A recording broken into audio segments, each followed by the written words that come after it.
Buenos días.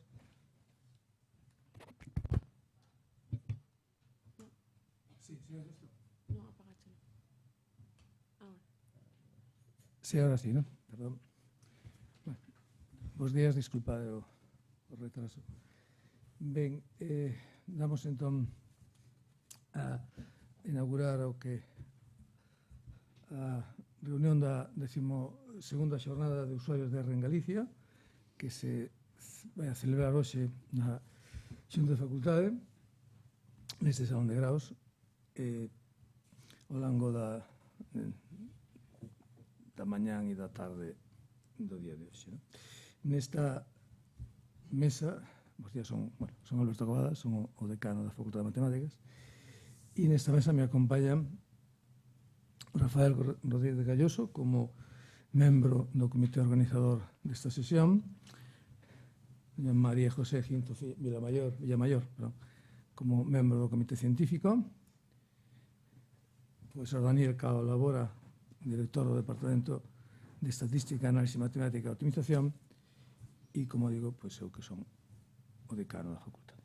Ben, en un primeiro momento, tomada a palabra Rafael Rodríguez de Galloso. Moitas grazas, Alberto.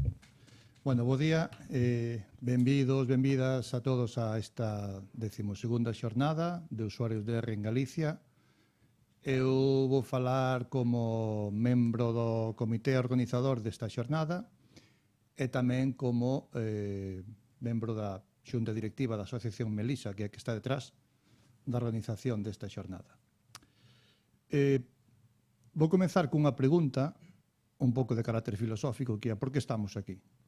A mellor a resposta pode ser variada se la fago a vos, pero dende o meu punto de vista vou a dar a resposta a isto porque estamos aquí porque un grupo de veciños e veciñas da vila de Melide no ano 2008 decidimos asociarnos para divulgar o concepto de software libre. Era un momento de eclosión de algunhas distribucións de Linux, do coñecemento en xeral, de Ubuntu, facíamos festivais de instalación para que a xente pudera achegarse ás nosas actividades e levarse un equipo informático libre de ataduras, do software privativo. Forman parte desta asociación hoxe en día, Miguel, que virá un pouco máis tarde, María, Elena, Salvador Tabarés, Guille, Xurxo e Cris, que participan en Aviancos.gal como membros do Museo Terra de Melide. É dicir, somos un colectivo xa con un pouco de maduro, de experiencia e de heteroxeneidade, con proxectos de ámbito máis alá da tecnoloxía, senón tamén da cultura libre. Tamén estamos aquí porque a Antega, a Axencia para a Modernización Tecnolóxica da Xunta de Galicia, nos apoia económicamente. Temos unha axuda dende o ano 2012 que fai posible que podamos estar aquí tamén e sufragar todos os gastos que isto conleva. Por suposto, repetirei no máis veces, o noso traballo é voluntario. Todo o que facemos para que esta xornada se leve a cabo, o noso traballo é totalmente voluntario. Tamén estamos aquí porque a Facultade de Matemáticas, e non me refiro ao edificio, que tamén é importante que se mantiña en pé, non? Para que, senón a xente que forma parte desta facultade, dende o decanato, ata a conserxería, o equipo da área TIC, que nos sempre atende estupendamente para resolver todas as nosas necesidades, para que todo funcione. E, claro, tamén estamos aquí por vos, porque sodes asistentes, sodes relatores. Levamos, 12, 13 anos facendo esta xornada con centos de persoas asistindo e colaborando como relatores. Grazas tamén estamos aquí por Frouma Stream, que son os compañeiros que se encargan de que isto sexa grabado e se pode emitir en directo. É un material que consideramos de alto valor porque queda aí disponible para calquer usuario de internet que poida consultar as vosas charlas no futuro. E tamén estamos aquí, bueno, xa dixen que Miguel e María eran membros de Melisa, pero son a parte do comité científico desta xornada que ense o seu coñecemento, ense o seu labor, pois claro, nós en Melisa, o resto de membros non temos coñecemento en matemáticas ni en estadística como para facer unha xornada de R, non? Isto partiu de que un día falando con Miguel, pois dixo, pois podíamos facer unha xornada de R. Bueno, eu non sabía o que era. Sabía que había un operador de telefonía en Galicia, pero hasta aí, non? Falamos no ano 2012 cando empezamos. Entón, gracias a eles tamén estamos aquí. Xa por último, para rematar, vou falar do futuro de Melisa para o ano 2026.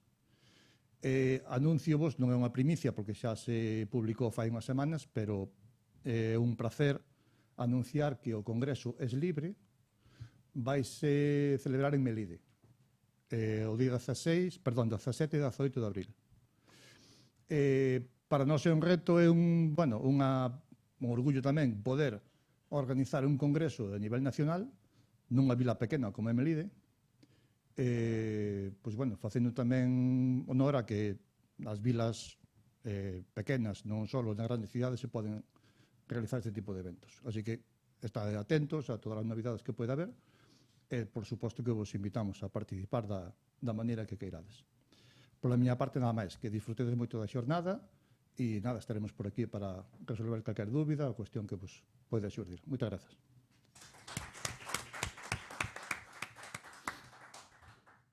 Moitas grazas, Rafael. Tengo agora a palabra da María José Ginzo Villamayor, que ademais de ser membro do Comité Científico, pois tamén é presidenta de Melisa, que antes non o comente. María.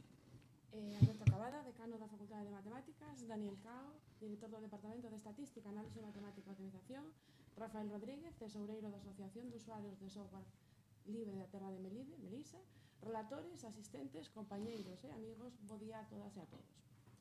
É unha grande satisfacción. Sí, vale. Non están encendidos? Así? Un arrimo máis. Vale. É unha grande satisfacción darvos a benvida á 12 Xornada de Usuarios de R en Galicia. Nesta fermosa mañá, non damos comezo a unha nova edición deste encontro, que tamén se retransmite en directo pola nosa canle de YouTube, permitindo que moitas máis persoas se unan a esta celebración de ciencia, de software libre e de colaboración aberta.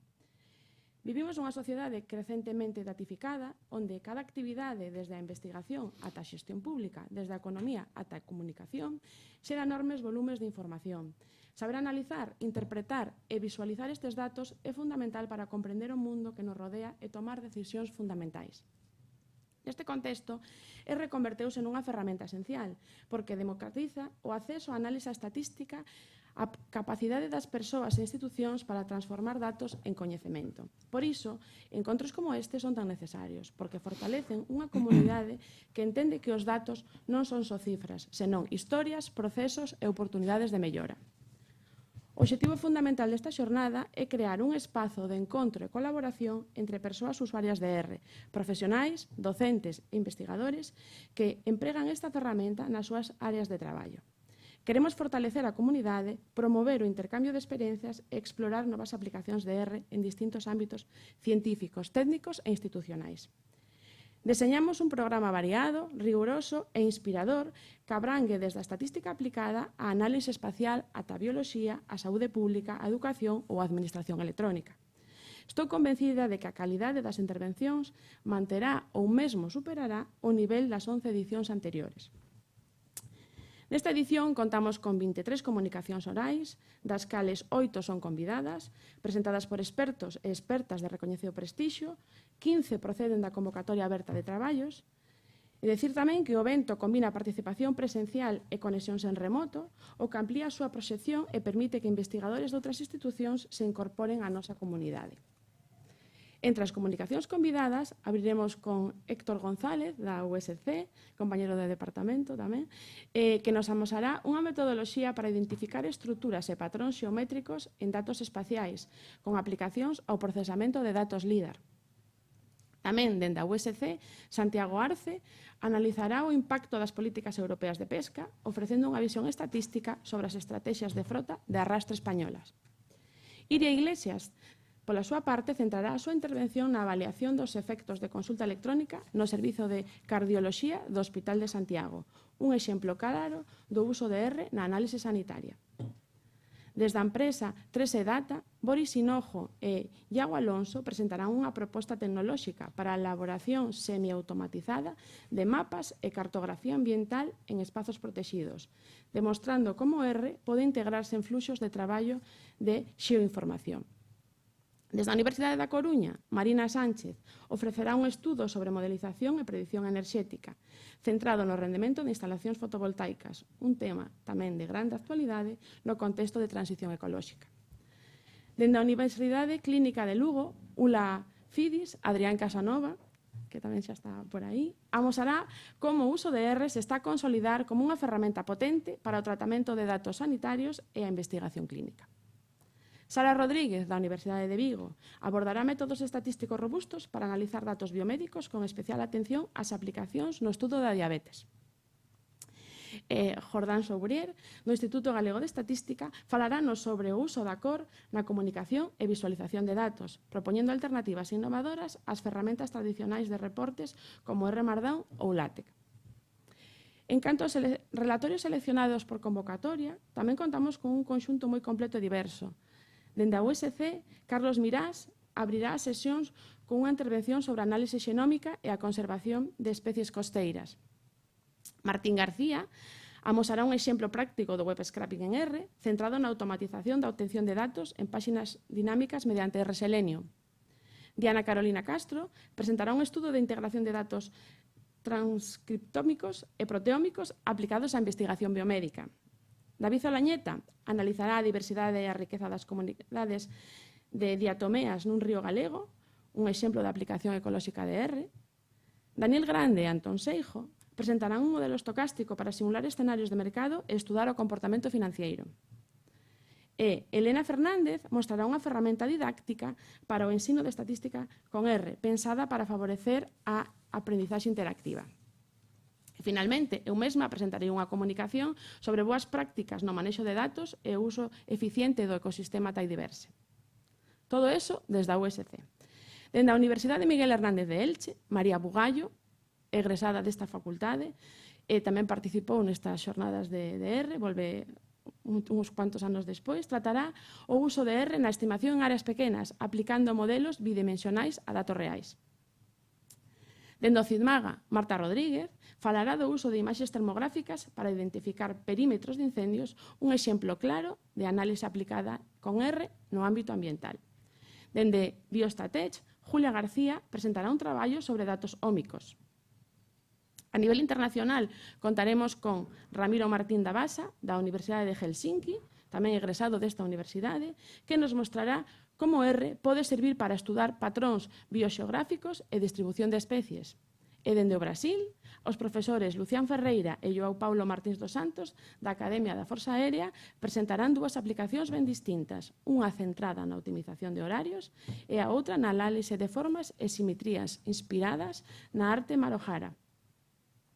Dende a Xunta de Galicia, Miguel Rodríguez e Gael Naveira amosarán o uso de R en proxectos de saúde pública, mentres que Marcos Fernández da Antega presentará unha análise sobre o uso de licencias de software ofimático e un exemplo do potencial de R no ámbito da administración pública.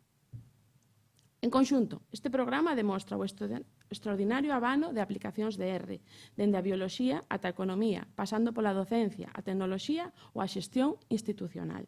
Reflicte unha comunidade viva, colaborativa e en constante evolución, comprometida co coñecemento aberto e co uso responsable das ferramentas libres.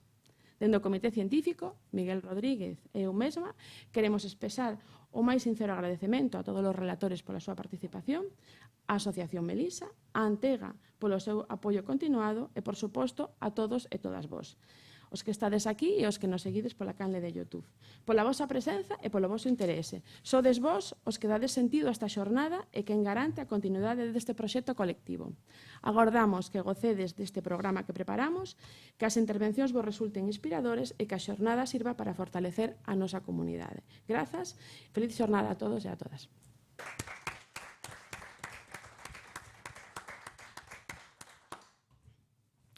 Moitas grazas, María José.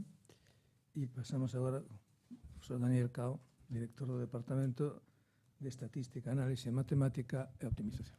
Moitas gracias, Alberto. Igual, aproximo un pouco, non? Bueno, en verdad, eu ia dicir algunhas cantas cousas, pero entre Rafa e María está prácticamente todo dito. Entón, quería ser breve, pero sí que me quería centrar en dúas cousas que me parecen importantes. A primeira é agradecervos a todo o mundo que esteades aquí nos moi distintos roles que tedes. Entón, dende Laura, que está documentando todo para Citmaga, dende todos os poñentes que estades aquí, seguro que ides dar unhas charlas moi valiosas, dende a xente que simplemente está a nivel de asistente e tamén ao persoal técnico para gravar e retransmitir todo. Pero, bueno, se estou aquí como director do departamento e tamén por singularizar nun caso moi especial, eu creo que eu debolle agradecer e como departamento debemos de agradecer moito a María o seu rol aquí.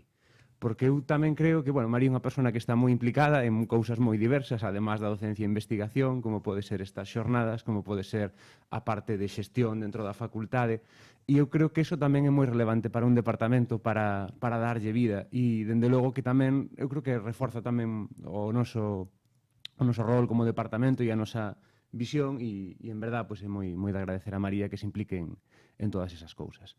E logo, ademais dos agradecementos, sí que quería tamén, digamos, centrarme noutra cousa, que é precisamente poñer en valor que isto sexa unha iniciativa que pivota en torno ao software libre e aos códigos en aberto.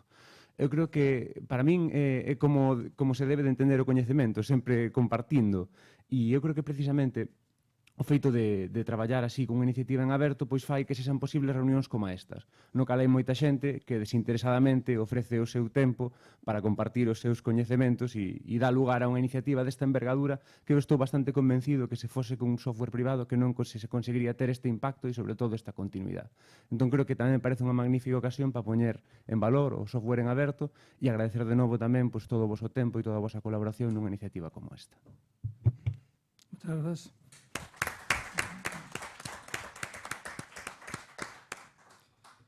Ben, xa para ir rematando pola miña parte, pois vou saudar de novo os membros da mesa e os asistentes, os relatores e tamén pois, o equipo técnico que estiveron aquí semana pasada. Sei que lles costou varios problemas técnicos para que isto funcionase como debía, non? Ben, pola miña parte, pois eso, quedamos en vida moi cordialmente a Facultade de Matemáticas desta Universidade, a Universidade de Santiago de Compostela. Para nós é unha alegría e tamén un orgullo acoller unha nova edición, e xa vai a número 12, da Xornada de Usuarios de R en Galicia. Que un encontro chegue á súa 12ª edición é por si mesmo un sinal claro de consolidación, de comunidade e de entusiasmo compartido. Non? A linguaxe R, como xa se dixo aquí, pois é moito máis que unha ferramenta técnica. É unha linguaxe que une persoas de ámbitos moi distintos, desta estatística, a saúde, a enxeñaría, a bioloxía, a medio ambiente, enerxía, tecnoloxía, etc. Non? Ardor, todos eles dunha mesma idea. A de extraer coñecemento a partir dos datos e compartilo de forma aberta e colaborativa. Esa é tamén, en boa medida, e a debe ser, a filosofía que queremos transmitir desde esta facultade. Cando se revisa o programa da xornada, do que xa falou con detalle María José, pois vese con claridade a riqueza e diversidade das distintas aplicacións que, bueno, pois como se ve, pois hai presentacións pois sobre xenómica da conservación, sobre análise de incendios forestais, visualización cartográfica, enerxía fotovoltaica, saúde pública, análise bioestatística ou pesca sostible, entre moitas outras.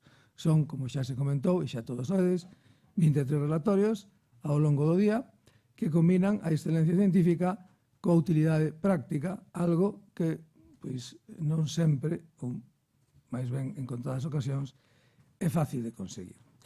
Tamén é motivo de orgullo ver que aquí se xuntan persoas e institucións de procedenzas moi diversas, as 3 universidades galegas, distintos organismos públicos, centros de investigación, como o Centro de Investigación e Tecnoloxía Matemática de Galicia, CINMAGA, empresas innovadoras e tamén universidades internacionais como a University of Helsinki ou a Academia da Forza Aérea do Brasil. Esta combinación de talento local e mirada global é, ao meu ver, unha das grandes fortalezas desta xornada. Quero aproveitar tamén para recoñecer o traballo e o compromiso da comunidade galega de usuarios de R, en particular da Asociación Melisa, que leva anos impulsando este encontro con dedicación e entusiasmo. E moi en particular, a María José Ginzo, que, xa como comentou o director do departamento, teño a honra de que sexa a secretaria da facultade no equipo de Cana. Grazas tamén á Axencia Galega para a Modernización Tecnolóxica de Galicia, AMTEGA, polo seu apoio continuado ao longo destes anos, e a todo o comité organizador e científico por facer que esta xornada sea posible e, sobre todo, útil. Como decano, sinto-me especialmente satisfeito de ver como a Facultade de Matemáticas se converte hoxe nun espazo de encontro, de diálogo e de aprendizaxe compartida. Esa é, ao final, a esencia da universidade, abrir portas, crear pontes e xerar coñecemento que mellore a sociedade. Desexo-vos xa, finalmente, sin máis, unha xornada inspiradora, produtiva e, por que non dicilo, tamén agradable. Que aproveitedes para aprender, compartir ideas e mesmo iniciar novas colaboracións. A facultade é a vosa casa hoxe e o será sempre, así que benvidas e benvidos e moitas grazas por estar aquí. Vamos.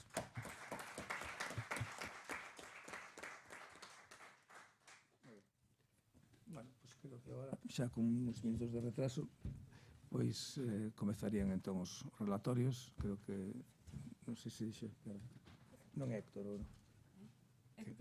Creo que é Héctor, non? Sí, vamos, non digo, non sei. No, empeza Carlos. Perdón. Non, eu vía mal, pero entendín ya, María, que eras tú, entonces, por eso. Bueno, ahora nos... Nada, y perdónate.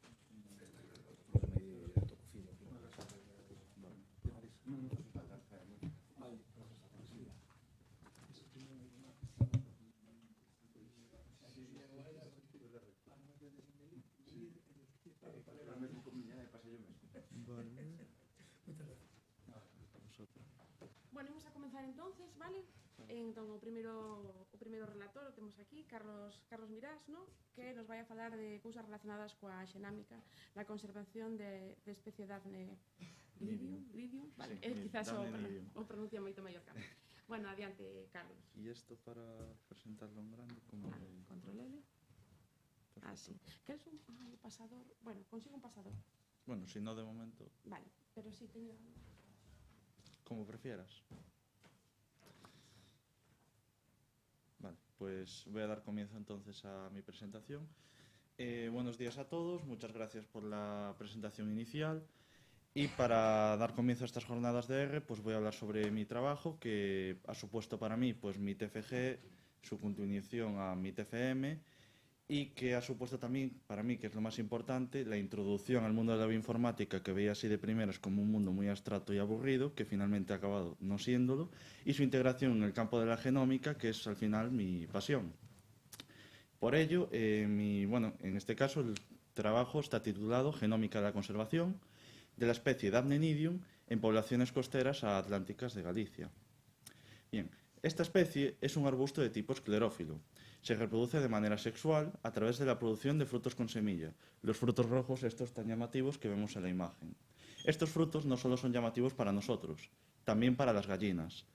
¿Por qué diréis, por qué las gallinas? Porque antiguamente las gallinas comían estos frutos llamativos que producen una toxina y su nombre común se conoce como matagallinas. Además, presenta gran capacidad de revegetación y se extiende por la zona marcada en magenta en la imagen, desde la península ibérica hasta Grecia en zonas atlánticas y mediterráneas del sur de Europa y el norte de África, incluyendo tanto Islas Canarias como las Islas Baleares.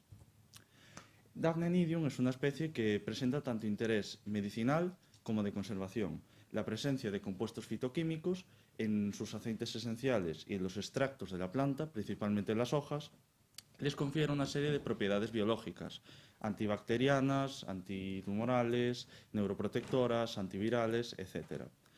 En cuanto a la importancia en la conservación, esta especie juega un rol importante en la conservación de las dunas costeras. Sus raíces profundas ayudan a fijar estas estructuras, evitando así su erosión y proporcionando hábitat y recursos para innumerables especies que habitan en estos ecosistemas.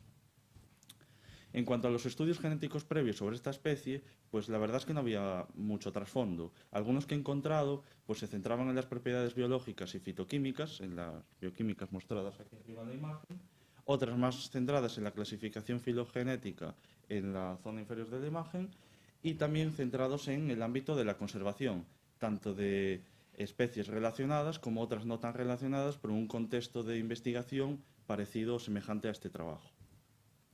Para llevar a cabo este estudio se emplearon marcadores moleculares como materia prima para la obtención de información genómica. En este caso se utilizaron SNPs, que son nucleótidos de un único perdón, son los nervios. Son nucleótidos de una única variación que pueden tener hasta 4 alelos, correspondientes a las 4 bases que componen el ADN: adenina, timina, citosina, guanina. Aunque presentan menor diversidad alélica que otros marcadores, como son los microsatélites, su abundancia y estabilidad los ha convertido en una herramienta muy importante para llevar a cabo estimaciones de parámetros poblacionales con bastante precisión. Además, la irrupción en los últimos años de técnicas de secuenciación de nueva generación, de lectura corta o short reads como Illumina y lectura larga o long reads como Oxford Nanopore, y la reducción de su coste por megabase, como se muestra en la gráfica de la derecha correspondiente a la ley conocida como ley de Moore, ha facilitado su aplicación en aproximaciones genómicas. Todo ello ayuda a responder a nuevas preguntas sobre diversidad centradas en este trabajo. Bien, en la evaluación de la diversidad genética juega un papel bastante importante a la hora de establecer a la hora de llevar a cabo la conservación efectiva de las especies y, por ende, la información genómica es clave para diseñar acciones de conservación y de gestión adaptadas a las necesidades de cada especie. Por ello, el proyecto Life Insular, en el cual se encuadra este trabajo, se centra en la restauración de hábitats y en la protección de especies como Daphne nidium, en este caso de este tema central de este trabajo, amenazada por la degradación de las dunas costeras. Bien, y ahora viene, ¿qué papel ha jugado RStudio, que es el motivo central por el que estamos aquí en este trabajo? Pues se han empleado un montón de herramientas bioinformáticas para llevar a cabo este estudio, todas ellas, como se han introducido en la presentación, libres y gratuitas, que es lo importante. Se ha utilizado R a través de RStudio para el procesamiento, el filtrado, el análisis estadístico y la visualización de los datos genómicos. Así, la integración de los diferentes paquetes del gran catálogo de R ha permitido llevar a cabo este estudio. Los objetivos principales fueron la obtención de un panel de SNPs robusto para el cual llevar el análisis genómico poblacional de la especie, es decir, diversidad genética y estructura genética, todo ello para la obtención de información que pudiera ser aplicable al apoyo de gestión y conservación de recursos genéticos. El material biológico empleado para este estudio procede de un muestreo aleatorio procedente de 6 localidades protegidas, 3 pertenecientes al Parque Nacional de las Illas Atlánticas de Galicia, Cies, Ons y Sálvora, y 3 continentales adyacentes situadas en las Rías Baixas, Barra, Ogrove y Corrubedo. Y en la tabla de la derecha se muestra el tamaño muestral y la zona de especial conservación a la cual pertenece cada una de las localidades. Posteriormente se llevó a cabo un protocolo de extracción de ADN por el cual se obtuvo ADN libre de contaminantes, útil para su posterior análisis. Los datos genotípicos de SNPs para llevar a cabo este estudio proceden del genotipado por secuenciación con metodología 2bGAT-seq. mediante el cual se utilizó una enzima de restricción conocida como ALF1. Estos son enzimas que actúan como tijeras, que reconocen sitios específicos del ADN, que son las letras en roja que vemos en la diapositiva, y que en este caso pues, cortan 12 nucleótidos arriba y 12 nucleótidos abajo. Esos se corresponden como lecturas, que van a ser el objeto de nuestro estudio, las cuales fueron secuenciadas mediante la plataforma Illumina NESEC 500. Estas lecturas se evalúan tanto a nivel individual, es decir, en cuanto a calidad, utilizando la herramienta FastQC, y posteriormente se integra en un archivo único, mediante el cual también se evalúa su calidad en un archivo multiQC. Posteriormente, estas lecturas brutas o los datos brutos son filtrados en base a diferentes filtros. En este caso, utilizamos estos tres, utilizando el programa Stacks. Posteriormente, también se llevó a cabo la evaluación tanto a nivel individual como integrados en un archivo único, al igual que las lecturas brutas. Con las lecturas filtradas existen dos aproximaciones bioinformáticas para generar RAD-LOCI y genotipar SNPs, con genoma de referencia y de novo. Debido a la ausencia de un genoma de referencia propio de esta especie, como ya dije anteriormente que los recursos eran limitados en cuanto a información sobre esta especie, pues se emplearon los genomas de 3 especies filogenéticamente relacionadas, las cuales se muestran en la diapositiva. Para el alineamiento del genoma se utilizó el programa Bowtie1. Y en el caso de la especie filogenéticamente más relacionada o más cercana, Daphne aureola, se emplearon dos aproximaciones bioinformáticas, una más laxa y otra más estricta.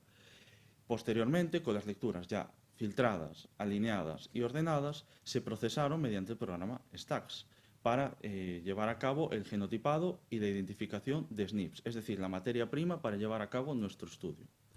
En el caso del alineamiento de novo, como es de novo, como su propio nombre indica, pues no tenemos genoma de referencia sobre el cual basarnos. Entonces se hace todo de nuevo y en vez de utilizar solo 2 módulos del programa Stacks, se utilizan los 6. Todo ello con la colaboración del Centro Supercomputacional de Galicia para obtener estos datos. Posteriormente, para realizar los análisis de diversidad genética y diferenciación genética, se llevaron a cabo también el análisis de los genotipos, del genoma de referencia, del de novo, y a mayores, a partir del panel de novo, se llevó a cabo un paso más, que es la generación de un panel de SNPs outliers divergentes, es decir, que muestran unos patrones diferentes al panel completo de adaptación local y que pueden ser mucho más útiles para obtener información, y mediante el cual solo se llevaron a cabo los análisis de diferenciación y de estructura genética. ¿Cuáles fueron los paquetes de RStudio utilizados? Pues en este caso fueron GenPop para el cálculo de las frecuencias alélicas, Diversity para el cálculo de los estimadores de diversidad genética, es decir, heterocigosis esperada y observada, número medio de alelos, a partir del cual se obtuvo la riqueza alélica, etc.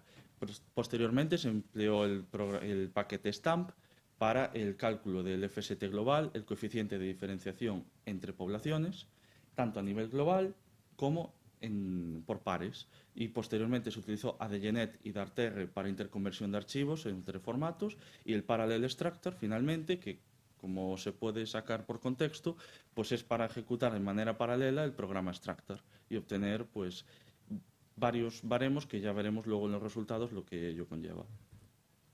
Los resultados obtenidos mostraron que el número total de datos brutos fue bastante elevado, incluso por muestra, siendo elevado o mayor en localidades insulares, es decir, en CIES, en ONS y en Sálvora, y sin individuos claramente eliminables por calidad, es decir, la calidad de los datos brutos era bastante buena. En cuanto a la calidad de los datos filtrados, pues no difiere mucho, como vemos en la línea naranja con respecto a la línea azul, de los datos brutos. Entonces tampoco se eliminó ningún individuo para llevar a cabo nuestro análisis. Una buena prueba de ello es que se retuvieron el 81, cercano al 82% de las lecturas que habíamos obtenido al principio. En cuanto al alineamiento, pues se tomó como base una clasificación filogenética de este género del investigador Yo en 2021. Si los datos obtenidos, si comparamos el alineamiento de nuestra especie con las especies elegidas como genoma de referencia, vemos que tan solo la especie Daphne aureola resultó realmente útil para sacar unas conclusiones informativas. Posteriormente, cuanto al filtrado de SNPs, como vemos, el panel completo de Novo es el más robusto y el más útil para obtener información, por lo cual, si tenemos en cuenta las dos aproximaciones informáticas que habíamos mencionado, entre el genoma de referencia, teniendo en cuenta que no es una clasificación muy clara, y el de Novo, pues decidimos centrar los análisis en el panel completo de Novo. En cuanto a los niveles de diversidad genética obtenidos, pues vemos que la diversidad fue bastante similar entre todas las localidades y destacando un bajo censo efectivo en todas las localidades a estudio. En cuanto al análisis de diferenciación genética y estructura, pues en este caso, como he dicho, nos centramos en el panel completo de Novo. El valor de FST global, es decir, el coeficiente de diferenciación entre poblaciones, fue muy bajo, tan solo un 4%, siendo, destacando en negrita en la tabla, los valores más bajos fueron por pares entre las localidades insulares y las continentales más cercanas, es decir, había menos diferenciación entre individuos entre las localidades insulares y el continental más cercano, que eso va a ser como lo más importante a partir de ahora y que no voy a parar de repetir porque esa es la conclusión más informativa que hemos llegado. Otra buena prueba de ello es que, aunque he dicho que no nos íbamos a centrar en los paneles de referencia, en el análisis bayesiano con Extractor, que representa esta imagen, cada línea vertical se corresponde con un individuo y cada color se corresponde con una unidad genética, es decir, un grupo genético. Vemos que en este caso el panel con genoma de referencia sí que es útil para establecer como tres grupos claramente diferenciados por colores, como se aprecia a simple vista, diferenciando barra con CIES, un grupo que está geográficamente más cercano, o Grove-OMS, otro, y con Rubedos Álvora, que es otro. Esto también se obtiene mediante el panel completo de Novo, que puede asustar un poco así esta diapositiva porque es mucha información. La conclusión a la que se llega es la misma a la que acabo de mencionar. En este caso incluí un análisis más, que es un análisis discriminante de componentes principales en la derecha, donde cada puntito representa un individuo y cada elipsis o cada círculo representa una población. En sí, la conclusión es la misma, que es que genéticamente semejante las poblaciones insulares con las continentales adyacentes, diferenciándose principalmente en tres grupos. A mayores, se llevó a cabo un paso más con la generación de SNPs outliers divergentes, mediante el cual se obtuvieron 29 del total de 2.500 que mencioné, perdón, aquí. De los 2.528 generamos 29 outliers divergentes. En este caso, el coeficiente de diferenciación fue bastante más elevado, pero la conclusión viene a ser la misma, más o menos, que las localidades insulares, o sea, la localidad insular con la localidad continental más cercana era lo más parecido y mostraba menos diversidad genética. Y para esclarecer todo un poco este trabajo, las conclusiones a las que llegamos, así más esquematizadas, para que quede un poco más claro a la audiencia, fue que a mayor estricto, o sea, cuanto más estricto sea un protocolo de filtrado, mayor fiabilidad van a tener los análisis genómicos, como es lógico aparentemente. La conclusión en cuanto al análisis genómico llevado a cabo, pues mostró que fue una diversidad genética moderada y similar, como no he parado de repetir, entre poblaciones insulares y continentales, siendo así una estructuración genética organizada de la siguiente manera: CIES barra, OMS o Grove y Sálvora con Rubedo. Las señales de adaptación local en SNPs outliers divergentes mostrados antes subraya la necesidad de diseñar estrategias de conservación que sean específicas y adaptadas a las necesidades de cada grupo diferenciado, como también había que hacerlo adaptadas a las necesidades de cada especie. Y finalmente, pues todo ello conlleva a establecer una base para orientar la gestión y la conservación de esta especie. ¿Qué se recomienda para ello? Pues la conservación in situ de la diversidad genética, la recolección o regeneración de germoplasma representativo, es decir, material genético útil, y el seguimiento poblacional periódico, que es básicamente pues, lo que he hecho yo con este trabajo y que estaría bien pues, continuar, ampliarlo y ampliarlo al número de especies también. Todo ello, pues teniendo en cuenta la jornada en la que estamos, pues se empleó como plataforma principal RStudio, que también tiene cabida pues en estudios genómicos. Y muchas gracias.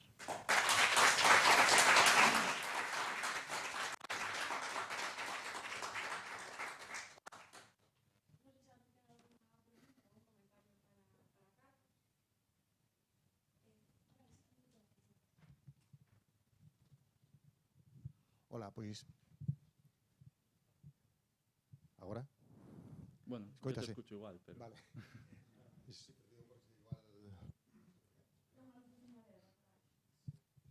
Agora parece que vai.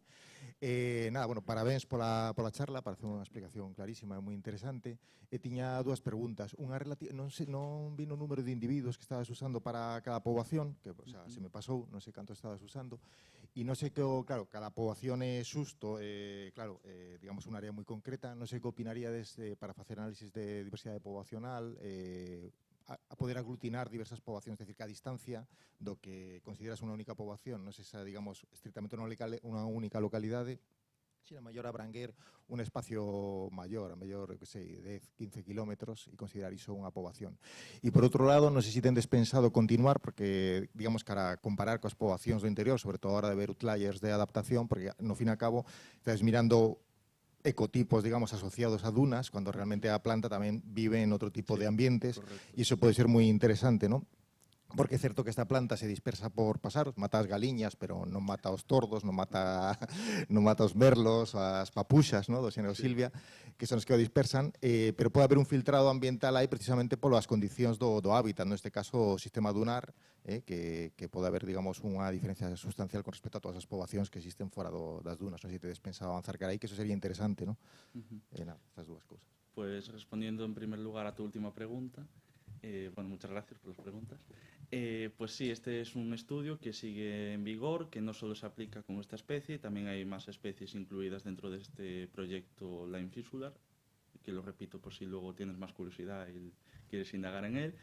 Y pues sí, lo que como tú mencionas, sería interesante no solo llevar a cabo este estudio en estas localidades tan concretas, ni tampoco en estos ecosistemas dunares, sino que esta planta también habita en otros ecosistemas, incluso como aparece aquí en el mapa, que aunque sea solo del género, esta especie en concreto pues también habita en la meseta, como quien dice también.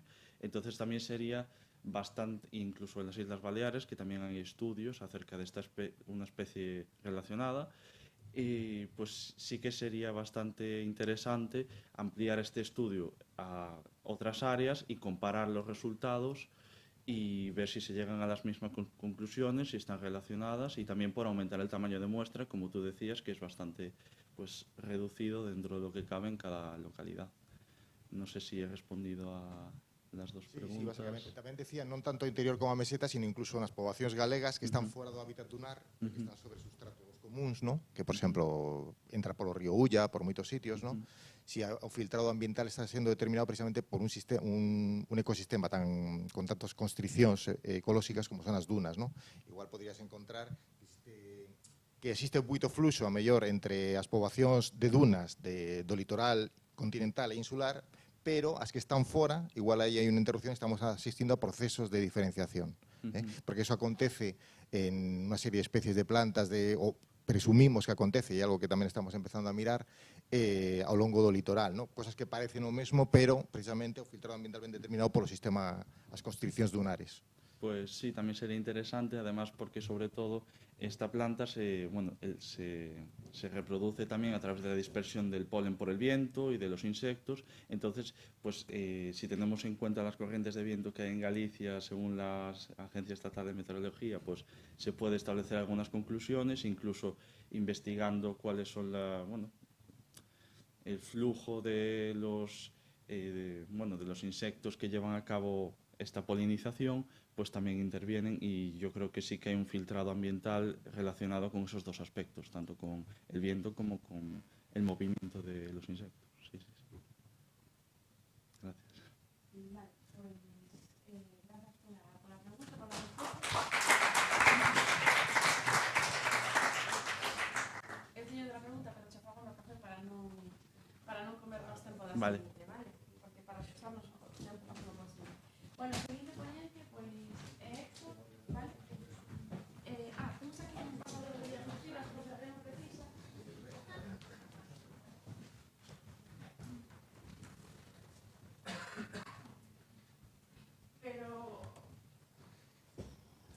se podéis, non utilizalo, non? Porque senón, o mellor é que estedes aquí diante do micro, por eso que... Vale, O porque sea, este ten... usado a diapositiva sí, vale, pero non non apuntar. escaparnos daqui, porque Vale. senón o sonido despois non se recolle De ben, acordo. vale? Despois, decirvos que temos aí unha mini pantalla, non sei se a vedes, que aí tamén vos controla o tempo. Pero bueno, estamos nos tamén pendentes para que non vos distraigades, Vale, vale? creo que non me funciona, non Non, estou porque hai que apuntando. enchufar algo. Tengo o pendrive. Exacto. Vale, entonces, mentras Brai ou Héctor... Non vai, Monse? Non sei se terá aquí. Vamos probar este. Aquí.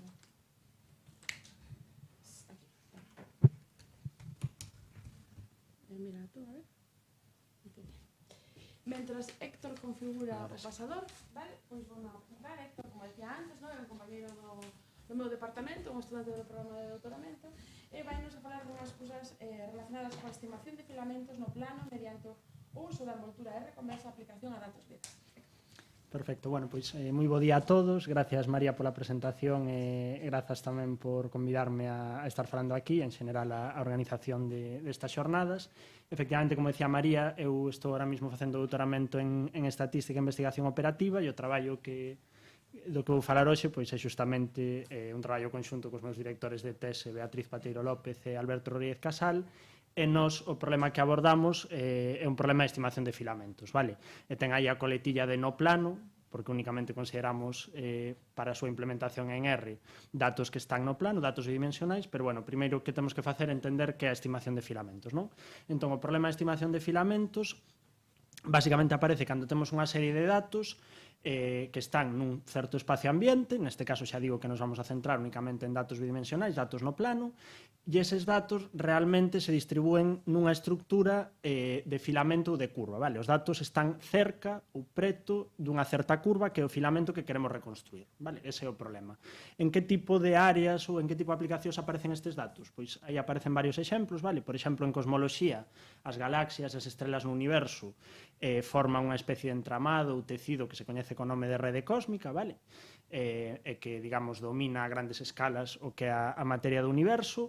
Hai bastante literatura estudiando este tipo de estruturas, ou, por exemplo, en sismoloxía, os terremotos, os epicentros que se rexistran na superficie terrestre, pois tenden a concentrarse nesas curvas que serían as fallas xeolóxicas, é dicir, os puntos onde converxen dúas placas tectónicas, vale? E hai moitos outros exemplos onde os datos presentan este tipo de estruturas filamentosas tamén. Entón, bueno, nós traballamos cun modelo de ruido concreto que vou a presentar aquí de maneira moi sinxela os aspectos máis fundamentais, vale? Vamos a denotar por gamma a un filamento que, como digo, vai estar no plano, é dicir, unha curva, e no caso do noso modelo vamos a considerar únicamente curvas pechadas, é dicir, curvas que non teñen extremos, senón que se pechan sobre si mesmas. E para estimar este filamento vamos a dispoñer dunha mostra de puntos, dunha mostra aleatoria, vale? E eses puntos van a estar, como digo, preto do filamento, e hai un parámetro que denotamos por sigma, que se coñece como nivel de ruido, que vai a, de alguna forma, regular como de cerca están estes puntos do filamento, vale? Canto máis pequeno sexa ese parámetro sigma, ese nivel de ruido, máis cerca van estar os puntos do filamento, e canto maior sexa sigma, pois máis se poden afastar os puntos do verdadeiro filamento, vale? En concreto, os nosos puntos, o soporte da distribución deses puntos, o conxunto no que nos aparecen esos datos, vai a ser unha dilatación, ou, se queredes velo así, un entorno tubular tamén se chava do filamento, vale? Ben, pois temos o noso filamento, temos os nosos datos cerca dese filamento, e a partir deses datos queremos reconstruir ou queremos estimar o filamento. Como imos facer? Bueno, necesitamos un estimador, claro. Genovese e coautores propuxeron neste artículo en Yasa un estimador que denominaron o estimador EDT, vale? Hai xa uns anos, e nós o que fixemos foi coller ese estimador e propoñer unha mellora, vale? Que vou a pasar a explicar a continuación, e que denominamos estimador EDT con envoltura reconvexa. Agora veredes de onde sale o da envoltura reconvexa. Entón vamos a ir vendo os distintos pasos que ten este estimador.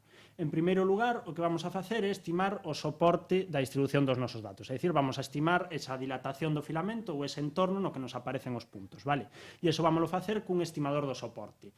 Que estimador vamos a utilizar? Nós o que propoñemos é empregar o que se coñece como a envoltura reconvexa da mostra, vale?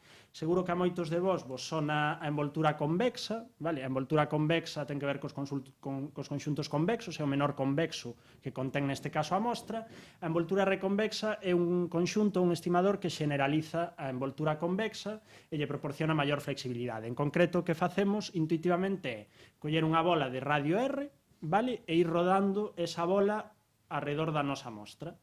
E o conxunto ou a forma que vai determinando esa bola ao rodar sería a envoltura R convexa, vale? Todo o que queda hacia dentro desa fronteira. Se vos fixades, ten moita importancia o valor de R que escollamos, vale? Porque se escollemos un valor de R, digamos, máis ben tirando a grande, a envoltura R convexa da mostra vai se parecer máis ben a envoltura convexa, vale? E, sin embargo, se escollemos un valor moi pequeno, se escollemos unha bola moi pequeniña, pois esa bola seguramente se vai meter por dentro dos ocos do conxunto e nos van a aparecer aí ocos dentro do soporte que pretendemos estimar, vale? Bueno, pois xa temos o noso estimador do soporte, que é a envoltura R convexa, e como facemos para calculalo en R?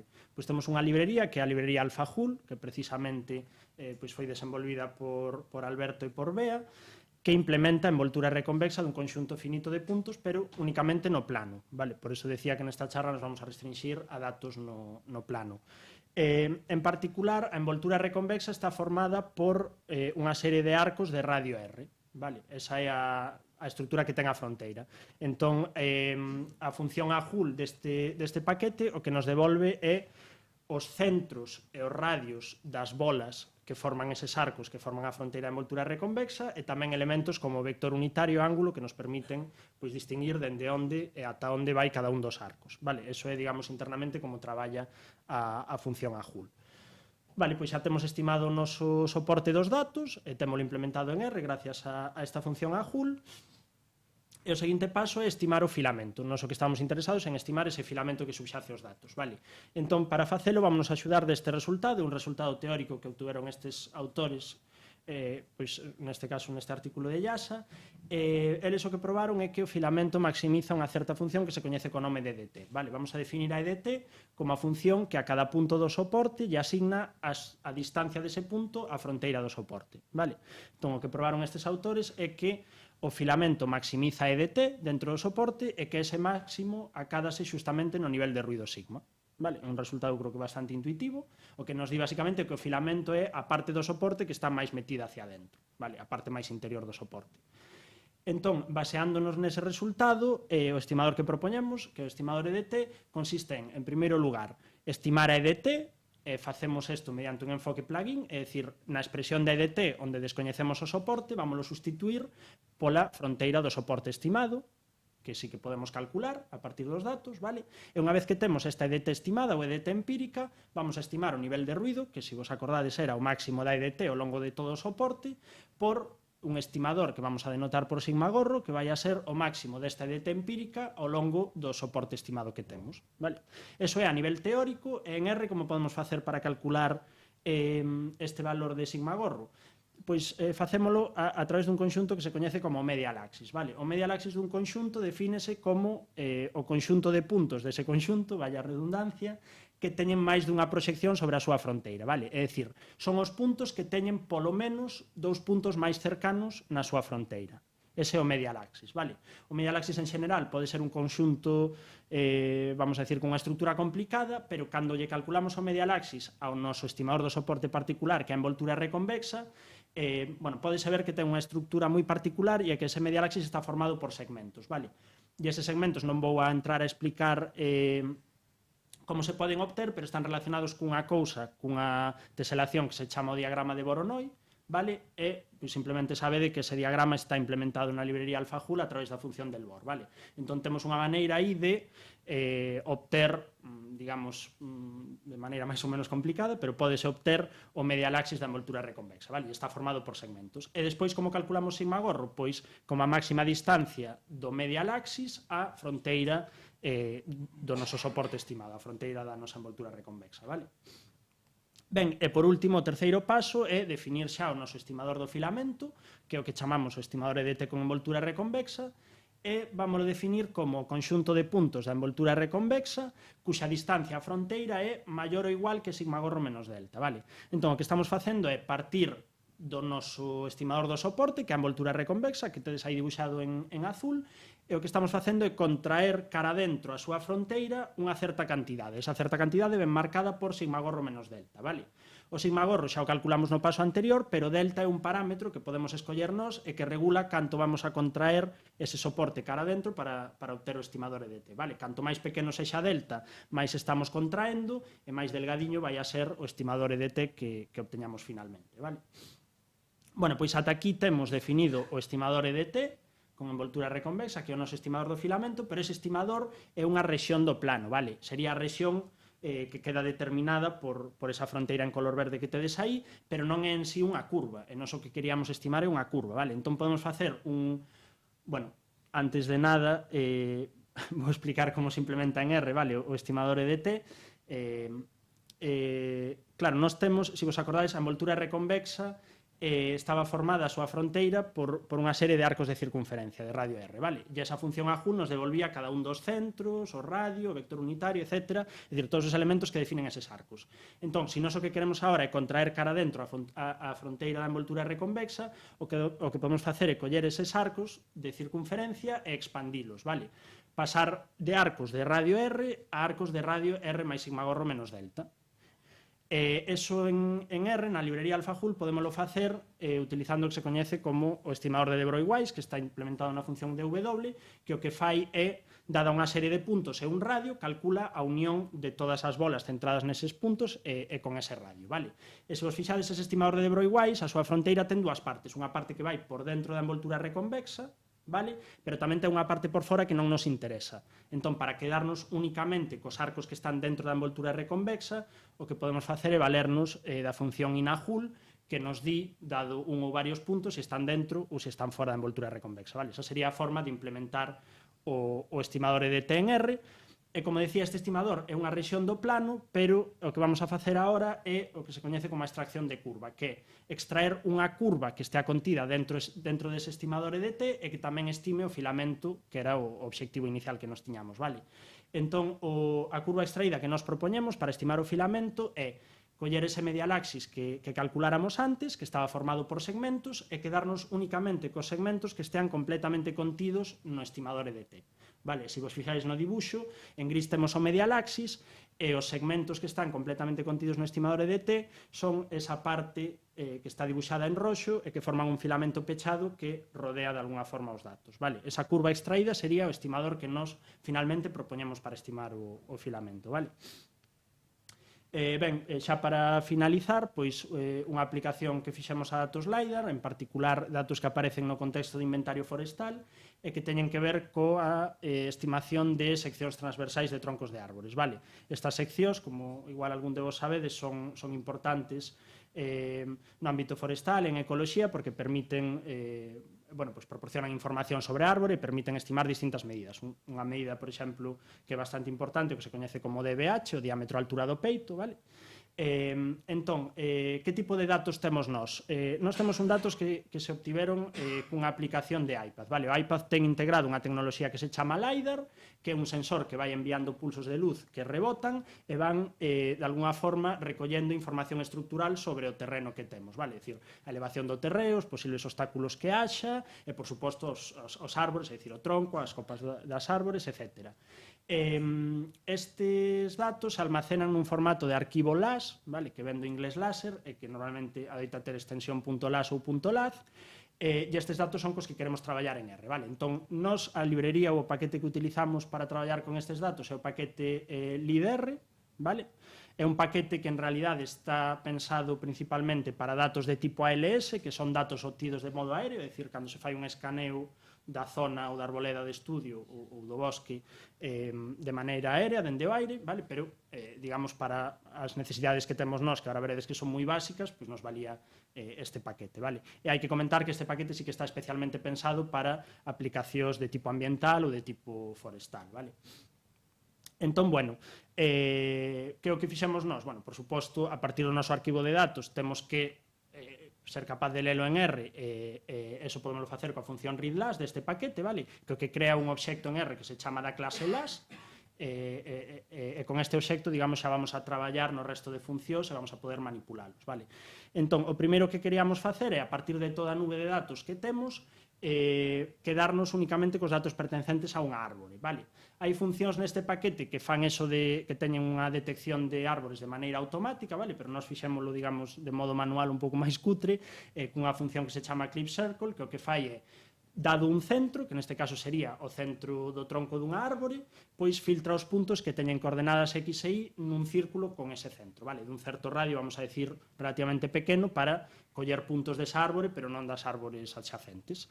E unha vez que temos a nube de puntos máis ou menos restringida a unha certa árbore, no noso caso a un certo tronco, que é o que nos interesa, pois vamos a facer un corte, unha sección transversal. E para iso filtramos os datos que estean a unha altura, é dicir, a unha coordenada Z, nun intervalo relativamente pequeno. Nos collemos seccións transversais de tamaño ou de grosor 5 centímetros, vale? Entón, agora temos os puntos que corresponden a unha sección transversal, eses puntos teñen 3 coordenadas e vámonos a quedar únicamente coas coordenadas X e Y para pasar a ter unha sección bidimensional de puntos, vale? E, finalmente, sobre estas seccións bidimensionais, que se corresponden co contorno das seccións transversais dos troncos, pois aplicamos o noso estimador, que é o estimador EDT con envoltura reconvexa, e podemos estimar a xeometría ou a forma que teñen estes contornos das seccións dos troncos, vale? Neste caso, pois xa vos dibuixo directamente a curva extraída polo método que vos explicaba antes, e bueno, como me quedo sin tempo, pois creo que vou rematar aquí. Nada, aquí vos deixo os agradecementos aos proxectos, no meu caso ao contrato produtoral que teño, e moitas grazas pola vosa atención.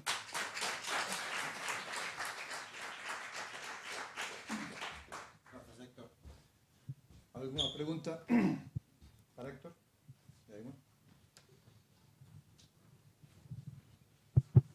Hola, moitas grazas pola presentación, gustoume moito.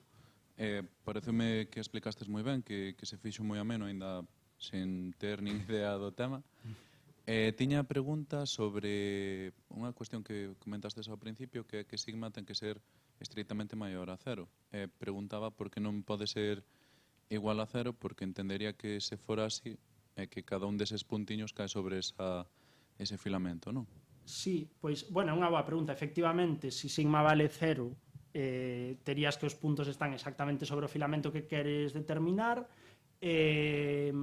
Claro, para o estimador e para o modelo que nos traballamos, esa non sería unha suposición válida, porque de alguna forma, para que o noso estimador funcione, o soporte dos datos ten que ter, vamos a decir, un certo grosor, non pode ser degenerado, non pode ser, digamos, únicamente a curva, pero hai, digamos, moita literatura neste aspecto que asume que o nivel de ruido é cero, é dicir, que non hai ruido, que os datos están exactamente sobre o filamento, sobre o conxunto que queres estimar. Entón, sí, sería unha suposición válida. No caso do noso modelo, digamos que o noso estimador non se podería aplicar nese caso, pero hai situacións, eu creo que na práctica son as menos, vale? O usual é ter nivel de ruido, é dicir, se eu estou cun aparato de medida, neste caso un LiDAR, pois os puntos non nos vai detectar exactamente onde está, neste caso, o tronco ou o contorno da árbore, senón que vai haber un pequeno error de medición, que pode ser máis grande ou máis pequeno, pero sí, a nivel teórico, digamos que poderías asumir que non hai ningún tipo de ruido. De acordo, moitas grazas. Nada. Alguna pregunta máis? Moi ben, pues moitas grazas. Grazas.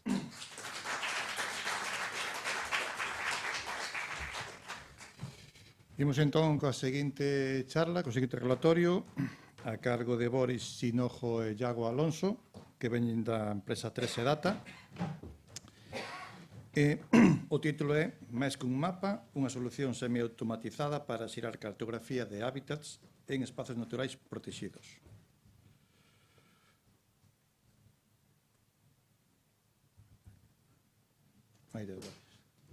Moitas grazas. Hola a todos, eu son Boris Sinojo, o meu compañero Iago Alonso falará despois a continuación de min. Imos contarvos un pouco o que fixemos con R para o seguimento e conservación dos hábitats na Unión Europea ou no mundo, non? Nós somos 3 Data, somos unha spin-off da Universidade de Santiago de Compostela, do Campus Terra en Lugo, e traballamos un pouco en desenvolver solucións de seguimento e xestión de recursos naturais relacionados coa biodiversidade ou co agrícola ou forestal, non? Este traballo está englobado dentro dun proxecto Horizonte Europa, que é o Nature First, que está enfocado a xerar ferramentas para mellorar a monitorización da biodiversidade, que é un aspecto que ao final é bastante caro e costoso a nivel de tempo e persoal, no que hai que traballar moito máis para facelo máis accesible con novas tecnoloxías que hai. E nos, dentro deste proxecto, tiñamos a encomenda de traballar e intentar automatizar a cartografía de hábitats, que é algo que é moi necesario, porque temos que conservar este hábitats porque teñen valor de conservación, facer un seguimento deles, tratar de establecer o seu estatus de conservación para xerar medidas de conservación mellora dos hábitats que temos nos que vivimos deles. Entón, neste proceso, primeiro quería contextualizar o que é un hábitat dentro do que é o contexto de conservación. Trouxen esta definición de Huguet de Villar do 29, que foi un paso importante para esta definición de hábitat, deste lugar xeográfico no que vive un individuo, unha comunidade.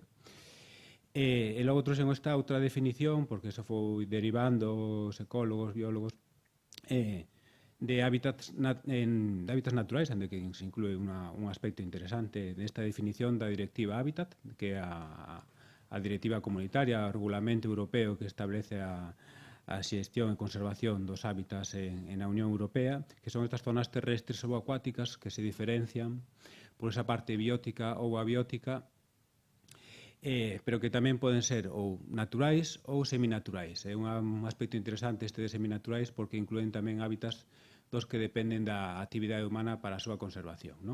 Dentro do concepto de hábitat tamén é moi importante establecer a escala, xa que podemos ter hábitats de 2 metros cuadrados, como estas charcas que vedes aí, ou hábitats xa de máis extensión como bosques ou estes bosques de encostas que tamén temos aquí en Galicia. Nós o que intentamos é facilitar esta cartografía de hábitats para facer o seu seguimento, incidindo sobre todo nos hábitats protegidos na Unión Europea, que son os que define esta directiva que comentaba eu. Houve unha serie de expertos que definiron cales son os hábitats que merecen ser conservados a nivel da Unión Europea, no contexto europeo, que foron 231, e polo que se definiron despois os espazos protegidos da rede Natura 2000, que é a rede de espazos protegidos máis grande do mundo. Este é o noso objetivo, pero o problema é que estes hábitats non incluen todo o territorio dun espazo natural protegido ou de toda a Unión Europea. E para conservar estes hábitats temos que saber que é o que está ao redor deses hábitats tamén. Por lo tanto, temos que ter unha clasificación de hábitats que nos inclúa non só estes hábitats. Os hábitats protegidos, algúns dos exemplos que temos en Galicia, que temos 70, 72, ainda incluso discusións hoxe en día de cales son os hábitats protegidos que temos en Galicia por la Directiva Hábitat, son as nosas carballeiras, que é iso que tedes aí arriba á esquerda, os queirugais húmidos, os soutos, que sería un dos hábitats que depende da actividade humana directamente, ou outro hábitat que depende da actividade humana que é os prados, que hai diferentes tipos de prados, estes son prados chamados pobres de segra de baixa altitude, que non é que sexan pobres, que teñen unha riqueza de especies importante, pero teñen unha definición así polo substrato. Estes son exemplos de hábitats que están protegidos. Como vos dicía, necesitamos cartografiar todo o territorio para facer unha xestión do mesmo, facer unha xestión do espazo protegido adecuada aos hábitats protegidos que temos, tamén as especies, evidentemente, que é onde viven as especies onde viven non dentro dos hábitats. Entón, usamos unha clasificación que hai europea, que é a clasificación de UNIS, que inclúe máis de 3.000 clases, unha clasificación xerárquica. Con isto podemos definir todos os hábitats que están no territorio para logo facer esa cartografía de hábitats da xestión. E facemos logo unha vinculación desa clase UNIS ao hábitat protegido. Pasa que non é tan doado porque nestas clases UNIS non se relacionan directamente un a un unha clase UNIS a un hábitat protegido, senón que pode ser un a varios, ou que pode ser que un hábitat de clase UNIS integre varios hábitats protegidos ou outros tipos diferentes.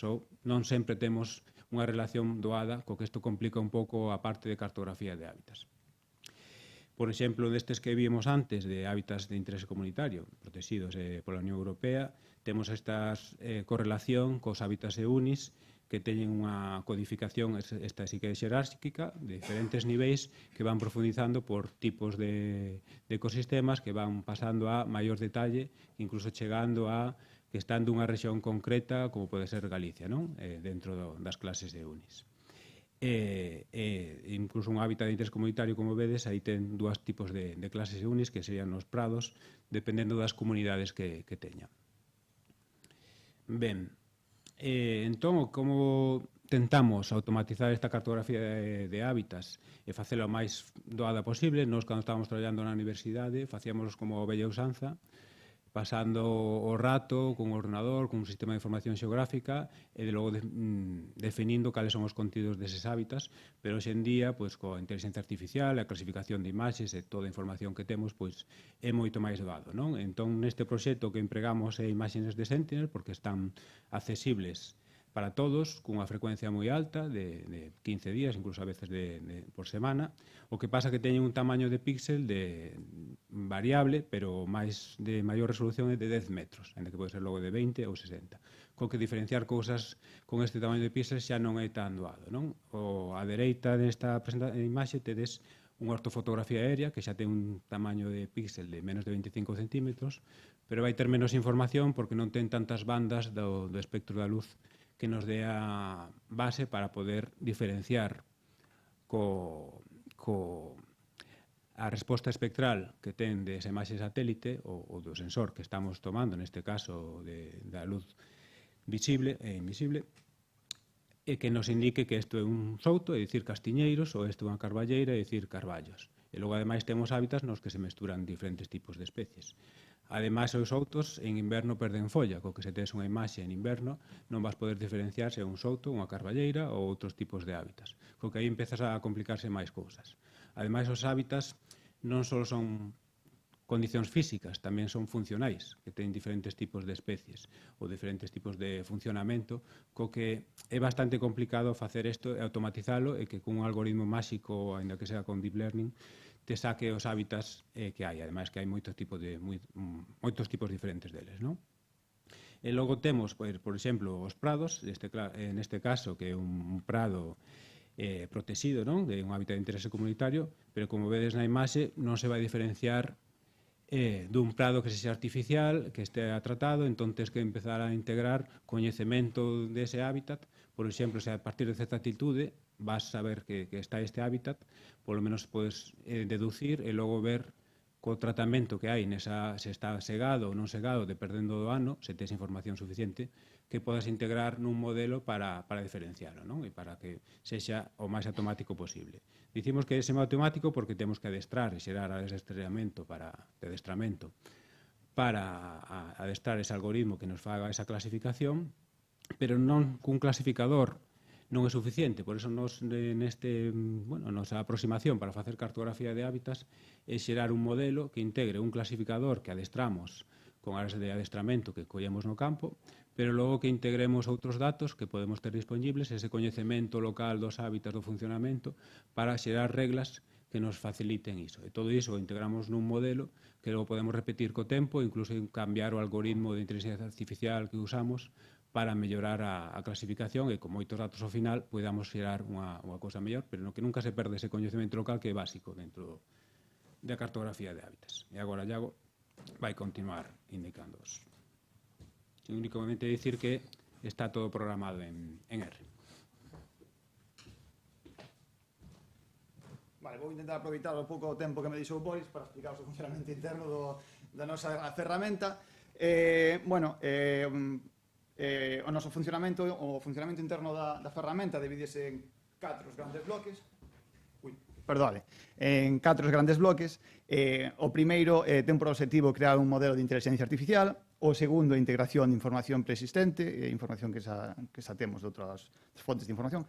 O terceiro, integrar novas clases de hábitats a partir de tomas de reglas de decisións. E, por último, o bloque de señalización, empaquetado e exportación de resultados.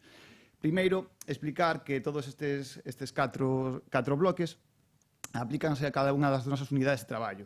Nos definimos as nosas unidades de traballo como cada unha das cuadrículas que pertencen a unha malla e que interseccionan coa nosa zona de interese. A nosa zona de interese vai ser pois, a zona onde queremos levar a cabo, facer a cartografía de hábitats, non?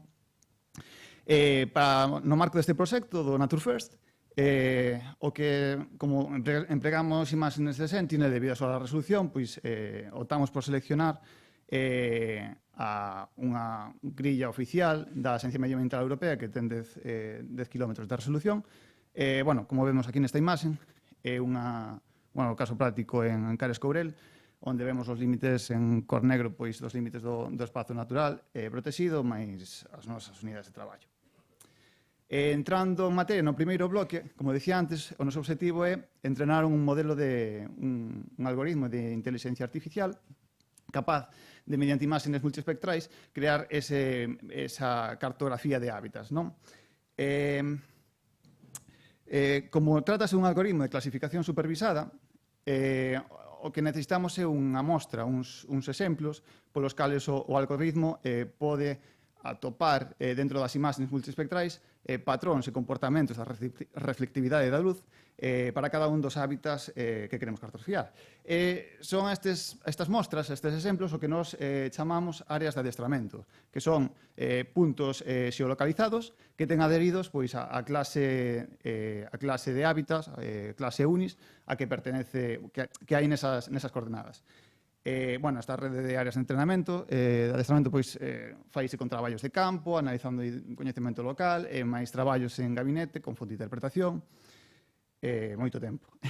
Unha vez temos as dúas informacións, os dous datos, podemos entrenar o noso modelo predictivo, que na nosa metodoloxía trátase dun modelo de machine learning, un random forest, que seguramente xa moitos coñecedes.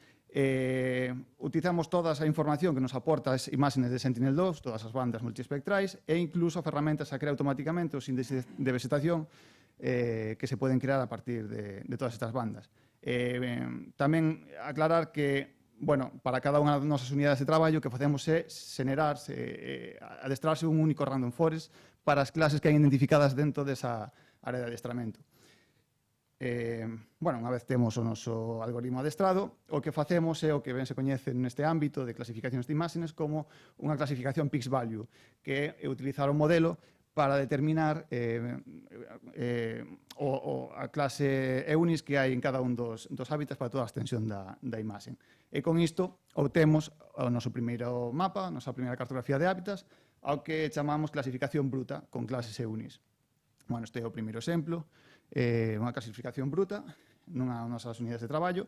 Normalmente, nada máis sair da clasificación como unha clasificación Pix-Value sempre ten un pequeno ruído desaltimentado que solemos eliminar con filtros característicos para isto. Esas son todas as clases EUNIS que pode predecir que foron adestradas para o algoritmo nesta unidade de traballo, nesta celda. O segundo bloque está destinado a integrar información persistente. Entón, como facemos isto? Pois reclasificando todos os píxeles que intersecan con as capas temáticas que queremos engadir. Por que facemos isto? Uns exemplos claros. Pois, por exemplo, por temas de coherencia espacial. A mellor nos interesa manter coherencia espacial con capas de administración, como pode ser as carreteras, edificacións ou zonas pavimentadas, ou a mellor outro motivo pode ser de hábitats que non poden ser a mellor identificados con estas imaxes que estamos utilizando debido a súa resolución, ou mismamente porque é imposible, como pode ser a mellor turberas baixo cobertura arbórea, a mellor aproveitamos traballos específicos que se fixeron para ese tipo de hábitats e podemos aproveitalo para meterlo aquí neste procedimento, nesta inclusión de reglas. Vemos aquí un exemplo. Este é todo a clasificación bruta, vemos un pequeno exemplo no cadrado da esquerda, a clasificación bruta, e na dereita como se aparecerían esas carreteras, as edificacións en cor vermella e a rede fluvial en cor azul. Aproveitamos para engadir todas esas clases novas que engadimos este tipo de reglas na lenda final. O terceiro bloque xa ven sendo a integración de novas clases EUNIS, igual que no bloque anterior, pero aquí sí que temos en consideración as prediccións que fixo o algoritmo, o Random Forest, non? Determinamos dous tipos de regras. As primeiras, as que utilizan capas temáticas, que son estas de aquí, vemos como exemplo o modelo digital del terreo. Penso que con un exemplo vese bastante ben que tipo de regras son.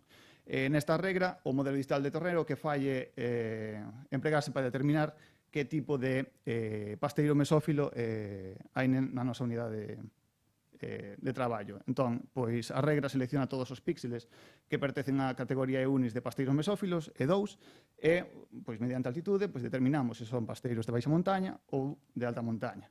Outra regla neste bloque pode ser a determinación dos bosques de ribeira. Entón, pois, seleccionamos todos os píxeles que o algoritmo determinou que son bosques caducifolios, que empezan pola categoría EUNIS G1, e analizamos a súa distancia aos cauces do río. Se esa distancia, bueno, pues, se é inferior, pois reclasificamos eses píxeles como bosques de ribera. Bueno, este é o exemplo que estaba falando agora dos pasteiros mesófilos. Bueno, os bosques de ribera, vemos aí nos cauces do río como se integran.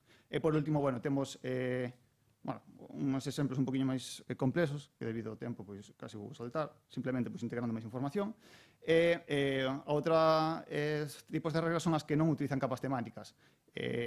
Aquí xa non falamos de píxeles, o que facemos é falar de obxetos, que son agrupacións contigua de píxeles coa mesma clase EUNIS, non? E o que facemos é analizar a regla, analizar pois, a súa área, a súa forma, a vecindade.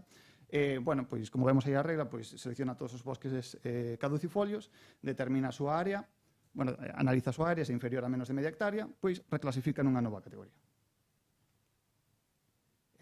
Como falábamos antes, pois añadimos na lenda os novos resultados. Logo, por último bloque, pois, empaquetar todos os resultados que obtemos. O noso primeiro resultado é a EUNIS Base Layer, que é, digamos, o mapa que acabamos de falar agora, despois de aplicar todas as reglas, é un índice a máximo nivel, a máximo detalle que podemos obter.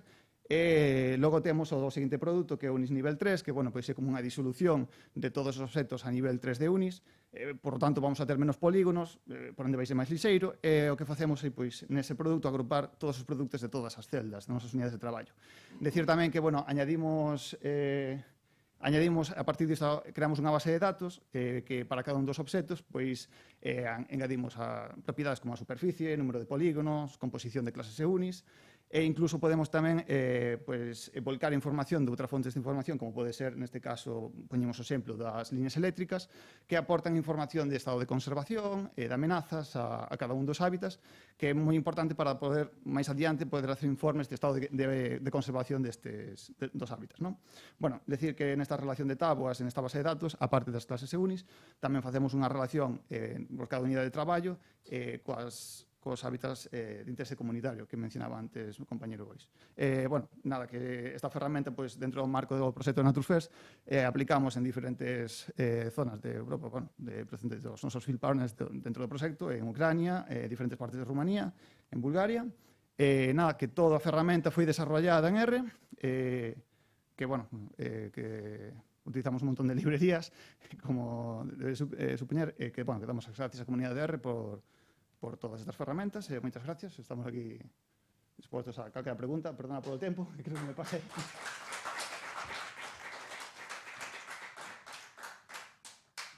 Gracias, Iago. Non sei se hai alguma pregunta. Perdón polo tempo. Nada. Alguma pregunta para Boris ou para Iago? Aprovecho yo. Bueno, gracias porque me pareció una ponencia muy interesante. No controlo mucho del tema, pero me quedó una duda y entiendo que donde tenéis los problemas es con la cartografía que utilizáis por la resolución que tiene, ¿no? Porque no podéis bajar, creo que decíais 10 metros y tal, y que por eso usabais esos puntos o esas zonas de entrenamiento. Que entiendo que es trabajo de campo, es decir, es ir allí, geolocalizar y analizar lo que encontréis en ese punto. La pregunta es, ¿habéis pensado a lo mejor en, si no son zonas muy extensas, como antes poníais el ejemplo de Ancares, por ejemplo, de meter una capa mayores cartografiada, yo qué sé, pues con drones o con algo que os permita bajar esa resolución de los 10 metros?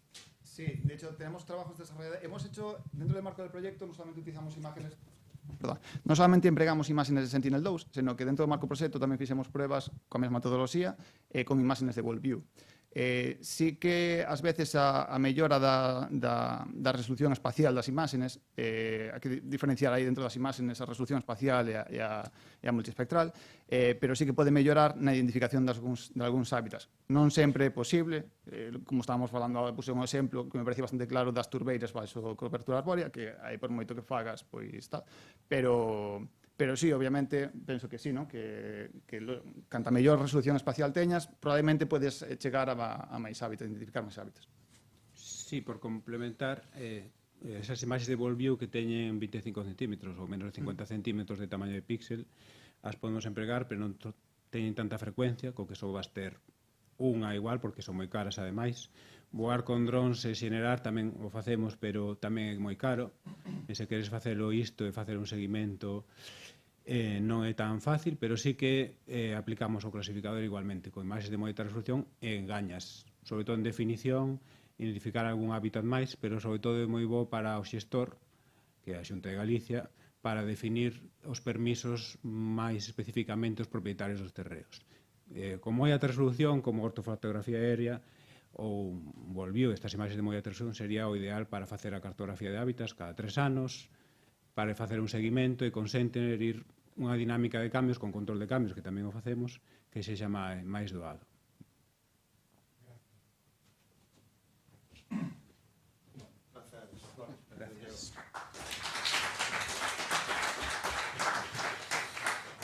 Pois seguimos, agora é o turno de Marta Rodríguez Barreiro.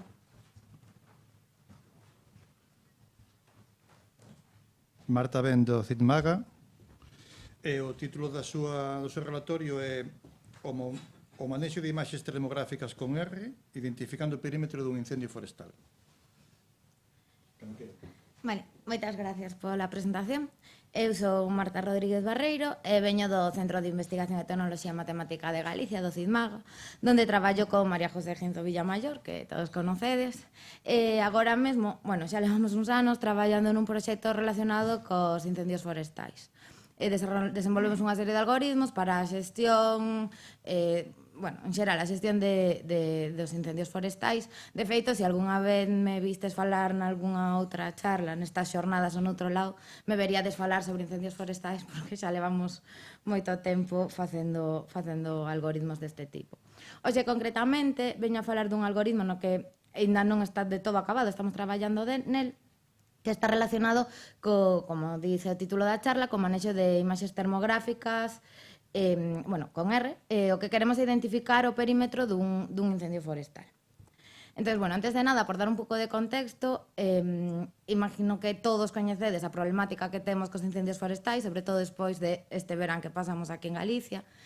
Por que é importante coñecer o perímetro dun incendio forestal en tempo real? É sobre todo importante para o coordinador de incendio, non para as labores de xestión, para decir onde debería traballar cada un dos medios de extinción que hai disponibles para traballar nese incendio. E, na actualidade, en realidad, agora mesmo xa se teñen imaxes do perímetro do incendio, non en tempo real, porque normalmente o que utilizan son imaxes satellitais e a frecuencia de actualización destas imaxes non é suficiente para coñecer o perímetro do incendio mentras está a suceder, non? Entón, coñecer as imaxes satellitais permítenos ver a ubicación da fronte do incendio, a dirección de avance, máis ou menos, pero claro, cunha resolución temporal que non é suficiente para facer unha boa coordinación de medios. Entón, hoxe por hoxe estás empezando a utilizar xa cámaras térmicas que poden estar ubicadas tanto en drones como en aeronaves de extinción. Estas imaxes sí que nos permiten ter información de incendio en tempo real, pero aínda non se utilizan de forma xeralizada e sobre todo de forma automática. Entón, agora vos vou explicar a solución que nos estamos a desenvolver para poder procesar a información que nos dan estas cámaras termográficas, estas imaxes termográficas do incendio, para proporcionar información automatizada ao coordinador, non? Entón, Bueno, antes de nada, vou empezar por, supoño que máis ou menos todos sabedes o que é unha imaxe térmica ou unha imaxe termográfica. É unha imaxe que captura a radiación térmica que non é visible para o ollo humano, entonces o que nos permite registrar ou representar a distribución de temperaturas dunha superficie dun obxecto. Esta imaxe que vedes aquí, por exemplo, é precisamente do terreno dun incendio forestal. Temos unha serie de píxeles e cada píxel ten asociado un valor dunha temperatura. Neste caso, vai dos 10 aos 170 grados, nesta escala de colores. Esta imaxe en concreto xa ten esta forma un pouco rara porque, bueno, está xa referenciada, vale? Para que cada píxel represente unha coordenada do terreno. As imaxes que nos temos, vale, están colocadas nunha cámara termográfica que está nun helicóptero de extinción. Isto permite que obter estas imaxes termográficas non sexa un esforzo maior para ningún medio de extinción, porque a propio helicóptero, cando está descargando auga, toma a imaxe de forma automática. En realidade, nós traballamos cunha empresa que ten medios de extinción que se chama Vincis, e eles teñen isto non é un helicóptero, é un dron. Este prototipo chamase Lumes, ten unha cámara termográfica instalada e o obxectivo sería poder obter imaxes desta cámara, deste dron. Pero, bueno, por causas alleas a nós, este dron ainda non pudo voar en incendios forestais activos, entón non temos ainda as imaxes desta cámara, pero, bueno, imaginadevos unha cámara moi parecida a esta, colocada nun helicóptero de extinción, que cada vez que ese helicóptero descarga auga, toma unha imaxe do incendio. Agora mesmo, só un helicóptero ten esta cámara instalada, polo tanto, a información que temos non é tan completa como nos gustaría, porque, bueno, temos a información da zona de incendio onde esa aeronave está traballando.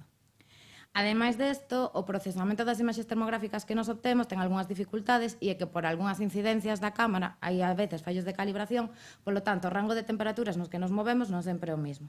É dicir, a mesma cámara, na primeira pasada, pode sacar unha imaxe no que os rangos de temperatura estén entre 0 e 170 grados, imaginadevos, e a seguinte, pois igual vai de menos 40 a 60. Porque fallou por cousas que eu non son técnica desto, non sei exactamente por qué, pero sei que a cámara falla e as imaxes que nos chegan teñen estas diferencias de temperaturas. Isto nos impide establecer un umbral. Quero dicir, nós non podemos decir a partir de 50 grados, 60 grados hai incendio, porque ás veces esos 60 grados non son 60 grados reales.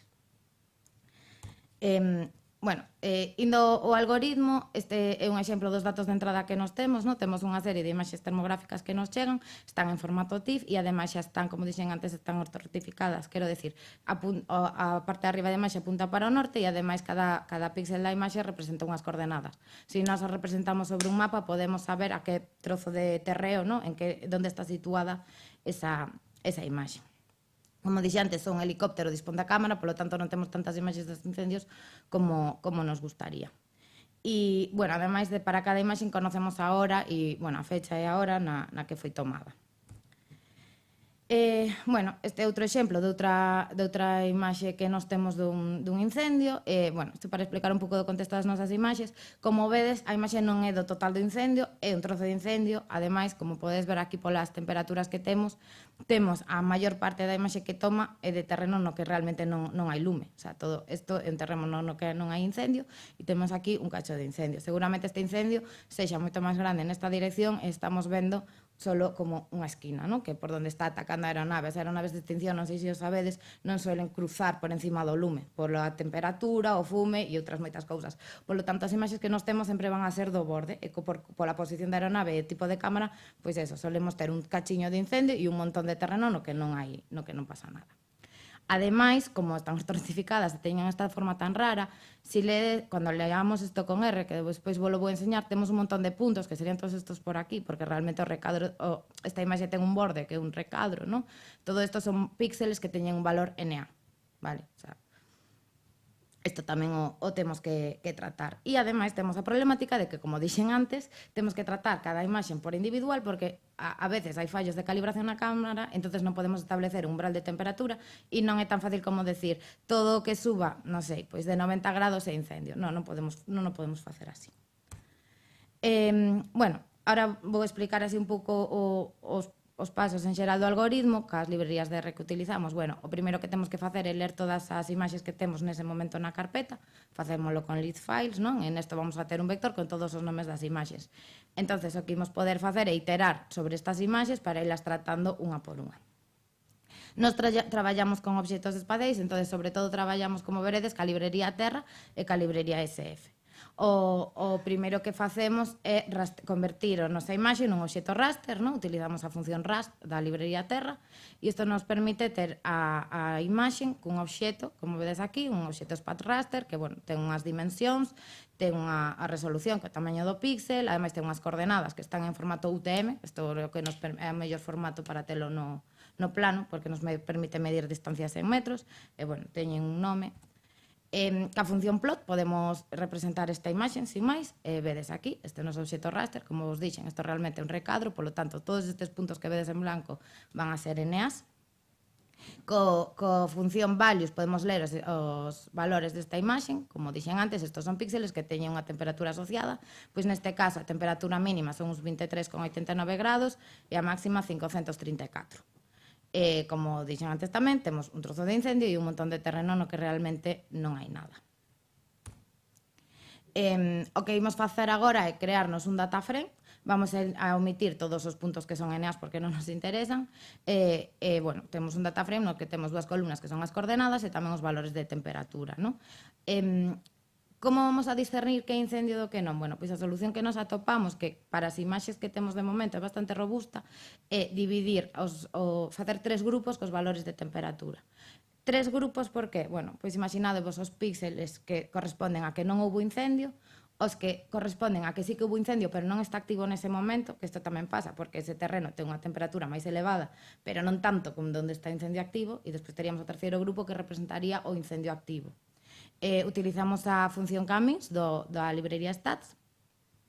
Temos un clúster, ¿no? Utilizamos, o sea, dividimos a temperatura, esta columna de aquí, cambiamos o nome, en 3 grupos. Danos un obxecto que é un tipo clustering da librería Cummings, que nos dice, nos crea os 3 grupos. Estos son as medias de temperatura dos 3 grupos. Como vedes, temos un grupo con a temperatura de casi 420 grados, outros 35 e outros 250. Bueno, dá moita máis información, isto podedes velo, diríanos cada un dos elementos a que grupo pertence e todas estas cousas. Pero, bueno, realmente a nos o que nos interesa é a temperatura media de cada grupo. O que dixemos é, vamos a escoller como umbral de temperatura para discernir que é incendio ou non, a temperatura media do segundo grupo. Para eso utilizamos a función sort para ordenar a temperaturas dos grupos e quedámonos co segundo grupo. Bueno, se facedes grupos centers, vemos que isto nos indica a temperatura media de cada un dos grupos, estaríamos escollendo como umbral de temperatura o este 254. Entón, o que facemos é crear un obxecto espacial cos elementos do data frame que teñen unha temperatura maior ou igual a este 254. Utilizamos esta función da librería SF e temos este obxecto espacial que podemos representar aquí. Neste caso, o que xa nos quedamos solo é cos puntos que creemos que pertencen ao incendio, xa non temos todos os NAs e ademais xa vedes agora que a temperatura mínima está preto dos 250. De todas formas, isto non é que nos interesa porque nós que queremos é o perímetro de incendio. Por lo tanto, o que imos facer é a envolvente convexa de todos estes puntos. Como estamos con un obxecto espacial, utilizamos a ST Convex Hull. Primeiro facemos un ST Union para unir todos os puntos espaciais, convertilo nun único obxecto, e facemos a envolvente convexa e nos crearía algo como esta forma, vale? Isto que vedes aquí, que así pode non ter moito sentido, realmente é un obxecto espacial, entón ten unhas coordenadas relacionadas, polo tanto, poderíamos representarlo no plano e estaríamos vendo nese momento o perímetro da imaxe. E aquí ven un pequeno truco que nós tuvemos que facer, e ao mellor alguén aquí ten unha idea mellor de como podemos resolver isto. Ademais de dar o perímetro, o que queríamos crear tamén era como un mosaico con todas as imaxes que eles nos proporcionan, vale? Con todas as imaxes TIFF. Entonces, para poder unir os diferentes raster, necesitamos que teñan a mesma extensión. O que imos facendo é de cada vez que tratamos unha imaxe, collemos as coordenadas mínimas, máximas e o número de filas e columnas de cada unha das imaxes. Vale? Esta imaxe o que che dá é como bounding box, o recadro, o marco das coordenadas mínimas e máximas de cada unha das imaxes. Entón, nos ímonos guardando eses valores extremos e guardamos tamén a imaxe actual nun obxecto que chamamos mosaico. Agora vos vou ensinar por qué. Bueno, Imaginadvos agora que estamos ca primeira imaxen, isto sería o que temos a primeira imaxen que é este raster, e, bueno, ademais desto temos o perímetro que vos enseñei antes, non? E agora temos que iterar no resto de imaxes e ir unindo para facer a figura completa. Imaginamos que repetimos o proceso que vos acabo de explicar ca segunda das imaxes e temos este perímetro de aquí. Bueno, como temos dos obxectos espaciais, utilizamos a función STUnion do paquete SF tamén e creamos un novo obxecto perímetro que sería pois estes dos de aquí. Ahora xa poderíamos ver un pouco máis do perímetro dese incendio. E aquí ven o problema cando queremos unir os dous raster. Para unir os dous raster nos utilizamos unha función que imos ver despois, pero antes, para utilizar esa función, necesitamos que os dous teñan a mesma extensión. Polo tanto, o que facemos é, vale, a imaxen que xa tiñamos, vamos a facerlle un resample para pola na extensión que nos fomos guardando, que é a extensión de coordenadas mínimas e máximas. Entonces, o noso mosaico que antes estaba nun recadro máis ou menos así, agora está nun moito máis grande porque lle fixemos un resample. Por qué? Porque o queremos unir a esta imaxe. Entonces, para utilizar a función mosaic, que nos permite unir dous rasters, necesitamos que os dous rasters estén na mesma extensión. Por lo tanto, o que imos facendo é guardándonos sempre a extensión mínima e máxima, para poder unir esas dúas imaxes. Ademais, ás veces, as imaxes solapan píxeles, neste caso, lle decimos que colla, en caso de que dúas imaxes teñan o mesmo píxel, que colla o valor de temperatura máxima. Desta forma, vamos facendo o proceso con todas as imaxes que temos de unilos, de conseguir o perímetro, e obtemos algo como que vedes aquí. Este sería o noso perímetro final unindo os perímetros de cada unha das imaxes, e este sería o mosaico que temos con todas as imaxes termográficas. Como a eles o que lle queremos dar, bueno, como a empresa o que queremos darlle é un perímetro cerrado, o que volvemos a facer é unha envolvente convexa deste obxecto, e obtemos esta liña que vedes por aquí que bordea isto rojo, ou, bueno, vendo nesta imaxe teríamos este mosaico de imaxes termográficas e este sería o perímetro que nos calculamos, esta liña vermella de aquí. E, bueno, pola miña parte pouco máis, se tedes algunha dúda, non sei que tal fun de tempo.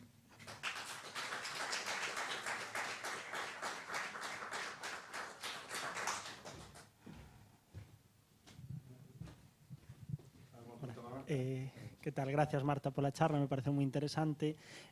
Nada, eu aproveitaba para comentar, porque claro, vexo aí que empregades a envoltura convexa, e eu falei na miña charla a envoltura reconvexa, non sei se igual, porque entendo que calculades a envoltura convexa, xa os datos que tedes son bidimensionais, estades no plano, non? E claro, entendo que se o incendio en algún momento dado tuvera como unha especie de entrante, a envoltura convexa vaiche cubrir ese entrante, non se vai ver reflexado. Entón, non sei se igual, como suxerencia, igual podría ser interesante traballar con envoltura reconvexa, que, digamos, se colles unha bola suficientemente pequena, si é capaz de capturar eses entrantes. O que pasa é que, claro, non sei se igual para o tipo de datos que estades traballando non hai unha implementación, porque, por exemplo, a librería AlphaHull o que implementa é, cando tes un conxunto finito de puntos, calcular a súa envoltura reconvexa, non? Pero igual para o tipo de datos que usades vos non vos serviría, non sei. Non, si serviría se fixemos probas. O problema que temos é que a veces axustaba demasiado os puntos. Claro, a clasificación que estamos facendo entre o que é incendio e non incendio é bastante burda. Entonces, ás veces, se axustamos demasiado ese perímetro, nos estamos deixando fora partes de incendio. Desta forma, claro, se hai un entrante é verdad que collemos terreno de máis, pero ás veces ese terreno de máis é incendio tamén que nós non estábamos detectando previamente. Entón, en xeral, vennos mellor facer unha envoltura convexa, aínda que a veces digamos que hai terreno que non está queimado, pero sigue sendo terreno tan próximo ao incendio que de momento. Tamén é verdad que ahora mismo non temos imaxes suficientes como para facer moitísimas probas, entonces estamos ainda desenvolvendo. Pode ser que se empezamos a ter máis imaxes, desta campaña non hubo moitas, non sei do ano que vencimos ter novas, haya que probar outro tipo de... Pero sí, non lo planteamos e sí a usamos. Vale, gracias. Gracias.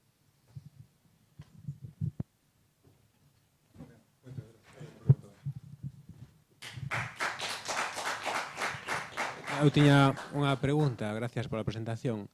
En relación a se valorades medir a intensidade do lume dentro dese polígono que xerades para ver de cara a xestión logo pos-lume desta zona se te máis intenso ou menos intenso. Sí, de feito, ao principio éramos como... Bueno, moi ambiciosos e o que queríamos era non só sacar o perímetro de incendio, sino sacar o frente de llama, os flancos, porque claro, realmente eu estou dicindo que conocer o perímetro é moi importante para os medios de extinción e é verdad, pero conocer ao frente de llama nos permite saber cara onde vai o incendio, onde non se deberían posicionar, sobre todo as brigadas terrestres, e todo isto, non só o perímetro en sí mismo da información, pero non tanta.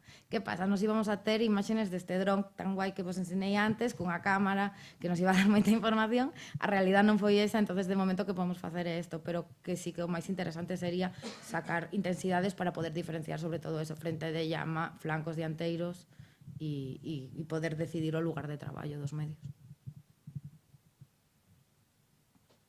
Xa, non?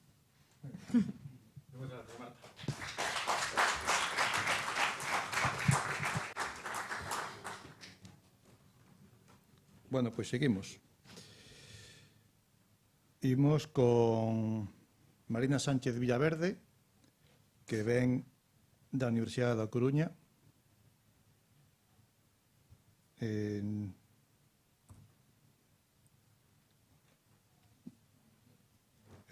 A de PowerPoint. Si funciona ben, pois ponemos esta.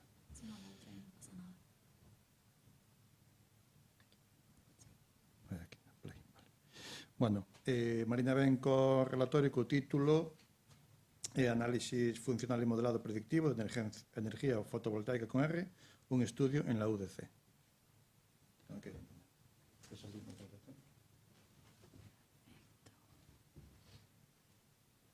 Bueno, buenos días, me llamo Marina Sánchez, como acaban de comentar, y pues voy a hacer mi presentación de un trabajo que realicé en este caso para, vale, perfecto, para el TFG. Lo hice en colaboración con los profesores Manuel Oviedo de la Fuente y José Escudero Cascón, que pertenecen al CITIC. Bueno, este es el índice que voy a seguir para esta presentación y pues vamos a empezar dando un poco de contexto sobre el trabajo, y es que, como sabemos, el consumo desmedido tanto de productos como de energía de origen fósil ha llevado a consecuencias medioambientales como el calentamiento global, la contaminación del aire y el suelo y la generación excesiva de residuos. Entonces, como respuesta, se han impulsado iniciativas para fomentar el consumo responsable y sostenible, por lo que surge el consumo verde. Entonces, ¿qué es el consumo verde? Pues es una forma de consumo que busca minimizar el impacto ambiental mediante el uso responsable de los recursos. La energía verde, a su vez, es aquella que se obtiene de fuentes naturales inagotables y con bajo o nulo impacto negativo. Entre estas fuentes destaca la energía solar fotovoltaica, que es con la que vamos a trabajar. Entonces, aquí podemos observar cómo en las dos gráficas hay un aumento en la producción de energía solar fotovoltaica y eólica en España, al haber intensificado la adopción de estas fuentes limpias de energía.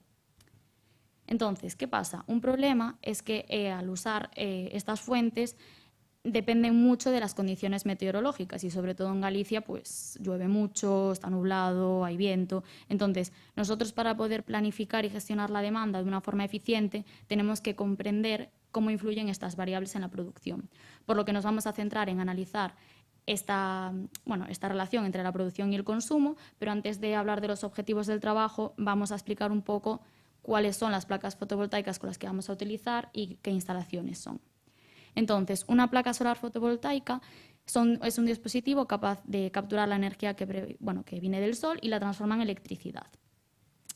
Los sistemas fotovoltaicos que están instalados ahora mismo en la UDC nos permiten monitorizar tanto la energía consumida como producida en tiempo real. Y vamos a trabajar específicamente con la Facultad de Derecho y con el edificio de departamentos de ETSAC. Antes de nada voy a hacer un comentario que luego explicaré más adelante, y es que estos sistemas están diseñados para el autoconsumo, es decir, que cuando hay condiciones de baja demanda, como son los fines de semana o los festivos, pues se va a producir una limitación en la producción efectiva. Eso lo veremos más adelante. Entonces, vamos a utilizar Grafana para visualizar los datos a través de una plataforma de IoT de la UDC. Para cada edificio se van a obtener 4 tipos de energía: en azul la energía producida, en amarillo la energía consumida, en verde la consumida por la instalación y en rojo la exportada a la red. Tradicionalmente, este tipo de datos se analizaría mediante técnicas multivariantes, pero nosotros hemos decidido optar por un enfoque funcional. Esto nos va a permitir aprovechar la naturaleza de los datos y aplicar herramientas específicas para análisis de los datos funcionales. Vamos a dividir las curvas que estamos viendo por días. Estas serían las líneas que van dividiendo cada día, y si nos fijamos en estos dos casos, hay una baja demanda, una baja energía el fin de semana. Ahora sí, los objetivos del trabajo serían, en primer lugar, analizar y describir los patrones diarios de producción fotovoltaica y del consumo en ambos edificios, luego aplicar técnicas de análisis de datos funcionales para extraer características relevantes de las curvas diarias, construir modelos predictivos que estimen la energía producida evaluando la precisión y proponer mejoras o futuras líneas de trabajo y entender realmente los factores que influyen más en la producción para la universidad. Entonces, estos eran los mismos datos que veíamos en Grafana, pero con los mismos colores aparte de cada una de las energías. Y aquí estamos ampliándolo pues, para el 28 de enero, por ejemplo. Y podemos fijarnos que donde más es desde las 8 hasta pues, aproximadamente las 6. Bueno, he de decir que los datos son en invierno, entonces pues, también el día es más corto. Aquí pues, tenemos la energía separada para cada uno de los tipos. Y a mayores vamos a tratar con unos datos obtenidos de Meteo Galicia, donde contamos con el brillo, la lluvia, la temperatura, la dirección del viento, la humedad, la presión y la velocidad. Y a mayores con unas variables contextuales como serían el tipo de día y el día de la semana. Bien. En cuanto al preprocesado de los datos, vamos a agrupar los datos. Tendríamos la energía, que tiene los 4 FDatas, que son correspondientes a los 4 tipos de energía, y luego los datos meteo, que sería el data frame, con las variables meteorológicas explicadas antes y con las contextuales. En una primera fase exploratoria, se realizó una representación gráfica de las curvas, donde se detectaron anomalías, como podemos ver aquí, en diversas curvas en el mes de octubre. Eran unos valores constantes de energía durante varias horas y lo teníamos en los 2 edificios, por lo que se decidieron eliminar estos días para el estudio. Bueno, aquí se muestran algunas de las funciones propias que se han utilizado y los paquetes y funciones clave. Se irá mostrando después de cada apartado, y un pipeline sencillo que primero tendríamos los CSVs en Grafana, luego utilizaríamos la función de cargar datos, donde se lee y se organizan los ficheros exportados desde Grafana, luego procesar datos, donde hay una limpieza, una integración y la creación de estructuras para análisis, y por último ya tendríamos las curvas en FData, que podríamos utilizar el plot energía para visualizarlas. En cuanto al análisis realizado, las curvas funcionales que hemos visto antes, gracias a eso podemos hacer uso de técnicas novedosas. Entonces, para realizar el análisis vamos a decidir separar los datos en días laborables y no laborables. Vale. El consumo de red, como podemos ver aquí, se ve afectado por este agrupamiento, ya que, por ejemplo, en la Facultad de Derecho, en los días laborables hay un incremento en el consumo durante las horas de actividad, mientras que en los días no laborables hay un consumo casi mínimo. Sin embargo, en la Escuela de Arquitectura, como podemos observar aquí abajo, pues se mantiene muchísimo más estable. Luego se va a comprobar si resultaría útil utilizar un suavizado o no. Vamos a probar con 3 técnicas: el nuevo paramétrico mediante un estimador de tipo kernel en Adraya-Watson, con un suavizado de B-splines y un suavizado con base de Fourier. En esta imagen se muestran los 3 tipos de suavizados. El suavizado mediante funciones de Fourier presenta los mejores resultados en la mayoría de los casos y sobre todo en las curvas de producción. Y esto se debe a que captura patrones globales en señales periódicas, y en cambio las B-splines resultan más adecuadas en escenarios con mayor variabilidad local, como sería el consumo en los días laborables. Hemos decidido al final que las diferencias son mínimas, por lo que vamos a mantener las curvas originales y no utilizar el suavizado. Y esta sección de código aquí se muestra cómo se realizaría el suavizado con Fourier, luego la comparación con B-splines y una visualización para comparar ambas con ggplot. Bien, la correlación de Pearson mide relaciones lineales entre variables, pero no detecta dependencias no lineales. Por eso vamos a utilizar la correlación de distancias, que detecta cualquier tipo de dependencia, sea lineal o no, y tiene pues, unas ventajas, que es adecuada para datos funcionales y de alta dimensión, detecta la independencia, es compatible con variables categóricas y nominales y permite evaluar qué variables tienen mayor asociación con la variable respuesta. Observamos claramente cómo el consumo es inferior en los días festivos y cómo, por ejemplo, el viernes va bajando y es notablemente más bajo los fines de semana, como habíamos comentado antes. En las siguientes matrices, en la diagonal superior se muestra la correlación de Pearson y en la inferior la de distancias. Vale, en la Facultad de Derecho, que sería la imagen que tenemos a la izquierda, el consumo y la producción dependen en gran medida del día de la semana y del tipo de día, mientras que muestran pocas relaciones con las variables meteorológicas. Y este comportamiento se puede deber bien a que tiene una menor altitud y bueno, una posición más resguardada este edificio, y a que también sabemos que en 2011 hubo una reforma en este edificio, lo que hizo que se mejorase la eficiencia térmica, y esto puede explicar por qué hay una baja sensibilidad del consumo a variaciones meteorológicas externas.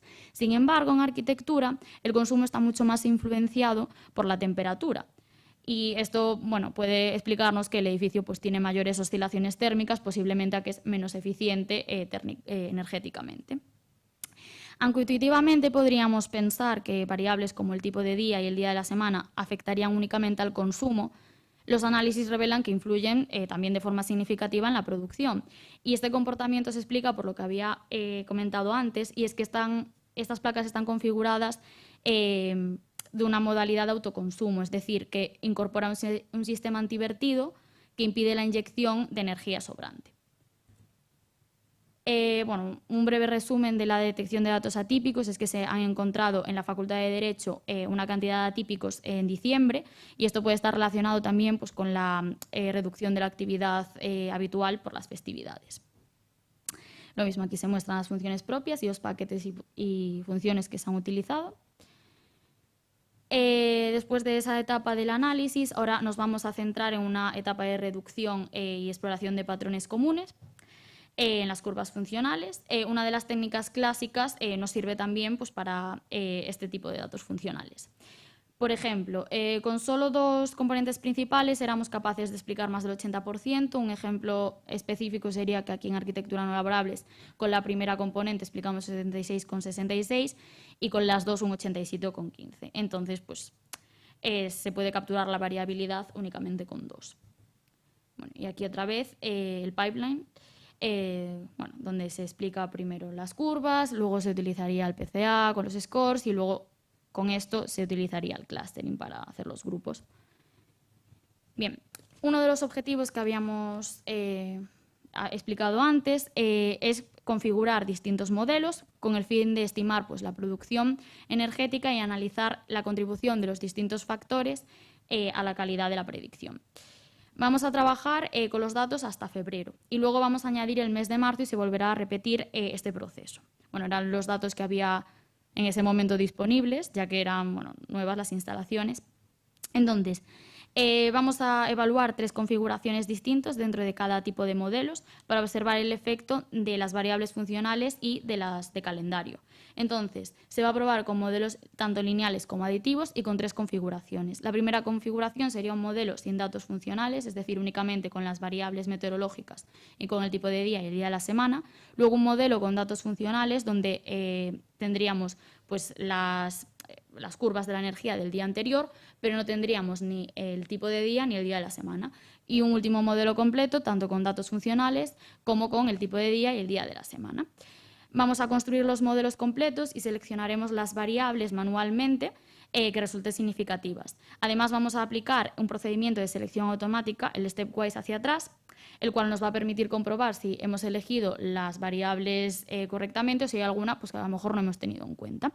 Para el caso de los modelos aditivos con datos funcionales, vamos a hacer uso también de la selección de variables con GSAM-VS. Los modelos aditivos nos están permitiendo capturar relaciones no lineales entre las variables explicativas y la respuesta, y esto hace que obtengamos mejores resultados con estos modelos. Para la evaluación vamos a utilizar dos estrategias. El rolling window, que básicamente tú empiezas entrenando el modelo con los primeros 114 días y predecimos el 115. Luego ampliaríamos esta ventana y entrenaríamos del 1 al 115 y predeciríamos el 116. Y así sucesivamente. Y luego tenemos la validación cruzada por bloques, que en cada iteración uno de los bloques se utilizará como conjunto de prueba, mientras que el resto se destina pues, al entrenamiento. Vale. Tenemos aquí el mejor modelo para rolling window y también para validación cruzada. En ambos ha sido el modelo aditivo y no hemos obtenido los modelos que nos podíamos esperar, en plan no han sido lo buenos que esperábamos, y esto se puede deber pues, a que hay un posible sobreajuste con modelos más complejos. Entonces, vamos a probar con otro modelo. Hemos pensado en boosting, ya que pues el boosting utiliza las penalizaciones explícitas por la complejidad del modelo para evitar el sobreajuste. Permite también manejar pues, relaciones no lineales complejas y combinaciones entre predicciones. Son más robustos frente a valores atípicos y problemas de multicolinealidad y nos permiten evaluar la importancia relativa de cada variable, lo que facilita pues, la interpretación y la selección de las características relevantes. Vale, se van a entrenar el modelo GBM y el XGBoost. Ambos fueron ajustados mediante validación cruzada con 10 particiones y la búsqueda automática de hiperparámetros. En este caso, las variables funcionales se transforman en variables numéricas mediante representaciones con B-splines y con análisis de componentes principales funcionales. Las variables más relevantes, tanto en derecho para ambos modelos, pues han sido las que vemos aquí, que serían la dirección del viento, día de la semana, lluvia, etcétera. Vale, los resultados muestran que ambos modelos obtuvieron muy buen rendimiento. El GBM con un RMSE de 0,68, un MAE de 0,47 y un R cuadrado ajustado de 0,75. Y podemos ver en la gráfica, se observa cómo los modelos capturan adecuadamente pues, la tendencia general de la producción, aunque tienden a suavizar un poco los picos más extremos. En arquitectura también se obtienen muy buenos resultados, como podemos ver, con el RMSE de 0,3, el MAE de 0,2 y un R cuadrado de 0,7. Vale. Bien. Este trabajo logró caracterizar en detalle los patrones energéticos diarios de los dos edificios universitarios. Se confirmó que los patrones de consumo y de producción difieren entre la Facultad de Derecho y la Escuela de Arquitectura debido pues, a sus distintas dinámicas. En Derecho afecta mucho más la actividad humana, mientras que en Arquitectura refleja más la influencia del clima. Identificamos que el sistema fotovoltaico convertido cero limita la producción en ausencia de consumo, es decir, que ahí sí que la universidad tiene un margen de mejora para aprovechar mejor la energía solar disponible. Y tenemos alguna más. Sí, da tiempo. El análisis funcional de datos resulta ser la elección más acertada, pues ya que podemos representar las series diarias como funciones y eso nos permite detectar diferencias de forma, atípicos y relaciones.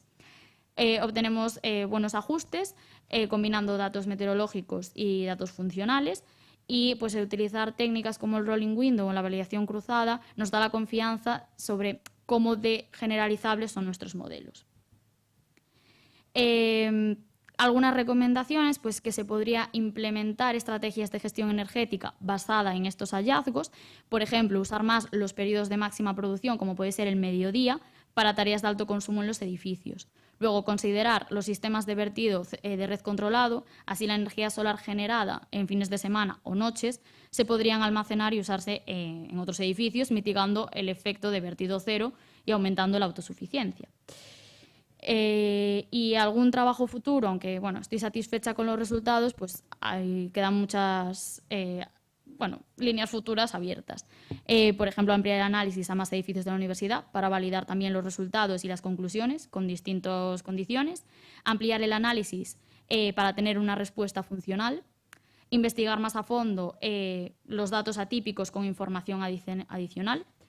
Generar un sistema de recomendaciones de eficiencia energética, a lo mejor una aplicación del estilo a Grafana que avise de atípicos, de alertas o alguna recomendación, e implementar y documentar la función de Grafana to FData que automatice la consulta de datos desde Grafana y pues, toda la conversión a objetos FData, integrarlos directamente y en el análisis y crear modelos predictivos en R.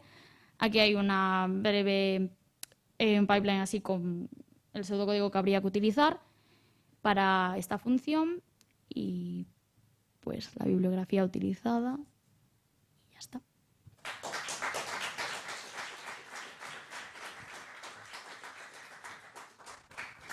Gracias, Marina. ¿Alguna pregunta? Hola, bos días, parabéns pola presentación, encantoume. Só unha pequena curiosidade, se entendín ben, é que hai vertido cero á rede, non? Non hai sistema de baterías nas dúas facultades para almacenar a enerxía ou é que separa o sistema cando... Bueno, las placas las instalaron, aquí cuando empecé con los datos hay muy pocas facultades que tienen todos los datos y ni ellos mismos sabían que tenían ese problema. Entonces, fue algo que se descubrió al hacer el trabajo y tuvimos que hablar. Y yo entiendo que es lo segundo, que se deben de apagar, no lo sabemos muy bien. Bueno, porque pode ser tamén unha proposta de mellora, mellor. Claro. É dicir, pasa que son moi caras, pero unha instalación das baterías que duran uns 10 anos... En teoría las instalaciones cuentan con ellas, pero no sabemos muy bien el motivo. Gracias.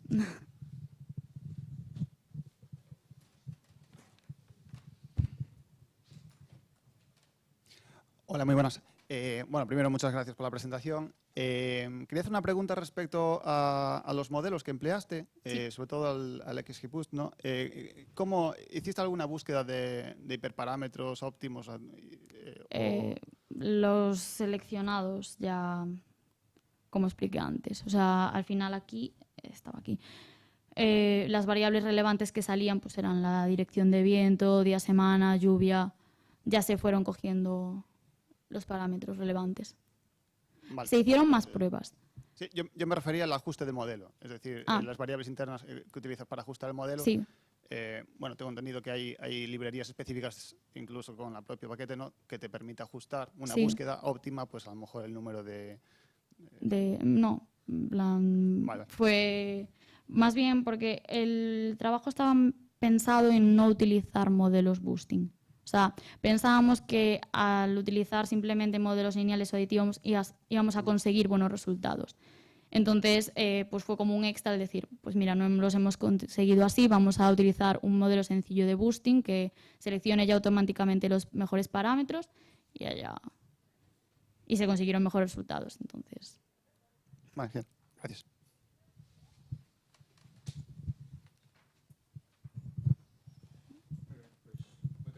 Gracias.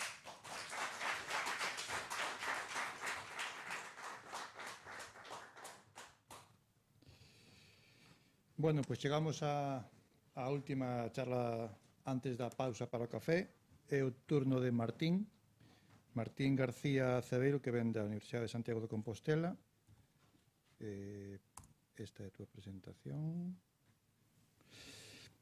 Que ten como título Web Scraping de páxinas dinámicas automatizando o buscador con R Selenium. Adiante, Martín. Bos días, gracias por convidarme a estas xornadas. Intentarei facelo un pouco breve, así, porque antes da pausa, isto é máis ben a modo introductorio para aprender a usar o paquete R Selenium. Pois así un pouco os requisitos previos son os paquetes de R que utilizaremos son RBest, que se utiliza para o web scraping de páxinas estáticas, e logo R Selenium, que se usa para as dinámicas. Fará falta usar Java, eu usei esta versión de Java, personalmente usei o buscador de Firefox porque en Chrome tiña un fallo de versión, fun con Firefox. Para os que non o saibades, unha páxina estática, basicamente unha páxina web que ten un código de HTML fixo. É dicir, ten unha información e o código HTML organiza esta información con etiquetas de forma que o buscador interprete esa información e a organice no que mostra na pantalla. O ano pasado, Álvaro Teodorio deu unha charla nestas mesmas xornadas de web scraping de páxinas estáticas. Entón, se queredes saber máis sobre iso, animovos a ver a charla que está grabada na canle de YouTube. Pois unha páxina web dinámica diferenciase en que o código HTML non é fixo. Ti tes botóns na página web que ao pulsalos modifica o código HTML sen cambiar de URL. Normalmente o que pasa é que ti cando clicas nun botón redirixete a outro enlace e carga unha nova página web con outro URL con novo código HTML. En cambio, nas páxinas web dinámicas, pois isto non é posible, entón, se ti les o código HTML da páxina en sí, pois vas ter información oculta se non interactúas coa páxina web. Entón, o paquete R Selenium é o que permite ter un cliente de NDR o que conectarse ao servidor de Selenium, que, por certo, de código aberto, xa que está así promovendo o código libre. Pois o que permite facer chamadas ao buscador de NDR. E ben, pois así simplemente, xa directos ao grano, con esta función do paquete de Selenium, pois indicades o buscador que usades e algúns outros parámetros. O que vos abre é unha ventana de Firefox que, se vos fixades, ten aquí cun símbolo de robot, isto así en cores vermellas, indicando que, bueno, é un couso remoto e automatizado. E ben, obtedes o vosso cliente DR, e logo o que tedes é un obxeto o que contén funcións cas cales faz chamadas ao servidor e interactúas directamente co navegador. Por exemplo, con a función navigate, pois navegades a unha página web que vos dedes co URL. Neste caso faremos un exemplo con a página web Bedka, que é unha base de datos de alimentos, cos nutrientes, etc. Ben, pois, así, simplemente, navegades a esta página web e o que vos encontrades é que tedes varios botóns. Pulsando estes botóns, o que vai facer é modificar a página web, sen cambiar o HTML, o URL. Entón, como explicou Álvaro na súa charla, hai unha extensión de Chrome que se chama CSS Selector, que o que fai é seleccionas unha parte da página web e o que te devolve é un que se chama selector CSS, que é como un patrón de búsqueda no código HTML que te devolve pois ese elemento web. Entón, simplemente, utilizando isto, por exemplo, abrides a mesma página web dentro do navegador Chrome e despinchando naqueles lugares que vos interesa localizar. Por exemplo, nos queremos ir á consulta de datos. Entón, pinchades aquí, seleccionades outros botóns que aparecen marcados do mesmo tipo e así fai un filtro máis específico para coller só ese botón. Ca función find element, bueno, aquí puxen find elements con S, sería sen S, porque senón devolve unha lista en vez de un único elemento. Usaríades os CSS Selector, hai outras formas de filtrar, pero, bueno, a máis aceitada para o que queremos é esta. E o valor que simplemente indica o CSS Selector. Simplemente eso devolve este elemento web, este botón de aquí, e pinchades no elemento a través desta función. Isto que fai actualizar a páxina e pasar a esta outra interfaz. De novo, volvedes a pulsar o botón co CSS Selector para ver o patrón que necesitades para encontralo, e ides así, paso a paso. Aquí é igual, pero chega un momento no que o CSS Selector pode fallar. Por exemplo, aquí queríamos seleccionar o aceite de algodón, o botón que dirixe os datos que ten sobre o aceite do algodón, pero o que fai é seleccionar a táboa que hai por debaixo. Entón, pois, a partir de aquí xa non poderíamos seguir sen saber nada disto. Entón, o que xa non nos vai facer todo o traballo e habría que meternos un pouco máis en detalle. Entón, pois, simplemente habría que saber como funcionan os CSS Selectors para vernos no código HTML as etiquetas que hai e construirnos un que se axeite o que queremos localizar. Estes serían os máis simples. Por exemplo, poderíamos poñer só un elemento, que é o nome da etiqueta, e seleccionaría todas as etiquetas que se corresponden con iso. Logo, hai outros que podes indicar a IDE ou a clase. E logo, se queremos ir a algo máis detallado, pois poderíamos meternos nos atributos, porque igual para localizalo non temos o atributo ID ou class. Por exemplo, aquí poño un exemplo de lang para o que sexa neste caso. E, bueno, os que máis usaremos serán o de igualdade para algo moi en concreto ou o de contido, este de aquí. Porque se vos fixades, bueno, aquí tamén pois temos unha lista enorme de alimentos e non podemos tampouco seleccionar un a un co CSS Selector e pasalo o noso código de R. Teremos que facer un bucle que percorra todos e para iso hai que identificar patróns no código HTML que nos permita conseguir todos eles sen ir un a un. E nada, simplemente podemos ir dende a mesma venta de Firefox automatizada que temos, facemos clic dereito no botón que queiramos, pulsamos en inspeccionar elemento e xa nos abre aí o código HTML onde podemos ver as etiquetas estas que están entre os símbolos estes de menor e maior. E nada, é cuestión de buscarnos a mellor forma de localizalos. Neste caso, temos aquí os identificadores por número para cada alimento. Entón, vemos que aquí pois aparece ese número. Entón, a forma máis axeitada ou a mellor forma de facelo é localizar este número nas...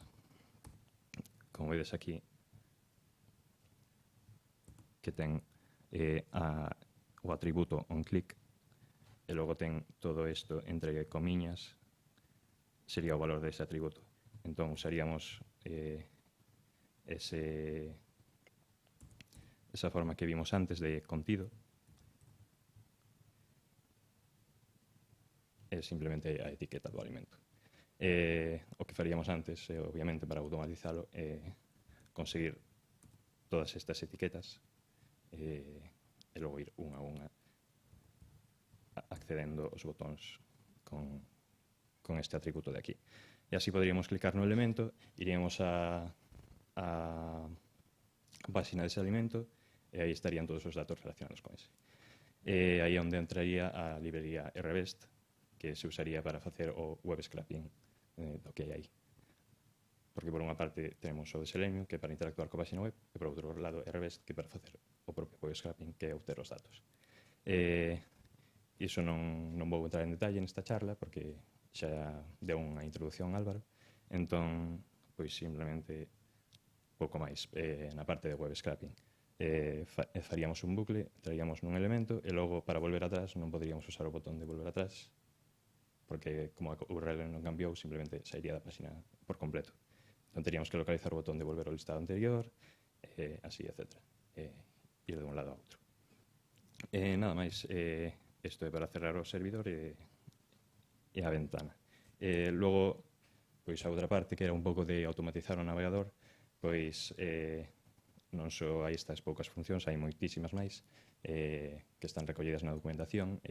Por aquí uns exemplos sería o de go back, que sería pulsar o botón de atrás das páxinas web, o de forward, refrescar a páxina web, que devolva a URL, que saque capturas de pantallas, incluso mover o rato o que queirades. O que se vos ocorra que podes facer no navegador post, podes facelo tamén dende R con Selenium. Logo, cos elementos web poderíades interactuar, por exemplo, poderíades mandar teclas para encher formularios, como xa dixemos, clicar botóns, etc. Entón, pois, incluso con estes de botón down, botón up, que sería manter pulsado un botón, logo poderíades mover o rato e levantar o rato. Entón, pois eu sei, poderíades debuxar. Por a miña parte, pouco máis. Por aquí vos deixo a documentación por se queredes mirar o máis en detalle.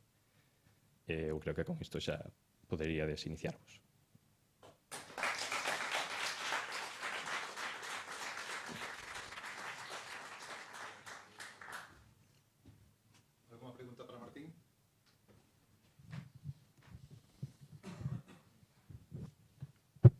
Hola, grazas pola presentación. Eu, dende fai tempo, estou interesado no web scraping.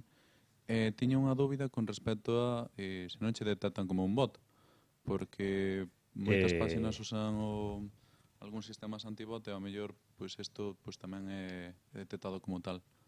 Sí, diso fala Álvaro na súa charla sobre as medidas que hai anti-web scraping na web. Pois sí, neste caso detectaríanche como bot, pero depende un pouco da página web. Por exemplo, nesta de Bedca de datos de alimentos, pois non teñen restriccións sobre acceso a bots, pero noutras sí que podría velos. Normalmente o que hai é se tes o URL inicial da página web e logo lle engades o URL robots.txt, aí indica as partes da página web que pode acceder un bot, etc., ou as restriccións que pode haber. Pero sí que detectarían como bot, porque, ou seja, non creo que sexa moi difícil vendo isto. Vale, moitas grazas.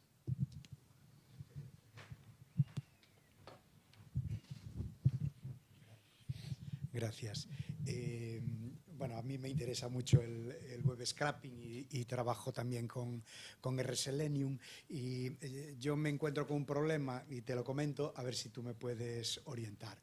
En las páginas dinámicas tienen la mala costumbre de ser muy dinámicas. Quiero decir, estas, por ejemplo, que tú estás enseñando, perdón, estas que estás enseñando... Sí, está moi simple, ten botóns e xa está. Que está moi simple, ten botóns e xa está. Claro, y además es una página que tiene todos los elementos en su sitio, que conoces previamente, incluso cuando te mueves a otra página, cuando haces clic en un botón y te sale la tabla, sabes dónde va a estar el ID del alimento. Vale, yo haciendo web scraping a páginas un poco más complicadas, donde lanzas una consulta sobre esa página dinámica, te trae una tabla que ya no conoces muy bien cuál va a ser la estructura exacta de la tabla, porque va a depender de varios parámetros. Incluso dentro de esa tabla, a mí lo que me interesa sacar son, imagínate, URLs de documentos o de redirecciones que te manda.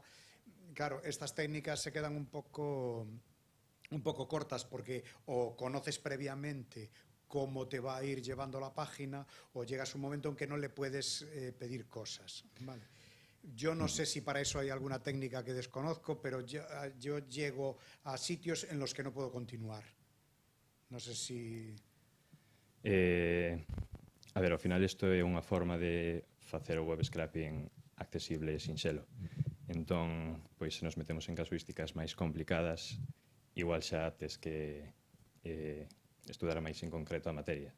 Tipo, igual xa non abrir un navegador deste tipo, senón aprender JavaScript ou cousas así, e como se comportan as cousas por debaixo, a máis baixo nivel. Entón, si isto un pouco faise como a ollo, entre comillas, porque tes que localizar todo previamente e facer logo a man moitas cousas que, como dis, pois é difícil de automatizar, porque pode non ter unha estrutura así clara e ir cambiando. Pero non te sabría dicir unha forma sinxela de facer iso. Pois isto é para a parte fácil, por así dicirlo.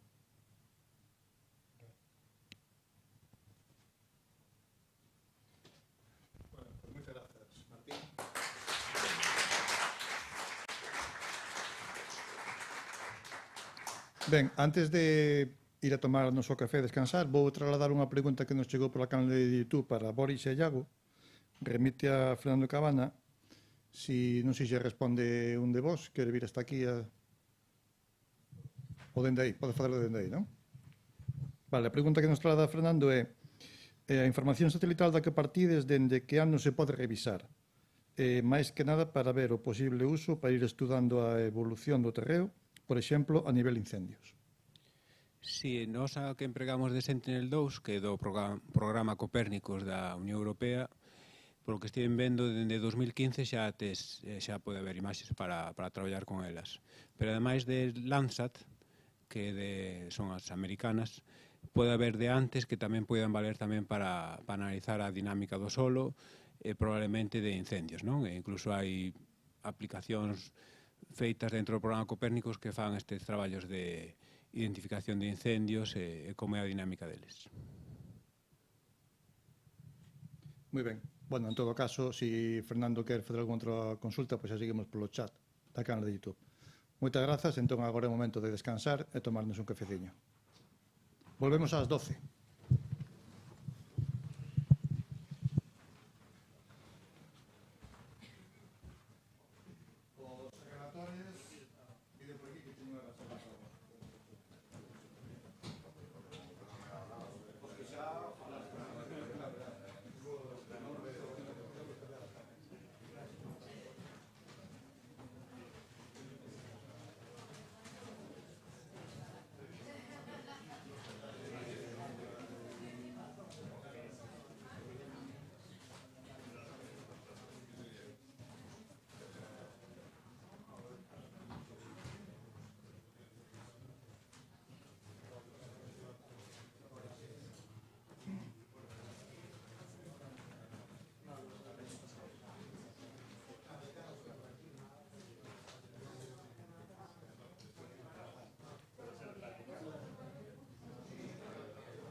Vale. Puedo, ¿no? Sí, claro. Gracias, organizador. Comité organizador. Pablo. Xa. Vale, pois. Ben, pois continuamos. Despois da pausa para tomarnos un pouco aire, un cafeciño, algo de picar. Seguimos co segundo bloque desta mañá.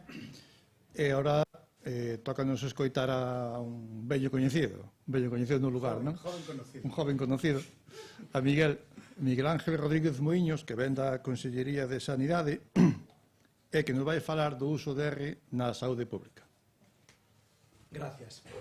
Hola, buenos días. Antes de empezar, completo un poco lo que dijo Rafa. Ahora viene un bloque entre la pausa que acabamos de hacer para el café y la comida, porque bueno, no sé si se comentó al principio, que llegué un poquito tarde, pero intentamos organizar un poco las charlas temáticamente, ¿vale? Porque entendemos que haya gente que a lo mejor le interesan pues un bloque en concreto y no ponérselas ahí salpicadas durante todo el día, porque ya estar aquí unas horas concretas es bastante complicado, como entendemos que para estar desde la mañana hasta la última hora. Entonces, este bloque que empieza ahora, ya os digo, entre el café y la hora de comer, versará sobre charlas que tienen que ver de alguna forma con, obviamente, R y las ciencias de la salud, ¿vale?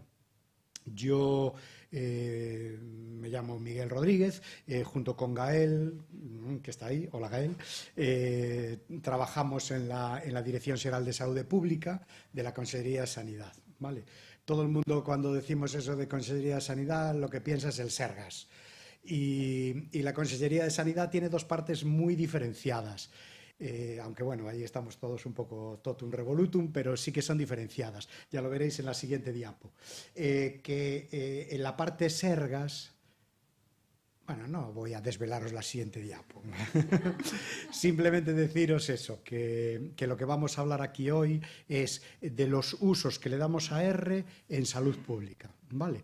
No va a ser nada metodológico, obviamente, pero bueno, para que veáis que R también tiene penetración en otros campos, en otras áreas que no tienen que ver tanto con la metodología pura y dura, como pueden ser, pues eso, las áreas de la universidad, matemáticas, física, ingenierías. Bueno, pues como os decía, para centrarnos un poco en lo que es la salud pública, empiezo por el recuadro de la derecha, que tiene menos letra, es más fácil de leer y es más...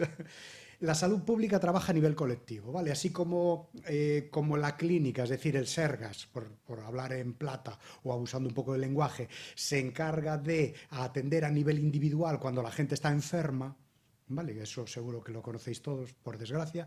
La salud pública trabaja a nivel colectivo y nosotros lo que intentamos es que la gente no llegue al Sergas.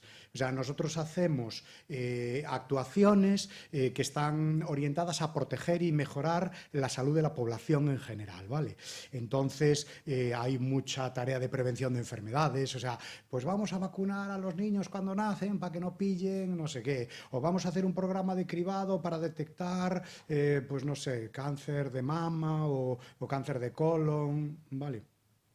No tenéis edad suficiente, casi ninguno de los que estáis aquí, pero ya entraréis en alguno de esos programas de cribado. Y también se encarga Salud Pública de la vigilancia y el control de los riesgos sanitarios. Todos los, yo qué sé, intoxicaciones alimentarias, el control de la salubridad de las aguas, tanto de las que bebemos como en las que nos bañamos, ¿vale? En eso consiste el trabajo de salud pública. Y dices, joder, pues ahora mismo a mí aquí R no me encaja. Bueno, pues entonces la primera pregunta que tendríamos que hacernos es ¿cuál es la importancia que tienen los datos en salud pública?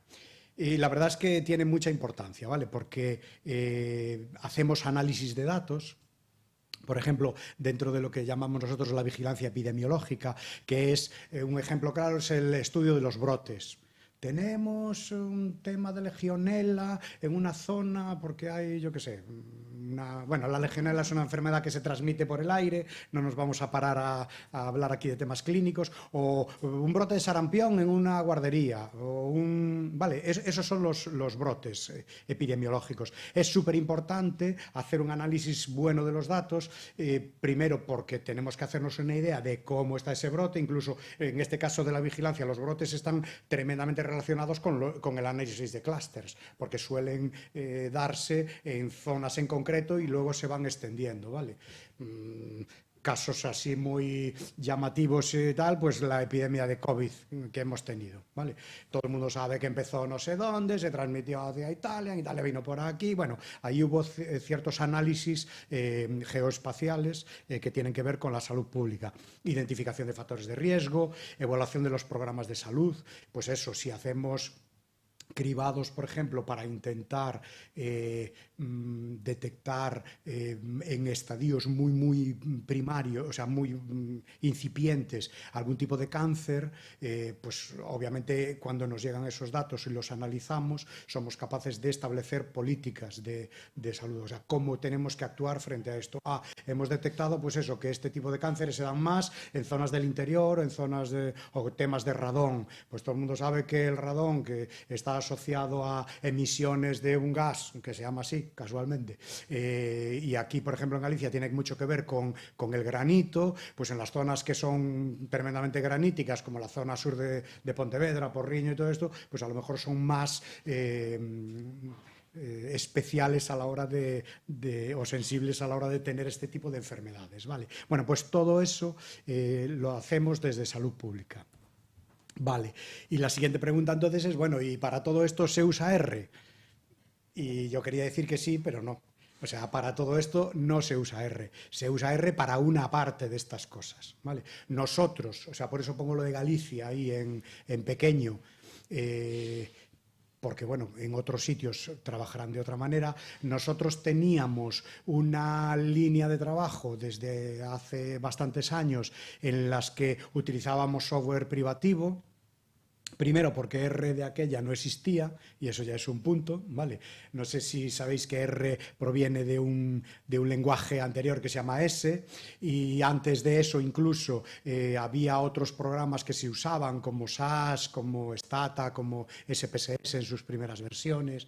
Entonces, bueno, el análisis de datos en ciencias de la salud suele provenir de ese tipo de software, ¿vale? De software privativo, y bueno, al cabo de los años empezamos a trabajar ya con otro tipo de programas. Aquí no se habló, hago así una pincelada nada más. A mí me parece muy interesante, aunque obviamente SPSS, Stata, SAS, todos esos programas que ya conocéis de análisis de datos funcionan genial. Para mí R tiene un punto a mayores, y aquí sobre todo la gente que trabaja con metodología lo va a entender, y es que podemos acceder al código y podemos ver cómo hace las cosas, ¿vale? Yo sé que SPSS funciona muy bien, pero allí tiene un rollito que se llama regresión lineal, no sé qué, y lo hace, y genial, y después lo compruebo y me da bien, pero no sé cómo lo hace. Incluso algunas veces tenemos algún algoritmo hecho y queremos parar en una parte del proceso porque queremos extraer una matriz de coeficientes, y eso en R podemos hacerlo porque tenemos el código y podemos modificarlo, pero en otros programas no. Y se acabó la pincelada esa que iba a dar. Vale, en salud pública en Galicia usamos R para algunas cosas. Obviamente para hacer ciertos análisis de datos en los que no me voy a meter, ¿vale? Porque, bueno, es coger los datos, cargarlos, ya sea un CSV, una Excel o como los tengáis, bueno, SPSS, y después hacer los análisis que sea menester. Hay algunos paquetes de R especialmente dedicados a temas de epidemiología, pero bueno, están ahí, son muy fáciles de encontrar en el CRAN. Yo voy a hablar de los usos que nosotros le estamos dando porque nos lo hemos currado nosotros, ¿vale? Bien, pues una cosa que hemos hecho es realizar ciertas aplicaciones. No son excesivamente complejas, pero nos han facilitado bastante la vida, como son esas dos que aparecen ahí. Una es el SINCA, que no tiene nada que ver con el coche antiguo aquel. El SINCA es el Sistema de Información de Mortalidad por Cáncer en Galicia, Como veis por esa URL, es una aplicación Shiny que está en un servidor Shiny que, bueno, lo utilizamos nosotros, pero lo tenemos, digamos, compartido en una especie de convenio de colaboración con la asociación Melissa. Y este Shiny, bueno, ya todo el mundo sabe lo que es una aplicación Shiny, pero este Shiny lo que nos va a permitir es, a ver si carga bien, vale, es hacer consultas sobre, fijaos a la izquierda, tipo de cáncer e indicador, ¿vale? Pues hacer consultas sobre eso. Quiero ver sobre, por ejemplo, el cáncer de colon. ¿Qué quiero ver? Pues las tasas brutas o las ajustadas, valores absolutos, ¿vale? Tasa específica.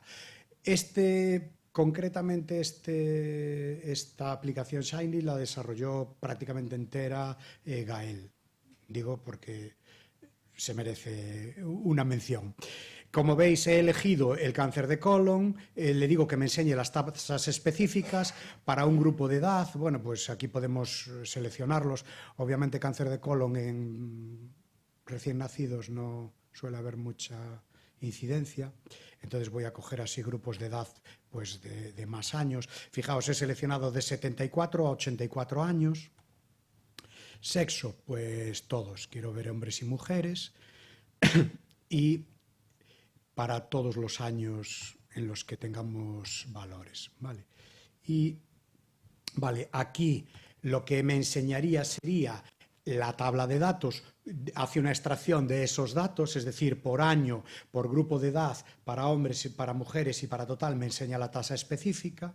Vale, también, bueno, no me voy a parar en esto, simplemente es para que veáis cómo se maneja esta aplicación, porque casi todas las que tenemos son parecidas. Las aplicaciones hacen consultas sobre una base de datos, pero también hacen cálculos, ¿vale? Porque aquí, por ejemplo, podemos calcular tendencias, bueno, hay ciertos cálculos que se realizan sobre la base.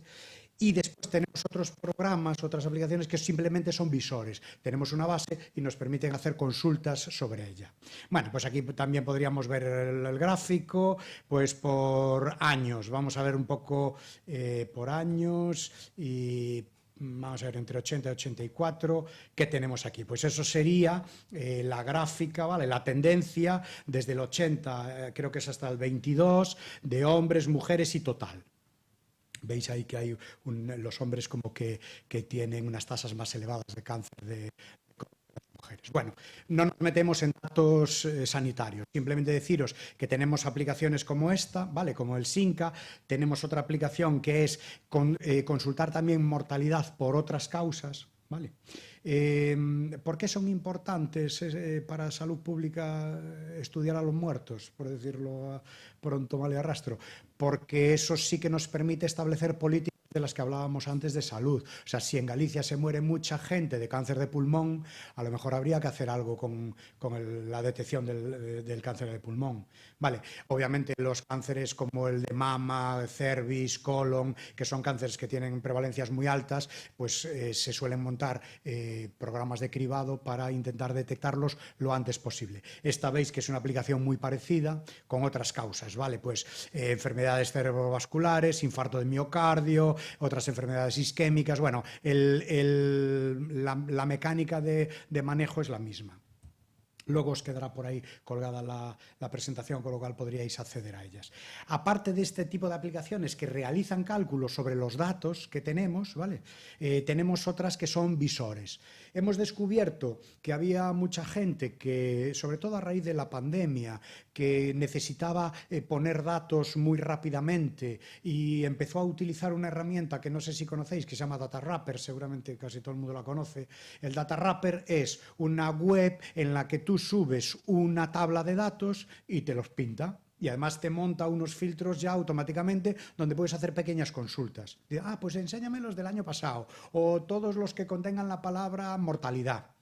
Vale, Data Wrapper está bien, de hecho muchos periódicos utilizan esa herramienta, pero bueno, es una herramienta privativa, estás subiendo los datos, bueno, vete tú a saber dónde y tal. Entonces, empezamos a tener la necesidad de tener control sobre todos esos datos que íbamos poniendo ahí en servidores y en webs ajenas. Entonces hicimos algunos visores que funcionan como el data wrapper, es decir, le subes una tabla de datos y te permite hacer consultas sobre esos datos, muy sencillas. Todo esto está hecho en Shiny, tenemos una especie de plantilla o de esqueleto ya montado de Shiny, con lo que es muy fácil subir un fichero y bueno, hacer esas consultas.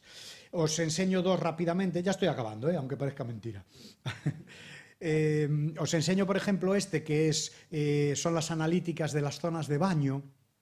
También hacemos vigilancia y control sobre las aguas, como os dije antes, y una de ellas es saber cómo están las aguas de los sitios donde nos bañamos, ¿vale? Entonces aquí podéis seleccionar por año, por ejemplo para el 2024, pues un agua, o sea, zonas de baño son las playas, para entendernos, ¿vale? Hay playas marítimas y playas continentales, de mar y de río, para entendernos también así a lo bestia.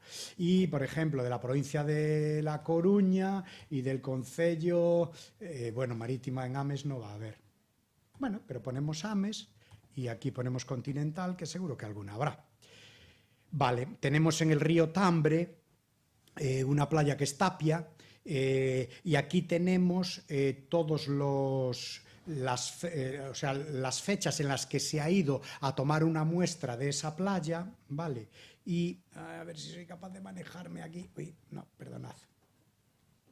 Vale, y en este caso nos da datos sobre enterococo intestinal y sobre Escherichia coli. ¿Vale? Son importantes que estos valores no estén elevados en las playas donde nos bañamos, más que nada porque son bichos ahí, como un poco de la caca. ¿Vale? Bien, pues aquí podríamos consultar los datos que tenemos para el año 2024 de todas las analíticas que se hicieron para esta playa, que en este caso es continental, es una playa de río. Podemos exportarlo a Excel. Bueno, este tipo de funcionalidades, ya os digo que Data Wrapper también las da. Tenemos más cosas, como por ejemplo un catálogo de publicaciones.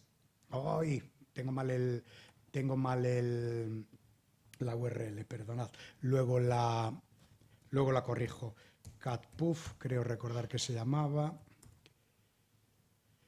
Y esto es una consulta sobre el catálogo de publicaciones de salud pública.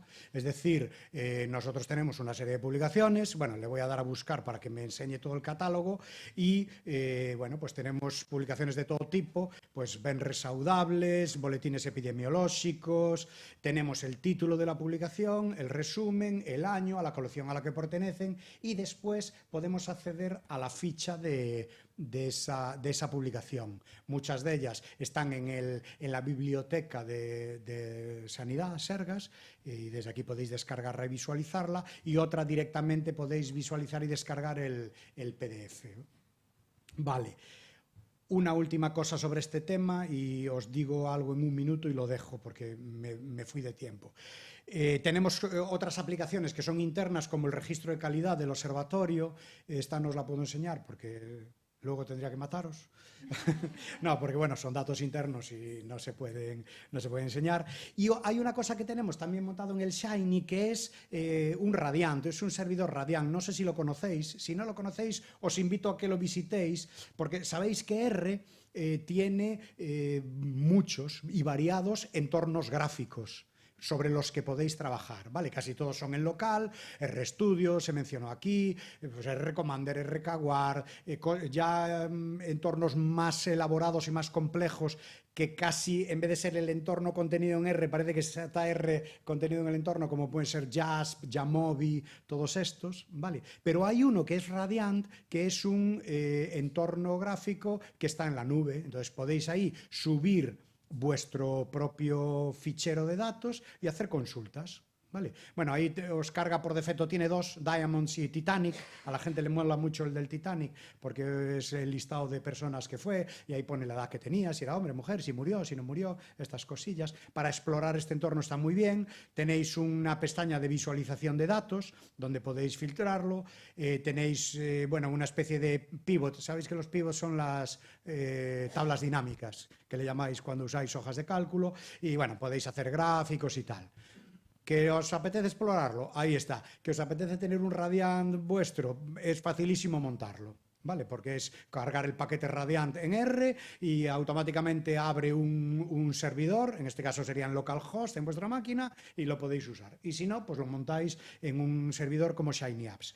Y solo, ya para terminar, deciros que tenemos un proyecto que se llama BiostatFloss para facilitarle a la gente que no tiene mucha idea o destreza a la hora de descargar programas, instalarlos y tal. BiostatFloss es un fichero, es una herramienta, realmente es un fichero zip que lleva comprimido dentro del fichero todas estas aplicaciones ya previamente instaladas. Bueno, en este caso es para Windows, es portable, entonces simplemente lo descargáis, lo descomprimís, ejecutáis el biostatfloss.exe y automáticamente tenéis todo eso para trabajar ya directamente con él. Lo que nos interesa a nosotros es R Commander como un entorno gráfico, RStudio y Jamovi, que a mí concretamente Jamovi me gusta muchísimo como entorno gráfico para trabajar con R. Bueno, lo tenéis ahí la URL también si lo queréis probar. Y por mi parte, eso es todo. Disculpad si me fui ahí 4 minutos de la hora.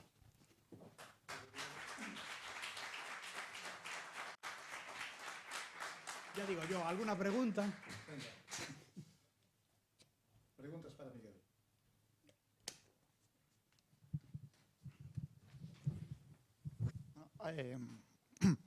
Moitas gracias pola presentación.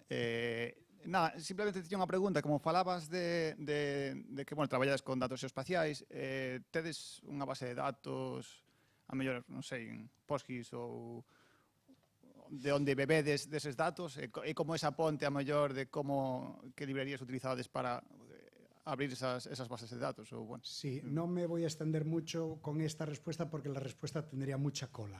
Solo decirte que hace un tiempo trabajábamos con ArcGIS, ¿vale? Y teníamos bases de datos montadas en ArcGIS.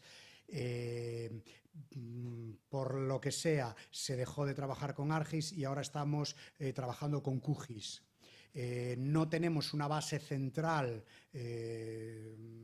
vamos a llamarle geoespacial, pero sí que hacemos muchos estudios espaciales, algunos de ellos directamente con QGIS y alguna cosilla con R. Y también con Stata. Con Stata también se están haciendo unos informes automatizados y en algunos de esos informes hay mapas y automáticamente ya los montan con Stata. No existe, para tu pregunta, una base como tal, ¿vale? Pero sí que hay estudios espaciales.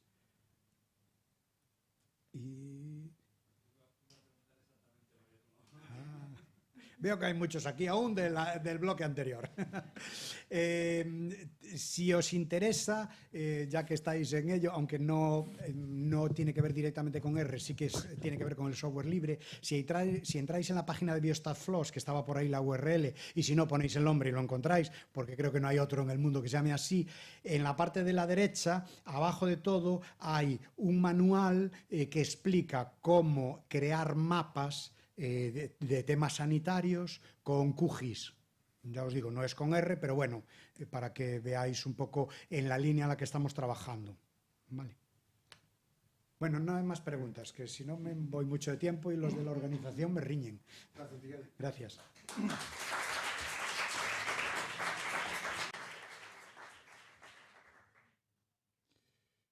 Bueno, pues seguimos con Julia García Corrás, que ven de Biostactec, Universidade da Coruña CITIC. Queres que abra esta en HTML? Vamos a intentarlo, sí. Non ten problema. Imagino que non. No. Vamos a intentarlo así, así non pois... Queres poñer a pantalla completa? No, pero xa... Vale. Bueno, o título da charla de Julia é da abundancia e evidencia, fluxo de traballo para análise diferencial de datos ómicos en R. Bueno, bos días a todas e a todos. Eu son Julia. E agora vamos volver un pouquiño á bioinformática e vamos a falar neste caso do análise de datos ómicos cuantitativos e como facelo en R. Perdón.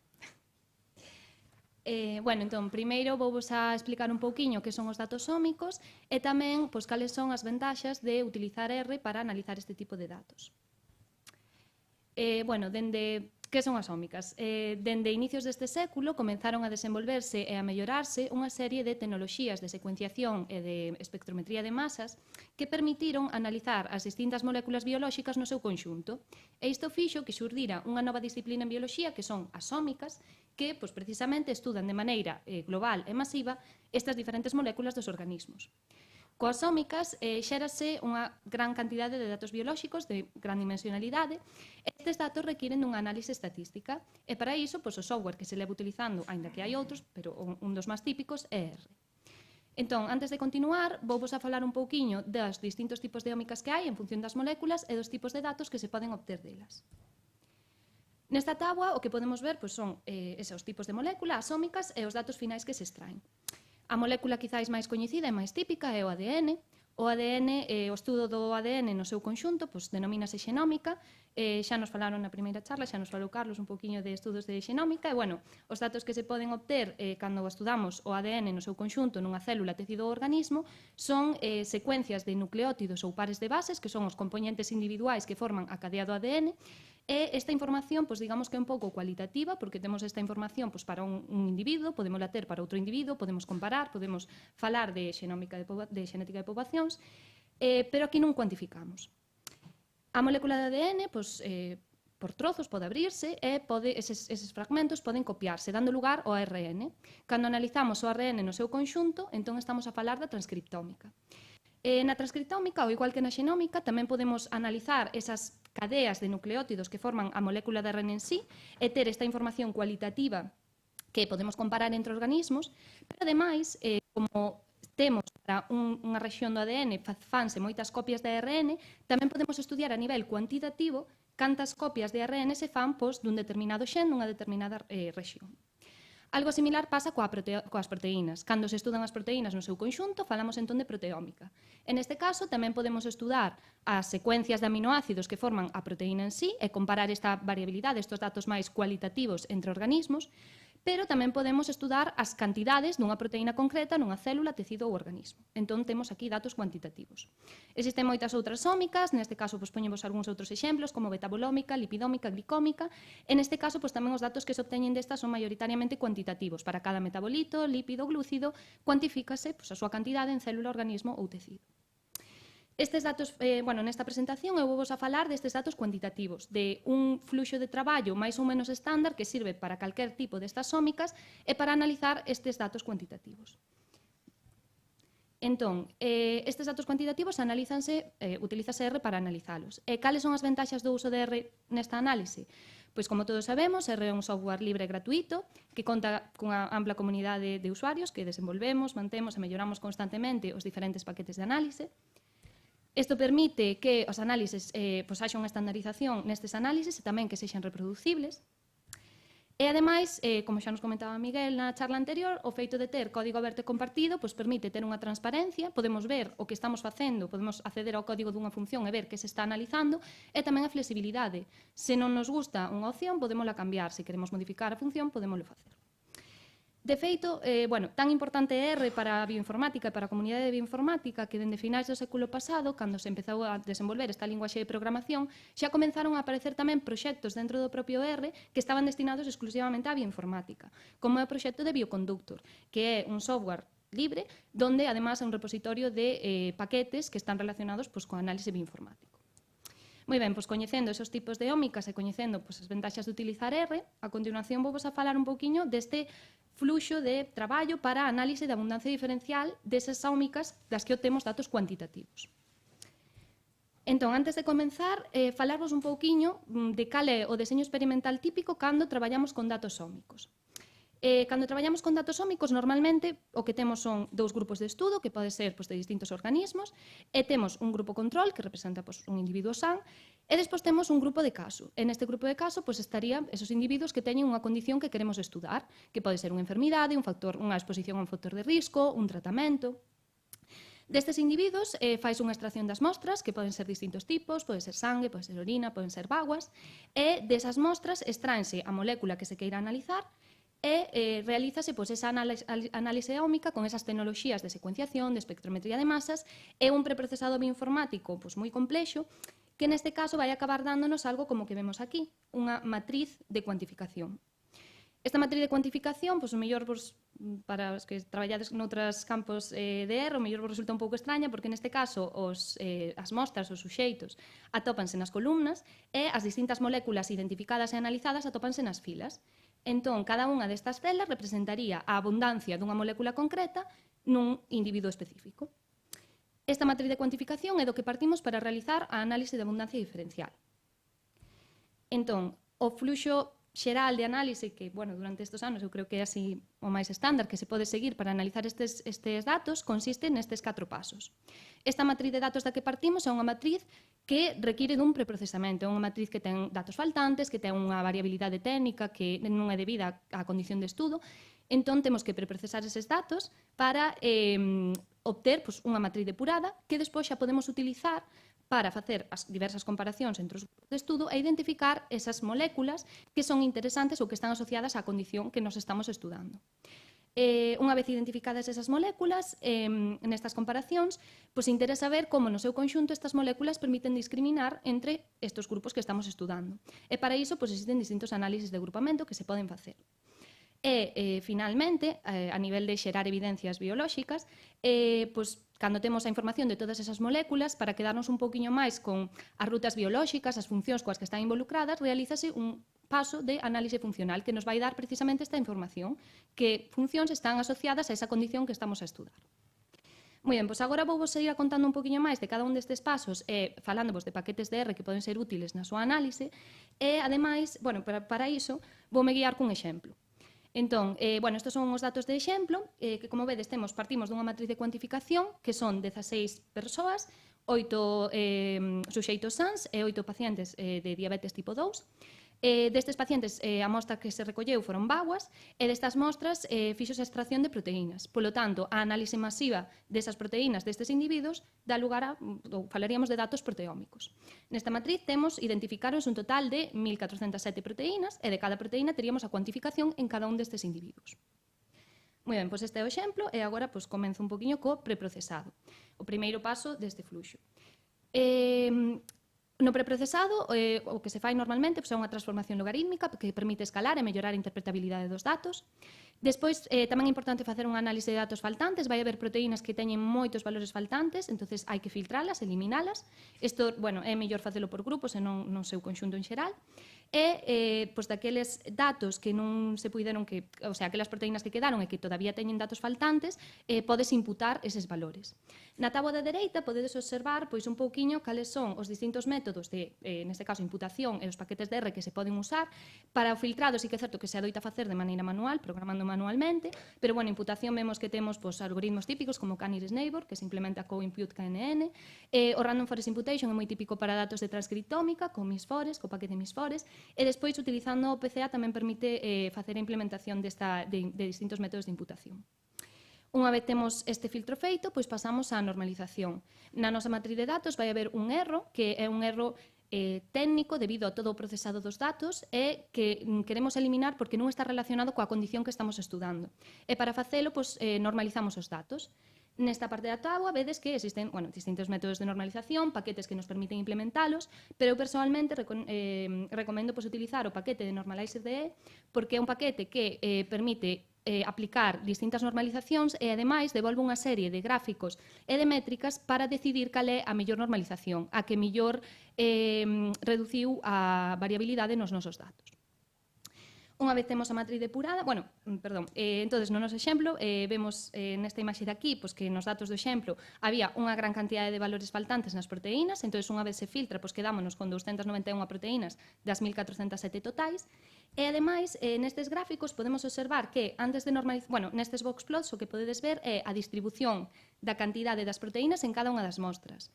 Podes observar que cando temos os datos sen normalizar, pois non hai un alineamento entre as cantidades das proteínas entre as distintas mostras, o que sí debería pasar, porque máis ou menos todos deberían ter a mesma cantidade, pero unha vez normalizamos xa conseguimos homoxenizar estas cantidades entre os distintos individuos. Moi ben, pois unha vez que xa temos esa matriz de datos depurada, como decía, pasamos a unha parte máis sinxela, que sería a comparación de grupos. Para cada unha das moléculas estudadas, no exemplo as proteínas, comparas a súa cantidade entre casos e controles. Ademais, no exemplo, tiñamos 291 proteínas que íbamos a comparar, polo tanto, temos que facer corrección do p-valor por comparacións múltiples. Nesta táboa de aquí, vedes que as comparacións podense facer dende usando test clásicos, como t-test, ata usar outro tipo de modelos lineais que xa están implementados especificamente para este tipo de datos, en paquetes moi coñecidos para transcriptómica, por exemplo, de SEC2, ou o paquete Lima, que se desenvolveu nun primeiro lugar para datos de microarrays. Con Normalizer-D tamén permite facer estas comparacións e permite seleccionar o test que se quere utilizar. Unha vez feito isto, unha das estatísticos típicos que se calculan que acompañan a este tipo de datos é o log-fold change. O log-fold change mide a abundancia diferencial entre grupos. É para cada molécula o ratio entre a media da molécula en casos e a media da molécula en control, da abundancia, e a transformación logarítmica, de forma que valores positivos indican que esa molécula se atopa en maior cantidade en casos e valores negativos que se atopa en menor cantidade en casos. E gracias a esta abundancia diferencial, a este log-fold change e ao p-valor, podemos facer unha representación gráfica típica destes estudos, que é o volcano plot. É un gráfico de dispersión con estes dous valores. Podemos facer simplemente coa librería de ggplot, pero tamén existen librerías que xa permiten obter unha figura un poquinho máis bonita, como en Hans Volcano. Entón, respecto aos datos de exemplo, unha saída típica deste análise sería esta tabla que vedes á dereita, que é simplemente un fragmento desas 291 proteínas, cada unha das proteínas acompañadas co seu valor de log-fold change, p-valor axustado, e na dereita podedes ver o volcano plot, que sería esa representación do log-fold change respecto á inversa da transformación logarítmica do p-valor. Entón, aquí o que observamos é que as moléculas que se atopan máis hacia arriba e máis hacia os extremos serían as moléculas máis interesantes e asociadas á condición que estamos estudando, que poderían ser biomarcadores desta condición. Moi ben, unha vez temos estas moléculas, preguntámonos, estas moléculas que teñen abundancia diferencial permiten discriminar entre os grupos de estudo no seu conxunto? Pois para responder a esta pregunta podese facer análises de agrupación moi comuns, como pode ser simplemente cunha PCA representando o primeiro e segundo componente principal, e utilizando paquetes de representación gráfica como Facto Extra, que ten unhas representacións moi diversas para ver o resultado do PCA. Como vedes nos datos de exemplo, efectivamente estas moléculas permiten diferenciar perfectamente entre os grupos de estudo. E despois, isto sabía que iba a pasar, e despois temos o clustering xerárquico, que neste caso podes estimar con funcións normais do paquete stat de toda a vida, e a súa representación faise con heatmaps e dendogramas, que, os heatmaps permiten ver os niveles de abundancia e os dendogramas como se separan os grupos. Entón, neste caso, nos datos de exemplo tamén vemos unha separación con esas moléculas, conseguimos unha separación perfecta entre os diabéticos e os controis, é dicir, son moléculas que están asociadas á condición de estudo. Finalmente, o que vos comentaba, está moi ben ter a información destas moléculas, pero queremos saber un poquinho a que funcións están relacionadas, un poquinho máis a nivel global. Entón, para iso existe a análise funcional. A análise funcional permite ver que funcións están asociadas a estas moléculas e decimos que estas funcións estarían sobre-representadas nos datos. Para facela, partimos dunha base de datos de termos funcionais, é unha base de datos onde se relaciona a función e a molécula, e a lista de moléculas obtida nas comparacións con moléculas significativas e non significativas. Entón, para cada unha das funcións desa base de termos funcionais, faríamos unha tabla deste estilo, é dicir, recontaríamos as moléculas significativas que están relacionadas coa función e as que non están relacionadas. É o mesmo para as non significativas. E para saber se realmente hai unha asociación entre esas proteínas e esa función, esas proteínas significativas, pois faríamos un contraste típico como un chi cuadrado de Pearson ou un test hiperxeométrico que tamén se utiliza moito. Os paquetes de R que se poden usar para implementar este tipo de análisis, o Cluster Profiler coa función EnrichGo permite realizar este análisis. Hai que ter en conta tamén que hai diferencias entre a nomenclatura das moléculas entre bases de datos, entonces para gestionar un pouquiño isto hai paquetes de anotación, como este de aquí, que está tamén moi ben, e despois as representacións gráficas deste tipo de resultados fanse unha boa librería para facer isto é a EnrichPlot.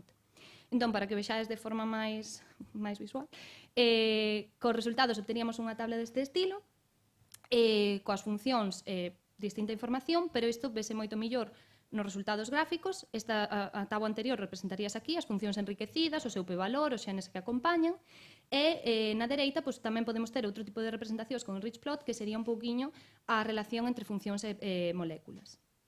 E, unha vez que vos expliquei todo isto, unhas pequenas conclusións finais para rematar con esta charla. Primeiro de todo, que con este fluxo de traballo estándar pódese obter a partir de datos ómicos de abundancia tanto biomarcadores candidatos como funcións biolóxicas chave relacionadas cunha determinada condición. Ademais, este fluxo de traballo é extensible e personalizable, pódese modificar de forma moi sinxela.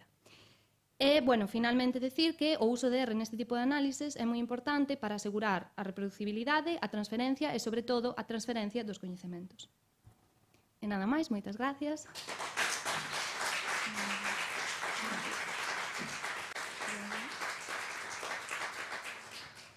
Grazas, Julia. Alguna pregunta?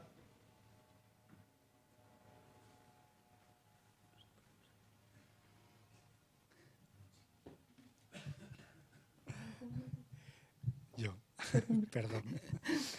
Mira, me pareció súper interesante. Además, ya viste que yo sí que me interesa mucho todo lo que tenga que ver con este tipo de estudios. ¿Tenéis pensado aplicaciones en otro tipo de estudios, o sea, que se pueda aplicar a otro tipo de estudios clínicos? Esta sería unha fase máis ben de discovery. O sea, esta parte toda da análise sómica, en principio é unha fase de discovery na que tú buscas un pouquiño cales serían esas moléculas interesantes e despois esa fase máis clínica sería a validación, que xa sería como que estas técnicas todavía non son fiables de todo, entonces despois basta unha validación xa con técnicas de laboratorio máis específicas e aí iríase máis á fase clínica. Non sei se hai algunha proba a nivel clínico que utilice este tipo de tecnoloxías, pero diría que non. Sí. Eu diría que é máis investigación, sí. ¿Algo máis? Moitas gracias, Julia.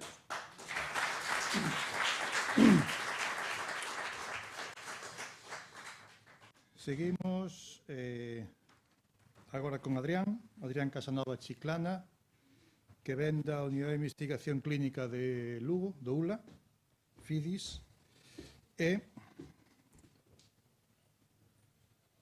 o título da presentación de Adrián é ULA R, Potencialidades de R na Investigación Sanitaria. Que non queres, Adrián? Hola, moitas grazas. Pola oportunidade de poder estar aquí, grazas á organización e a todas as ponentes e ponentes. Esta presentación divídese en tres partes sinxelas. Vou comezar polo principio, por unha introducción. Vou empezar un pouco de xeito personal. Esta é a miña terceira participación consecutiva nas jornadas de R. Anteriormente, como se ve na marxe inferior esquerda, eu presentei traballos relacionados con ómicas, xenómica, transcriptómica, especialmente xenómica, enfocados na conservación de especies, xenómica da conservación, como o traballo que presentou Carlos, dun TFM que tiven o privilexio de cotitularizar, e tamén aplicada a xestión pesqueira, acuicultura, búsqueda de poboacións resistentes a enfermidades en bivalvos, etc.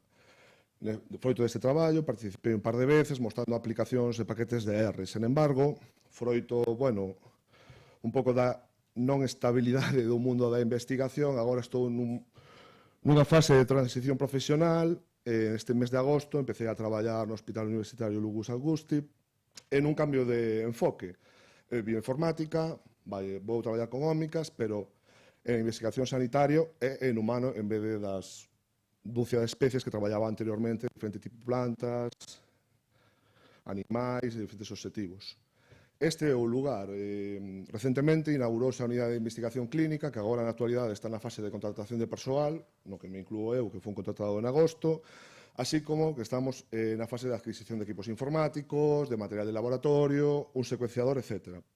Esta unidade, un pouco as funcións que tería, que se poden resumir a grosso modo en 4, sería secuenciación, xenómica transcriptómica aplicada a investigación sanitaria en humanos, servizos de bioinformática asociados a estos datos ómicos e a outro tipo de datos, tamén servizos estadísticos, divulgación científica e tamén formación en software libre e gratuito do persoal asistencial e sanitario. Fai tranquilamente 10 anos, estamos traballando cun volume de datos, como vemos nesta bola Genki, de diferentes procedencias, diferentes niveis de estructura, por suposto, en canto a procedencia, e máis especialmente no humano, ten que haber consentimento informados, etc. E son volumes inconmensurables. E aquí teríamos un Son Goku que ten que xestionar isto, que sería a persoa bioinformática. E xestionalo para que? Para que teña unha aplicación clínica na imaxe da dereita no día a día, na práctica clínica. Isto é o campo da medicina translacional e un pouco na función na que eu tamén me movería. O como? Por un lado, necesitamos capacidade de computación, equipos informáticos a nivel local, pero que teñan certa autonomía, que teñan, imaginadevos 128 GB de RAM, 20 teras de almacenamento, tal, pero aparte diso, de equipos un pouco potentes, tamén necesitamos, por suposto, o apoio de centros de supercomputación, como afortunadamente aquí en Galicia temos o CESGA. Finalmente, tamén necesitamos ferramentas bioinformáticas, temos o hardware, pero necesitamos tamén o software. Aquí xa comentou varias vantaxes previamente Julio, entón tampouco vou parar moito. No contexto de investigación sanitaria, R ten máis de 25.000 paquetes, que ten unha polivalencia bioinformática, tanto para análisis máis xerais, como nalgún paquete máis específico para o eido sanitario, que explicarei despois, como Optimal Cut Points. E, sobre todo, tamén para vendelo a nivel formativo no persoal asistencial e investigador no eido da sanidade, é que é un proxecto viable, que xa ten unha trayectoria e ten multitud de recursos. Xa non son tutoriais e libros máis xerais, senón tamén específicos con datos sanitarios para que tamén a xente poda ter un contexto. Está en todos os sistemas operativos e, por suposto, no CESGA, e tamén, cando unha unidade ou un centro de investigación quere apostar pola ciencia aberta, os paquetes de R cumplen cos principios FAIR por o Research Software, que están publicados neste artigo do ano 2022, descritos en máis detalle na primeira táboa, pero que basicamente que o software usado para investigación é atopable, no caso de R, gracias a repositorios públicos como CRAN, accesibles, código aberto, que o cal, como se comentou Julio anteriormente, reproducibilidade, transparencia, tamén é gratuito, que é fundamental, que tamén sexan linguaxes interoperables, por exemplo, R pode interoperar con Python, como con paquete Reticulate, aparte tamén manexa dúcias de formatos de datos que son estandarizados nos diferentes campos de investigación no eido sanitario, pero tamén en calquera outro, e tamén sexan paquetes reutilizables que se poden implementar en diferentes pipelines, que se podan modificar, etc. Agora vou empezar por unhas serie de utilidades de R, como uns exemplos. O que sí quero enfatizar, tanto é a primeira versión de R empregada, como tamén o de R Studio, todos os datos, porque levo traballando de agosto, foron xerados aleatoriamente basados con inteligencia artificial, baseados en situacións realistas. Non son resultados propios, aparte tamén co tema humano, hai que ter moita precaución cos que se pode ensinar ou non, porque entra o tema de privacidade, os datos máis delicados. En canto a formación, estamos preparando un par de cursos, tanto de JASP, como comentou tamén Miguel anteriormente, como de R. No caso de R, a formación que vamos a facer, queremos enfatizar en que na propia lógica, ir paso a paso, sobre todo que a xente perda a animadversión aos comandos, unha animadversión que perciben tanto na universidade por parte do alumnado, tamén certo medo, como o propio medo atávico que se pode chegar a ter. Aquí temos un exemplo moi sinxelo, dunha lógica, de un obxecto de R, cargar un CSV, estos son os datos xerados aleatoriamente de uns 100 pacientes, en que hai variables demográficas como idade, sexo, actividade física, colesterol, patologías, etc. Con as cuantas variables definidas. A nivel de estadística descriptiva, xa falando de formación, se poden facer cosas moi sinxelas, de media, mediana, etc., co paquete base, con un comando totalmente sinxelo, ou incluso cosas máis visuais, como co paquete SchemR, en que se pode ver tamén os missing data, asistencia de espazos, se pode ver na parte inferior, mediana, media, percentis, desviación estándar, un pequeno histograma, etc., con comando realmente sinxelo. Isto é un pouco a estrategia que vamos a seguir na formación para intentar captar xente para R. Logo pasaríamos con Dippler, GT Summary, análisis un pouco máis complexos, pero basicamente que as análisis sinxelas fanse sinxelas e ir crecendo pouco a pouco. Estos serían exemplos de paquetes máis generalistas, estadística descriptiva, pero logo podemos ir a unha oferta moi interesante de paquetes moi específicos, por exemplo, paquetes Psych. Pode ser interesante calcular a alfa de Cronbach, que se move nun rango de 0 a 1. Esta alfa o que tende a medir é a fiabilidade dun test a través da súa consistencia interna das respostas obtidas. Por exemplo, queremos medir a ansiedade, vamos a crear un test, facemos unha proba piloto con 50 pacientes, o ítem a medir a ansiedade, e queremos ver se as respostas obtidas en cada unha das cuestións son coherentes entre sí. Se foran perfectamente coherentes ou correlacionadas, sería un 1, pero se hai preguntas que ao mellor sale do ítem que poden meter ruido, vai nos dar unha alfa de Cronbach moi inferior. E para iso temos este paquete. Sinceramente, con estes comandos moi sinceros, bueno, logo hai no manual, en CRAN está definido, hai moitas variables, hai diferentes variables, diferentes opcións, etc. Se pode obter cos datos xerados unha alfa de 0,97, no caso coas preguntas anteriores, ou fixen con 5, dun test creado previamente, pero tamén podemos obter cousas moi interesantes como varía esta alfa se eliminamos algunha das cuestións. Aí podemos ver se algunha cuestión está metendo ruido, se a temos coa proba piloto, se a temos que eliminar ou a temos que redactar axeitadamente, pois está xerando algún tipo de problema cos pacientes. Outro exemplo que vou presentar, esta vez co paquete Optimal Cut Points, son os datos que xeramos con 15.000 pacientes, dos cales, CSV, 15.000 liñas, tíamos un encabezado, tíamos variables demográficas, sexo, idade, o nivel en sangue dun determinado biomarcador que creemos que está asociado causalmente á presencia ou ausencia dun tipo de cancro. Vale? Este tipo de cancro ten para diagnosticarlo de maneira definitiva ten que facer unha biopsia, pero esta biopsia resulta invasiva. Isto está baseado en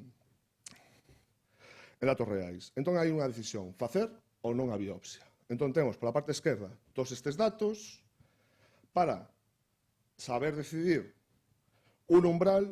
ter un umbral de concentración de sangre do biomarcador que nos indique por encima deste umbral é recomendable facer a biopsia, por debaixo do umbral, pois ao mellor temos que monitorizar o paciente, pero non é necesario facer esa biopsia tan invasiva, e logo pode haber como un intervalo de confianza en que tamén entra moito máis o peso do criterio médico xunto con outras variables que poda ter o paciente en cuestión.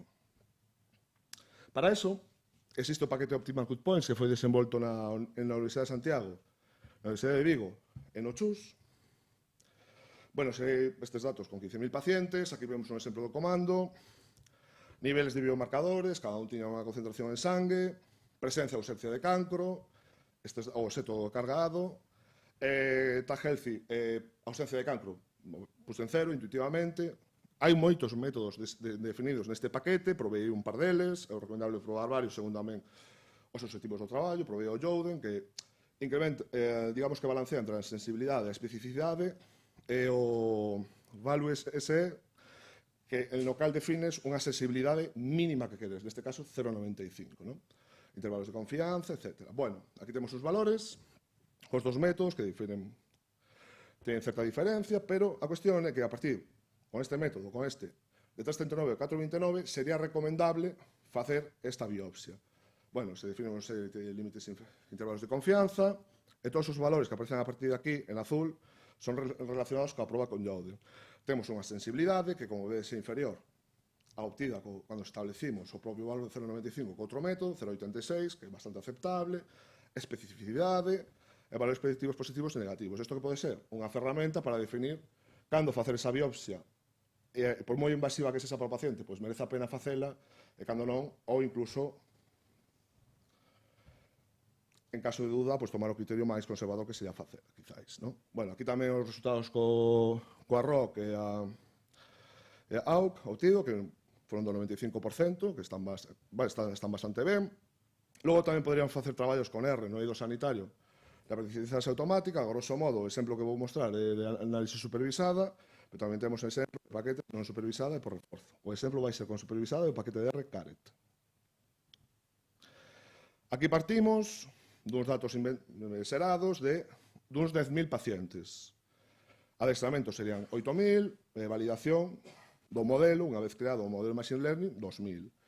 Deses pacientes, temos diferentes variables. Bueno, aquí a resposta, ou a pregunta que temos é cal é a probabilidade de reingreso dun paciente aos 90 días. O ideal sería 0, non? Temos variables demográficas, a patoloxía principal do paciente, comorbilidades, se hai diferentes enfermedades a partir da principal, infección nosocomial, é dicir, se tivo infección hospitalaria, duración de ingreso previo, UCI, e sobre todo deses 10.000 pacientes o que temos é se tiveron reingreso, si ou non, aos 90 días. Bueno, defino... Bueno, aquí usei un modelo GPM, sen entrar moito detalle, fixen esta serie de comandos para logo definir para ter estes resultados, que son resultados, a ver, foron xerados con inteligencia artificial, foron demasiado óptimos, na realidade non serían tan bons, aquí temos esta matriz de confusión, pero o que sí veríamos, nestes 2.000 datos de pacientes con validación, que acertan os verdadeiros negativos, os verdadeiros positivos, pero que tamén existen falsos positivos e falsos negativos. Aquí simbolizo tamén con esta señal os falsos negativos porque quizáis neste contexto sexan os máis perigosos. A unha persoa que di que tes unha enfermedade e lle faz unha proba e logo non a ten, lle metes un susto, bueno, lle metes un susto, pero logo, se non, o tempo de espera non é moi prolongado, pois vale, quedou nun susto. Pero o peor é un falso negativo, unha persoa que dices, non, todo está ben, e non vai, as cosas non van ben. Isto tamén se podría ver no exemplo anterior. Vale.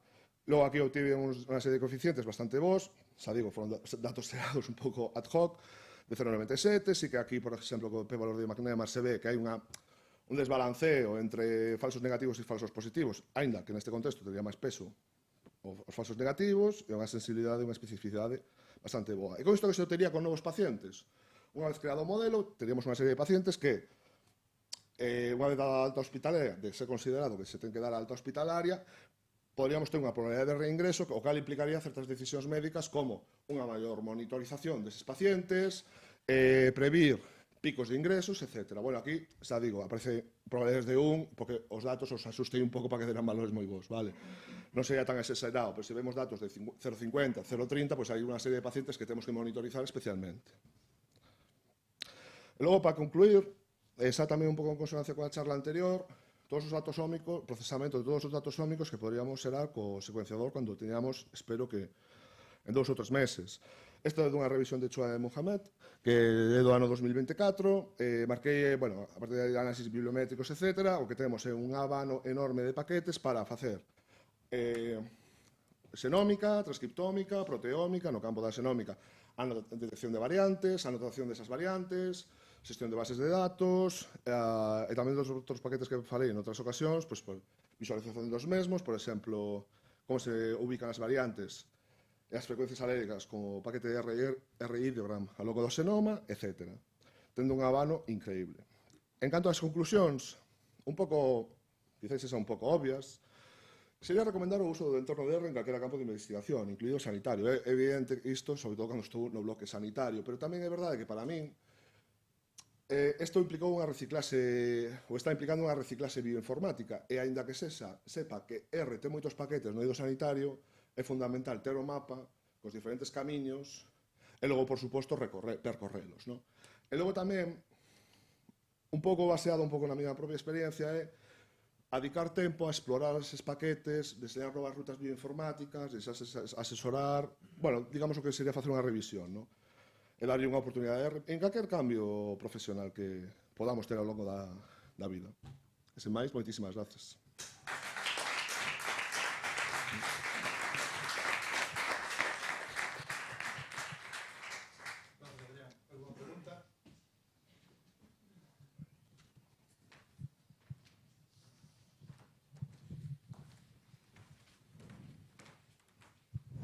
Gracias, Adrián.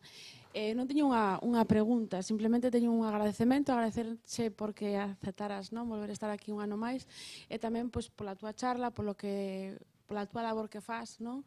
Pois de educar no ámbito hospitalario agora, non? Nesta idea da filosofía de R, da reproducibilidade, vale, entonces neste momento, pois, tedes o problema de que ainda estades a espera de datos, pero xa ves que estades xerando datos coa IA para poderes mostrar exemplos, non? E, bueno, creo que esa é a misión, a verdad, pois, darche un agradecemento especial. E tamén, bueno, vexo que colaboras con Andrés Blanco, egresado do noso mestrado, Mónica López Ratón, egresada do noso programa de doutoramento, que decir que se vexa, non? Que, ao final, que non traballa un só, senón que podemos traballar coas cousas que fan outros, non? E que é moi importante, e, bueno. Bueno, é fundamental ter equipos multidisciplinares, senón é imposible. Tal cual.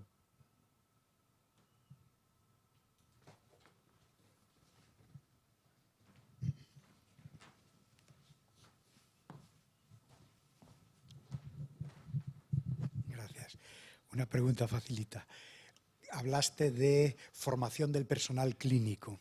Sí. Como es un tema que me toca bastante preguntarte, si ya empezasteis con eso, ¿encontráis resistencias? Bueno, lo primero que estoy preparando es el curso de JASP. A mí me dieron luz verde para realizarlo. Lo único, claro, sí quería hacer un sondeo al personal sobre intereses y tal, para ajustarlo del todo, pues he hecho ciertas preguntas para decir, voy a ajustar el temario a lo que la gente me pide, ¿no? No, sí que teño que gestionar con certas cuestións de informática, de que se poda instalar con certa facilidade en equipos e tal, é unha cuestión máis de logística, pero por ahora a xente que yo comentei parece boa idea, e me están dando luz verde. Nosotros ahí nos encontramos, que las acabas de nombrar, con dos resistencias. Una es el propio sistema, es decir, en la red del Sergas no se puede instalar cualquier software y eso ya es un problema. De ahí salió BioStatFloss, porque no hay que instalarlo. Y la otra es que inicialmente nosotros también pretendimos dar... ya hablo hace años, formación con R y o les das un entorno gráfico que puedan utilizar o ir a la consola y empezar a trabajar con ellos es tremendo. Entonces sí que es bueno que exploréis cosas como JASP o como Yamovi para... Sí, quizá como primera aproximación y luego vender un pouco todas as posibilidades de R ao final do curso como, bueno, vamos a facer isto, se vos animades... Sí, quizáis non entrar primeiro con comandos. De todas maneiras, a miña experiencia con uns cursos que fixen ou docencia con R é empezar moi liviano, con cousas que seguro que calquera persoa lle vai salir. Entón, a persoa vai collendo motivación, vendo a lógica, como por exemplo do read CSV, é unha tontería, pero bueno, read, leer, tal, que vayan vendo a lógica moi pasada nas primeiras sesións, pero que se xa un 100% a todo o mundo nos sabe. Entón, xa das os saltitos, vas dando saltitos, hai menos, creo que, pola miña experiencia, hai menos medo, máis menos resistencia, senón ese medo de, non me sae, frustración. Máis que medo é a frustración, isto non me sae, eu para isto xa non valgo, bueno, se empezamos as frases lapidares en bucles, xa non, é máis complicado, claro. Gracias.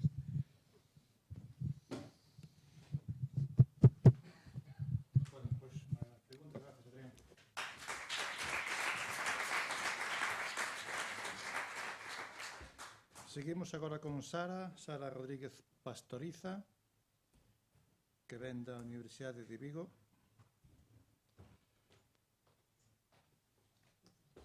E o título da charla de Sara, Estimación robusta de rexións de referencia condicionais, aplicación da investigación de diabetes. Perfecto. Vale.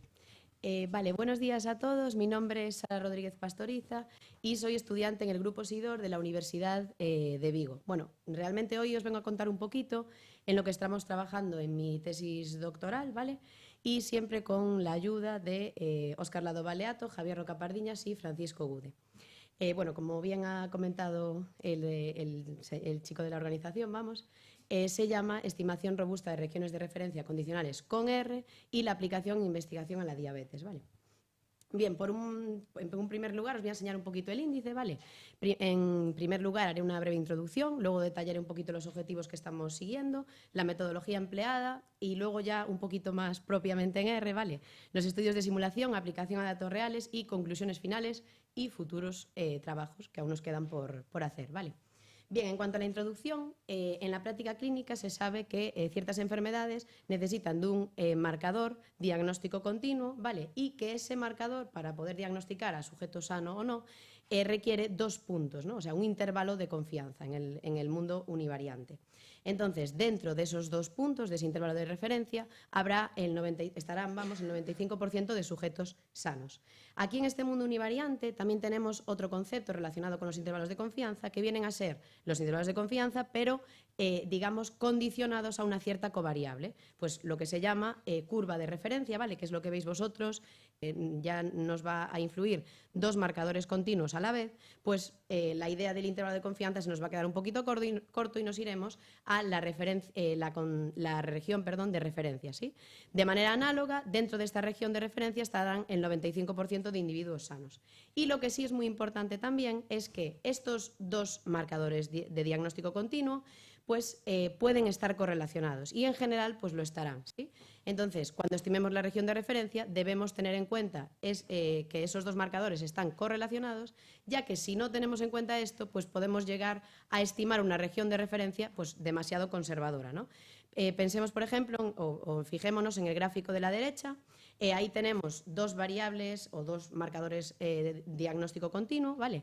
Y si nos fijamos, pues están correlacionadas, hay una correlación positiva entre ellas. Si nosotros solo pensásemos en el intervalo de confianza univariante y en el otro intervalo de confianza univariante, nos quedaríamos con una región pues más redonda, ¿no? Digamos, más conservadora y estaríamos clasificando como sujeto sano, pues por ejemplo, a esos dos sujetos señalados en azul, ¿vale? Entonces, bueno, esta correlación va a ser muy importante, ¿sí? Nosotros vamos a aplicar nuestro método de estimación de regiones de referencia a la enfermedad de la diabetes, ¿vale? Que como bien sabéis vosotros seguro, pues es una enfermedad crónica, ¿vale? Que se caracteriza por tener pues elevados valores de glucosa en sangre, ¿vale? Y se diagnostica a partir de 2 marcadores continuos, que son la glucosa plasmática y la hemoglobina glicosilada. Así como hacíamos en los intervalos de referencia, ¿no? Que decíamos, bueno, teníamos un intervalo de confianza y lo condicionábamos a una cierta covariable, ¿no? Pues aquí haremos un poquito lo mismo y de hecho ya lo voy a enseñar un poquito en función de mi base de datos, la de diabetes, ¿vale? Si nos fijamos aquí tenemos el diagrama de dispersión de los 2 marcadores continuos, que van a ser la glucosa plasmática y la hemoglobina glicosilada, ¿vale? Y en función de 2 grupos de edad. Si pensamos en estimar aquí, en este escenario, pues una región de confianza, ¿vale? Sería ideal calcular una región de confianza para cada grupo etario, ¿sí? Ya no uno para todos en general. Eso va a ser un poquito la idea que desarrollaremos en la sección de aplicación a los datos, ¿vale? Bien, entonces, los objetivos que hemos planteado así de inicio, digamos, son, en resumen, pues explorar las nuevas, los avances recientes, ¿no? De regiones de referencia condicionales a esta covariable que hemos comentado, ¿vale?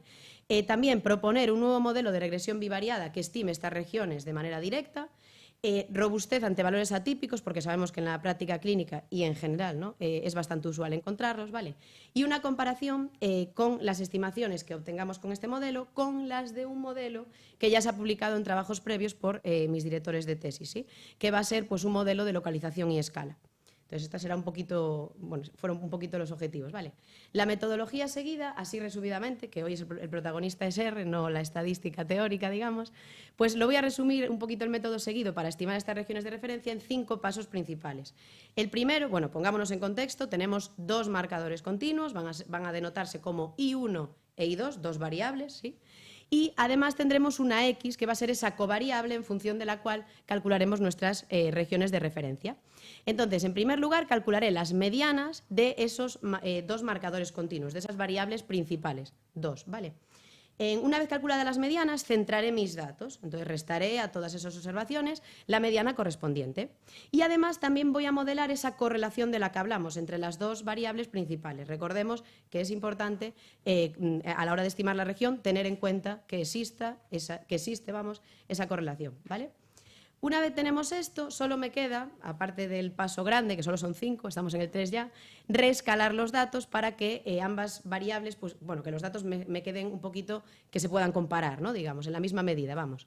Entonces, lo que voy a hacer aquí es dividir simplemente entre el rango intercuartílico, ¿vale? De I1 e I2 respectivamente, y además, hasta ahora estamos trabajando en coordenadas cartesianas, voy a trabajar en coordenadas polares, es decir, vamos a trabajar con un radio y un alfa, o sea, estaríamos centrados ahí en la mediana, en nuestro centroide robusto, que van a ser ese punto caracterizado por las dos medianas de las dos variables principales, y según el ángulo, pues estimaré un radio, ¿vale?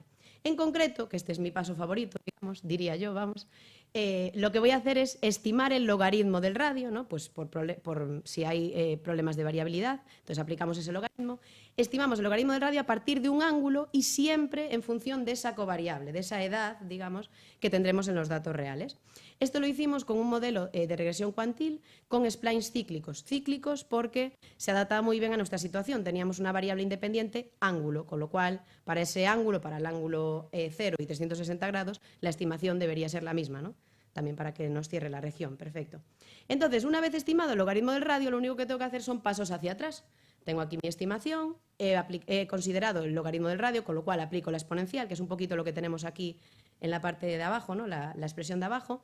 Aplico la exponencial un poquito para volver hacia atrás.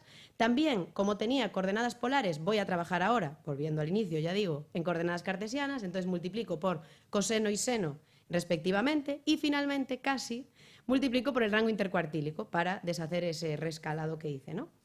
Vale, finalmente, para ya estar en el escenario original, solamente me quedaría sumar esas medianas que resté y teniendo en cuenta siempre la correlación entre esas dos variables.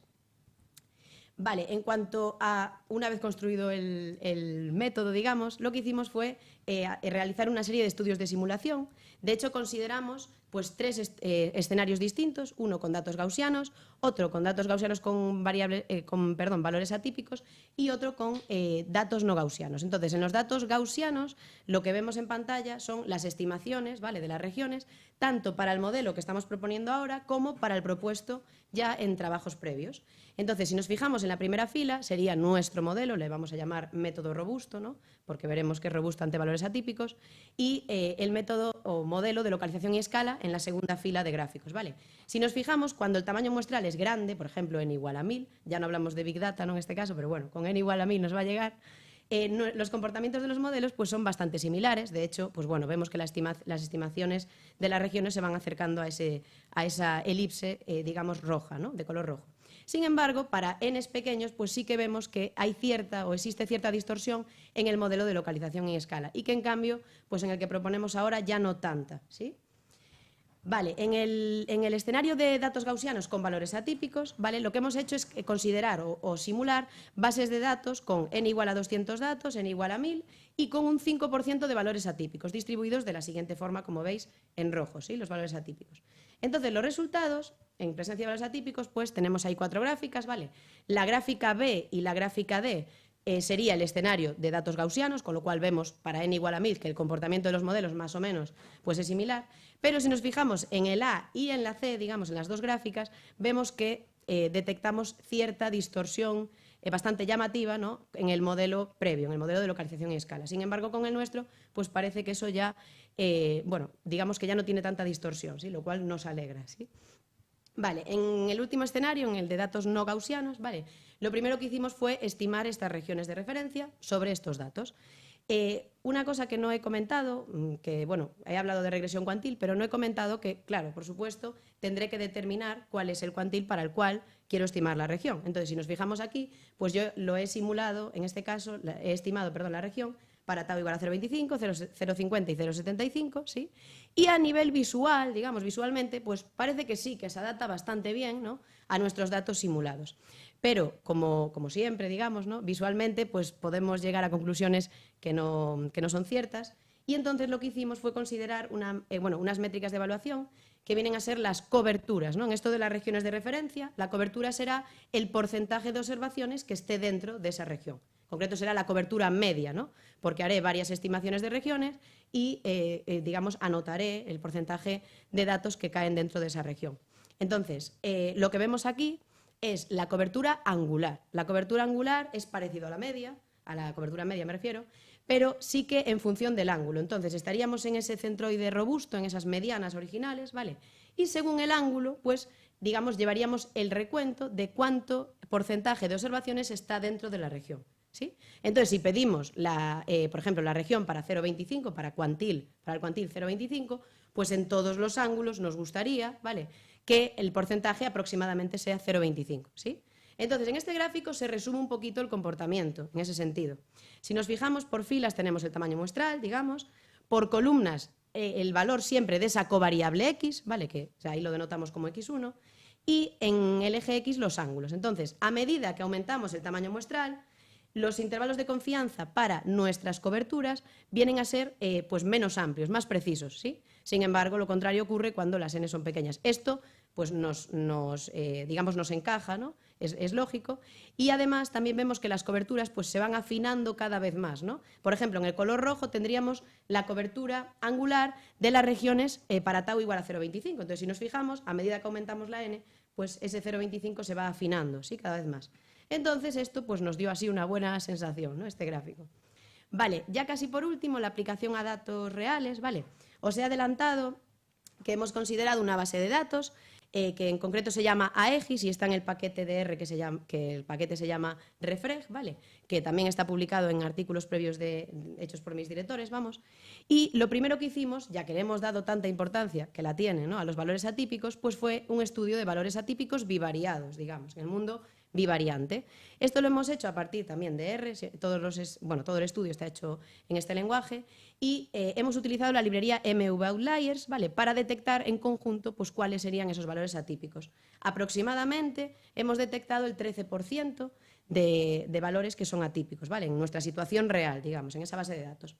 Además, en el gráfico de vuestra derecha, ¿vale?, lo que he hecho es lo mismo con el diagrama de dispersión, pero solamente señalando en rojo y en verde dos grupos etarios, dos grupos de edades diferentes, ¿vale? En verde tendríamos el grupo de edad más joven, de 18 a 20 años, y en rojo, digamos, el grupo más mayor, de 78 a 80 años, ¿sí?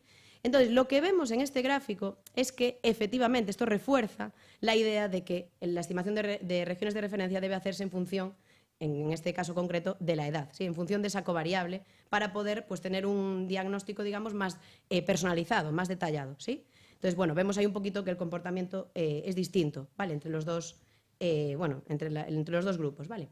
Luego también, en cuanto a esto, hemos dividido, ¿no?, según el grupo de edad, ¿vale?, hemos estimado estas regiones de referencia en función de la edad que tenga el sujeto y, en concreto, hemos creado en R, pues a ver si se ve bien, ¿sí? Vale, hemos creado pues con la librería Animate, ¿vale?, de R, que la verdad, bueno, hicimos una Shiny App y luego hicimos esta animación con la librería Animate para poder implementarlo directamente en el PDF, ¿vale? Y lo que vemos es la estimación de región, fijaos arriba, dependiendo de la edad, ¿sí? Entonces, a medida que la edad aumenta, vemos que esa región de referencia se estima pues de valores más altos de las dos variables principales, ¿sí? De acuerdo, entonces, bueno, esto es un poco, también nos dio buena sensación, digamos, del modelo, ¿vale? Perfecto, entonces, conclusiones ya finales, pues hemos obtenido un modelo que mejora un poquito lo anterior en cuanto a que la estimación es un poquito más precisa, ¿vale?, en cuanto a términos de coberturas medias y coberturas angulares. También obtuvimos una mayor flexibilidad porque el anterior publicado es un modelo de localización y escala y este, en cambio, ya es de regresión cuantil, con lo cual pues podemos, digamos, determinar la región de referencia en función de ese cuantil, ¿vale? También detectamos que es más robusto ante valores atípicos, lo cual en la práctica clínica pues ideal, digamos, porque es frecuente, digamos, encontrar estos valores anómalos, ¿vale? Y también que podemos, digamos, modelar efectos no lineales de esa covariable gracias a los splines cíclicos que comentábamos que usamos, ¿vale?, en el modelo. Como trabajos futuros, pues aún nos quedan algunas cosas que hacer, por supuesto que sí. Y, pues bueno, ahora mismo estamos trabajando, ¿vale?, en detectar el efecto de la covariable digamos, en la región, bueno, en la estimación de la región de referencia, ¿vale?, según el cuantil. Es decir, que a lo mejor para taus mayores que 0,5 esa covariable afecta directamente, afecta significativamente, me refiero, pero en cambio para taus menores que 0,5 pues puede ser que no, ¿vale? Entonces estamos ahí un poquito detectando ese efecto de la covariable. Además también estudiar la selección de variables, que ya sabéis que es un mundo muy amplio, pero bueno, a ver si podemos abarcarlo. Este sí que aún pues no hemos, digamos, desarrollado mucho en este ítem, ¿vale? También estimar regiones, hasta ahora hemos estimado regiones con 2 marcadores de diagnóstico según una covariable continua, ¿vale? Pero nos gustaría que a mayores de eso pues podamos hacerlo también en función de una variable factor. Pues por ejemplo, la estimación de la región de referencia para tal cuantil, para tal edad, ¿será la misma en mujeres que hombres? Pues sería interesante verlo, ¿no? Si esa distribución va a ser la misma o no. Vale, y por último, y no menos importante, actualizar el paquete de R, ya que el paquete, ya digo, el paquete Refreg, ¿vale? Está ahora mismo con el modelo de localización y escala, pero sí que nos gustaría, pues bueno, que la persona, el usuario, vamos, que lo utilice, que pueda también disponer del modelo actualizado, digamos, ¿vale? De los dos, vamos. Perfecto. Vale, por aquí os dejo un poquito la bibliografía, ¿vale? Que fue un poquito los trabajos previos de mis directores y que nos hemos apoyado mucho en eso para continuar la investigación y siempre de la mano de R, por supuesto. Vale, y nada, muchas gracias a todos y cualquier pregunta, por supuesto, encantada de responder, ¿sí?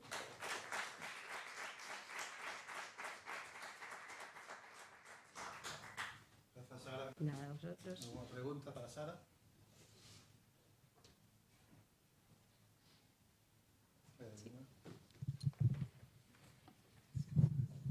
O sea, por lo que dijiste al final, veo que tenéis bastantes vías para continuar, pero para mí la pregunta y camino un poco más evidente es si no habéis pensado también el generalizarlo a más dimensiones. Es decir, que una vez que pasáis de 1 a 2, el resto... Efectivamente. Sí que es cierto que... Bueno, lo pongo por aquí, perdón. Sí que es cierto que lo hemos pensado y siempre cuando tenemos así alguna ponencia, pues siempre sale esa pregunta, ¿no? Pero sí que es que, o sea, a la hora de implementar el modelo, no es del todo... Pues claro, al final se pierde interpretabilidad. Entonces, al perder esa parte de interpretabilidad, como que nos desenganchamos un poco de la práctica clínica, que al final es como el motor de fondo, ¿no? Entonces, no es algo que descartemos, ni mucho menos. De hecho, en las próximas diapositivas lo añadiré de trabajos futuros. Lo que pasa es que ya no caben más, ¿no? Digamos. Pero no es mala idea para nada y, de hecho, lo hemos intentado. Lo volveremos a intentar, pero bueno, digamos que al perder esa parte de interpretación o de aplicación, digamos, nos da un poquito así de, bueno, de que perdemos esa parte aplicada, ¿sí?, del método. Pero vamos, que no lo descartamos para nada y muy buena pregunta, ¿sí? Vale.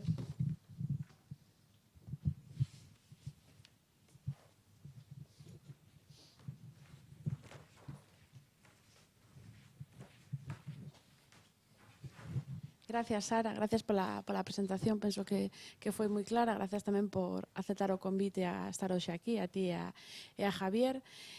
Bueno, a miña pregunta vai en relación un pouco ao que acaba de decir el, tamén en plan poñerche deberes, o sea, que actualices ese paquete, vale, para que poida estar a disposición de todo o mundo pois este método, ¿no? Gustaríame saber se isto presentastedes, pois eso, en a investigación clínica, en un hospital, en... Pues sí que de momento no hemos tenido ninguna ponencia, digamos, con público, perdón, sí que de momento no hemos tenido, bueno, no hemos coincidido con público únicamente, digamos, médico, ¿vale? Pero lo que he visto, por ejemplo, es que, bueno, en un congreso que tuvimos este año, iba a decir el año pasado, este año, ¿vale? En junio más o menos, sí que había público un poco variado y sobre todo había muchos químicos. Y sí que veían, bueno, en algunas preguntas salían algunos ejemplos de, yo lo podría aplicar, por ejemplo, a esto de, bueno, que estoy aquí estudiando las proteínas y están correlacionadas esas dos variables y en función de otra. Claro, en principio el método pues sería el escenario ideal, quiero decir, dos variables continuas que estén correlacionadas y una covariable que influya ahí.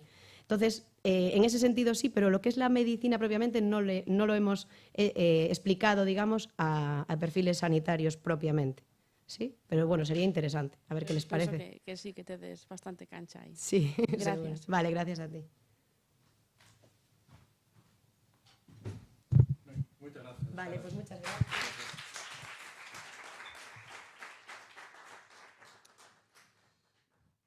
Seguimos agora con Diana Carolina Castro Fernández, que ven da Universidade de Santiago de Compostela, con un relatorio que ten como título Mecanismos post-transcripcionales en cistinosis nefropática, integración transcriptómica y proteómica. Gracias.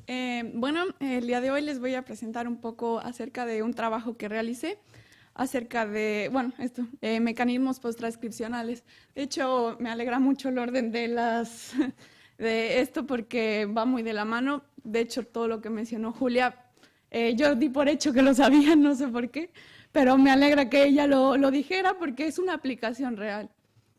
Y bueno, de principio hablarles un poco de que en la investigación biomédica las ómicas están aportando una perspectiva única sobre la función celular. Lo que está pasando es que, claro, en mi caso soy biomédica, los biomédicos nos estamos volviendo locos y estamos generando muchos datos. Lo que pasa es que esos datos a veces no nos estamos poniendo de acuerdo para analizarlos. Inicialmente, las tecnologías ómicas nos dan capas de datos, como lo mencionó Julia.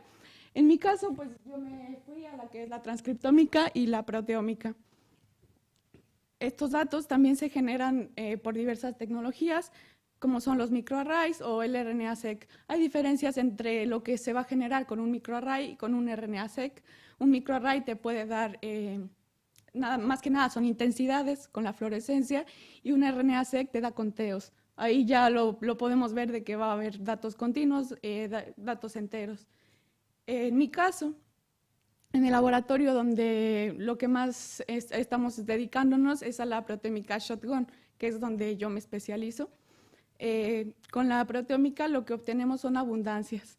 Lo que yo quería compartirles, y es en lo que he estado trabajando, es que necesitamos integrar esos datos. A pesar de la proveniencia que tengan, necesitamos integrarlos para sacarles todo el provecho que podamos y podamos sacar conclusiones, conclusiones que podamos llevar a la práctica. En el caso de las enfermedades raras, tenemos un problema y es la N. Es una enfermedad rara, entonces la N a veces, si en enfermedades que son comunes es difícil conseguir muestras, pues en una enfermedad rara aún más. La cistinosis nefropática es una enfermedad rara y es una enfermedad autosómica recesiva, está causada por mutaciones en este gen, que es el CTNS, y este gen codifica para una proteína que es la cistinosina. La cistinosina es la encargada de, codifica para un transportador que lleva la cistina fuera de los lisosomas. ¿Qué ocurre? La gente que tiene esta enfermedad no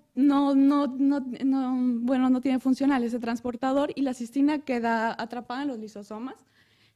¿Qué ocurre? Pues eso se cristaliza y al cristalizarse empieza a afectar a algunos tejidos, como en este caso son riñones, ojos, músculos, también ya se está describiendo en los huesos.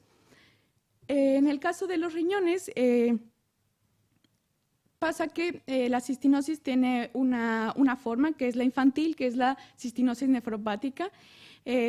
Cuando progresa hacia una enfermedad renal terminal. Los pequeñitos a veces necesitan trasplantes antes de los 12 años. Por su carácter de enfermedad rara, la cistinosis necesita más investigación y necesitamos algunos biomarcadores para conocer y estar más seguros para la detección temprana de esta. En este caso, en este trabajo, lo que hicimos fue integrar datos de transcriptómica y proteómica de fibroblastos de pacientes. Antes tenía animación, pero creo que porque es un PDF.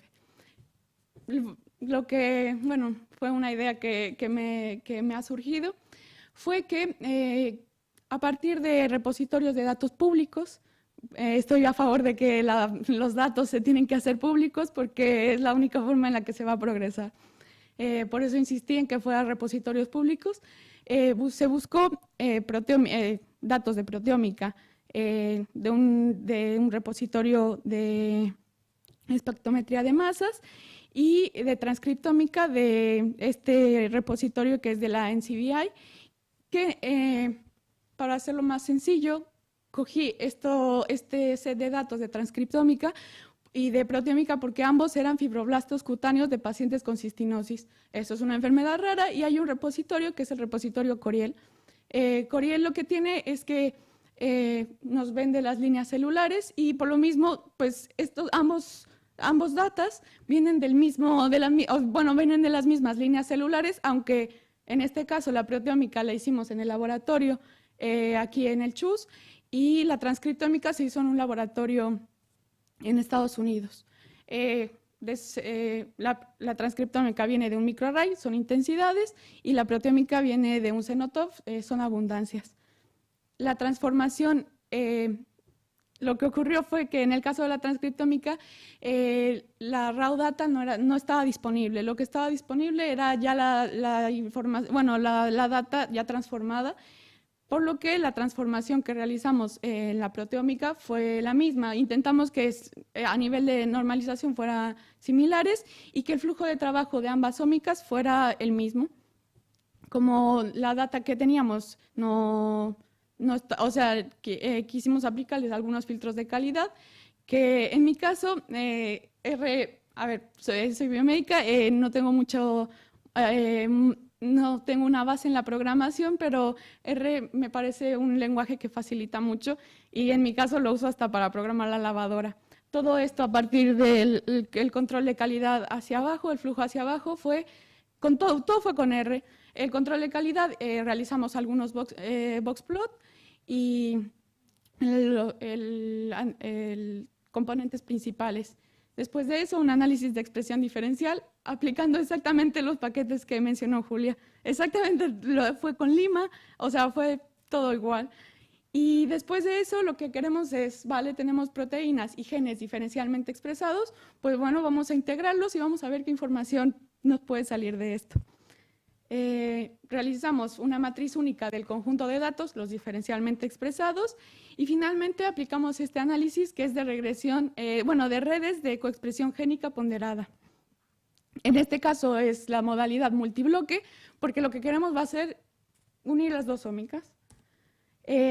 Como resultados tenemos que la transcriptómica, a partir de casi 20.000 observaciones, había más de 1.000 transcriptos que están diferencialmente expresados.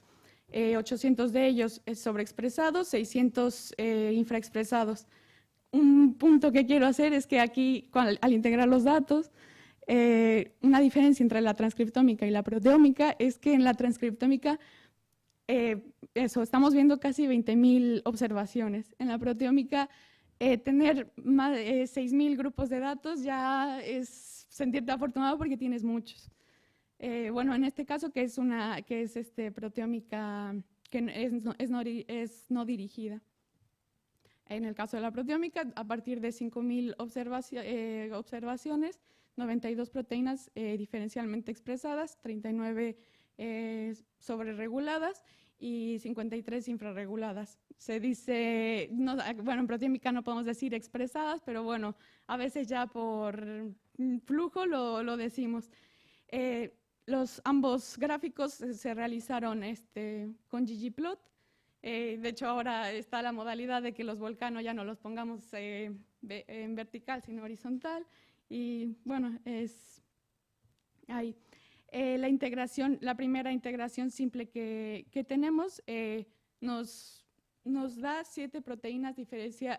Estas proteínas que coinciden en ambos datasets. Es interesante porque entre ellas ya podemos sacar un poco a aplicar los conocimientos biológicos que tenemos.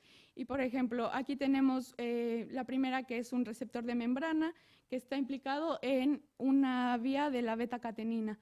Bueno, ahí ya podemos decir que tenemos que investigar por ahí.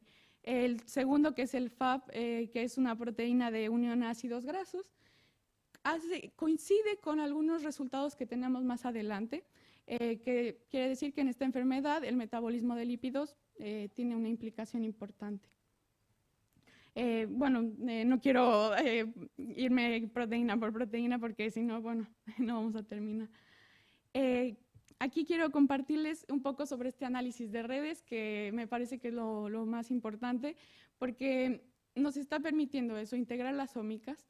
Este análisis de redes, al principio se utilizaba solo en una ómica, por eso se añade lo de multibloque. Al ser 2 bloques, cada ómica se considera un bloque. Al ser 2 bloques, la comparación es esto, es como una derivación del primer paquete de R que se realizó. Este es un paquete de R. Este análisis se divide en 3, que es una construcción de redes por bloque. Lo que hace es buscar por intensidades las proteínas que son más similares. Después de eso, detecta módulos dentro de cada bloque. En este caso, coloqué la función con la que se realizó porque hay diferentes. Y hay una integración entre los bloques. En el resultado, con los datasets que tenemos, obtenemos este heatmap, que lo que nos da es son módulos que los que están en rojo son los que están más correlacionados, y los que están en azul nos están hablando de que hay una correlación en la que los transcritos se encuentran, pero proteómicamente no está a la misma abundancia. Eso puede hablar de una regulación posttranscripcional. Por la relevancia biológica, a partir de un análisis de enriquecimiento funcional, seleccionamos algunos de los módulos. Y en este caso, con estos módulos, podemos sacar algunas conclusiones, que es la implicación de proteínas en la regulación celular, en la estabilidad genómica. Sí, bueno, si se dan cuenta, hay algunos módulos se repitieron o cambiaron entre ellos. Bueno, más adelante en las conclusiones generales, si quieren ya, bueno, los menciono también por cuestión del tiempo. Bueno, pues fuera lo que seguía. Las conclusiones, obtenemos que se identificaron 7 moléculas superpuestas, algunas con sobreexpresión, otras con subexpresión. Entre estas moléculas destacamos 3 ejes principales involucrados en la enfermedad, que es la remodelación celular, el metabolismo y la regulación epigenética. Y podemos concluir que la combinación de estos hallazgos con este análisis multibloque y el análisis de enriquecimiento funcional, pues proporciona una visión más robusta sobre el sistema, lo que lo vincula a la división celular, a la respiración mitocondrial, al metabolismo de ácidos nucleicos y a la remodelación de la cromatina. Finalmente, destacar que la integración multiómica combina los análisis basados en redes, van a ser esenciales para relevar vías coordinadas en la señalización, metabolismo y regulación genética que subyacen a esta enfermedad, que es una enfermedad rara, que es la cistinosis. Y nada, muchas gracias.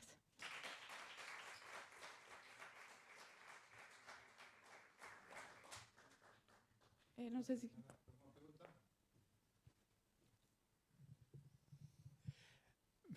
Me vais a odiar, pero esto tiene un sentido. Creemos que, bueno, dejamos que la gente pregunte libremente, y si no, solemos hacer una pregunta de cortesía desde la organización, básicamente porque, bueno, entendemos que también forma parte de nuestro cometido en la organización de las jornadas. Entonces, por eso pregunto mucho, ¿vale? Si nadie pregunta, yo pregunto, no es por otra cosa. En este caso, además, tengo interés, y en vez de una te voy a hacer 2. Vale. Mira, yo quería saber, que me parece alucinante este estudio, es cómo podéis llevar esto a la clínica.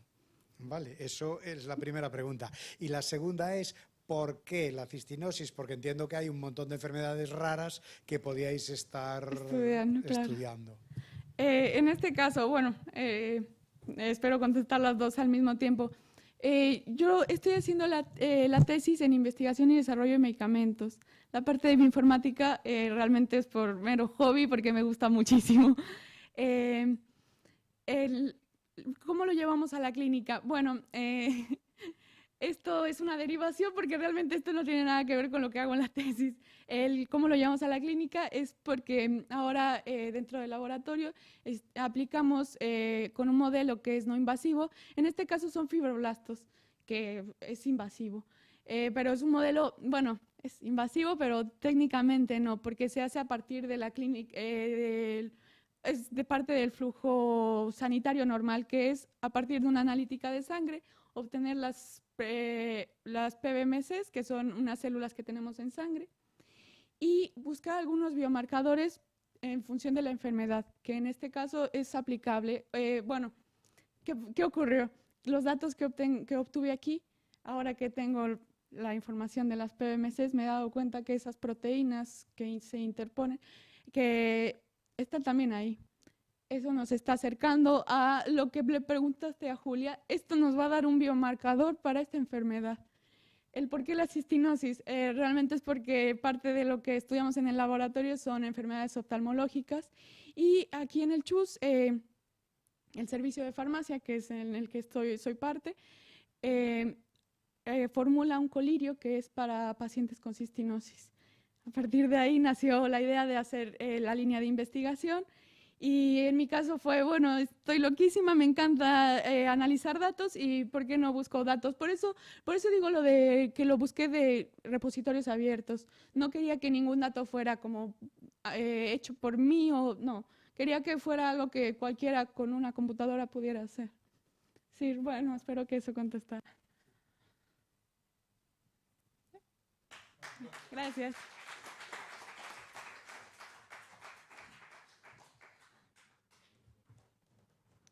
Bueno, pues chegamos á última deste bloque, deste segundo bloque da mañá. É o turno de Iria Iglesias Gende, que ven da Universidade de Santiago de Compostela. Unha cousa, non a podes pasar, Iria. Sí, queria dicirvos que cando remate Iria, que xa é o momento de ir a descansar para xantar, se vos parece quitamos unha foto de grupo. Os que irades sair na foto, pois despois non vos marchedes, vale? Sí, este segundo bloque tamén cada relator ten un agasallo, igual que o primeiro bloque, vamos. Non nos entregamos para non andar aquí enredando polo medio, pero contade con ele, non marchedes tampouco sin os agasallos, que se non nos ensinamos, depois non hai ningún segredo, Sabedes que é unha característica, unha tradición nesta xornada é entregar doces de Melide, uns paquetiños de ricos, amendoados e melindres. Non sei que nada. Bueno, deixo vos con... Perdón, non estaba. Deixo vos con Iria. Esta de aquí, vale. Moi ben. Que ven coa charla que se titula Análise do efecto da consulta electrónica no Servizo de Cardioloxía da área sanitaria de Santiago de Compostela, Barbanza. Bueno, aí, sí?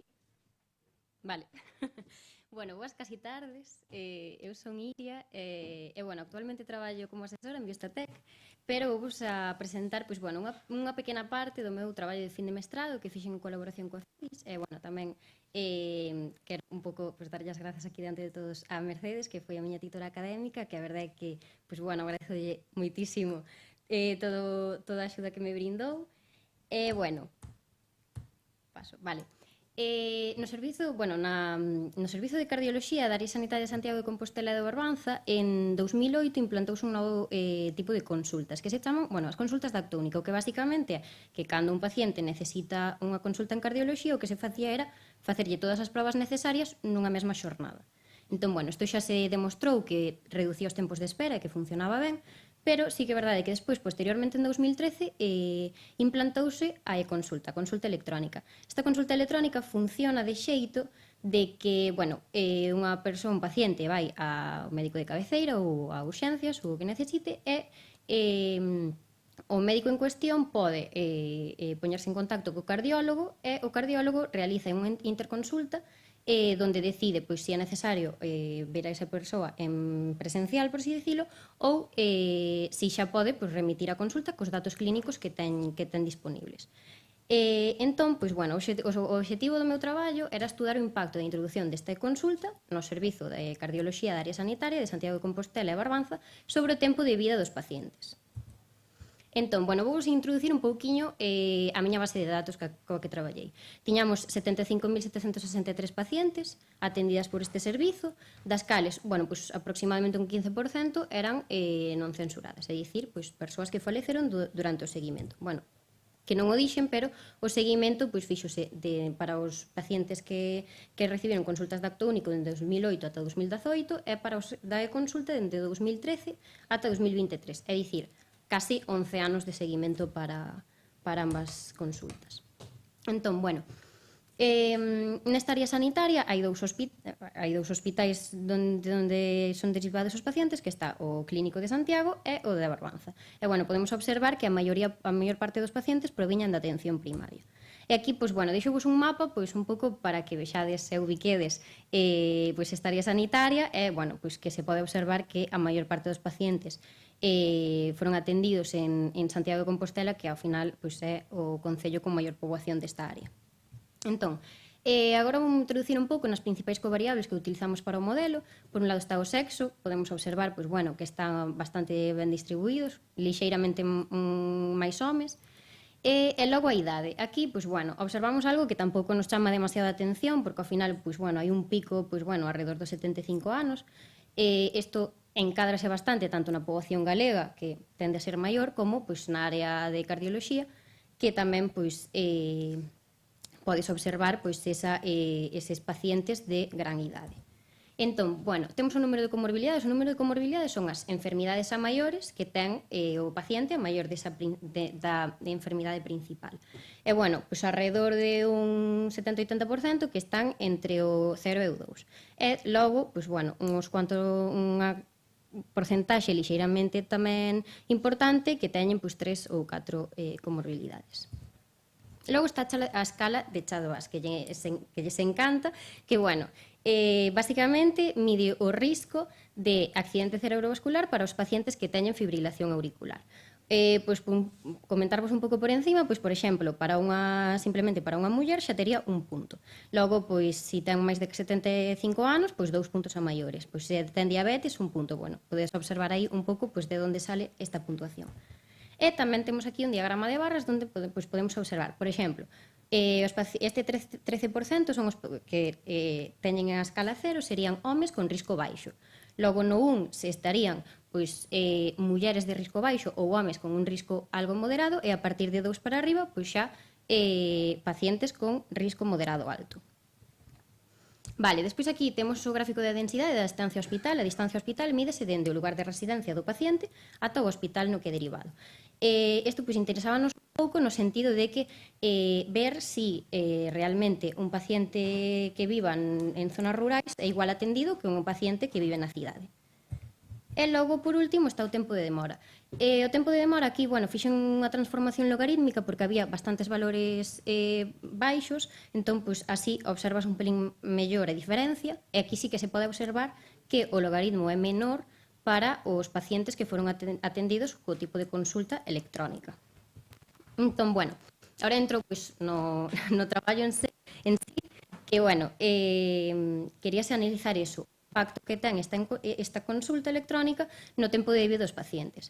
Como temos datos censurados, pois ao final temos que utilizar a análise de supervivencia, que é a rama da estatística que traballa con estes datos, e así un pouco as características fundamentais desta análise. Temos pois, unha variable resposta que representa o tempo dende unha orixe que está ben definida ata a ocurrencia dun certo evento de interese. No noso caso, a morte. E logo está a censura, é dicir, non se coñece o tempo exacto do evento para todos os individuos. No noso caso, como só temos censura pola dereita, pois introduzovos un pouco, que, bueno, supoño que a maioría xa sabredes, pero a censura pola dereita temos o noso tempo de estudo e seguimento e, pois, por exemplo, a ver, vese o que señalo, non? Por exemplo, pois este paciente de aquí entra no estudo, pois non poñamos en X ano, e chega ao final do seguimento e sigue vivo. Entón, nós non sabemos se morre aos 2 anos do final do seguimento ou 20 anos despois. Por eso, vai ser un dato censurado. Sin embargo, pois, por exemplo, este paciente morre aquí, sabemos perfectamente en que momento morre. E, bueno, aquí puxe un pouco pois, a definición formal. Temos, por un lado, a Z, que vai ser a variable observada, que vai ser o mínimo pois, o do tempo do fallo do individuo ou o tempo de censura. E logo, por outro lado, temos a delta, que vai a ser pois, a variable indicadora de si valdrá 0 cando Z é un tempo censurado e cando vai ser un tempo de fallo observado.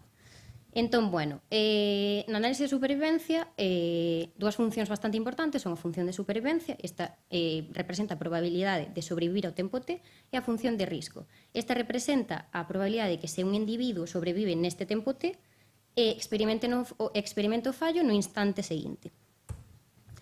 Despois temos o estimador Kaplan-Meier. Ao final, o estimador empírico, para cando temos datos con censura pola dereita, deixa de ser consistente. Entón, de aquí nace o estimador Kaplan-Meier, que, bueno, aquí está definido, deixo aquí a definición, E, bueno, pois xa entrando máis ben no importante que son a análise de datos, utilizamos R, e ao final a libraría Survival pois é a libraría por excelencia para este tipo de datos, e mediante a función surfit podemos representar pois este estimador de Kaplan-Meier.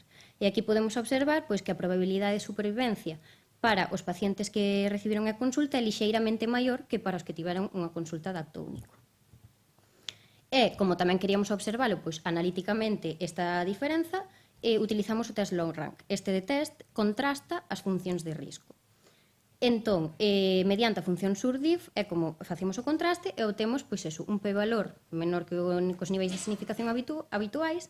Entón, temos pois, eso, que existen diferenzas estatísticamente significativas entre os pacientes atendidos mediante a consulta e os pacientes atendidos mediante a consulta de acto único.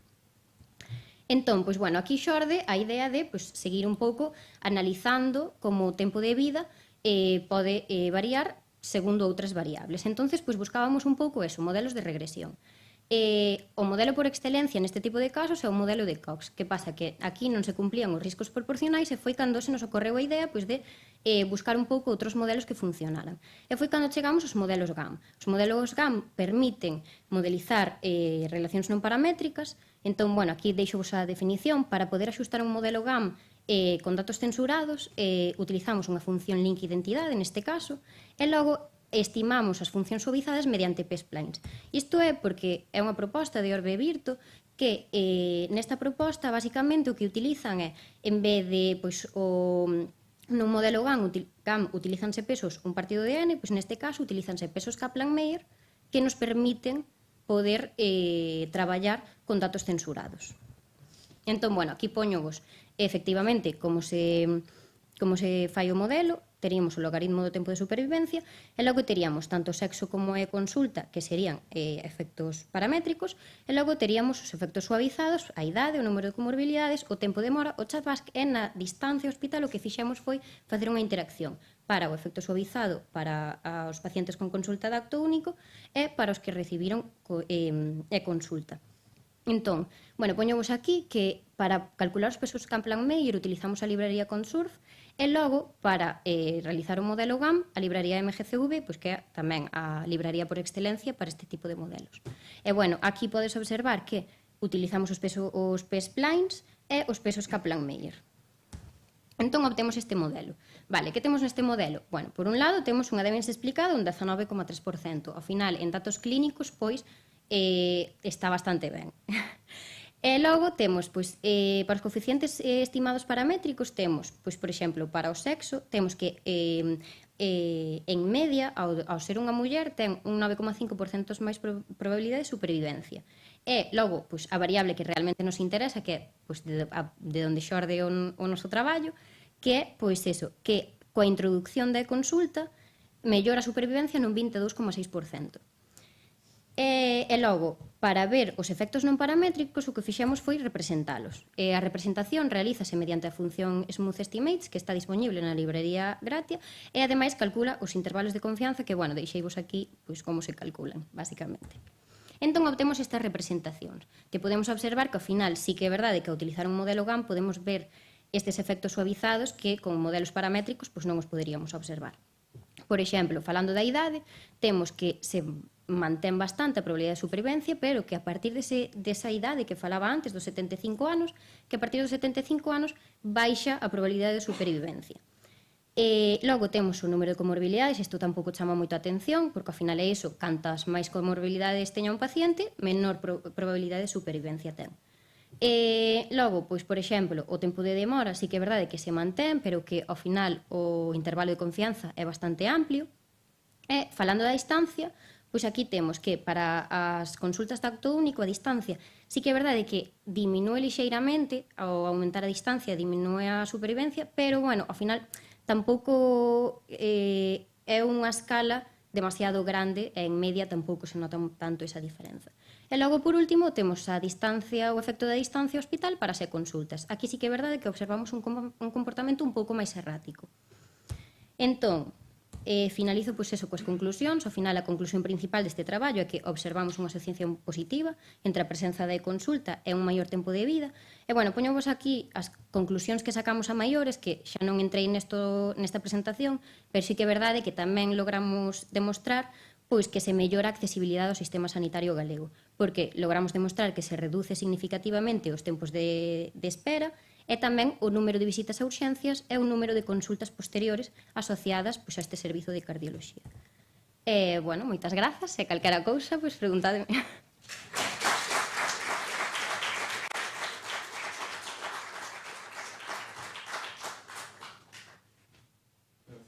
Alguna pregunta? Que non afaga a micro, por favor. Hola. Hola. Muchas gracias. Mira, yo tenía una pregunta así más o menos ya me la traía de casa porque vamos a mentir, pero ahora se me ocurrió otra que creo que es mejor. La pregunta era si ves aplicabilidad a otras unidades de los servicios del área de Santiago y Barbanza, porque yo creo que esto sí que se podría... no sé cómo trabajan ellos, si tienen consulta o no y tal, pero bueno, sí que tendría aplicabilidad. Vale.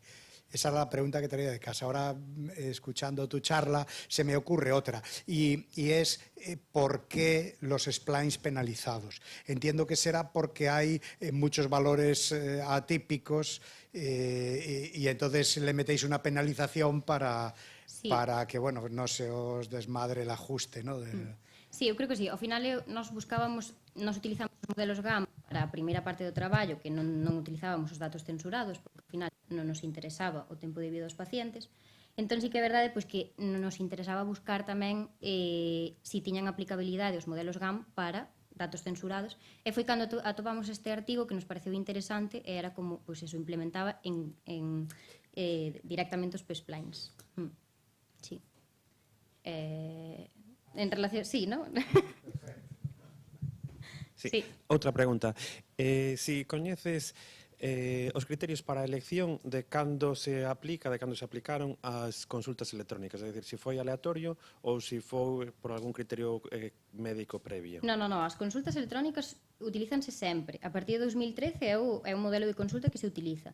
Entón, o paciente chega, o médico remite a interconsulta ao cardiólogo, e o cardiólogo, ca historia clínica que ten, é cando decide se é necesario ver en persoa ou se directamente xa dá o seu diagnóstico electrónicas que ten do paciente.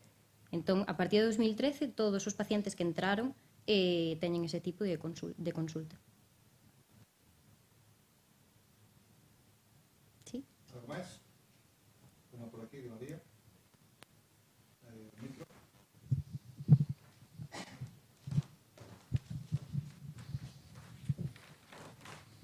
Gracias. Gracias, Iria, pola presentación. Como xa sabes, eu xa coñecía o teu traballo. Gracias polo convite, por aceptar vir hoxe a contarnos non só os membros do máster, senón a toda a comunidade este traballo que pon de manifesto porque o uso de R pois é moi útil pois é un problema como este que é un problema real. Entonces, non é que tiña unha pregunta, senón pois é un comentario para que vexades todos a potencialidade que R ten, e estos son problemas reais da vida real de todos os días, neste caso pois no campo clínico. E nada, só era eso. Gracias. Gracias.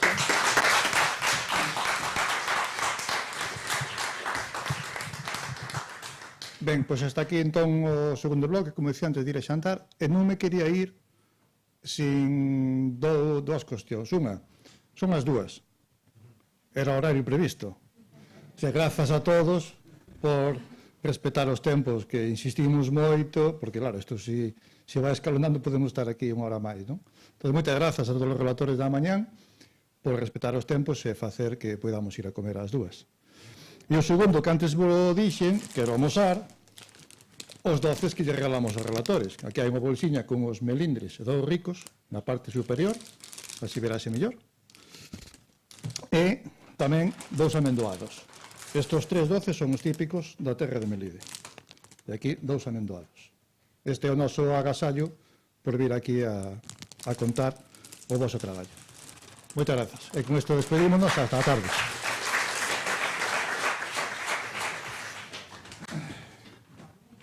E agora a foto.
Cando nos digades, xa está.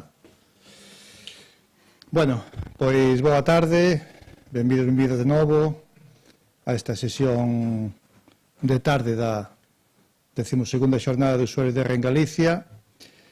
Nesta ocasión vamos a comenzar con David Olañeta Suárez, que está aquí ao meu carón, que ven da Universidade de Santiago de Compostela, coa charla Estudio da Comunidade de Diatomeas en el Río Lor, análisis de la variabilidad y riqueza a nivel local.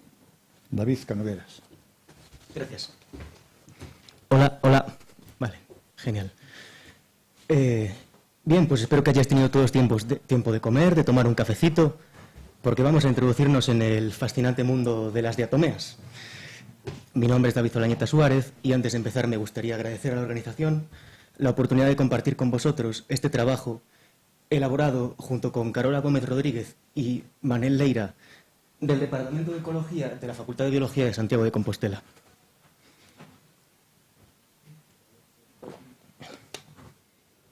Sí, el título del trabajo es Estudio de la Comunidad de Diatomeas en el Río Lor, análisis de la variabilidad y riqueza a nivel local.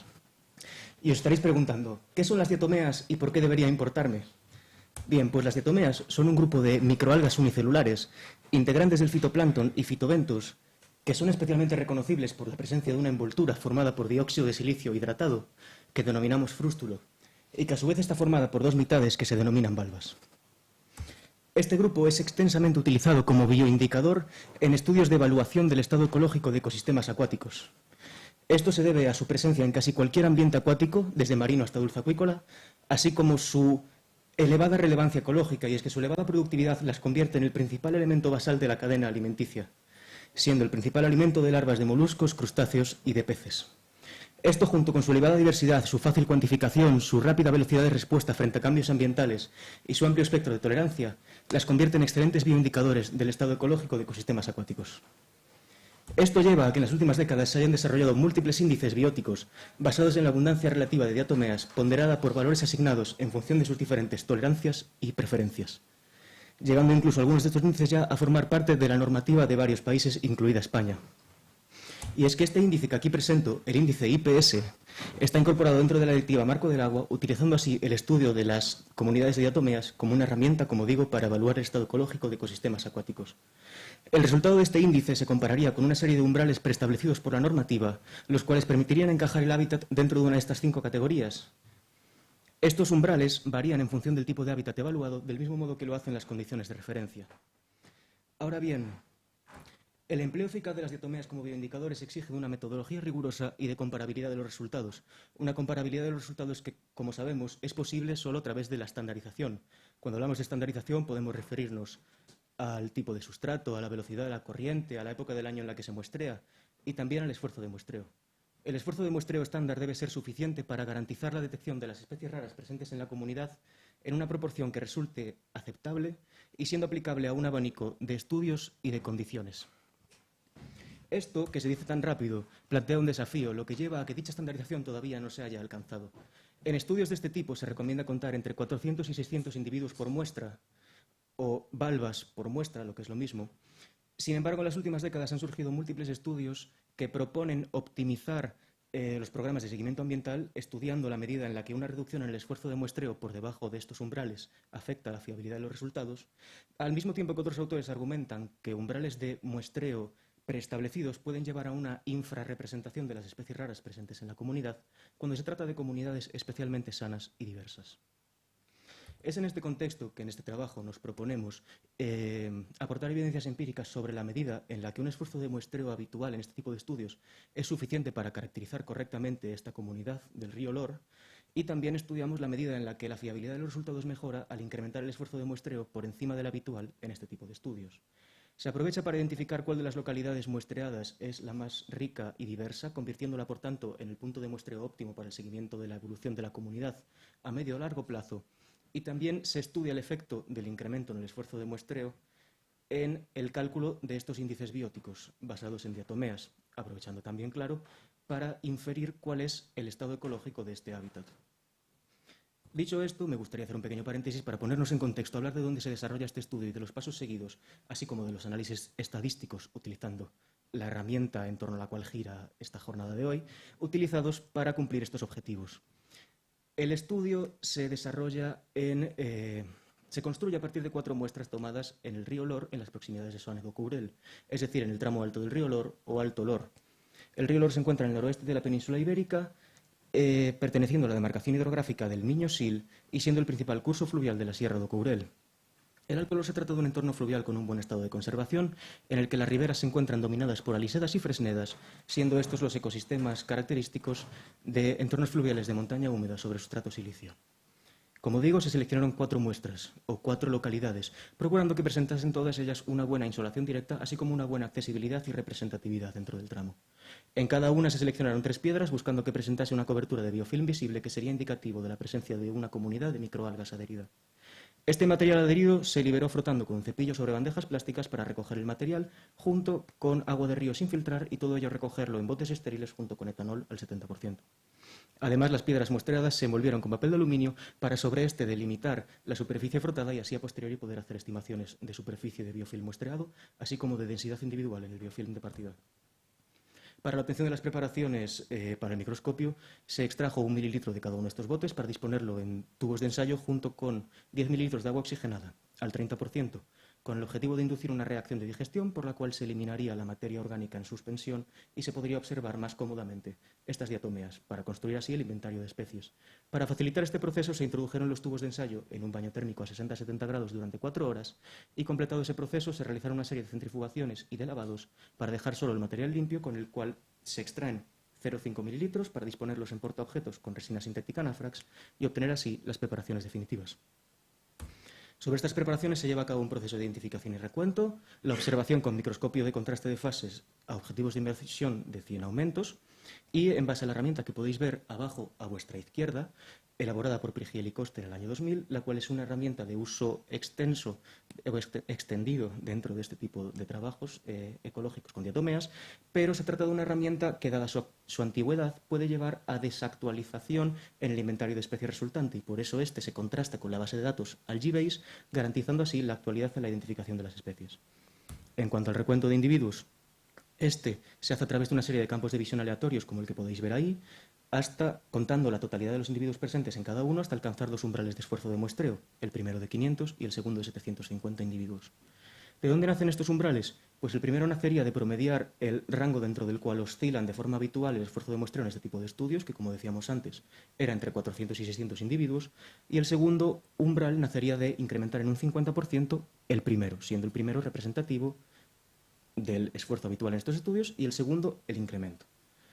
Bien, también decir que en el último campo registrado en cada una de las muestras se contó la totalidad de los individuos presentes para evitar introducir sesgos por truncamiento. Bien, pasamos así al protagonista del día. ¿Cuáles fueron las librerías y las funciones de R que se utilizaron ahora para procesar este inventario de especies resultante? De la librería Vegan se utilizó la función diversity para calcular índices de diversidad, tanto el índice de diversidad de Shannon como el índice de dominancia de Simpson. Estos índices lo que hacen es expresar la medida en la que la abundancia total registrada en la muestra, es decir, 750 individuos, se distribuye de manera homogénea entre las diferentes especies detectadas. La función estimate-R se utilizó para realizar estimaciones de riqueza total estimadas a partir de las abundancias registradas para cada una de las especies encontradas en la muestra. BECDIST se utilizó para obtener índices de disimilitud entre la composición biótica de cada una de estas comunidades, y MetaMDS y ORDIPlots se utilizaron para representar un escalamiento multidimensional no métrico, que ahora veremos, para observar más cómodamente esas diferencias de composición entre comunidades. La librería iNext se utilizó para construir curvas de acumulación de especies en las cuales se representa el número de especies detectado frente al esfuerzo de muestreo empleado, y Diazor se utilizó para calcular los índices bióticos basados en diatomeas. Bien, pasamos entonces a los resultados. Nada, se contó un total de 3.029 individuos correspondientes a 67 especies de 28 géneros, siendo estas especies que veis aquí, Nitschia fonticola, con Phonema pumilum, Agnanthidium minutissimum, Agnanthidium pyrenaicum y Olina minima, las especies dominantes.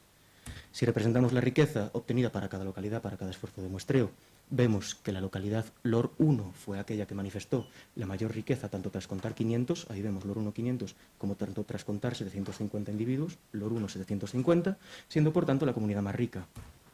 Si nos fijamos en los resultados del índice de diversidad, calculado como digo con la función diversity, podemos ver que también es aquella con el índice de diversidad más alto, por tanto la más diversa, y vemos que es aquella en la que se encontró la mayor densidad individual en el biofilm de partida. En base a todo ello ya tenemos nuestra estación de muestreo para el seguimiento de la evolución de la comunidad a medio largo plazo, la localidad etiquetada como LOR 1. Si ahora lo que nos fijamos es en cómo cambia la riqueza observada y la riqueza estimada con el incremento en el esfuerzo de muestreo, nos encontramos con que, si bien es cierto que incrementamos el esfuerzo de muestreo en un 50%, la riqueza observada solo se incrementó en entre un 10 y un 20%, y por tanto ambos incrementos no fueron paralelos. También nos encontramos con que, si bien esperaríamos que al incrementar el esfuerzo de muestreo la distancia entre la riqueza observada y la riqueza estimada se redujese, este comportamiento solo lo observamos en la localidad LOR 4, mientras que en el resto no observamos ese patrón. Si nos fijamos en las curvas de acumulación de especies, como digo, en el eje Y, el número de especies detectado, y en el eje X, el esfuerzo de muestreo empleado, y además extrapolamos las curvas duplicando el esfuerzo de muestreo de 750 individuos hasta 1.500, no sé si se ve muy bien ahí, lo que observamos es que la relación es asintótica, cosa que ya sabíamos, de tal forma que cuando se alcanza la asíntota se ha caracterizado de forma completa la comunidad. Y vemos que el salto de 500 a 750 individuos registrados no se tradujo en una aproximación realmente notable a alcanzar dicha caracterización completa. Es en base a esto y en base al poco cambio que observamos en los índices de diversidad con el incremento en el esfuerzo de muestreo que nuestros resultados no justifican dicho incremento, o no resultaría óptimo dicho incremento a la hora de... No sería óptimo dicho incremento cuando el objetivo del estudio no requiera de una caracterización completa de la comunidad, pues vemos que dicho incremento realmente no nos aproxima de forma óptima a alcanzarlo. Si ahora lo que nos fijamos es en la disimilitud entre la composición biótica de cada una de las comunidades en este escalamiento multidimensional no métrico, podemos observar una tendencia a la homogeneidad de composición compartida a lo largo del tramo con el incremento en el esfuerzo de muestreo. Y podemos afirmar que dicho incremento en el esfuerzo de muestreo nos permitió detectar este patrón composicional compartido a nivel de paisaje. En ese sentido sí que estaría justificado el incremento. Y también podemos achacar este patrón que estamos observando a la existencia de un pool de especies raras compartido a nivel de tramo, compartido por todas las comunidades, con tasas de aparición diferentes que irían apareciendo a medida que incrementásemos el esfuerzo de muestreo hasta probablemente alcanzar la homogeneidad entre las 4 muestras. Bien, y ahora ya para acabar, si nos fijamos en el cálculo de los índices bióticos basados en diatomeas para la evaluación del estado ecológico, podemos ver que el resultado del índice varía poco con el incremento en el esfuerzo de muestreo, lo cual en nuestro caso no justificaría dicho incremento de cara, como digo, al cálculo de índices bióticos basados en diatomeas. Sin embargo, también nos encontramos con otra observación interesante, y es que, bueno, este índice se calcula o es calculado por la función o por las funciones de la librería de Azor-DR, aplicando a la abundancia relativa detectada para cada una de las especies un valor asignado de indicatividad ecológica. ¿Qué pasa? Que estos valores asignados de indicatividad ecológica están recogidos en una base de datos y cuando la función no encuentra un valor asignado para dichas especies, no las incorpora en el cálculo del índice. Nos encontramos con que el incremento en las especies detectadas al aumentar el esfuerzo de muestreo no es paralelo al incremento en las especies incorporadas en dicho cálculo. ¿Por qué? Porque hay una serie de lagunas de conocimiento respecto a la capacidad de indicación ecológica de las especies que podemos detectar en este tipo de hábitat en el territorio gallego. Entonces, si bien es cierto que nuestros resultados no respaldan dicho incremento, también ponen de manifiesto, como digo, una laguna de conocimiento y nosotros recomendamos profundizar en esta cuestión para poder llevar a cabo un empleo más eficaz de las diatomeas para estudiar el estado ecológico de los hábitats en nuestro territorio. Y tampoco podemos afirmar que en contextos en los que estas especies sí se contemplen en el cálculo no sea favorable incrementar el esfuerzo de muestreo. ¿Cuáles son las conclusiones, por tanto? ¿Cuál es nuestra localidad tipo para el seguimiento de la comunidad? Loruno. ¿Cuál es el estado ecológico de este hábitat de buen estado de conservación, como veíamos aquí? Todas las localidades se incluyen dentro de la categoría de la Directiva Marco del Agua de buen estado ecológico. Y en cuanto a la cuestión sobre la conveniencia de incrementar el esfuerzo de muestreo por encima del que es habitual, nuestros resultados apoyan una postura matizada. Cuando no es necesaria la caracterización completa de la comunidad, nuestros resultados no justifican ese incremento. Cuando se trata de la detección de patrones composicionales compartidos a nivel local, sí podrían estar justificado el incremento. Mientras que cuando se trata de cálculos de índices bióticos de cara a la evaluación medioambiental, no podemos afirmar que este incremento no esté justificado en un contexto en el que las especies encontradas sí se encuentren incluidas dentro del cálculo. Muchas gracias.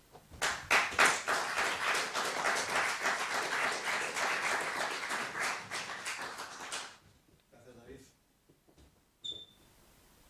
¿Alguna pregunta?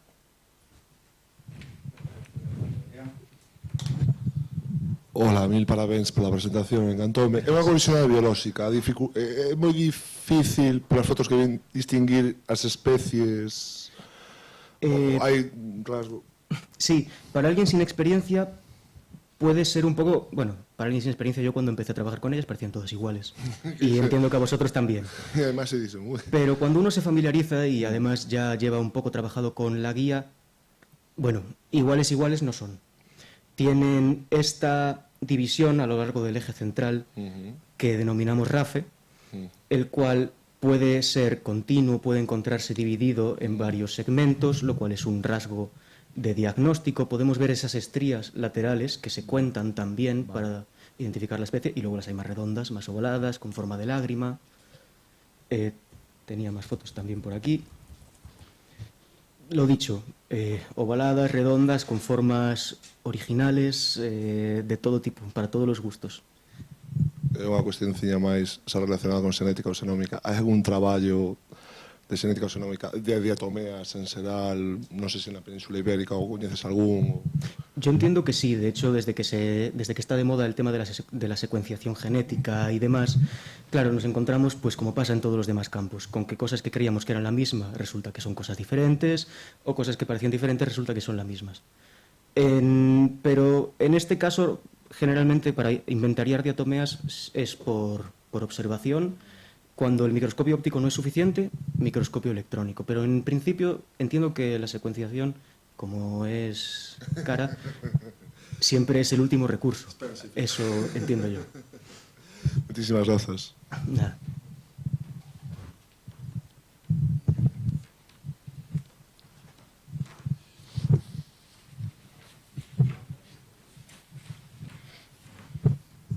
Hola, Estivo Senal. Me gustan todas estas cosas de estadística y sobre todo biología.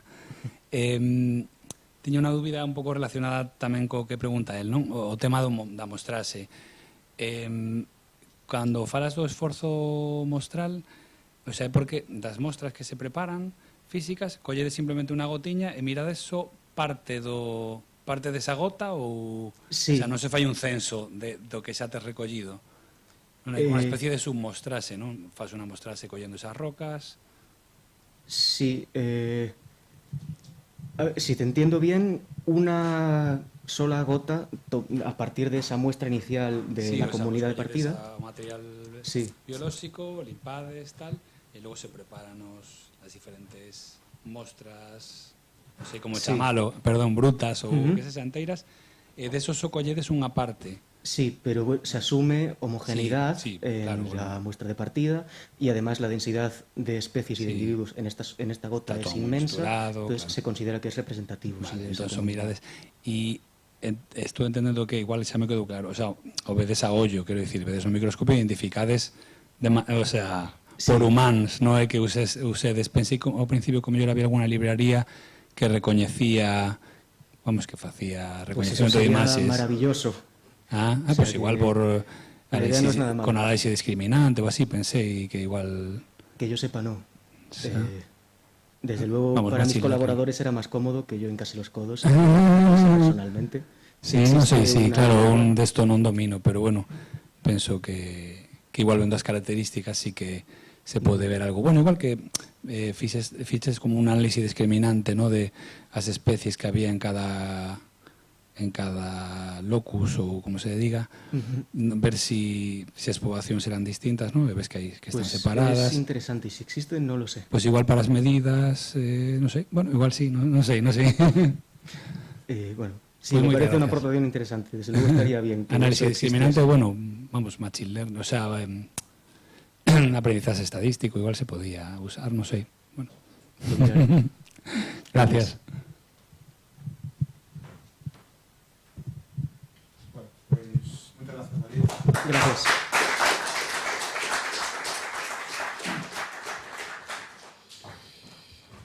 Imos agora con María Bugallo Porto, que ven da Universidade Miguel Hernández de Elche, coa charla de uso de R, uso de R na estimación en áreas pequenas, un caso real, con datos bidimensionais. Cando queras. Bueno, moitas grazas pola presentación e boas tardes a todos. Eu hoxe vou a falar, como ben dixo o moderador, do uso de R na estimación en áreas pequenas, en concreto dunha aplicación na estadística pública con datos bidimensionais. Isto enmárcase dun proxecto de investigación financiado polo Instituto Nacional de Estadística, en o que traballo xunto a colaboradores do Instituto Universitario Centro de Investigación Operativa da Universidade Miguel Hernández de Elche. Pois ben, en primeiro lugar, vou a motivar o problema de interese para, a continuación, falar dos datos reais, do problema estadístico, da aplicación e dunha serie de consideracións finais. Para empezar, quero falar do mundo dos datos e onde se enmarca o que é a estimación en áreas pequenas.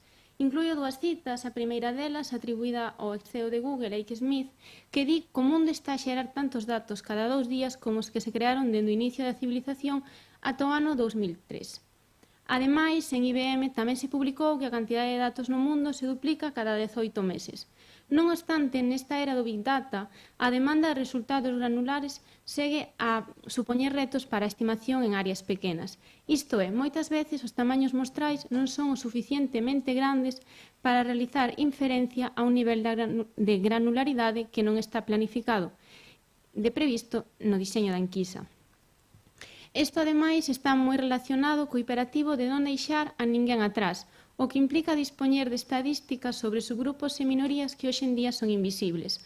Para poñer un exemplo sinxelo, o Instituto Nacional de Estadística publica resultados sobre as taxas de desemprego a nivel provincial.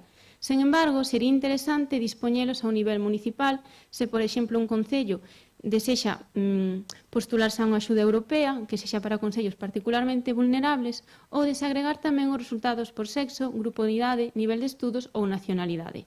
Isto tamén está moi relacionado con un dos retos da estadística oficial actuais.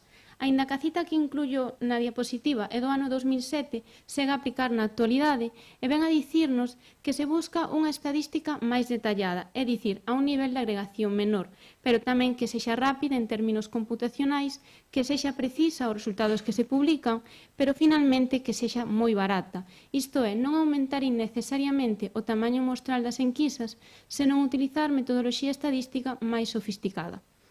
O que tamén está relacionado cos 17 obxectivos de desenvolvemento sustentable, entre eles o fin da pobreza, o crecemento económico e o fin das desigualdades.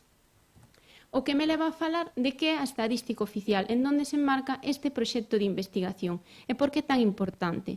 Pois ben, falando a grandes rasgos, por estadística oficial, cúbrese calquera publicación dunha Oficina Nacional de Estadística. No caso galego, o Instituto Galego de Estadística, o IGE, e a nivel estatal, o Instituto Nacional de Estadística. E ditos resultados básanse en enquisas, censos, rexistros administrativos, entre outros. E ademais son a estadística do día a día, a que coñece a maior parte da xente e a que sai nas noticias. Inclúe resultados sobre as taxas de desemprego das que falei anteriormente, resultados de indicadores de pobreza e da saúde e do medio ambiente. E ademais deberíase utilizar na toma de decisións co obxectivo de reducir desigualdades e implementar as políticas públicas. Non obstante, existe unha falta de equilibrio entre o nivel de agregación das enquisas para reducir custos e o nivel de agregación dos resultados dos que queremos dispoñer, o que dá lugar, como xa comentei, a que os tamaños mostrais non sexan o suficientemente grandes como para que os estimadores directos, que son a grandes rasgos medias mostrais ponderadas, den lugar a estimacións precisas ao nivel de agregación de interese.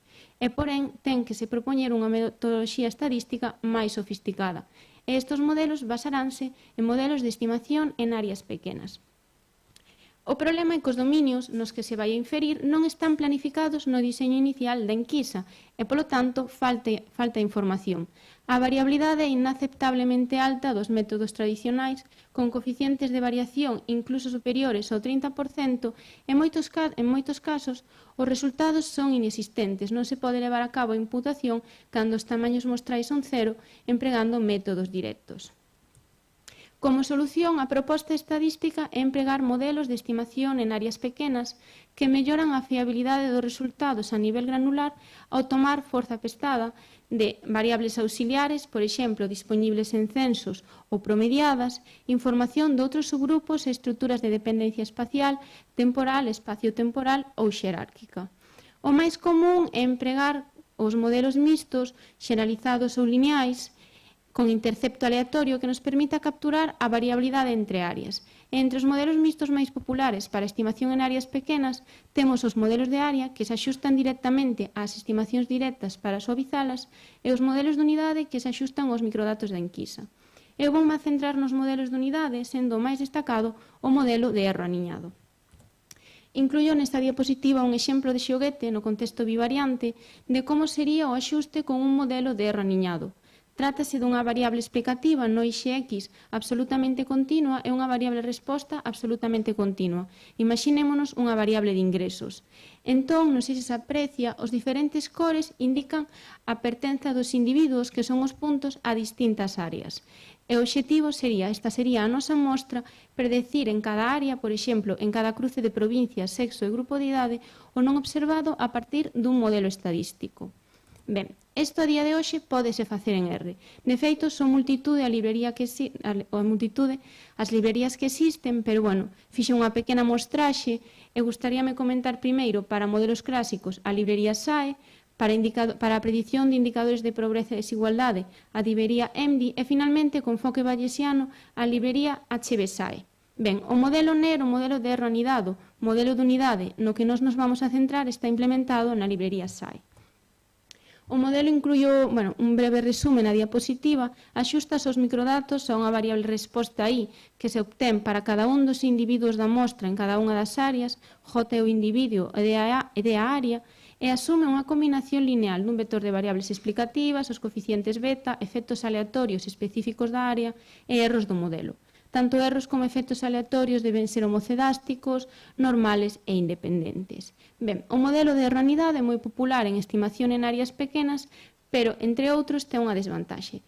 É para un enfoque únicamente univariante, só temos unha variable resposta. E como vamos a mostrar, no problema estadístico que nos plantexou o Instituto Nacional de Estadística, temos que pasar a un contexto bivariado.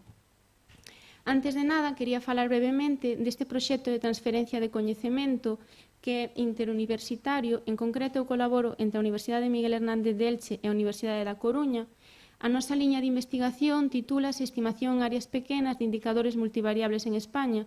É un proxecto de 2 anos, o 2024 e o 2025, e o obxectivo xeral é mellorar a calidade da información estadística oficial a partir de datos de enquisas que, en todos os casos, son proporcionadas polo Instituto Nacional de Estadística.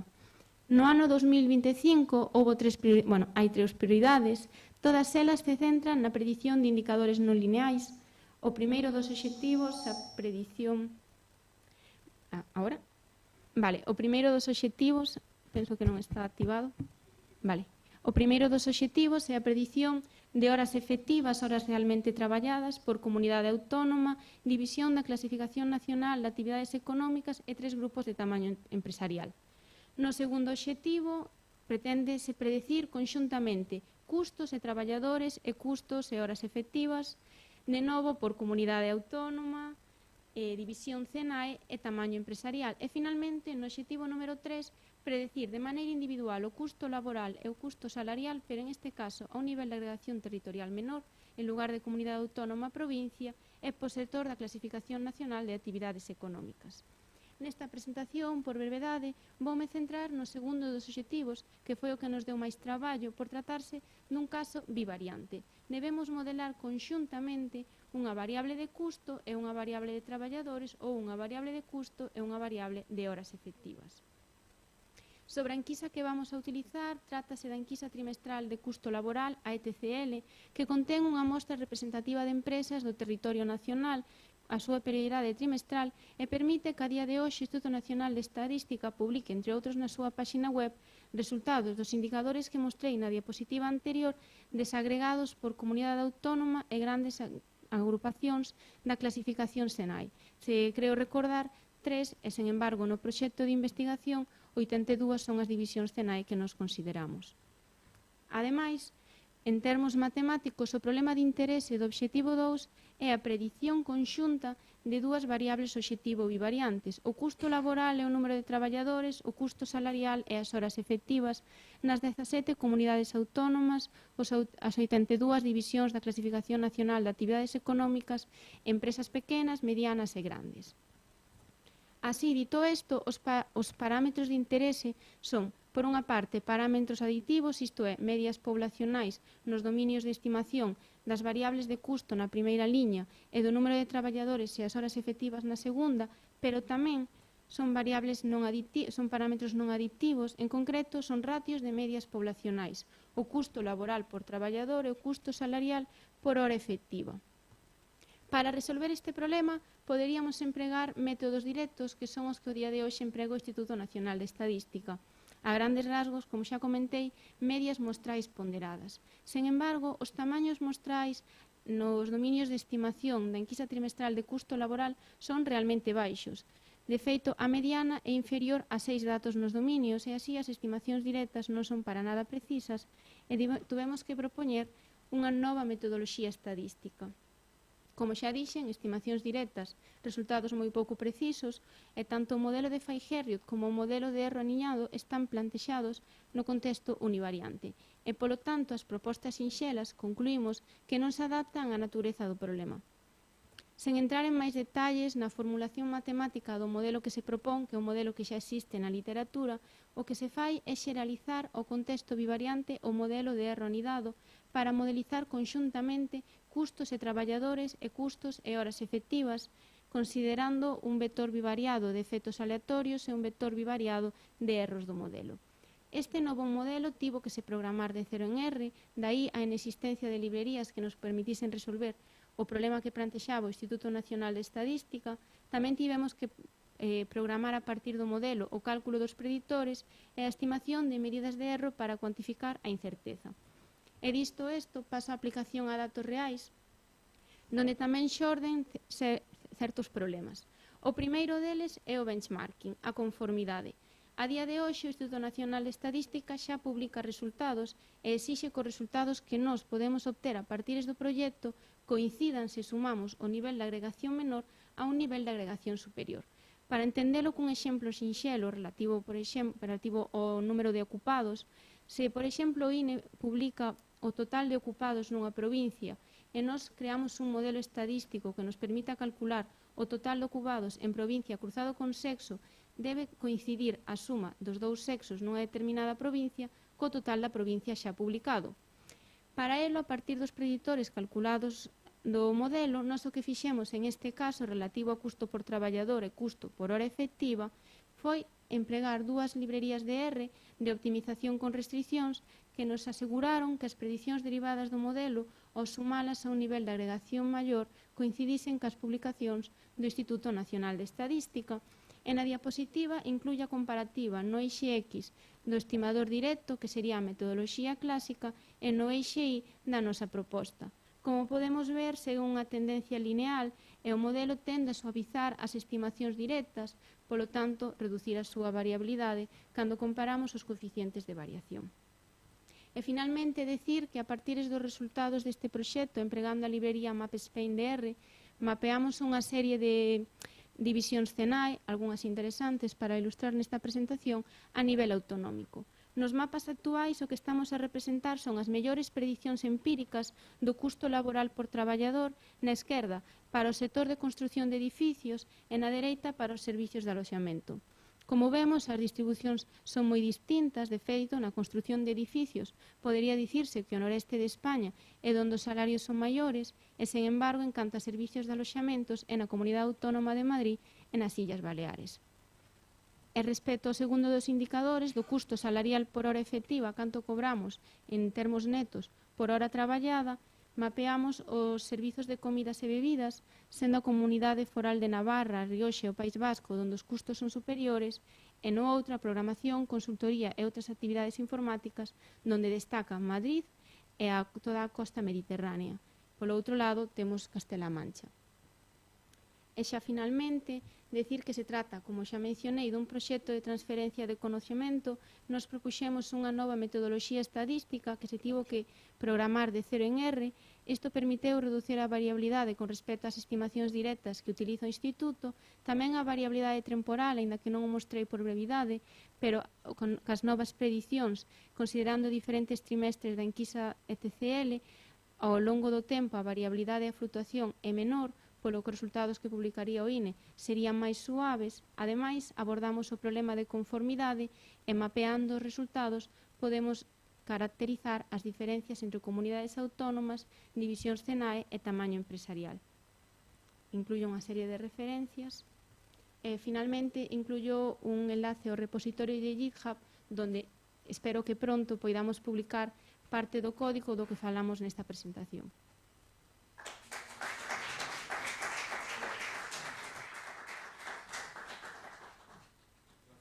Moitas gracias.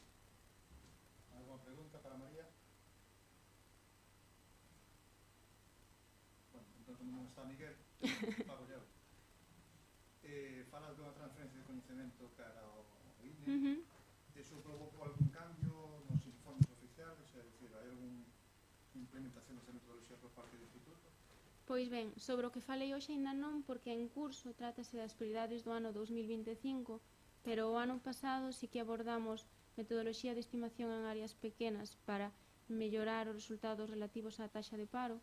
Neste caso, o INE publicou a nivel provincial e ca nova metodoloxía poderíanse publicar a nivel municipal e agora mesmo está se levando a produción do Instituto Nacional de Estadística. Sí. Pero do que falei hoxe non, porque ainda é un obxectivo aberto. Moitas grazas.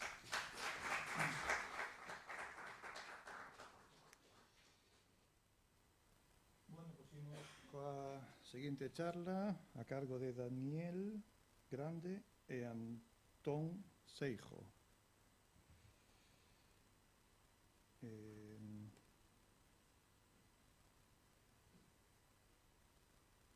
Debe ser esta. Uy, perdón, isto non é.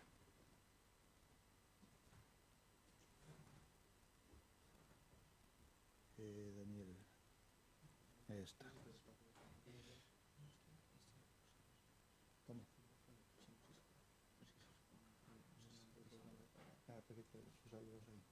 Sí, un pouco moi bien.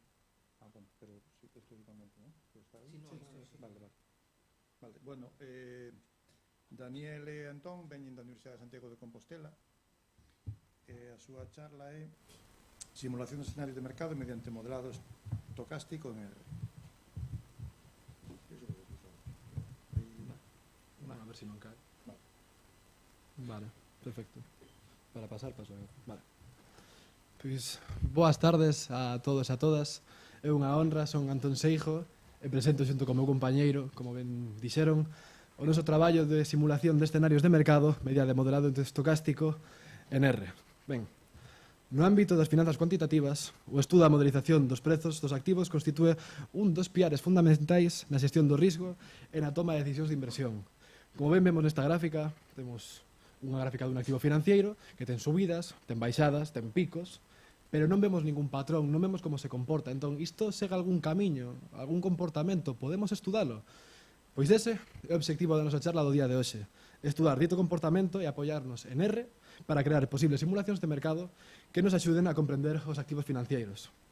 Este é un pequeno índice que imos seguir durante toda a charla. Primeiro, o contexto e motivación, como ben acabo de explicar un pouco. Tamén quero facer unha pequena e breve introducción ao que son as accións financeiras, os fundamentos matemáticos no que nos baseamos, a metodoloxía en R, como imos implementar este modelo, logo, resultados e análise, imos graficar o que nos dé coa metodoloxía como implementación en R, e por último, unha breve conclusión que responde a esta pregunta si efectivamente podemos predecir o precio dos activos, non, ou que conclusións podemos sacar de isto.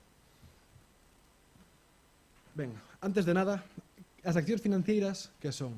Isto, supoño que moitos saberedes, son títulos de propiedade dunha empresa, onde un inversor coloca cartos nunha empresa e esta dalle a cambio os seus beneficios e parte da posibilidade de acceder a participar nas decisións desta empresa, a cambio de, como ben dixen, dos seus beneficios ou tamén das súas perdas. Entón, claro, aquí está o interese de se queremos que gañe. Nos gañamos diñeiro xunto coa empresa ou se perdemos. Aquí temos varias gráficas. Temos, en particular, dúas que están en verde, que foron positivas, e dúas que están en vermello, negativas. As do BBVA, as de Apple, a de Inditex e as de Louis Vuitton. As dúas primeiras son empresas, isto son fotográficas ao longo dun ano, é dicir, de como variaron as accións ao longo de todo este ano. As dúas primeiras, como vemos, foi positivo e as dúas de abaixo foi negativo. Se nos fixamos e vemos un pouco o patrón que sigue todo isto, non vemos nada claro. Vemos que son volátiles, son incertas e non teñen ninguna unha que ver coa outra, non sacamos nada en claro. E isto débese a moitos factores. Estas gráficas dependen de un montón de factores, tanto económicos, como sociais, como políticos, e de feito, se vos fixades ben nas propias gráficas, sobre o día 2 de abril, máis ou menos, vemos un pico na maioría delas, en particular en Apple, é onde máis se ve. Isto que se debeu, pois isto foi o factor do chamado Día da Liberación, o 2 de abril, que así lle chamou Donald Trump, onde puxo arancéis de mínimo un 10% para todos os países, en algúns máis, dependendo de certas medidas. Entón, pois isto foi un factor que, como vedes, supuxo unha caída en bolsas de moitas das empresas. Nalgúnas notouse máis, noutras menos, pero, se vos fixades na gráfica, en todas está presente. Ben, cal é o noso obxectivo desta charla? Pois coller as accións do BBVA, que están aí representadas, e predicir como se van a comportar durante o próximo ano. Imos utilizar o modelo estocástico, como ben dixen, e a ver que conclusións podemos obter de isto. E ben, que modelo matemático vamos utilizar? Pois o seguinte. Bueno, adoitase dicir que as ecuacións diferenciais son a linguaxe da natureza e algo de verdade hai detrás de todo isto. O que pasa é que non podemos supoñer que os nosos modelos van ser perfectos e, ás veces, temos que aceptar que vai haber unha certa aleatoriedade inherente que non seremos capaces de modelizar, como pode ser no caso dos activos financeiros. Aquí, moitas veces, partimos da hipótese de que existen certas tendencias xerais que rixen a evolución do activo ao longo do tempo, pero tamén as fluctuacións do día a día serán principalmente aleatorias. Por iso, para conciliar ambas posturas, nós o que recorreremos serán as ecuacións diferenciais estocásticas. E aquí en pantalla vedes unha delas, a que nos usaremos, o movimento browniano xeométrico, que servirános para describir a evolución do prezo das accións ao longo do tempo. Bueno, aquí por pantalla tamén vemos a solución desta ecuación e tamén unha igualdade a que volveremos máis adiante cando cheguemos á parte de falar do código. Bueno, esta ecuación diferencial, como calquera ecuación diferencial, ten os seus parámetros que buscamos estimar. En este caso son mu e sigma, que representarán respectivamente o rendemento medio e a volatilidade. Vale, como calquera modelo, este tamén ten as súas limitacións. A principal que temos aquí é que estamos a supoñer que a volatilidade é constante. En moitos casos isto non será así. Bueno, existen outros modelos que pretenden precisamente abordar esta problemática. O que pasa que tratanse de modelos moito máis complexos que o noso e tampouco era o obxectivo deste proxecto, xa que o que nos buscábamos era amosar como as simulacións poden ser ferramentas útiles de análise de risco. Ben, que metodoloxía imos seguir para implementar este modelo? Temos aquí os pasos como ben indica. Primeiro imos descargar os datos que imos utilizar. A librería QuantMod ten un montón de datos de diferentes empresas, bancos, de todo, que se obtén de Yahoo Finance, e aquí o que imos utilizar é extraer da Bolsa de Madrid os datos das valores das accións das empresas durante o último ano e medio, ano e 9 meses, desde inicios de 2024. Logo, imos estimar os parámetros, mu e sigma, que van a ser constantes para toda a simulación, a partir de aí xeraremos o modelo, e logo a simulación de Monte Carlo e a visualización analítica e estadística. Imos representar estas gráficas e ver que obtemos e que conclusións podemos sacar disto. Bueno, pois chegando ao código propiamente dito, como xa dixo Antón, primeiro extraeremos os datos e mediante o uso da librería QuantMod. Como vemos por pantalla, o que fixemos foi extraer os datos da web Yahoo Finance e extraímos os datos históricos do valor do prezo da acción do banco BBVA e collemos os datos dende xaneiro de 2024.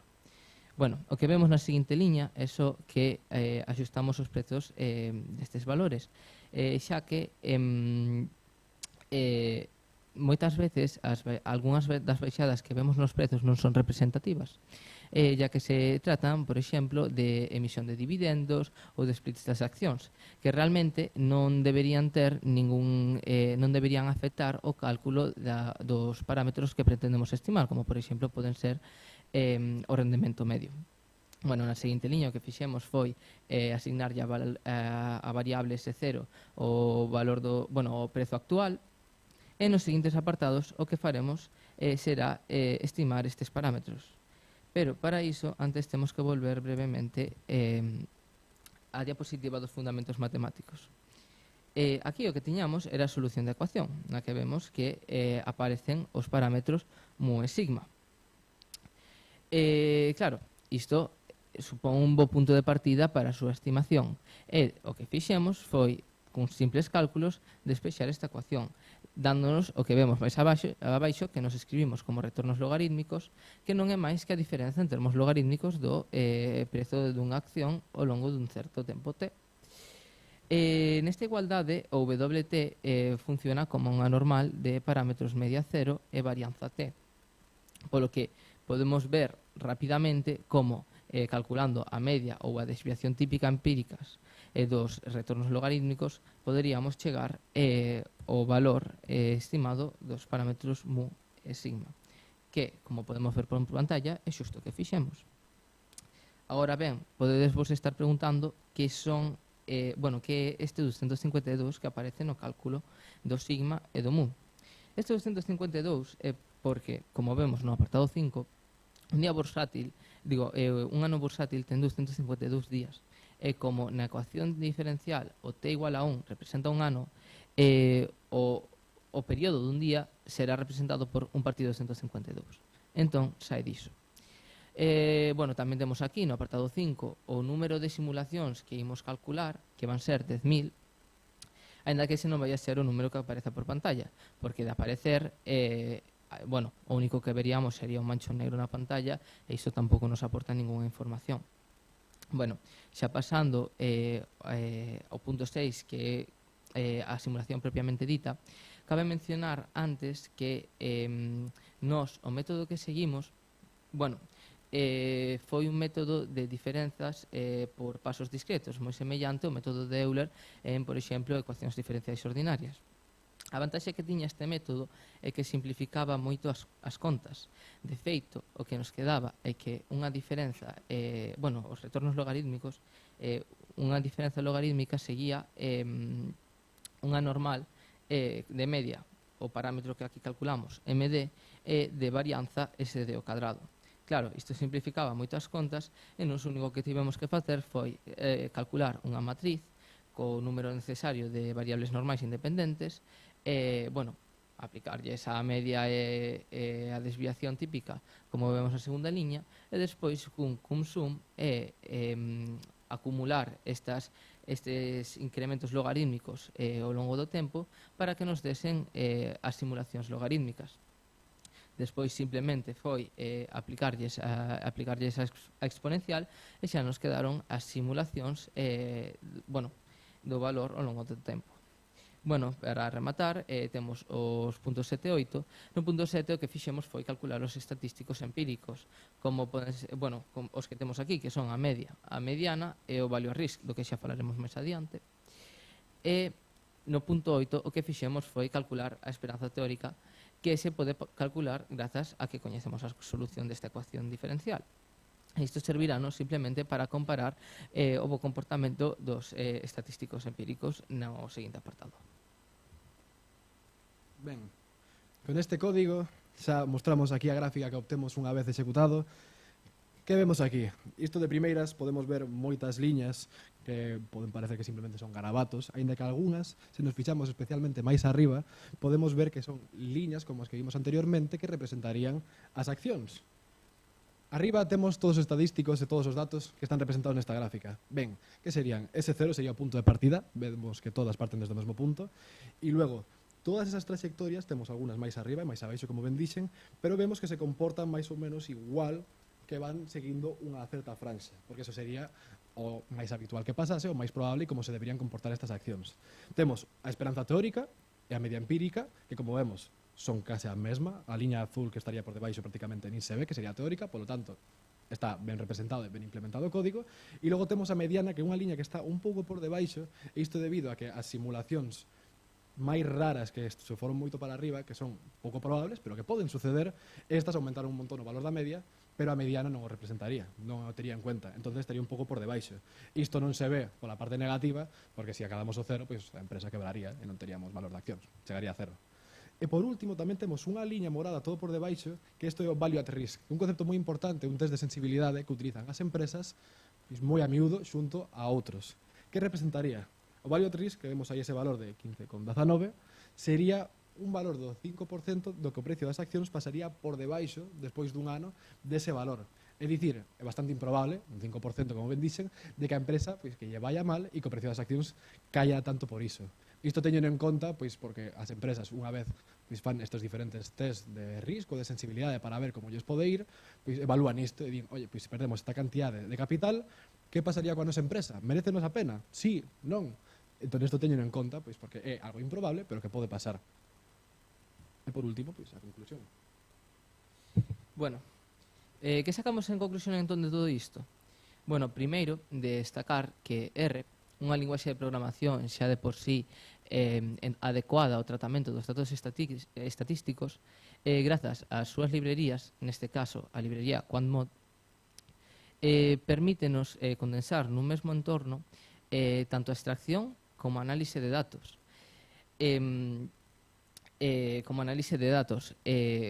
O que dá conta da versatilidade que ten para esta clase de proxectos. Ademais, tamén quería mencionar como os modelos estocásticos permítenos comprender un pouco mellor a incerteza inherente dos mercados, que, se ben nunca imos ser capaces de predicir, sí que é certo que o seu risco podese analizar. E nós, despois, como matemáticos, seremos capaces de tomar as mellores decisións en función á información que temos ao noso alcance. Con isto remata a nosa presentación. Moitas grazas pola vosa atención. Se tedes algunha pregunta...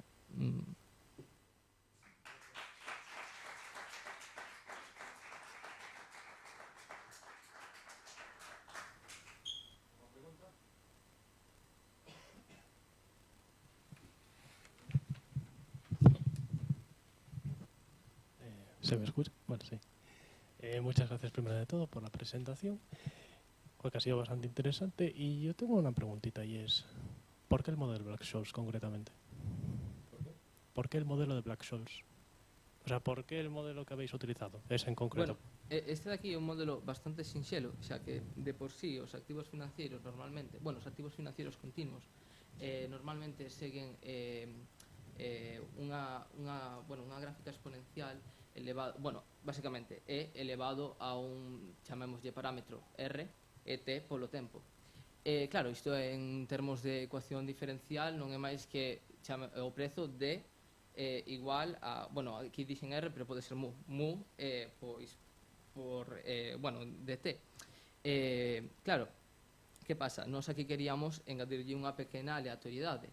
E un dos modelos máis simples que existen, pois, é simplemente engadirlle, bueno, aquí o proceso de Wiener, que realmente compórtase nun certo, digamos, intervalo de tempo como unha normal. É o que dicíamos, creo que mencionei no antes, cando dicía que se comportaba como unha normal, é porque nun incremento de tempo comportase así. Entón, bueno, é un modelo sinxelo con boas propiedades e que se adapta bastante ben ao que ocorre na realidade. Entón, bueno, por iso decidimos empregar.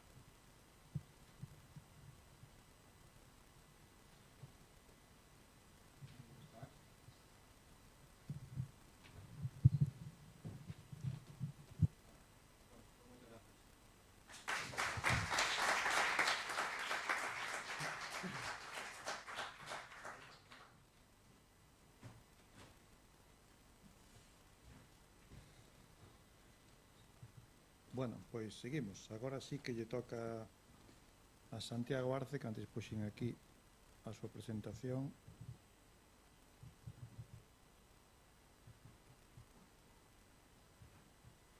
Vou pechar cousas.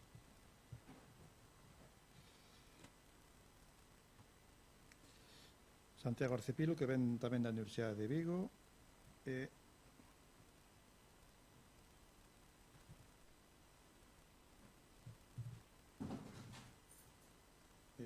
non está Santiago? Pois ten que dar a charla a alguén.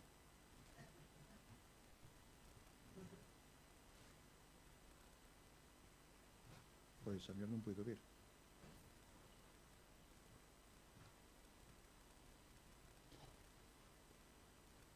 Bueno, se non está, a mellor ainda pode vir despois. Quen vai despois de Santiago? Jordán. Pois pasamos ao seguinte, non? Creo que é a primeira vez que nos pasa na xornada de R que...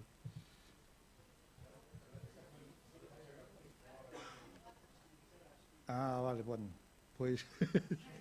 Dios! Entón necesitamos uns minutos musicais ou algo, ou que alguén faga un monólogo...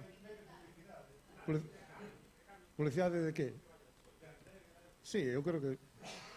Bueno, é que non temos moito contido, pero nego intercambiar. Si ven... Veña, Jordán, pois facemos o intercambio. Tampouco estaba programado, tiña que ser en ese orde, creo que podemos intercambiar. Bueno, pois veña, Jordán Sobrier Benavides ven do IGE, do Instituto Galego de Estadística, coa charla que xusto coincide no metade, mira, o uso da cor na difusión de datos estatísticos, unha cuestión nada trivial, cuarto de tips, alternativas a Rimardao en LaTeX. Bueno, hola, son Jordán, traballo no Instituto Galego de Estadística. Aquí doulle con algún... non sei se é, non? Perdón. Vale, sí, correcto. E vou falar do uso da cor na difusión de datos estatísticos ou científicos. A motivación deste relatorio basicamente é que me pediron crear unha nova paleta para o IGE, como se iso fora unha cuestión sinxela, ou eso, bueno, moitas veces nos parece, non? Entón, o que sí diferenciei primeramente entre que temos os elementos web que poden seguir criterios de imaxe corporativa, non? Pero o que é irrenunciable é que a representación de datos estatísticos debe seguir criterios científicos. E igual que lle aplicamos moito rigor á preparación dos nosos datos, á investigación, o mesmo deberíamos facer ca súa representación visual, porque ao final é como transmitimos esos resultados. Entón, unha das principais referencias actualmente nesta materia, do uso da cor, son os Scientific Color Maps de Fabio Crameri, que é un investigador de tesioloxía e moi centrado nestes temas de uso da cor.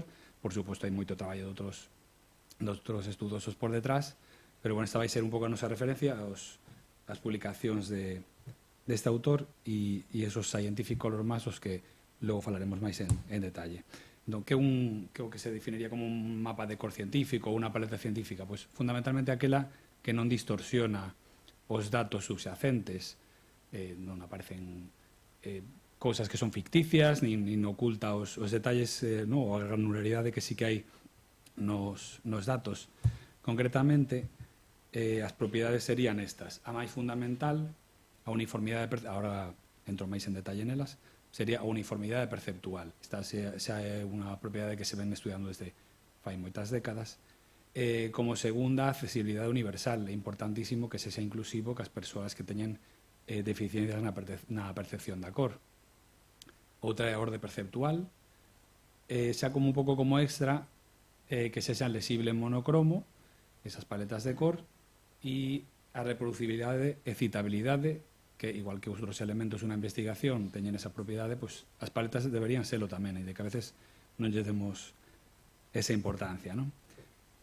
Básicamente, unha paleta ou un mapa de cor é perceptualmente uniforme, fundamentalmente se a distancias entre cores consecutivas son as mesmas e se corresponden con distancias perceptuais, ou a distancia que percibimos se corresponde de maneira uniforme con distancias entre os datos.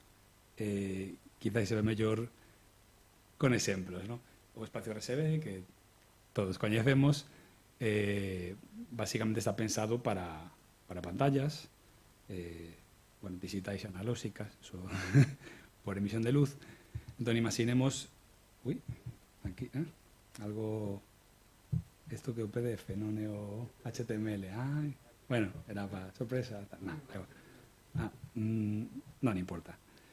Vedes que os primeiros pares de cores, aquí o señalo aquí como se puderas ver, se diferencian en 20 unidades, aquí tamén. Sin embargo, creo que non se diferencian os verdes ou moi pouquiño, e si os azuis.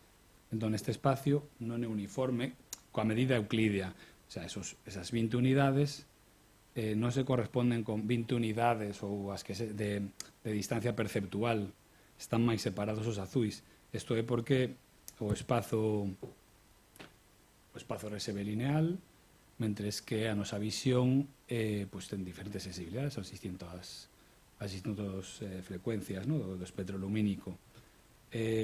Unha cosa que se usa moito é o color rampa LED, seguramente se usa DSR para xenerar unha paleta de cor que é unha interpolación lineal no espacio RGB. Entón, nunca vai dar unha paleta uniforme. A distancia entre cores non se vai corresponder ca distancia entre os datos. Inda que, por exemplo, se unha escala monocromo non se vai notar demasiado. En todo caso, esta función tamén permite facer no espazo lab a interpolación, pero, utiliza a distancia euclídea, non funciona moi ben. Entón, nesa tarefa de intentar crear unha paleta, vou indagando, non, de que vai todo isto. Librerías que me foron útiles, Farber, que sirve para transformacións entre espacios de cor, as rutinas realmente son en C, funciona moi rápido, usei bastante para as conversións entre diferentes espazos. Destas outras prácticamente non as utilicei, pero foron interesantes. PALS ten unha colección de paletas en principio uniformes, baseadas en publicacións de Peter Covesi, que tamén é unha figura importante neste tema das paletas de cor, e, alguna utilidade, sobre todo, de diagnose tipo visual. Colorspace, a verdade que como librería é impresionante. Ten unha colección de mapas de cor uniformes, pero porque están feitos no espacio HCL, do que ahora falaremos unha pizquiña. Non siguen todos os criterios que nos queremos, pero, son interesantes. Teñen moitas utilidades moi interesantes, especialmente usei a de simulación das eficiencias da percepción da cor. que son moi útiles, claro, para a diagnose. Entón, bueno, brevemente, o que fixen, como eu o que quero é replicar os estudos de Fabio Crameri, bueno, que é o máis actual, simular as diagnoses que fan os Scientific Color Maps, pois tiven que, en fin, que investigar cousas, preparar funcións, en fin, facer transformacións, facer moito gráfico, moito que logo veredes, e usar algunhas desas funcións, e ao final, de andar tanta transformación, ao final, o práctico foi que era unha clase R6, ou juntei todo nun paquete, unha clase R6, que non sei se, bueno, coñeces aí as S3, S4, R6, como un paquete aparte, moi sinxela de deseñar, e, bueno, con eso, a verdade é que foi moito máis cómodo despois todo o fluxo de traballo. O espazo de Core HCL, que no que se centra, o que vos dicía, o Color Space, ao contrario do RSB, este está deseñado para ser perceptualmente uniforme.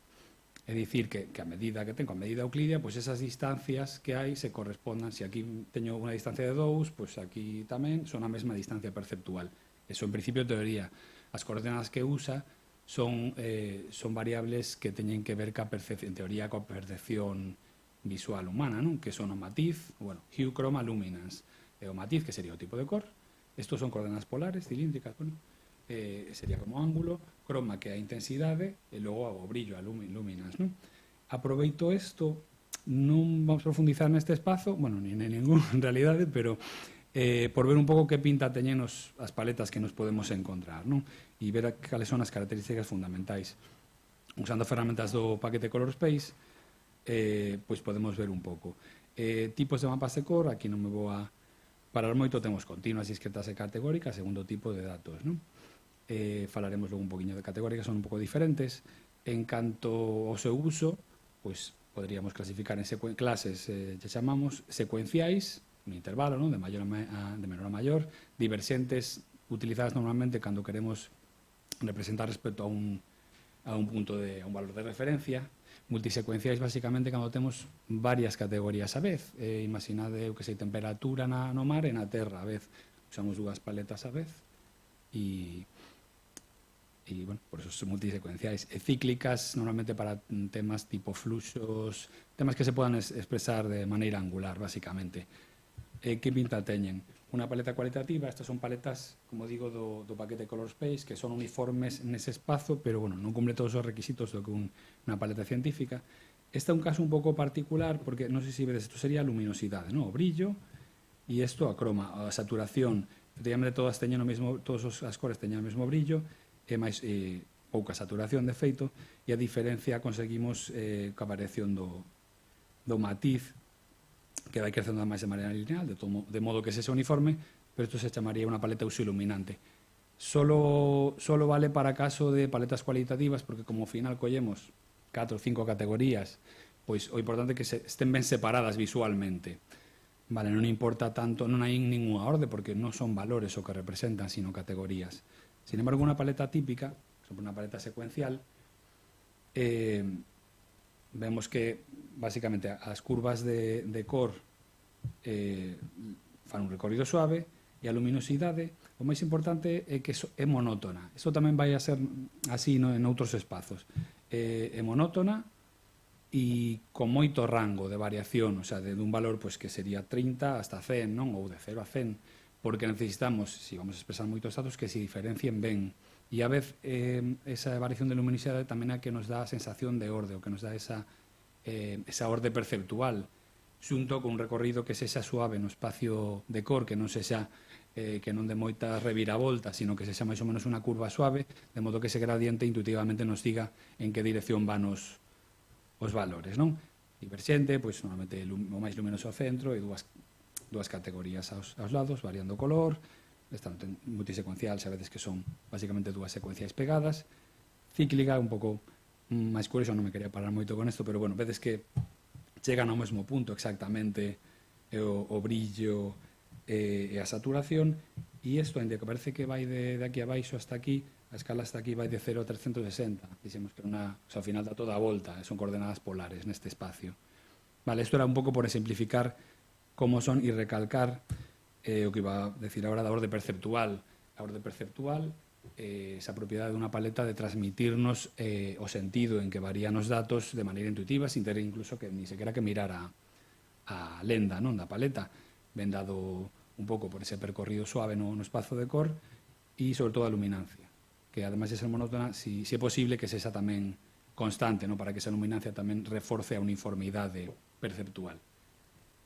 O espacio CIELAB é un espacio moi relacionado co anterior, tamén pretende ser perceptualmente uniforme e basicamente o mesmo pero en coordenadas cartesianas en vez de polares, vedes que ten a luminosidade e logo as dúas canles de cor. Que medidas usan aí?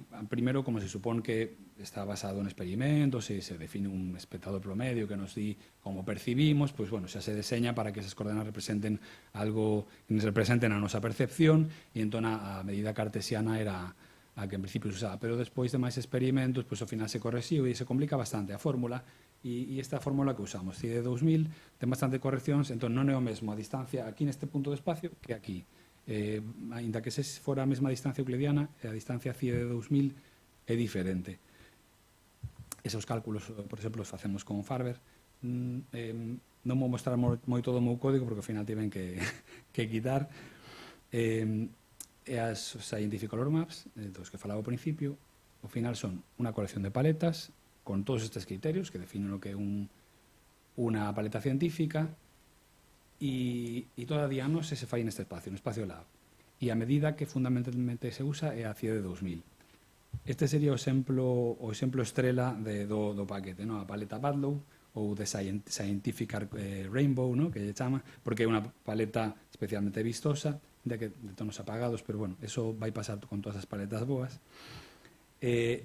Mira, esta é a distancia perceptual, é dicir, a distancia a CIE de 2000 entre dous valores consecutivos da paleta. Vedes que prácticamente plana, é dicir, entre un valor e o seguinte, a distancia percibida, según esa medida que se supón que reflexa a nosa visión, pois é a mesma. E se miramos en acumulado, pois fai unha diagonal casi perfecta. As canles de cor, a canle de luz, sobre todo, as outras simplemente ver que son suaves, pois va casi un 0 a casi un 100, non? Este sería o R visual, que o erro visual é simplemente a diferencia entre esa diagonal perfecta e o que é a acumulada, as distancias acumuladas. Isto sería o que unha paleta, digamos, científica, uniformemente perceptual, casi perfecta. Sin embargo, mirade a paleta JET de MATLAB ou a súa irmá Rainbow de R. Isto de aquí, a distancia perceptual, o sea, sería a distancia que percibimos segundo entre cor e cor ao longo da paleta. Entón vedes que son uns altibaixos exagerados, non? Tampouco se acumula de maneira uniforme. A luminosidade sabedes que sube, baixa, en fin, de todo menos monótona. Ademais non hai un gran marxe de variación. Isto sería o erro visual que, comparado co que é unha paleta perfecta, pois creo que se ve que é bastante mala. Hombre, tedesme que creer un pouquiño, non? Pero, basicamente, que estas dúas paletas son, digamos, a encarnación do mal, non? De todo o que non debe ser unha paleta científica. Non son uniformes en absoluto. Non hai orde perceptual, non sabemos para onde vai. Agora, veremos mellor. Logo, esas fluctuacións que hai de luminosidade, hai especialmente un par de franxas de luminosidade moi intensa en medio da paleta, pois fan que se creen como fronteiras dos datos que non existen, non valen para persoas con daltonismos, e en escala de grises tampouco se len. Aquí vemos un pouco a pinta que teñen. Xa estuvo acabando. En escala de grises, bueno, de repente unhas manchas claras, en fin, xa as propias paletas, a vista desto, xa as vemos na versión original, pois xa se nota que son moi desordenadas, non? E logo prácticamente para deuteranopia, protanopia, pois prácticamente hai como unha franxa amarela, un azul, non se distinguiría nada, non? Como exemplo adicional, viridis e plasma, que son moi típicas, son mellores paletas, vemos que non é tan grave, non? A forma da... Isto debería ser plano e non xa tanto e acumulada tampouco é tan terrible, pero bueno, teñen deficiencias. Por exemplo, plasma, nesta zona, vemos tan plano, non se diferencian ben os datos que están nesa zona oscura. pero non son tan horribles como as outras, non? Quería poñer un exemplo especialmente vistoso de esa distorsión que producen as paletas e, basicamente, mentres que o erro visual é algo valor absoluto, a luminosidade, como dixemos, é que nos dá a orde, non? A orde que nos di para onde van os datos, se suben ou baixan. Se aplico as dúas cousas, rescalamos uns datos, nos dan unha impresión mellor de, bueno, da imaxe que en principio nos produce a paleta. Básicamente se normalizan ambos, ¿no? 0,1 de 0 a 1 e logo se fan corresponder ca o que sería, por explicarvos un pouco como se fai, o que sería esta curva, o que facemos datos aquí, ver que valores corresponde aquí, e así, bueno, simulamos un pouco o efecto. Isto, claro, non tiña en HTML, se podía mover. Isto é coa paleta Baldo, o típico volcano dataset, un volcán en, creo que Nova Zelanda, en Auckland. E vemos que, bueno, nos daba esa imaxe suave, ¿no? Dependente suave, bueno, máis ou menos se corresponde. Isto sería a paleta Jet.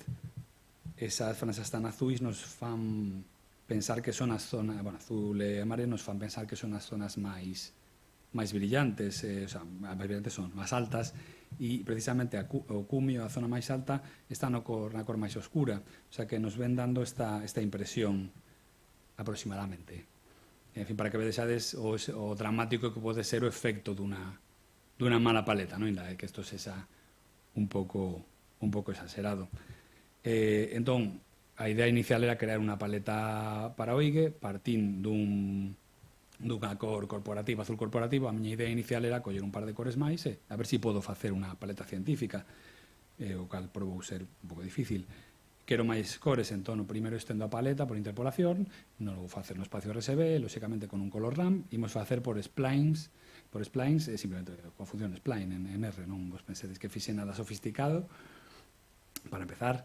Despois ecualizar para conseguir uniformizar, porque como a medida non é uniforme, se eu fago unha interpolación no espacio inda que sexa o espacio lab, pois me vai dar algo así, non vai ser uniforme. As distancias, xa vedes que isto non é plano, tampouco, tamén vedes que sale un pouco apagada. Si fago un color ramp, en realidad teño algo parecido de entrada, non? Pero sí que me sae algún cor máis vivo. Entón, agora simplemente o que facemos é repartir toda esta distancia acumulada en trozos iguais. Interpolo outra vez miles de puntos e elixo aqueles onde a distancia, porque lle volvo a calcular as distancias, ¿no? Estas deltas aquí, bueno, e xa me pasei e saquei o resultado. Calculo estas deltas e vou vendo onde se acumulan xusto o reparto equitativo. Se quero unha paleta de 16 cores, pois divido en 16 o total e conseguimos un resultado pois uniforme, mellor que o de Baldo, un resultado perfecto, en teoría, non? Sin embargo, se vedes a luminosidade, empeza xa nun valor moi alto, entón ten deficiencias. Vedes que isto é un gris moi apagado, non hai contraste, non vamos ter boa diferenciación, non está demasiado ben nos temas das deficiencias na percepción da cor, se podría mellorar. Entón, que podría facer para mellorar? Maximizar o contraste dele, que iso podría manipular a canle, sería bastante factible, ecualizala outra vez, volver a iterar o mellor, evitar certas cores, e para eso, sobre todo, intentar que a trayectoria das cores que collo orixinais teñan unha trayectoria suave no espazo 3D. Unha idea que fixen algún experimento era calcular a componente principal e así temos unha recta. Entón, con eso, posiblemente podría conseguir de maneira sistemática facer paletas que cumplan todos estos requisitos, pero, sin embargo, isto xa me levou moitísimo traballo, experimentar, probar. Entón, a conclusión, agora mesmo, polo menos para o uso no instituto, é usar o que está aprobado, que son os Scientific Color Maps. En R podemos usar o paquete STICO e, encima, pois temos paletas que van moi ben quizá coa imaxe corporativa. E, bueno, en todo caso, espero que ningún de vos volva a usar a paleta Rainbow. E, bueno, vos recomendo realmente usar esta paleta, non? É un pequeno mostrario das paletas que hai. Badlow, a que vimos antes, Hawaii, estas está usando xa no IGE, estas van bastante ben quizá ca imaxe corporativa, con azuliños, e todas estas, o importante xa, ao marxe do gusto personal de cada un, é que son paletas que nos transmiten realmente como son os datos. E con isto vou finalizar, porque isto xa queda para o ano que ven, porque xa é moito, non me dá tempo. Moitísimas gracias.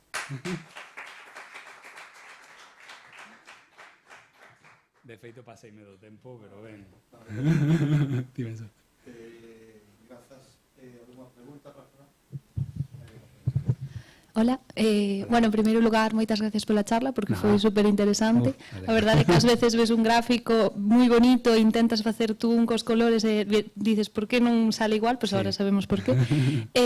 Bueno, quería preguntarche, todos estes gráficos de evaluación, eso é código que fixeches ti ou hai algún paquete onde... Todo isto fixen eu. Sí, todo que vedes o fixen eu. Menos isto que vedes aquí, isto é PAL Bands da librería PALS ou as emulacións das deficiencias de color as collín de Color Space. Isto é Plotly, a pena que eu tiña preparado en HTML, se pode mover. Isto en Plotly, a simulación que fixen todo, e está nun paquete, o que pasa que está un pouco, en fin, non está listo para publicación, pero bueno, pensaba poñer, a verdade, porque ao final pasei bastante traballo, pero todo fixen o heatmap estos os preparei eu. Foi todo bastante modular. Fixen isto para crear este gradiente, este tipo de gradientes, despois combinei con, por exemplo, Patchwork, que para combinar está en ggplot todo isto. Claro que, bueno, sería interesante, pois, téndonos unha paleta, poder sacar estes gráficos e ver un pouquiño como está funcionando a paleta. Eu, se queredes, vos do meu GitHub e o abrirei en nada, en canto fago un pouco de limpeza, o poño. Sí, pois estaría interesante, sí. Aquí podo escribir aí, o que sei. Bueno, se non son as miñas Jor Sou Ben, de Jordán sobre Benavides, e aí terei o verdade que tiñan aberto e logo cerrei porque está todavía un pouco verde, pero non isto, que funciona moi ben, de maneira moi ben. Tamén o fun desenvolvendo a medida que preparaba a presentación. Vale, pois moitas gracias. Nada, a vos. Indicar que as presentacións van quedar subidas no programa. Se tedes algunha cousa que engadir ou referencias que poñer, despois no programa ponemos a grabación da vosa charla e a presentación, que pode vir modificada respecto a que temos aquí para incorporar referencias a repositorios ou que quirades, non indicades. Se a verdade é que tiña incluso posto aquí, pero tiven que cortar moito e non sei. Eu aproveito para preguntarlle, non sei se alguna pregunta máis. O tema da accesibilidade que comentabas, aplicádela no IGE ou... Hasta agora, sinceramente, a ver, eu non son responsable ni sequera en difusión, pero bueno, había unha paleta de cores que se deseñou fai anos. Eu diría que non, de feito, non fixen, a verdade que algún diagnóstico fixen, pero ao principio de todo, sobre a paleta que había, tampouco estaba demasiado ben. Agora sí, agora desde logo, claro, eu fun bastante firme con iso, digo, se eu me cargo disto, o sea, isto ten que seguir uns criterios rigurosos, científicos, nada de gusto persoal. Dentro de que se cumplan esos criterios, o gusto persoal xa da igual. Bueno, dentro do que cabe, non? Pero se están empezando xa a cambiar as cousas e a poñer paletas destas de SCICO, de Scientific Color Maps. A pesar de que nós tampouco facemos o mellor moita publicación de gráfica con moita cor, en fin, como pode ser temas de mapas ou así, que vimos algúns exemplos, onde aí se nota moito máis. Nada, a vos.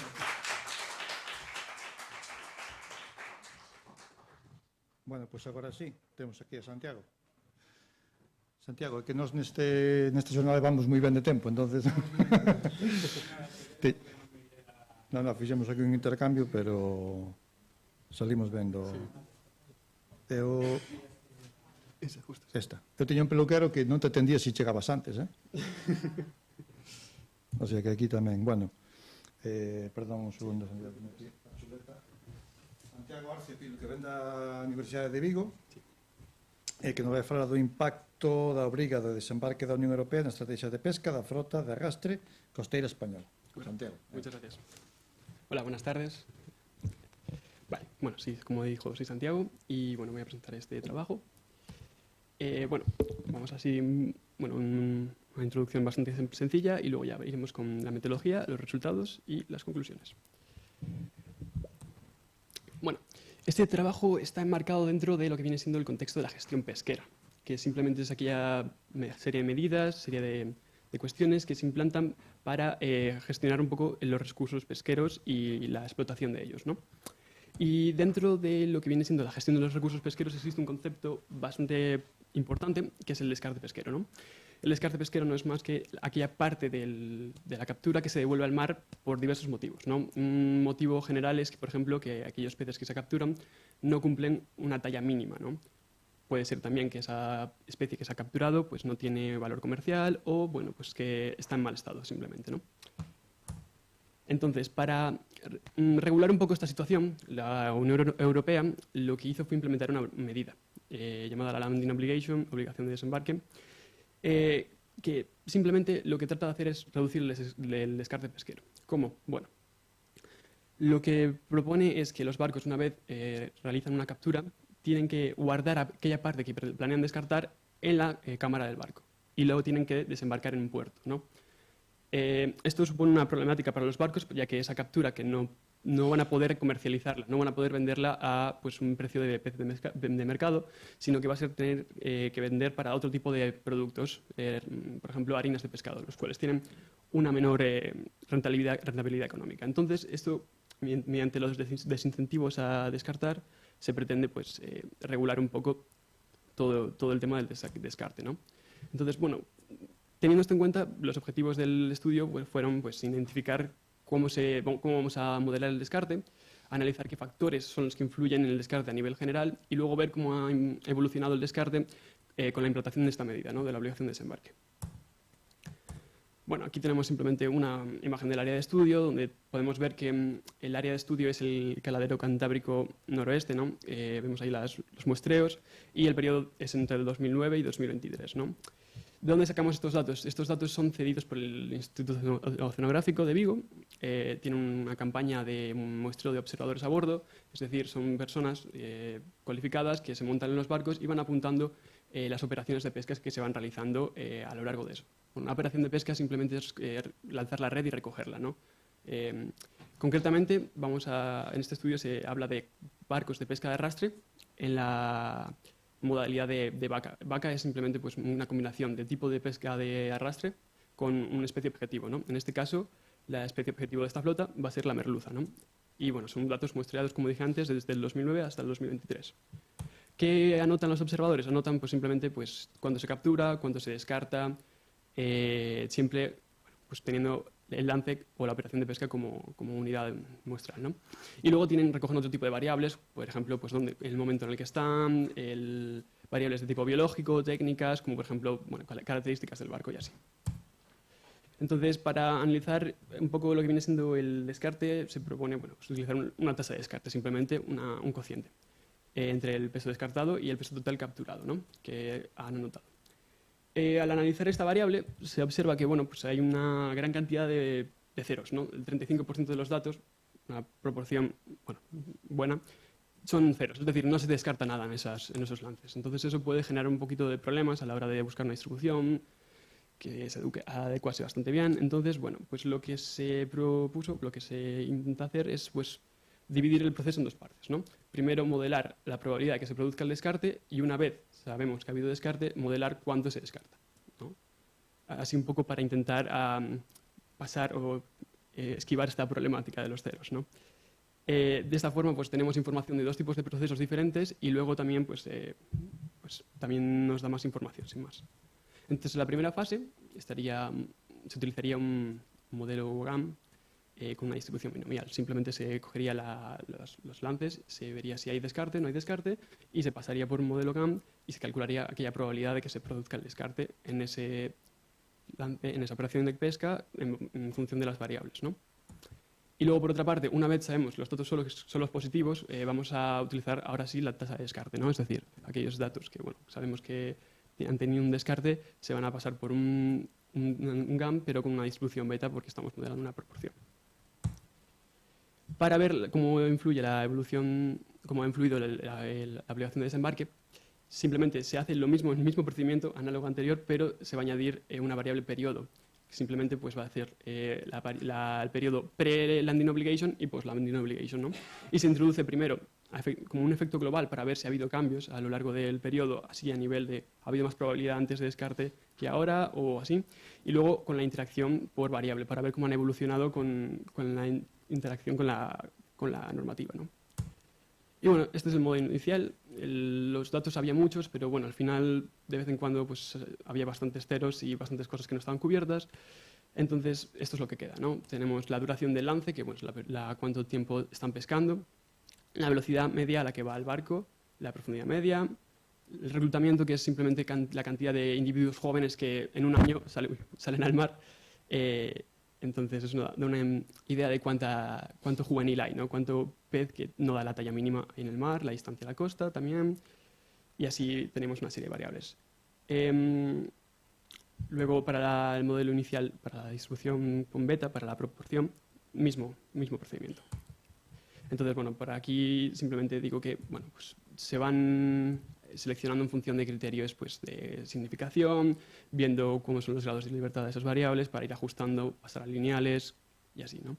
Entonces, los modelos finales, que son para la probabilidad, la duración del lance entra de forma lineal y luego el resto de variables entran de forma suave, ¿no?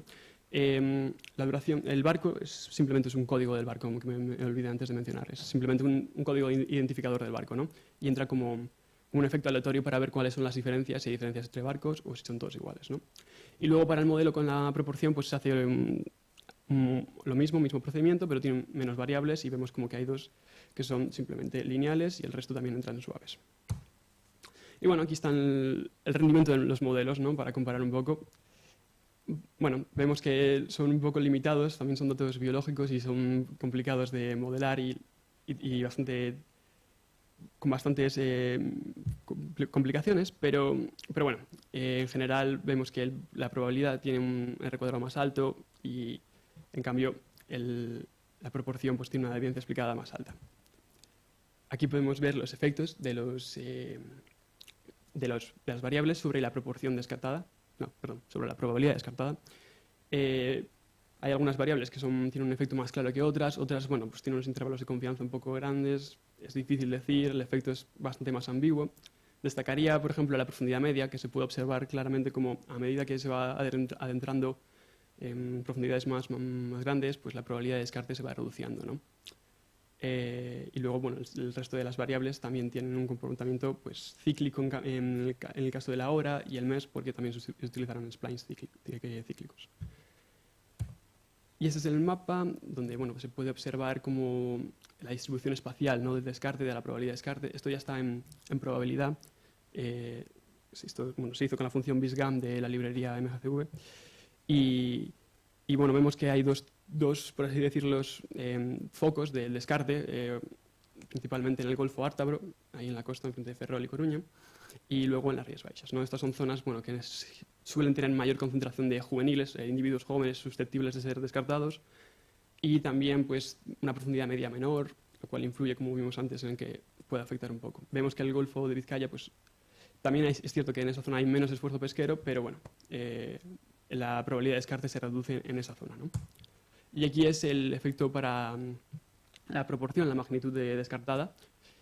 Bueno, el reclutamiento tiene un comportamiento un poco errático porque no hay muchos datos, es un dato anual, entonces prácticamente está interpolando ahí, pero bueno.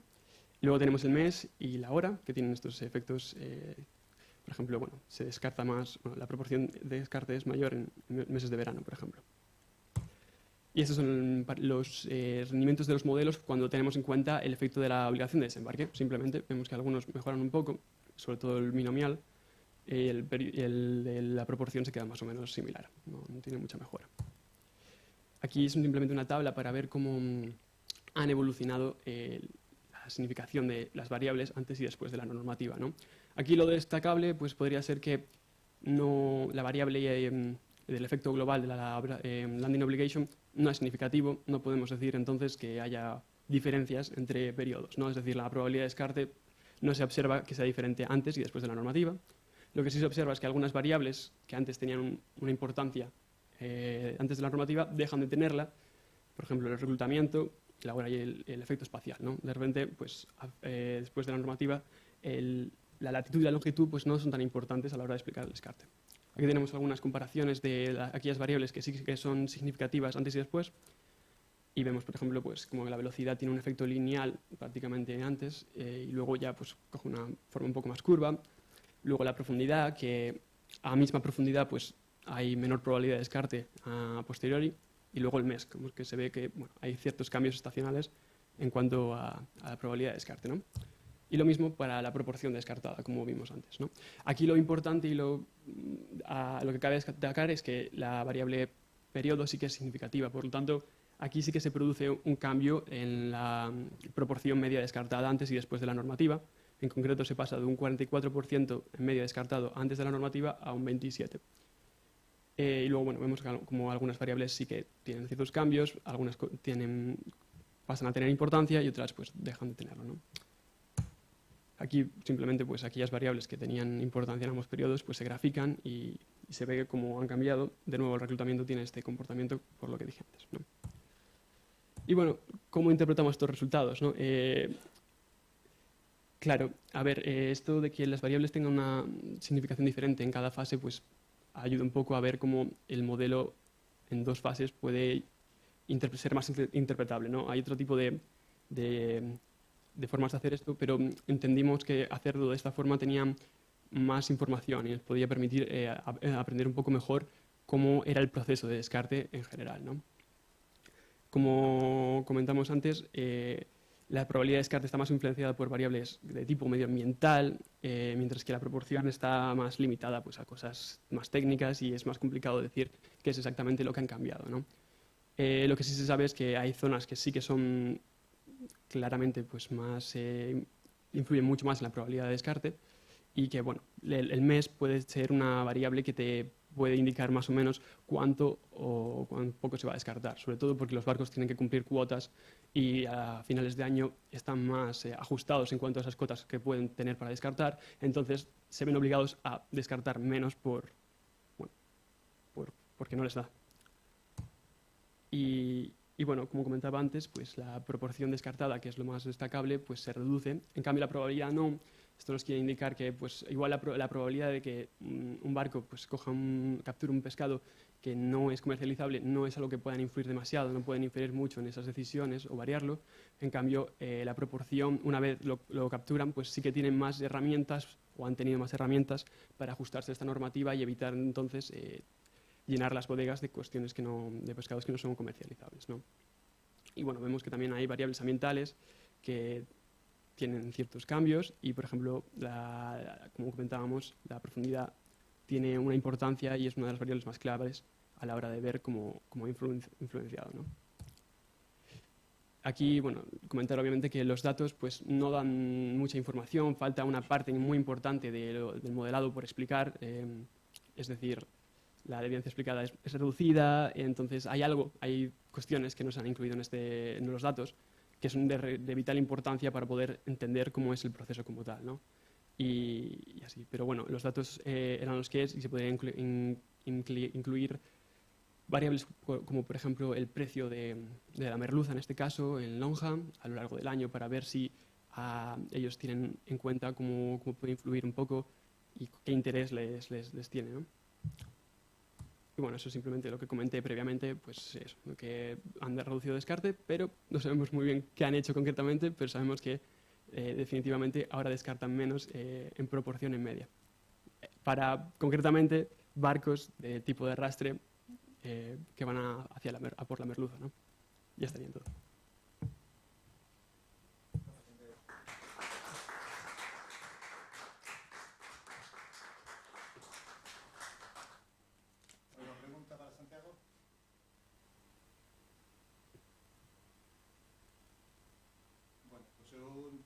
Quería preguntarche si, como avaliaría este enfoque, outras políticas pesqueras diferentes ou un cambio neste, como se adaptaría? ¿Cómo se adaptaría la flota? O enfoque, quizás. Se a política pesqueira europea cambia ou a outra política europea diferente. Outra diferente, que non sea... El mismo enfoque. bueno, se podría adaptar igual. Habría que ver cómo es la distribución de datos, claramente. Porque en este caso se eligió así simplemente porque la proporción de ceros era elevada y generaba como cierta incertidumbre a la hora de estimar. Entonces se eligió este proceso para poder tener una visión más conjunta, porque también hay otro tipo de distribuciones que lo que hacen es agrupar este tipo de fenómenos, ¿no? Tener una masa de probabilidad en el cero y luego una distribución continua, pero eso también agolpa mucho la información y, por ejemplo, si hubiese utilizado un tipo de distribución como estas, no se hubiese llegado a ver, por ejemplo, que la proporción media descartada se reduce y la probabilidad pues no se mantiene igual, pero hay un poco de información. Entonces yo creo que depende un poco de los datos. Ya está. Bueno, pues gracias. No.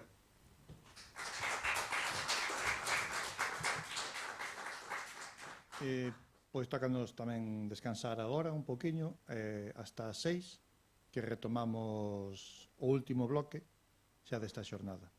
Ás 6 volvemos.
Oi, boa tarde. Acho que não tem ninguém.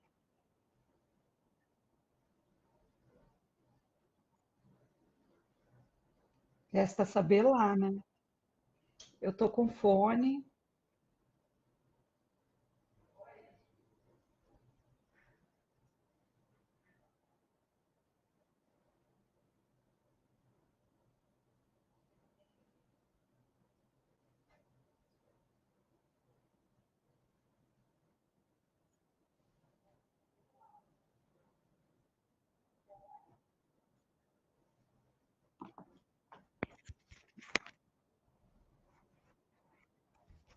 Uhum.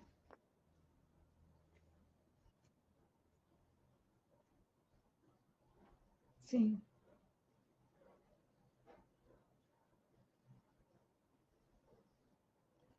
eu também não.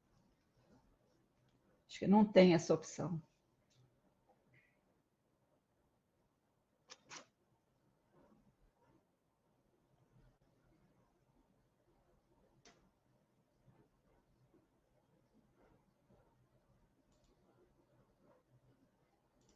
Acho que não tem, não.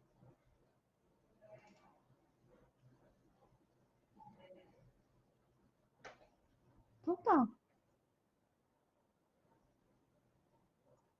Aham.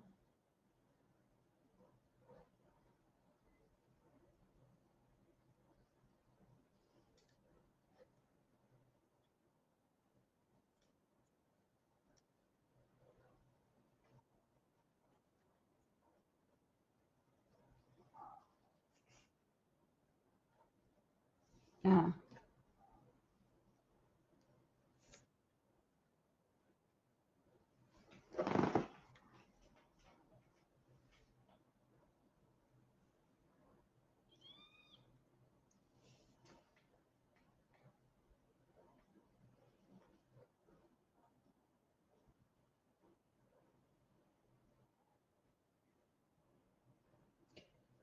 Ah, alguém apareceu. Olá.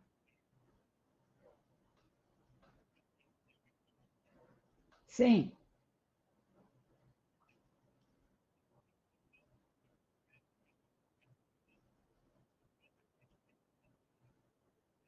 sim.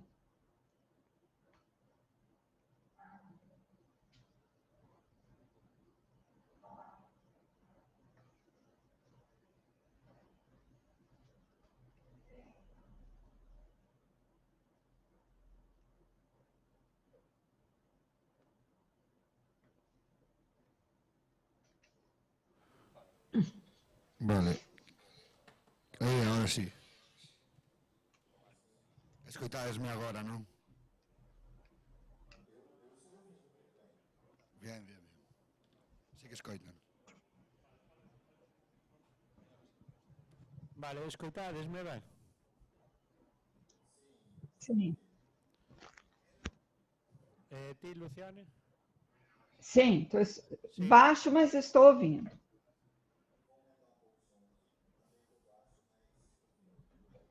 Vale, vale. Vale, pois é que... Vale, vale. Tedes cascos? Headphones?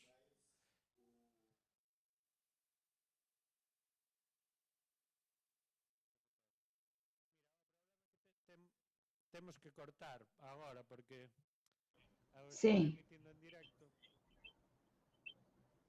estou ouvindo. Eu estou ouvindo a minha voz super alta.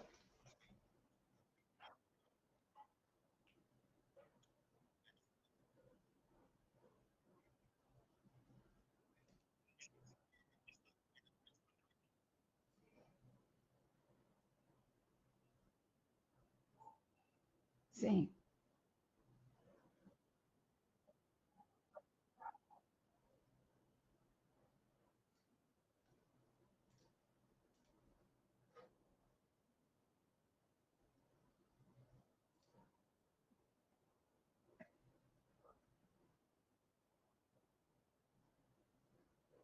Bom, eu estou com fone. Posso ficar com fone?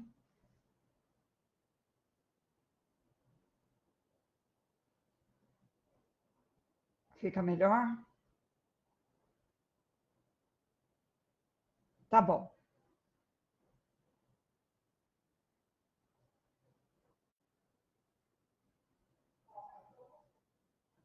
Agora para mim tá bom.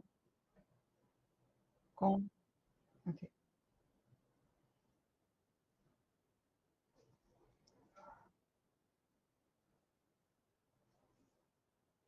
Tá.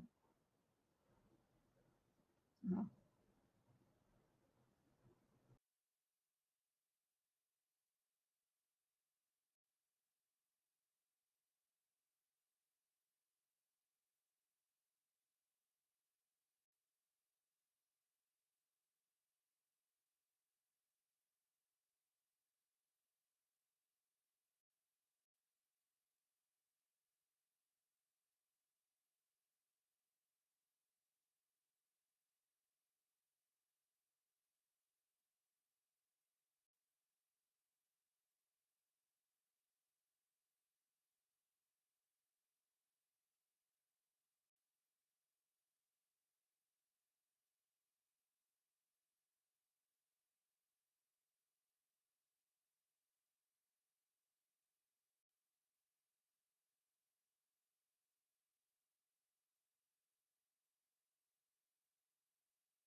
Sí.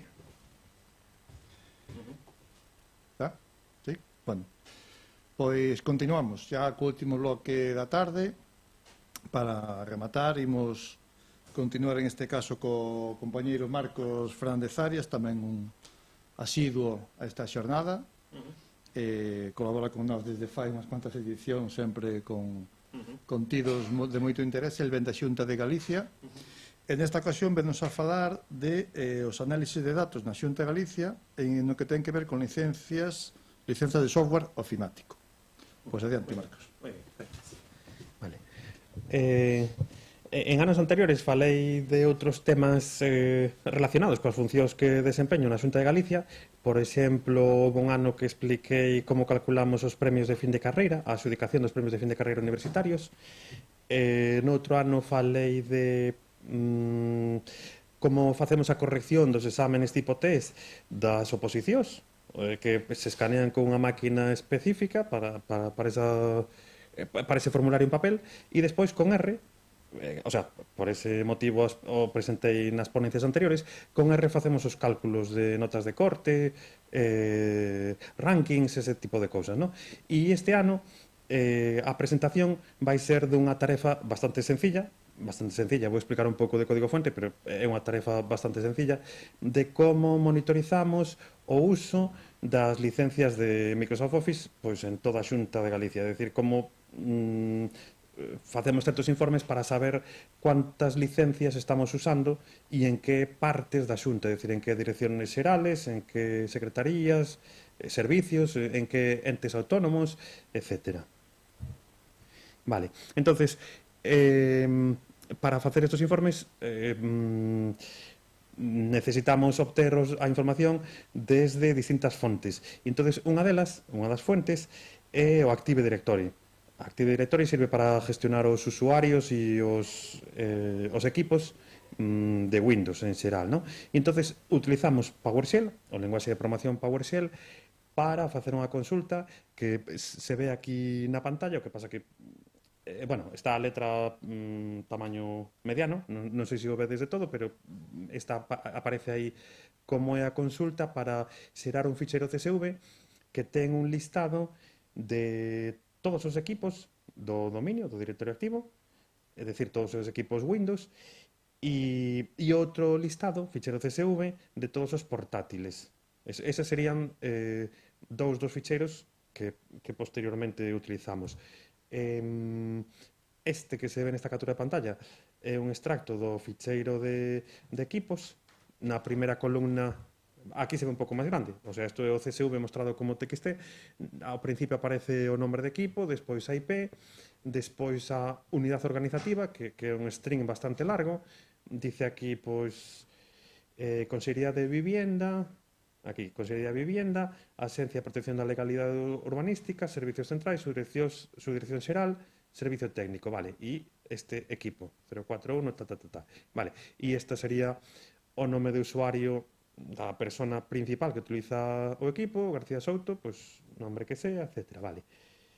Ese é un dos ficheros CSV, moi bien. Este outro fichero CSV que tamén reflexa o usuario principal, nombre de usuario e nombre e apellidos de cada persona, do usuario principal do equipo, outro CSV, moi bien. E despois, outro ficheiro que é o listado dos equipos que son ordenadores portátiles. E sería outro ficheiro CSV máis. Moi ben. E, por outra parte, na Xunta de Galicia utilizamos un software de inventario de software. O sea, é unha ferramenta que nos permite coñecer que software hai instalado en todos, o sea, en cada un dos equipos da Xunta. Chámase Symantec Altiris, bien, e, bueno, xa levamos como 10 anos máis ou menos utilizando esta ferramenta. Pois esta ferramenta ten un panel de control centralizado, que podemos, nese panel de control centralizado, redactar certas consultas, redactalas en SQL para obter certos informes a medida. Entonces, neste caso, que queremos un informe que nos diga para cada equipo, é dicir, para cada ordenador, que software ten, aquí abaixo aparece un filtro, que software ten que cumpla este requisito de nombre, o sea, que se parezca a Microsoft Office. Es decir, que, bueno, esto en un filtro en SQL. Bien, y entonces nos sale un listado, como se ve en esta pantalla, en esta captura de pantalla, que ese listado que nos sale en esta página web podemos exportar a CSV y ten, pues, este aspecto. Aquí se ve un poquinho máis grande, ¿no? O sea, o nombre do equipo, moi bien, o a versión de Office que hai instalada, pues Office 2019, Office 2016, etc. Aquí a versión como número e a IP do equipo. Vale. E entonces, estamos nesta tarefa partindo de 4 ficheros CSV que os temos que cruzar entre eles para, a continuación, chegar a uns resultados e uns análisis concretos. Vale. Entonces, unha das primeiras cosas que temos é, como queremos que este informe se xenere da maneira máis automatizada posible, pois a propia chamada a PowerShell, é dicir, que en PowerShell se descargan, se xeneran estos CSV, pois esa chamada faise desde o propio script R. É dicir, aquí nesta zona vemos que estamos facendo unha comparación de a fecha actual menos 5 días, e entón o que estamos comparando é si o CSV que xa está en caché, si é reciente, o sea, si foi obtido nos últimos 5 días. E en caso de que non sexa reciente, que teña máis de 5 días, pois o que fai este if é pois ejecutar isto de aquí. O sea, unha chamada a sistema, PowerShell, e chamar a un script PowerShell en concreto. O script PowerShell era o que se veía na primeira diapositiva. O sea, un script que fai que xenera esos CSV. Vale. Despois, en R, como temos un conxunto de ficheros CSV, pois en R poñemos estas poucas líneas para identificar cuál sería o fichero CSV máis reciente. Porque, bueno, pode haber decenas de CSV, pois o propio script identifica dos varios CSV que hai cuál é o máis reciente. E colle nesta variable o nombre do ficheiro máis reciente. Vale. Despois facemos un read de lim, que sería parecido a un read CSV, para leer estos ficheros CSV, moi bien, e facemos un pouco de transformación. Isto é, nada, pouquísima transformación, que é separar un string de texto, separámolo pois en 8 columnas, porque originalmente é unha única cadena de texto que ten o que sería información de varias columnas e nos queremos pasar a telo en columnas independientes, ¿no?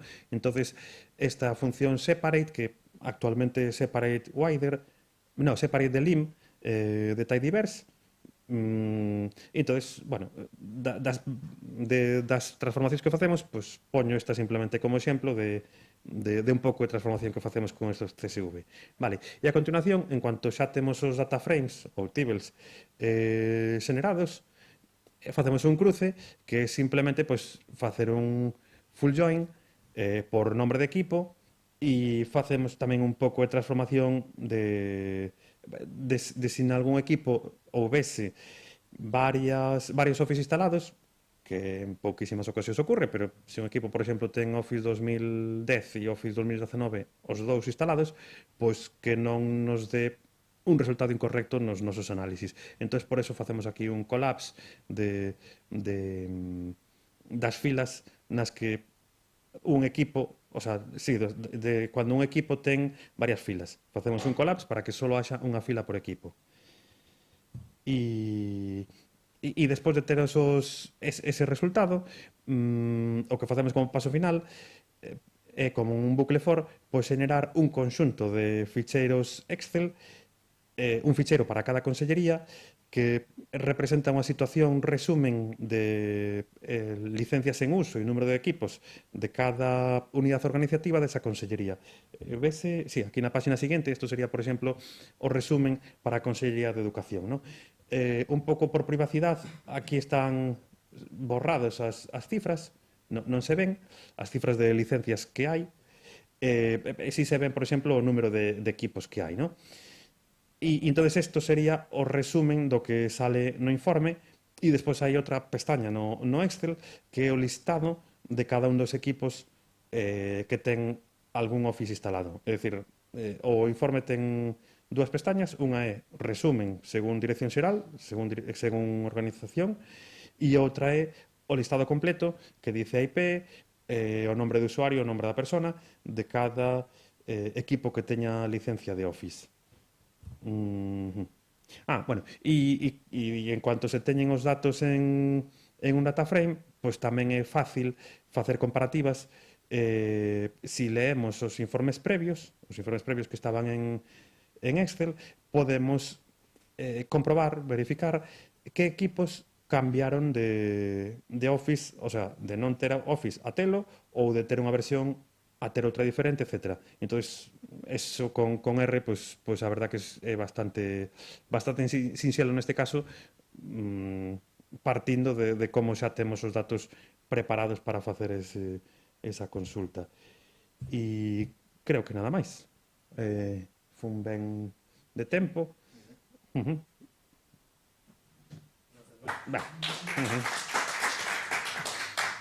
E se queredes preguntar alguna cousa sobre este tema de licencias, moi bien.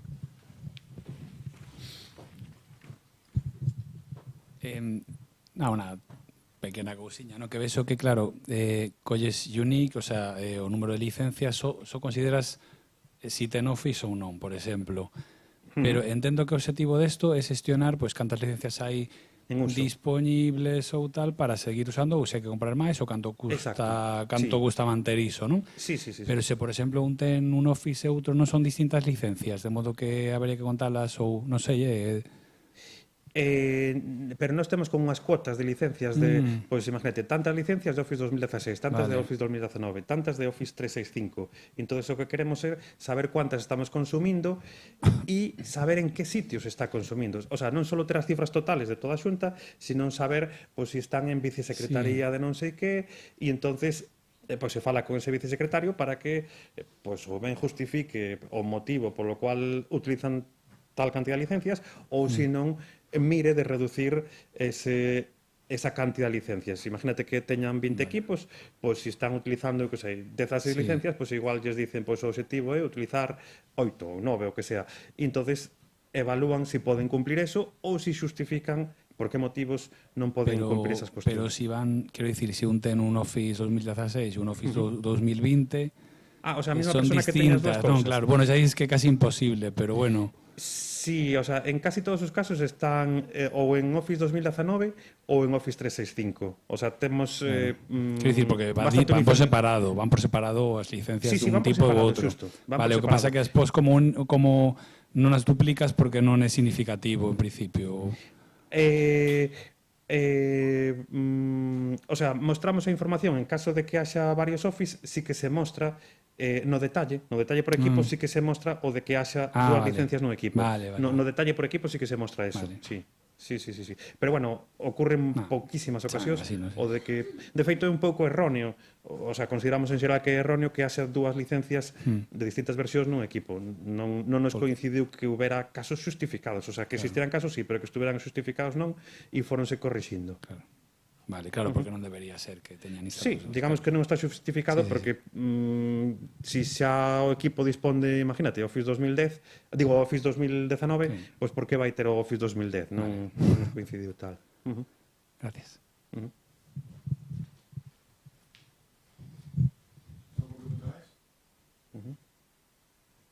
vou preguntar, este inventario faise con Office?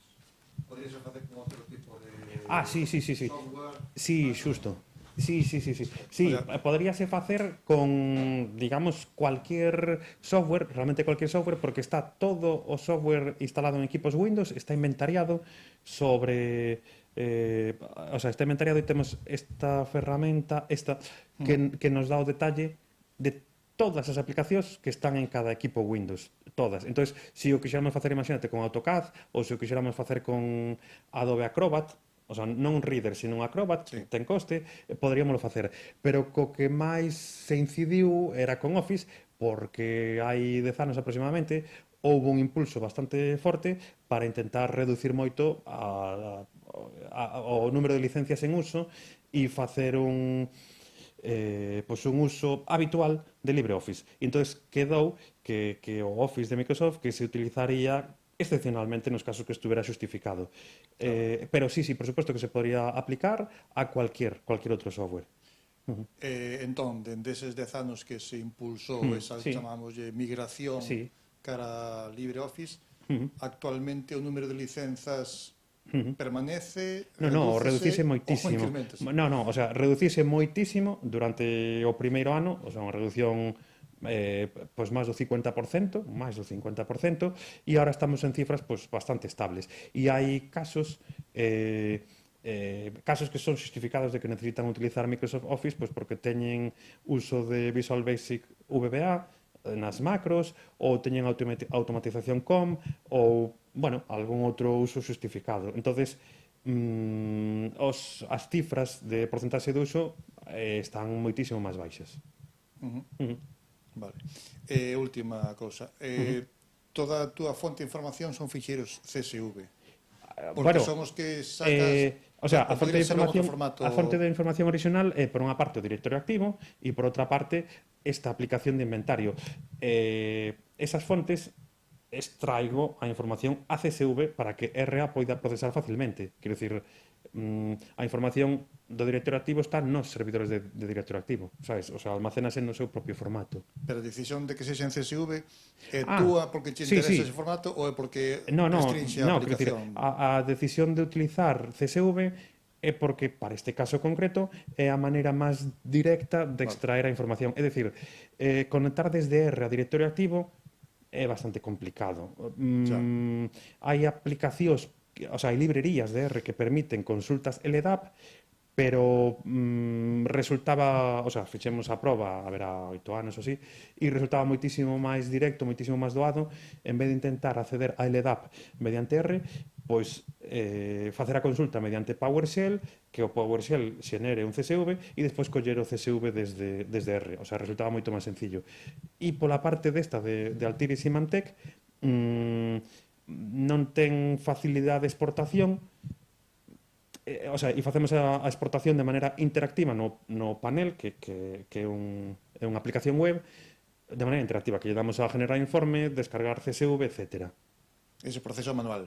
Ese paso é manual, sí. Ese paso é manual porque realmente este informe faise mensualmente. É dicir, se fose un informe que se tuvera que generar cada hora, pois non debería haber pasos manuales. Pero se é un informe que se genera mensualmente, pois é perfectamente asumible un paso manual que son, 5 minutos.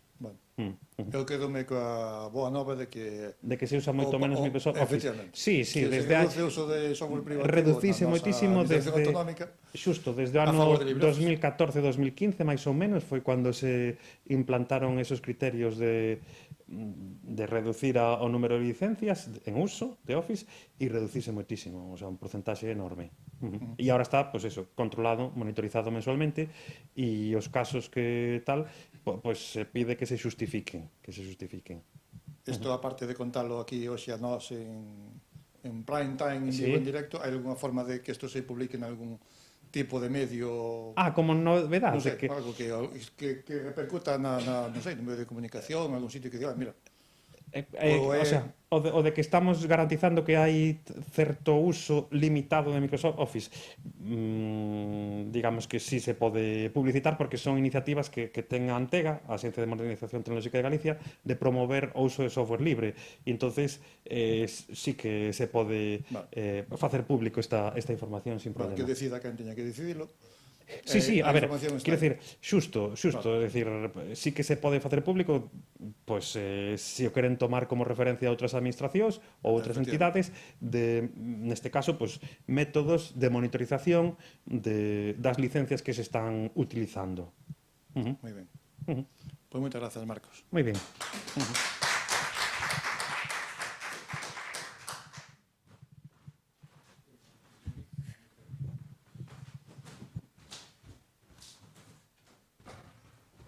Bueno, pois seguimos. Despois de Marcos, ven Elena, se non me equivoco, verdad? A ver, aquí... Bueno, ven por aquí Elena. Elena Fernández Sedes, que ven da Universidade de Santiago de Compostela tamén. E vainos a falar, o título é Aprendendo Estatística con Learning Stats. Elena. Bueno, boas tardes, moitas grazas pola presentación. Eu son Elena Fernández, alumna desta facultade, en concreto estou rematando o grau en matemáticas. E, bueno, hoxe quería dar a coñecer un poquinho máis o paquete Learning Stats. Bueno, Learning Stats é un paquete cunha finalidade docente, como pode amosar un pouco o título da presentación. Eu tiven a oportunidade de colaborar no seu desenvolvemento grazas ao CIDMAGA, que foi a entidade onde realicei as prácticas do grau. Bueno, antes de comezar a describilo brevemente, gustaríame mencionar que este paquete xorde como unha iniciativa de Mercedes Conde e Maribel Borrejo, as que, bueno, tamén lles quería dar as grazas aquí, aproveitando este momento, pois pola axuda brindada ao longo destes meses de traballo. Pois ben, dito isto, comezamos. Bueno, o paquete nace con diversos obxectivos, entre eles temos pois, o de procura facer a estatística máis accesible tanto para estudantes como para profesionais de diversas áreas. Isto, pois, bueno, ven un pouco tamén motivado polas múltiples aplicacións que ten a estatística, como levamos vendo ao longo da xornada, pois, por exemplo, en medicina, en ecoloxía ou incluso en economía. Así, bueno, estas aplicacións fan que o feito de adquirir competencias estatísticas recibira pois moito interese nestes últimos anos, tamén pois con fins de análise de datos e interpretación dos mesmos. E, bueno, así Learning Stats pois xorde un pouco para facilitar este proceso de ensino-aprendizaxe e facelo pois un pouco máis intuitivo. Deixo-vos aquí este código que, bueno, se queréis escanear agora, perfecto, senón tamén mo podéis pedir para logo. Se o escaneades, levaravos a máis información sobre o paquete ou sobre algunha función concreta que querades mirar. Bueno, con isto presento as principais características do paquete. En primeiro lugar, en a liña do que estaba a dicir, preséntase como unha ferramenta didáctica que permite pois, bueno, levar á práctica diferentes conceptos teóricos que se poden traballar en calquera materia de estatística. Logo, tamén prioriza tanto intuitividade como a sinxeleza de uso e para iso pois, bueno, procurouse dotar as funcións de nomes que resultasen representativos do procedimento que realizan. E tamén, a mirande parte delas, proporcionan representacións gráficas pois, para visualizar dun xeito máis claro co que se está a traballar. Logo, proporciona mensaxes de ruaviso facilmente comprensibles. Isto resulta de gran axuda, sobre todo, bueno, para que o usuario evite invertir un montón de tempo na procura pois, dun erro ou o que sexa. Tamén é versátil no sentido de que abrangue as principais áreas da estatística, que como se mostran na pantalla son a estatística descriptiva, os modelos de probabilidade, inferencia estatística e modelos de regresión. E, finalmente, mencionar tamén que contén conxuntos de datos para ilustrar o uso na práctica pois os diferentes procedementos e ferramentas implementadas. Bueno, descrito brevemente o paquete, no que segue, presentarei as últimas funcións que se implementaron e que creo que ainda non están incorporadas na última actualización do paquete, pero, bueno, intentarei explicalas brevemente e por algúns exemplos. Pois ben, estas ferramentas que se implementaron recentemente están pensadas para levar a cabo contrastes de bondade de axuste en distribución. Isto é, o seu obxectivo é avaliar se os datos dunha determinada mostra seguen ou non unha distribución de probabilidade teórica. E para iso, o usuario disporá por unha banda de ferramentas gráficas que lle permiten ter unha lixeira intuición sobre como vai ir o contraste e, por outra banda, pois, os propios contrastes de hipóteses. Bueno, como sabemos, todo contraste de hipótese plantéase baixo unha hipótese nula e cunha hipótese alternativa. Como estamos traballando con contrastes de bondade de axuste en distribución, pois teríamos dous casos. O primeiro que figura na diapositiva sería o caso de hipótese nula simple, onde f igualase a f0, sendo pois, bueno, f a función de distribución dunha certa variable aleatoria sobre a que se extrae a mostra. E logo, bueno, a f0 é unha función de distribución que está especificada. E pola outra banda, temos o caso de hipótese nula composta, bueno, que é un pouco máis xeral, e simplemente o que di ese f segue un determinado modelo paramétrico, como pode ser pois, a familia de distribucións normais, ou exponencial, ou o que sexa. Vale, entón, os test implementados, os test considerados, foron o test de Kolmogorov-Smirnov, que permiten realizar este tipo de probas cando a distribución involucrada é continua, e como caso particular, destacamos o test de Lilliefors, que contrasta normalidade. Os estatísticos para realizar o contraste son os que figuran aquí. O da dereita, bueno, o que se coñece como estatístico de Kolmogorov-Smirnov, e o outro que se emprega pois, cando a hipótese nula é composta e, por ende, hai que estimar os parámetros en base á mostra proporcionada. E, por outra banda, está o test Chi-Cadrado, que contrasta a bondade de axuste, permitindo considerar tanto distribucións continuas como é o primeiro caso e tamén neste caso distribucións discretas. E, bueno, como todos os test Chi-Cadrado basease na comparación de frecuencias observadas e esperadas en cada categoría na que se divide a mostra, bueno, e por iso o estatístico de contraste adopta a expresión que vemos pois, ao fondo ao final da diapositiva. Vale, agora paso a presentar brevemente as funcións implementadas. Dentro da parte de ferramentas gráficas temos a función Plot Distribution, que na liña do que dicía antes permite ao usuario obter unha breve intuición, unha pequena intuición sobre como se vai desenvolver o contraste, xa que elabora representacións gráficas que permiten comparar as funcións de distribución pois, teórica e a estimada en base á mostra. E, bueno, a parte das de distribución, tamén a de densidade ou masa de probabilidade se a distribución pois, é discreta. E logo temos outras dúas, que son as que realizan os contrastes. A segunda que figura aquí realiza o contraste de Kolmogorov-Smirnov e tamén contempla a posibilidade de que os parámetros precisen ser estimados. Para a implementación deste caso, seguiuse pois, a metodoloxía coa que traballa o test de Lilliefors. E logo, bueno, a última función, que é GovChess-Test, realiza pois, simplemente o test Chi-Cadrado, tamén contemplando o caso onde os parámetros pois, precisen ser estimados. Vale, agora xa, bueno, para rematar por aí pois, algúns exemplos, explicando tamén brevemente os argumentos de cada unha das funcións. Pois, bueno, neste exemplo, interésanos estudar e avaliar se os datos pois, da mostra que aparece na primeira liña do cadro se unha distribución normal. Isto é, realizaremos pois, un test de Lilliefors. Para iso, bueno, empregaremos en primeiro lugar a función Plot Distribution, que presenta os seguintes argumentos. X pois, é o vector que contén a mostra dos datos.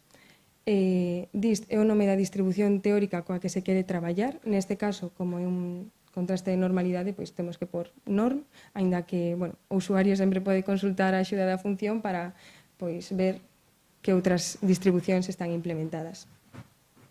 Temos tamén type, que é un argumento que especifica o tipo de representacións que se desexan obter. Neste caso, pon B do inglés both, que significa que imos obter a representación relativa á función de distribución, pero tamén á función de densidade. Se só queremos a de distribución, pois poñeríamos dist, e se só queremos a de densidade, pois dem.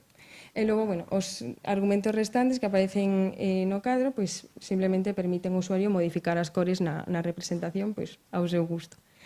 Bueno, mencionar tamén que no último ítem da lista está tita. Tita é o vector de parámetros. Neste caso, observamos que non se escribe como tal no código e iso indica a función que terá que estimar os parámetros, pois neste caso, dunha distribución normal en base a esa mostra. Bueno, executando isto, obteríamos a seguinte saída por pantalla, esta que do segundo cadro. En primeiro lugar, pois, figura a distribución teórica que lle pasamos á función e logo as estimacións dos parámetros. Bueno, neste caso, como é unha normal, aparecen dúas cifras, pero, bueno, de novo, na axuda da función, o usuario pois, podería ver como está parametrizada cada unha das distribucións implementadas. E, bueno, tamén observamos aquí un aviso que simplemente o que lle está a dicir o usuario é que se están estimando os parámetros. Vale, bueno, aquí teríamos as representacións obtidas con esta función. En cor vermella temos as teóricas, en cor azul as estimacións non paramétricas. Vale, e agora realizamos o test, pois neste caso un test de Liniforce e polo tanto empregamos a función govKSTest. Os dous primeiros argumentos que figuran aquí son idénticos aos da función anterior. Logo temos plot, que é un argumento que simplemente lle indica a función se o usuario quere obter ou non unha representación do contraste. Alfa é o nivel de significación do contraste. LWD pois, tamén é un parámetro gráfico para especificar o grosor das liñas. E B simplemente o número de repeticións da simulación Monte Carlo. Con esta simulación, o que se falle no caso da hipótese nula composta, pois simular a distribución de estadístico de contraste e para o posterior cálculo do p-valor. Nada máis que engadir en canto a estes argumentos. Entón, bueno, temos a seguinte saída por pantalla, onde en primeiro lugar observamos o tipo de proba que se está a realizar, logo as hipótesis do contraste, a estimación dos parámetros, e finalmente lembrase o usuario pois a fórmula do estatístico de contraste, o nivel de significación empregado, bueno, tamén temos a rexión de rexeitamento, tamén bueno, o p-valor e o valor observado do estatístico. E, bueno, tamén obteríamos esta representación para o contraste, onde figura pois, a rexión de rexeitamento, a rexión sombreada pois, polo p-valor, e iso. Vale, neste segundo exemplo, pois un pouco máis do mesmo. Neste caso, interésanos estudar se a mostra que figura aí no vector que chamamos datos 2 segue unha exponencial, neste caso de parámetro especificado, sería unha exponencial de media 1. Empregando de novo a función plot distribution, pois obtemos estes gráficos que nun principio podemos intuir que, bueno, que sí que se asemellan bastante. Pero, sen embargo, cando facemos un test de Kolmogorov, obtemos un p-valor moi pequeno. Con isto, o que quero incidir é que moitas veces nos fiamos simplemente da representación gráfica que obtemos sin chegar a recurrir ao contraste e, bueno, que está ben ter unha ferramenta gráfica para ter unha lixeira intuición, pero non nos debemos de fiar simplemente desta. Bueno, xa para rematar, o último exemplo sería de novo un contraste de bondade de axuste, pero neste caso con distribución discreta. Facemos plot distribution e obtemos pois a función de masa e probabilidade e de novo a comparativa das funcións de distribución. Como dixen, a distribución é discreta, polo tanto temos que hacer un test chi cadrado coa función esta aquí, cuxos argumentos pois son idénticos os da función anterior.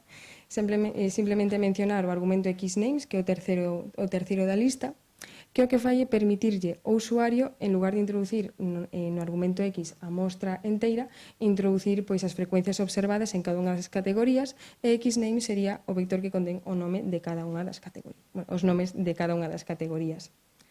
Nada, a saída tamén bastante similar a da outra función que realiza o test de Kolmogorov, pero neste caso inclúe máis información, xa que obtemos tamén unha táboa de frecuencias observadas, unha táboa de frecuencias esperadas, e, bueno, logo un aviso que está máis relacionado coa teoría detrás do contraste, que simplemente o que di o usuario é que tiveronse que agrupar algunhas categorías pois para que o test funcionase correctamente. E, de novo, pois, unha representación. Vale, antes de rematar, moi brevemente, como nas características do paquete mencionei que presentaba mensaxes de erro aviso facilmente comprensibles, pois considerei por algúns exemplos aquí. Neste caso, a función que realiza o test de Kolmogorov, pois supoñamos que pasamos unha distribución que non está implementada, neste caso unha Poisson pois non o vai estar xa que é discreta, pois o programa avísanos de que, pois iso, que non está implementada e detalla as que sí que están. Mais do mesmo coa función que realiza o test chi cadrado, neste caso pois se puxo un nivel de significación que non está no intervalo 0,1, entón pois tamén avisa o usuario, e o mesmo co argumento type da función plot distribution. E, bueno, así para rematar, un pequeno resumo é que o paquete preséntase pois iso como unha ferramenta didáctica que facilita a comprensión a través de exemplos, como acabamos de ver, e promove unha aprendizaxe tanto activa, intuitiva e consciente. Nada, pola miña parte nada máis que engadir. Moitas gracias.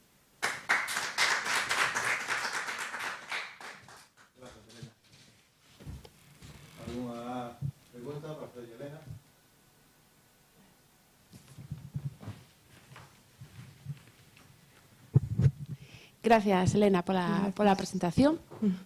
Creo que teño que darche moitas gracias. Moitas gracias pola presentación, porque o fixeches moi ben. Gracias polo traballo feito. Gracias por ser unha alumna de grado e que te animes a participar, porque de verdad que é moi difícil, vale?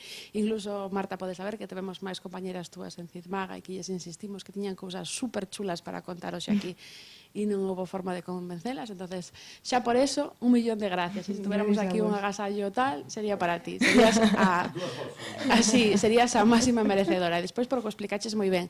Non teño ninguna pregunta para ti, por qué? Porque eu xa son usuaria do vosso paquete, vale?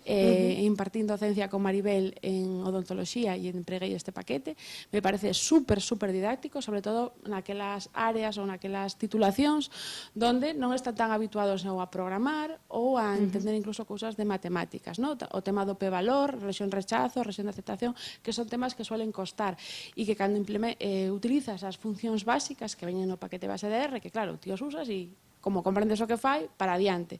Pero esta xente que ao mellor non está tan acostumada como a nós, non entende que significa se o P-valor é máis grande que unha cantidade, máis pequena, como se pon a hipótese nula, como se pon... Todo eso a xente normalmente non o sabe, ou non se para a ler a axuda, porque se lees a axuda, sabrías. Co cal, felicidades novamente. Eu o ano pasado tamén impartín clase en inteligencia artificial, xente que dices tú, bueno, pues teñen un perfil que van a cacharrear máis e tal, e aínda así as funcións habituais do paquete base lles costan, e entonces eu despois nas sesións prácticas tamén lles amosaba este paquete e entendíano todo perfectísimamente.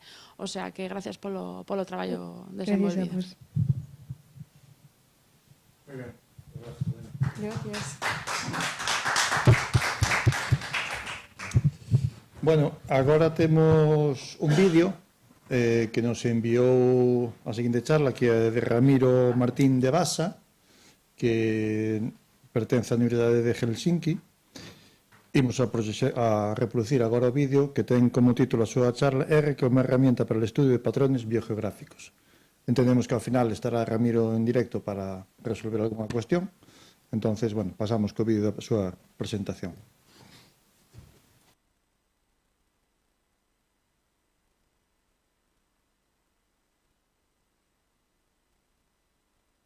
Buenas tardes. Bueno, lo primero de todo, muchas gracias por dejarme participar en esas jornadas. Como supongo que ya habrán introducido, yo voy a hablar un poco de los usos que tiene R para el ajuste y estudio de patrones biogeográficos.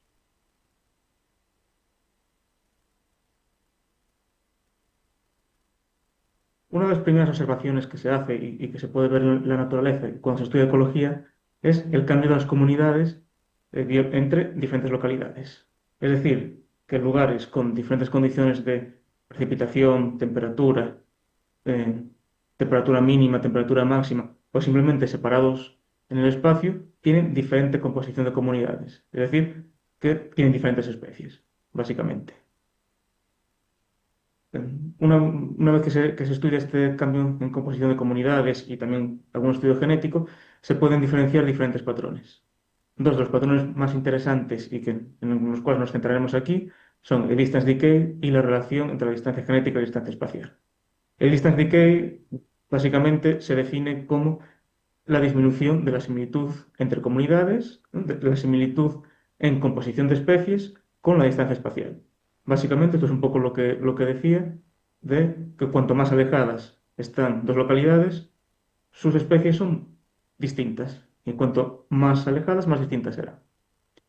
Y la relación entre la distancia genética y la distancia espacial es algo similar, pero con cuestiones genéticas. Cuanto más alejadas están dos localidades, más diferente será la composición genética de las especies que allí viven, incluso evolutivamente podrían ser más diferentes. Centrándonos en distance decay, que es el que va a ocupar la mayor parte de esta presentación, como he dicho, se define como la disminución de la similitud entre comunidades con la distancia espacial. Y normalmente, como los dos patrones, se estudia ajustando funciones paramétricas a esta relación entre la similitud y la distancia. Las funciones paramétricas son muy útiles para estudiar este tipo de patrones porque a través de sus parámetros se pueden inferir diferentes procesos y también se pueden hacer comparaciones pues, dependientes, se pueden hacer diferentes cuestiones que al final tienen una interpretación biológica y ayudan mucho a entender cómo se ha llegado pues, al estado actual de las comunidades, cómo van cambiando y qué diferencias hay pues, entre unos lugares y otros o entre unos grupos de especies y otros. Por ejemplo, entre plantas y animales, animales que vuelan, animales que no vuelan. Se pueden hacer todo ese tipo de estudios y de comparaciones, porque evidentemente esta clase de patrones pues, cambia dependiendo un poco no solo de las características geográficas o de las características del lugar estudiado, sino de las características de los grupos de animales o plantas que se estudian. Una de las utilidades principales que tiene el Distance Decay es estudiar no solo cómo cambian las comunidades con la distancia, sino también cómo cambian las comunidades con el clima. Es decir, básicamente distancia climática de cómo son de diferentes dos localidades o varias localidades en cuestión de condiciones climáticas. Este estudio también es bastante interesante porque se puede ver cómo puede cambiar diferentes comunidades o cómo puede afectar el cambio climático a la composición de las comunidades, si puede afectar a las comunidades actuales, si no hay cambio y qué otras comunidades podrían estar afectadas y podrían ocupar los lugares que, bueno, que irán cambiando también con el clima. Las tres funciones principales que se usan para el estudio del distance decay son la power law, la exponencial negativa y la función de Gompert, una función sigmoidal. La power law y la exponencial negativa son funciones, digamos, algo más históricas, que se vienen utilizando desde hace más tiempo, pero en 2022 propusimos el uso de la función de Gompert, de una variación, de hecho, de la función de Gompert para el estudio del distance decay. Esto ocurre básicamente porque hay circunstancias en las que dos comunidades o dos localidades muy cercanas pueden tener comunidades iguales, es decir, se pueden encontrar las mismas especies en las dos localidades. Entonces la similitud sería 1, es decir, no habría diferencias entre las comunidades y entonces la similitud tampoco decaería con la distancia hasta distancias medias o distancias largas, precisamente por eso, porque distancias cortas la comunidad serían exactamente iguales. Esta meseta inicial, esta similitud constante a distancias cortas, no estaría recogido ni por la power law ni por la exponencial negativa, que obligarían al patrón a decaer desde distancias cortas. Por eso quisimos introducir una función sigmoidal, como es la función de Gompert, que pudiera recoger estas situaciones en las que el patrón de distance decay tiene una forma más sigmoidal o por lo menos no tiene un decaimiento desde un principio. Esto un poco cómo se puede llevar a R o cómo se ha implementado en R. Bueno, pues las medidas de disimilitud entre comunidades, es decir, de distancia en composición de especies entre diferentes comunidades, se pueden calcular con diferentes paquetes, el paquete Betapart, el paquete Bing, el paquete BAP. Cada uno tiene diferentes índices o sobre todo que le dan más importancia a unos índices que a otros, dependiendo un poco de los autores. Pero bueno, todos son al final muy útiles, las métricas son parecidas, pero aquí me voy a centrar sobre todo en el paquete Betapart, porque bueno, más de que somos coautores, este paquete se desarrolló principalmente ahí en la Universidad de Santiago, al lado de una facultad de Biología, en el departamento de Zoología. Y además de eso, no solo por hacer publicidad, sino que tiene una función muy interesante, sobre todo para el distance decay, que es el decay model. Esta función es en donde se implementan las tres funciones principales para el estudio de distance decay, que esta es la power law, exponencial negativa y Gompert, simplemente poniendo una matriz de distancia espacial, una matriz de disimilitud, de distancias, bueno, en este caso de similitud biológica entre comunidades, y el modelo que quiere, pues hace todos los ajustes, los parámetros y bueno, otras funciones que también veremos ahora. Porque una de las preguntas que queda, muy bien, pues sabemos más o menos qué forma puede tener el distance decay, pero lo que falta por saber es si esta relación es significativa o no. Es un tema tan importante. Para hacerlo, algo que se puede utilizar y que de hecho se ha utilizado bastante es el test de Mantel, que está muy bien, funciona un test de permutaciones, pero está sobre todo diseñado para modelos lineales y puede que no sea tan efectivo para modelos no lineales, como hemos visto aquí, que se utilizan para el distance decay. Una cuestión muy importante a tener en cuenta es que cuando se estudian comparaciones entre dos puntos, como son distancias, que al final se estudian entre dos puntos, o como son las disimilitudes, que es lo mismo, al final son comparaciones entre dos puntos, se produce este problema de la inflación de los grados de libertad o sobre replicación de los grados de libertad, que es básicamente si tienes 4 localidades o más, tienes mayor número de similitudes, es decir, de comparaciones entre localidades que número de localidades. Por ejemplo, con 4 localidades, pues tendrías 6 valores de disimilitud, produciéndose una inflación de los grados de libertad. Esto con el test de Mantel es un test de permutaciones, sí que lo tiene en cuenta, pero claro, para modelos no lineales hay que desarrollar, o había que desarrollar algo, y lo que se hizo en su momento fue utilizar bloques. ¿Qué es un bloque? Pues un bloque sería básicamente el conjunto de valores que se obtienen de la comparación de una única observación con el resto.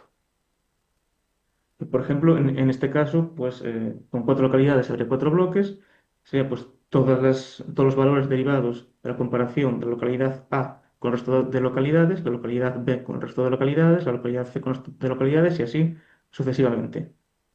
Como ya he dicho, la ventaja que tiene esto es que hay el mismo número de localidades que de bloques, o de bloques que de localidades. Y entonces no se haría una fracción de los grados de libertad, tenemos el mismo número. Entonces, con esta idea se desarrolló un test también en el 2022.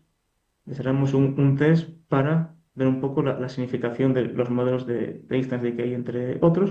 Es básicamente un test que utiliza la Debians, ¿no? La Debians de la relación que queremos estudiar, la Debians de un modelo nulo, y la distribución de este estadístico se calcula por bootstrap por bloques o remuestreo por bloques, precisamente un poco, no solo para ver el nivel de significación, sino para deshacerse de ese problema de la inflación de los grados de libertad, ¿no? Entonces, se remuestrean bloques, básicamente se definen los bloques, y lo que se remuestrea, la unidad de remuestreo, para calcular la distribución del estadístico, serían los bloques y no los valores individuales de disimilitud y de distancia.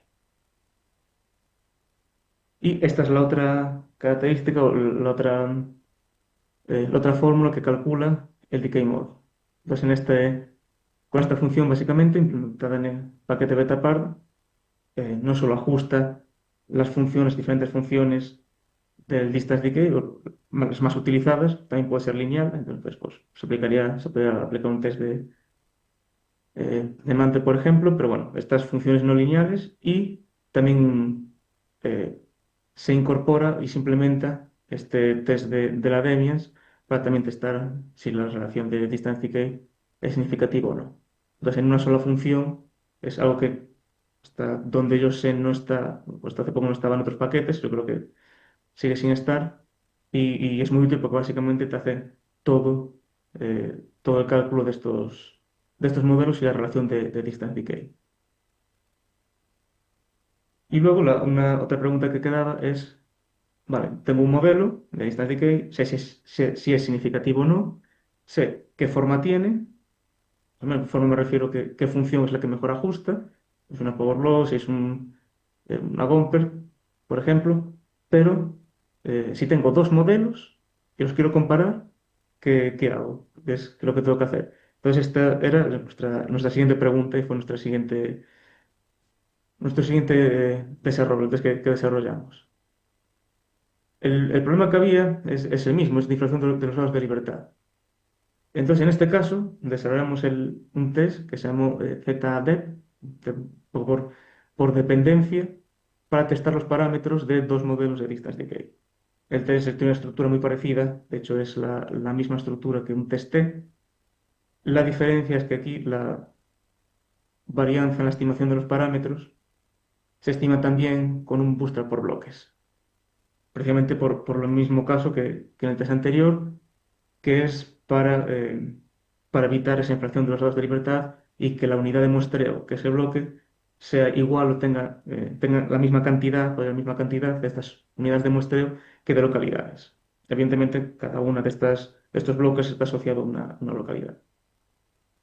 Este test es una distribución normal, también porque es un test, de hecho lo comprobamos que es una distribución normal, entonces se ajusta por bloques, en este caso no sería para la distribución, que es una distribución conocida, sino que sería, como ya he dicho, para la estimación de la varianza de las estimaciones de los parámetros. También hay una función en el paquete betapart que implementa el ZDEP, este test. La función simplemente, pues, introduciéndole dos decay model, es decir, con las diferentes localidades, nuestras diferentes curvas que salen, o sea, la salida del decay model, lo que se introduciría en la función ZDEP, y pues simplemente te daría también las estimaciones de los parámetros y el resultado de ZDEP, el valor de estadístico, más el p-valor. Es, bueno, como se puede ver y como ya he dicho, es un estadístico, la verdad que relativamente sencillo, pero muy efectivo para el cálculo de estas diferencias, si son significativas o no. Y da un poco para terminar, no dar mucho más de esto, las utilidades que tiene esta metodología. Hasta ahora yo he estado hablando un poco de diferencias en composición de especies, pero esto también se puede hacer, mismo distance decay puede ser en diferencias funcionales. Es decir, a lo mejor una localidad tiene, pongamos de ejemplo, pues muchos animales herbívoros, muchos animales detritívoros y plantas con semillas. A lo mejor otra localidad pues tiene muchos más animales carnívoros, dejemos la biología un poco aparte, porque esto no es de todo así, pero bueno, animales más carnívoros, plantas que tienen menos semillas, o semillas más grandes, semillas más pequeñas, hojas más grandes, hojas más pequeñas, animales de diferente color, diferente tamaño, toda esta clase de características que también pueden cambiar con la distancia espacial y, por supuesto, pues con el ambiente. Se pueden definir también pues, unas cosas muy parecidas. En este caso sería el distance decay descenso de la similitud funcional entre localidades con la distancia, y se puede ajustar también utilizando los mismos modelos que he explicado anteriormente. La única diferencia es que la métrica que habría que calcular no sería de similitudes en composición de especies, sino serían similitudes en funcionalidad o las características funcionales de cada una de estas especies. Y como he mencionado al principio, no solo está el distance decay, sino una relación parecida es esta relación entre la distancia genética y la distancia espacial, que también se podría ajustar con el mismo modelo, y la función decay model incorpora también alguna funcionalidad para ajustar esta clase de patrones de aumento de la disimilitud con la distancia. También se podría hacer con la misma función de una forma muy similar o prácticamente igual a la que se haría pues, con distance decay. De ahí que más o menos mereciera la pena mencionar también esta relación. Entonces, decay model no solo distance decay, sino también relaciones de aumento de la disimilitud con la distancia, también con las mismas funciones. Gompert, power law y exponencial, en este caso. Bueno, pues esto sería todo. Espero que os haya parecido interesante y quedo a disposición para cualquier duda o pregunta que pueda surgir. Así que nada, solamente gracias y espero que haya sido interesante.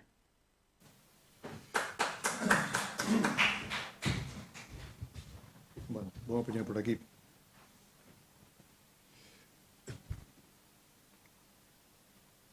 ¿No está por ahí Ramiro? ¿Sí?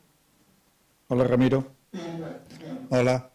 Boa tarde. Bueno, miro para ali porque teño a pantalla, pero a cámara ali. Entón,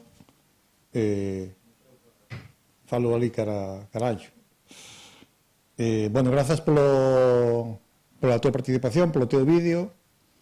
Non sei se alguén dos que estamos se quere facer algunha cuestión, algunha pregunta. Hai aquí unha. Hola, Ramiro, grazas pola tua presentación, son María José Ginzo, vale? Gustoume moito o teu traballo e aparte porque está moi relacionado co meu traballo, aínda que as miñas especies non son bichos como os teus, sino que as miñas especies son os apelidos das persoas, non? Entón, eu tamén, no meu traballo, tamén falo de distancias, no meu caso son distancias onomásticas, é dicir, as distancias entre os apelidos, e tamén o quero comparar con outras distancias. Tamén utilizo o das distancias xeográficas, pero tamén teño outro conxunto de datos que son as distancias lingüísticas. Quero ver a relación que hai entre o galego e como se distribuyen os apelidos, que engancha xusto coa última parte da túa charla, non? Entonces, bueno, decirche que sí que conocía algo do traballo de Sara e que eu na miña tese tamén implementei un paquete en R que se chama Onomastic Diversity, que recolle algunhas das medidas que ti tes aí implementadas, vale? Tamén utilicei o método de buscar por bloques, bueno, fixen bastantes cousas parecidas ás que fixeches ti cos meus datos. Entonces, non teño como tal unha pregunta concreta, pero sí decirche que a partir de hoxe non, pero de mañá ou da semana que ven, vou a utilizar o teu paquete, vale, para comprobar tamén cousas relacionadas coas miñas distancias, porque hai moitas cousas implementadas no meu, pero creo que no voso hai outros aspectos biolóxicos que o mellor eu non tiven en conta. Entonces, pois, gracias polo traballo feito e grazas pola presentación. Nada, gracias a ti. La verdad, sí, otra cosa interesante y sobre todo que nosotros tenemos esa aplicación a lo que nos dedicamos, ¿no? Que es la biología de diferentes especies, pero sí es realmente como puramente estadística, entonces se puede aplicar pues, a muchísimos campos, como los apellidos, también las lenguas, pues, diferencias lingüísticas con la distancia, que también se comportan de cierta forma como los apellidos. Así que nada, pues bueno saber que nuestro trabajo es bastante útil y que se sigue utilizando. Sí, o sea, estaremos en contacto, vale? Porque eu creo que al menos ti máis eu temos algún tipo de vía de colaboración no futuro. De feito, os primeiros traballos que hai no campo da onomástica son precisamente en campos da xenética, vale? Ainda que agora se utilice outro tipo de metodoloxía, inicialmente era eso, coa xenética, non? Bueno, pues nada, perfecto, aquí, cuando queráis. Vale, pues gracias. Pues muchas gracias, Ramiro. Yo estaba por ahí, pero... Sí, bueno. Vale, pues... Gracias a vosotros. Gracias, Ramiro. Tadeo. Bueno, pues seguimos coa seguinte charla que é de María José Ginzo Villamayor, perdón. María José, tócache. María José ven da Universidade de Santiago de Compostela, de Citmaga, e de Melisa, co traballo, coa charla, traballar con datos de xeito limpo e eficiente co universo Tidiverse. Tes aquí un HTML que te abrí e o PDF. Vale, gracias, Rafa. Vale, o chisme está ali, bien. Vale, bueno, pois entonces eu o que vou facer é non unha charla uso, senón que vou a dar unha serie de consellos, vale, ideas para traballar co universo Tidiverse, un pouco que na liña do que comentou Adrián pola mañá, é dicir, para aquelas persoas que aínda non teñen un poquinho de medo ou de respeto á programación, para que vexan que é moi doado traballar con R, vale, incluso pois pode chegar a ser divertido, que ao final é o que queremos, non? Entón, o esquema da presentación é o seguinte, non? Un poquinho de introdución e motivación a este universo, vale? Vamos a falar de como é o fluxo Tidiverse e unha aplicación práctica e unha serie de referencias bibliográficas. Como podedes ver aí, esta presentación ten 35 diapositivas, vale?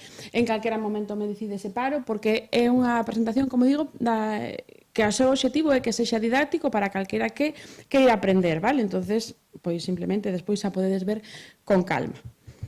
Entonces, cales son os meus obxectivos? Que é o que eu quero contarvos hoxe aquí? Bueno, quero mostrar o potencial que ten R e, sobre todo, o potencial que ten o ecosistema Tidiverse para traballar tanto con datos de tipo xeográfico como con datos sociodemográficos ou doutra índole, pero o que quero combinar sí que datos de aspecto xeográfico e despois outros datos, vale? Entonces, que vamos a facer? Primeiro, haberá que facer ou falar das técnicas de limpeza e visualización de datos. Para eso, o vou a ilustrar en un conxunto de datos reais do Instituto Galego de Estatística para explorar a distribución e a evolución espaciotemporal de apelidos e de nomes en Galicia, ¿no? Como decía, que no tema no que eu traballo. Entonces, antes de meternos en fariña, como se suele decir, que é Tidyverse? Bueno, Tidyverse é un conxunto integrado de paquetes de R deseñados para a ciencia de datos. Vale? Un conxunto de paquetes que todos comparten a mesma filosofía, a mesma gramática e a mesma estrutura de datos. Polo tanto, ao principio, mellor, custa un pouco familiarizarnos con un, pero unha vez que nos familiarizamos con un, despois nos familiarizamos con todos. E entre eles operan e se relacionan moi ben.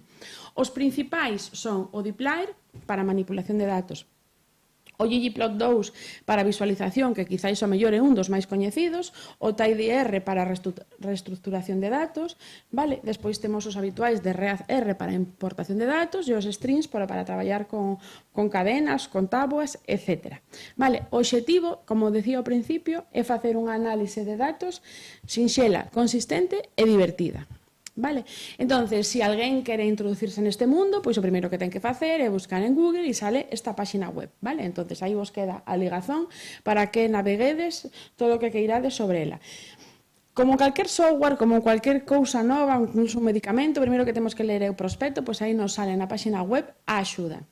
Vale, a axuda é este libro. No final da presentación aparecen recompiladas unha serie de bibliografías recomendadas, pero a primeira é esta, porque tamén é a que aparece na páxina web. Podedes acceder a ela directamente no libro ou no libro online. E aí tedes a páxina web que ten un montón de exemplos. Vale? Podedes repetir todo e despois adaptalo ao voso contexto. Entón, cando nos traballamos con R, que é o que facemos? Todos facemos exactamente o mesmo, aunque vos parezca que facemos cousas diferentes. Non? En este esquema que tendes aí, pois trato de resumir cal é o fluxo de traballo que temos habitualmente cando facemos un análise de datos en R. Primeiro os importamos, os lemos, non? Despois, aínda que a xente sempre quer ir correndo, veña, vou analizar, non. Primeiro hai que limpar, quizás haxa que ordenar, vale? E despois, pois vamos a ter que facer unha serie de transformacións ata que despois realmente sí empecemos a modelar, vale? E despois, claro, modelamos, temos un resultado super bonito, super preciosos, pero temos que amosalos, vale? E o importante é sabelos amosar ben. E para eso pois, están as librerías de visualización, como a ggplot2, e tamén é importante pois, comunicar os nosos resultados. E para eso podemos comunicalos, por exemplo, a través de Quarto, vale? Todos estes paquetes que están aquí nesta diapositiva, vale? Todos eles operan entre sí moi ben e todos eles traballan da mesma maneira, vale? Polo tanto, todos, calquera das persoas que pasaron hoxe por aquí, vale, fan as mesmas tarefas. Todos importamos datos, todos limpamos datos, os exploramos, os visualizamos desde un punto de vista descriptivo ou exploramos e visualizamos despois posteriormente os resultados. E posteriormente faremos algún tipo de modelización matemática, vale, e finalmente pois comunicamos. E para comunicar tamén empregamos este tipo de ferramentas. Entonces, para exemplificar todo isto, vale, e para que introducir a xente a que utilice este tipo de paquetes, pois o vou exemplificar con dúas bases de datos que eu coñezco moi ben, que son a bases de datos dos apelidos de Galicia e a base de datos dos nomes de Galicia. Por que eu traballo con apelidos? Bueno, porque os apelidos se empregan como unha fonte de información que caracterizan, de alguna maneira, que caracterizan poboacións, porque o análise do patrón dun apelido me vai a proporcionar tendencias de movimentos de poboación ao longo do tempo. Pero isto non somente digo eu, vámoslo a ver con R, non? Entonces, partimos dunha base de datos. No meu caso, parto dunha base de datos que é o patrón de habitantes de Galicia, vale? Para o ano 2000. Entonces, eu vou a preprocesar os datos antes de analizados. Entonces, bueno, pois poñevos aí os paquetes que emprego, pois sería o tidyverse, dplyr, string, etc. Unha vez que exploro, quero pintar, vale? E pintarei co ggplot2, vale? E despois me podo a facer preguntas de máis de estatística ou máis descriptivas, me dá un pouco igual, non? Pero teño que xogar con eses datos, non? Como, por exemplo, quero saber cales son os apelidos máis frecuentes por concello, vale? Quero pintar esos apelidos nun mapa, non? Ou quero facer nubes de apelidos, vale? Con este esquema, non? Quizáis non son os datos cos que estades vos acostumados a traballar, pero sí que serán semellantes de alguna maneira. Entón, estas preguntas que eu me fago relativas aos apelidos, vos las podedes facer nos vosos datos. Entón, para que vexades, como é a miña táboa? A miña táboa de apelidos, pois é unha táboa que ten estas variables. Temos a provincia de residencia, o concello de residencia, o municipio de nacemento, o municipio de provincia de nacemento, perdón, o municipio de nacemento, unha variable que se chama partícula de apelido, que son estas típicas de, del, ¿no? Desta xente que se apelida, por exemplo, del Río, de la Torre, vale? Eso se chama partícula, e despois ve unha columna ou unha variable que se chama AP1 que contén a información do primeiro apelido. Despois temos unha variable que se chama sexo, vale? Que tomará o valor 1 se é un home e tomará o valor 6 se é muller. Quizás o mellor no estudo dos apelidos non me importa moito, non? Se vos ides á página web do IGE, vale, pois a distribución dos apelidos Fernández é igual ou é semellante tanto que sexan homes como que sexan mulleres, vale? Pero o mellor para outro tipo de estudo é interesante introducir a variable do xénero, vale? Despois, como vos decía, que é o padrón do ano 2000, e o que teño aí é, desa colección de persoas que aparecen, a idade que tiñan no ano 2000. A partir de aí vou a poder deducir o seu ano de nacemento. E despois o que teño pois é o número de persoas pois que se apelidan, eu que sei, Muñiz, como pon aí, que son da provincia da Coruña, do municipio 30, vale? Eso é o que eu teño. Entonces, fixádevos, vamos a empezar a xogar un poquinho cos datos, vale? Decíamos, a min o IGE me proporcionou unha táboa esta que vos acabo de decir, vale? Bueno, porque les teñen a información almacenada así, vale? Teñen en part guardado esas partículas del, de la, vale? E teñen outra columna que é o apelido 1, vale? Pois, polo que sexa, a min me interesa estudar o apelido, no? De la Torre, del Río, o sea, todo xunto. Entonces, que temos que facer? Temos que facer operacións con cadeas, vale? Entonces, fixadevos, como se traballa coa filosofía tai de verse? Eu collo un conxunto de datos, vese, non? Cando sinalo, sí. No? A continuación, teríamos estes símbolos que aparecen aquí, que é o que se chama o operador pipe, e isto o que me vai dicir con isto, vou a traballar. E que vou a facer? Pois o que vou facer en este caso, pois é mediante as funcións replace NA e a función paste, que son funcións xa do manexo de cadeas, pois que vou a facer? Vou a quitar espacios que hai en blanco, porque cando se introducen os datos no censo ou no padrón, non? Cando unha persona nace, pois a mellor a persoa que escribe pois tamén introduce algún tipo de error, vale? Sobre todo, pois antes habría máis tipos de erros nos datos, entonces habría que limpalos, non? Para que despois, cando nos vayamos a facer unha consulta de cantos apelidos distintos teño, que é o que facedes vos, cando empregades unha táboa dinámica nunha folla de cálculo, como que decía Miguel, non? Pois, se teño un de la Torre e teño un de espacio la Torre, que o identifique como o mesmo apelido, porque senón serían dous apelidos distintos. Entonces, o que vou ter que facer é o típico trin, que ao mellor o temos en outras linguaxes, vale? Entonces, con isto que tedes aquí, o que fago é eso, limpar eses espazos en blanco e despois concateno, vale? Concateno esa partícula co apelido, vale? E despois nesta función str_squeeze que teño aquí, pois o que fago xa é limpar calquer tipo de espazo que aparezca aquí. Que máis temos aquí?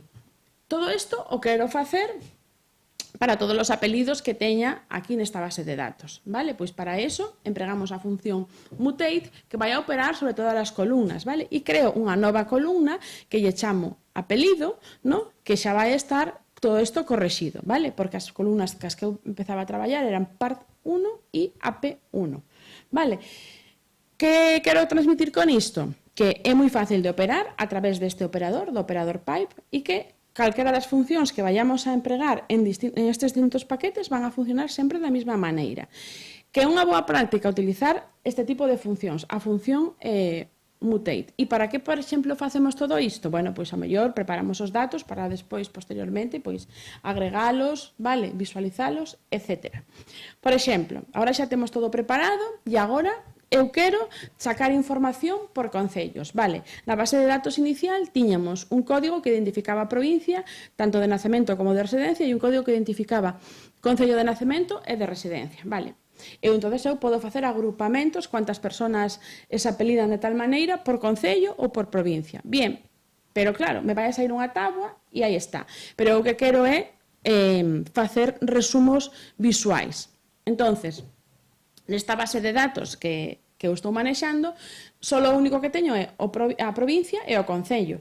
Pero non, vale, en Galicia, pois máis ou menos todos sabemos onde están todos os concellos de Galicia. Imaginade que me dice, pois o apelido meu, por exemplo, apelido Ginzo, sí, está na Ponte Nova. Vale, como sei onde está a Ponte Nova, me fago unha composición de lugar e digo, aí hai tantos, non? Pero mira, outras persoas non saben, ou non saben, pois, non sei, en Ávila ou donde sexa. Vale? Entón, o ideal de todo isto é xuntalo con unha base de datos que teña unha información xeográfica, vale? E que se entendan entre sí. Vale, que pasa? Que normalmente as bases de datos que teñen información xeográfica o que teñen un código que identifica os concellos, as provincias e as comunidades autónomas. Esta forma de nomenclatura pois é bastante estándar. Por exemplo, se falamos de códigos de concellos, está formada por 5 díxitos, vale? Que é a provincia máis o código de concello. 2 para a provincia e 3 para o código de concello. Bueno, entonces nos decimos, bueno, pois se vamos unir con outra fonte de datos que teña esta información para pintar, fago un paste e ya está. Sorpresa, non é así de fácil. Por qué? Porque imaginadevos o concello que é o número 1, vale? Na base de datos, se vos fixades, onde está? Vamos para atrás, vale? Concello, municipio, vale? Dice que é de tipo numérico. Entón, se é de tipo numérico, a información que vai a vir vai a ser un 1. Cando a mí o que me interesaría que viñera sería un 001, para que eu despois, cando faga o paste co CPRO, o teña 5 díxitos. Polo tanto, non é tan doado. Teño que facer unha serie de operacións, unha serie de operacións, para conseguir esa estrutura. E despois sí que pego. Vale, entonces, como funciona isto? Pois igual que o que vos expliquei antes, collemos os nosos datos, vale? Incluso o resultado vou a machacar, eu vou a guardar en datos, collemos o operador pipe, e agora pois fago esas operacións, de forma que se a longitude de municipio é 1, vale? Terelle que pegar 2 ceros. Se a longitude de municipio, a longitude non estou dicindo ben, nchars, número de caracteres de municipio é 1, lle pego 2. Se é 2, lle pego 1. De forma que así teño 001, vale? Os pego e entón xa terei unha nova variable que lle chamei código INE, vale? Que normalmente, como se lle chama así, pois en nas bases de datos oficiais, vale?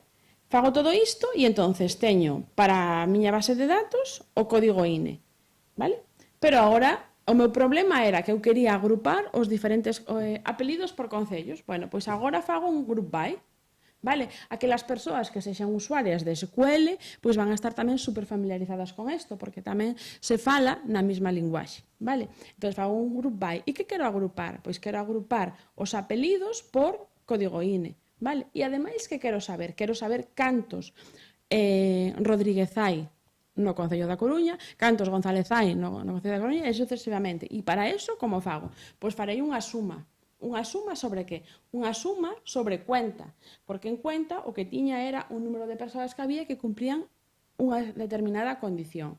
Vale? E todo isto o gardo nunha variable que se chama cuenta. Entonces, eu, cando execute datos, vou ter para cada concello e para cada apelido un número de persoas que o levan. Vale? Vale, e entón con isto pois xa sería pois moi fácil para seguir traballando, vale? E se fago isto, tamén me podo preguntar, vale, cales son os apelidos máis frecuentes de Galicia? Bueno, pois agora eu xa teño información dos apelidos en Galicia, vale, polos distintos concellos, vale? Agora simplemente quero saber cal é a frecuencia, non? Entón, o que fago é, cal é a frecuencia dos 10 máis frecuentes, cales son os 10 máis frecuentes. Entón, que fago? Conto, non? Cantas persoas levan en Galicia os diferentes apelidos. Os ordeno, non? E despois, con esta función, SLICEhead, vale? O que vou a facer é dicirlle, quédate solo cos 10 primeiros, porque xa os teño ordenados. Para iso empreguei a función arrange, vale? Vale, e entonces, se executara o código hasta aquí, estas 1, 2, 3, estas 5 primeiras liñas, o tería unha táboa, bueno, bonita para os que nos gustan os números, pero a mellor para os que non nos gustan os números, un pouco aburrida. E como o fago máis bonita? Facendo un gráfico. E entonces, que vou a pintar? Recurro ao ggplot2, coa función ggplot, vale? E quero pintar o apelido e cuántas persoas levan tal apelido, vale? Bueno, aquí simplemente lle digo de que color é, vale? E asigno unhas coordenadas, que ahora non imos a falar desto, e simplemente lle poño pois uns títulos, vale? E entonces nos daría algo tal que así, vale? Que é super fácil, o sea, que por unha parte nas primeiras liñas temos esas operacións numéricas, pero despois simplemente, como todo isto traballa coa mesma filosofía, co operador pipe e con todo isto, pois moi fácil, o temos gráficos como este. Vale, pero que máis decíamos? Decíamos que tiñamos feito un código INE, no? Ali atrás, que era para despois poder visualizar, no, cantos Rodríguez hai, por exemplo, en tal concello, no? Entonces, eu agora teño unha base de datos de tipo espacial, como por exemplo, as bases de datos que o temos a través do paquete MapSpain, vale? Entonces, aí hai unha columna que se chama Laucode, que coincide, vale, habría que mirar a axuda, etc., vale, pero que coincide co código INE. Entonces, mediante a función join, no, en este caso left join, 1, vale, porque tería, por unha parte, a información que eu teño donde? Nos meus datos, dos apelidos, non? E temos a outra información, a información espacial, vale, que ven do MapSpain. Entonces, se eu quero pintar, como na miña base de datos non tiña xeometrías para pintar, o vou unir con outra fonte de datos e así xa vou a poder pintar. Vale, entonces aquí faríamos esa unión. Fixádevos, insisto, aqueles que son usuarios de SQL entenderán perfectamente tamén isto. Vale, entonces agora xa teño un conxunto de datos que se chama Datos Galicia, donde ten os datos dos meus apelidos e ademais ten os polígonos dos diferentes concellos de Galicia. Vale, pois agora quero pintar o apelido Rodríguez. Entonces, que fago? Agora de toda esa base de datos vou a filtrar. Entonces, collo os meus datos, aplico o operador e filtro. E por que filtro? Pois, por exemplo, con aqueles apelidos que sexan o Rodríguez, vale? E o agrupo por concello, para ter o Rodríguez por concello, vale? E entonces, despois que fago? Quero saber canto Rodríguez hai por concello. Pois o sumo e o gardo nunha variable que lle chamo total, vale? Vale, fixadevos que fago unha cousa máis. Por que fago isto que ven a continuación, o de frecuencia relativa? Porque a miña idea era, despois isto, pintalo nun mapa, porque o estaba unindo cunha fonte de datos xeográfica. Vale, se eu pinto as primeiras liñas desto que acabo de executar aquí, pois me vais a salir que os Rodríguez van a estar todos na cidade de Vigo, na cidade da Coruña. Por que? Vale, porque na cidade de Vigo, na cidade da Coruña é onde hai máis habitantes, claro. Entonces eso non está ben, debería de ponderalo, ¿no?, polo total de habitantes por concello. Por eso fago, outra vez, mediante a función mutate, ¿no?, pois fago a frecuencia relativa. E entonces agora sí que xa pinto, vale? Simplemente volvo a aplicar o geon, vale? O ggplot, perdón, e despois xa aplico o que quero pintar. Como eu vou ter xa un obxeto da clase SF, vale, que veu do MapSpain, pois simplemente o pinto e o teríamos algo así, vale? Rafa, dime... Hai que quitache mo chollo de aí. Vale, bien. Vale, podríamos nesta outra diapositiva, pois teríamos o mismo, non? A comparación de dous apelidos, vale? Podríamos facer exactamente o mismo que a base de datos do nome, vale? Entón, para non enrollar, e como vai quedar grabado e quedamos tamén a diapositiva, calquera que lle interese o pode visualizar, vale?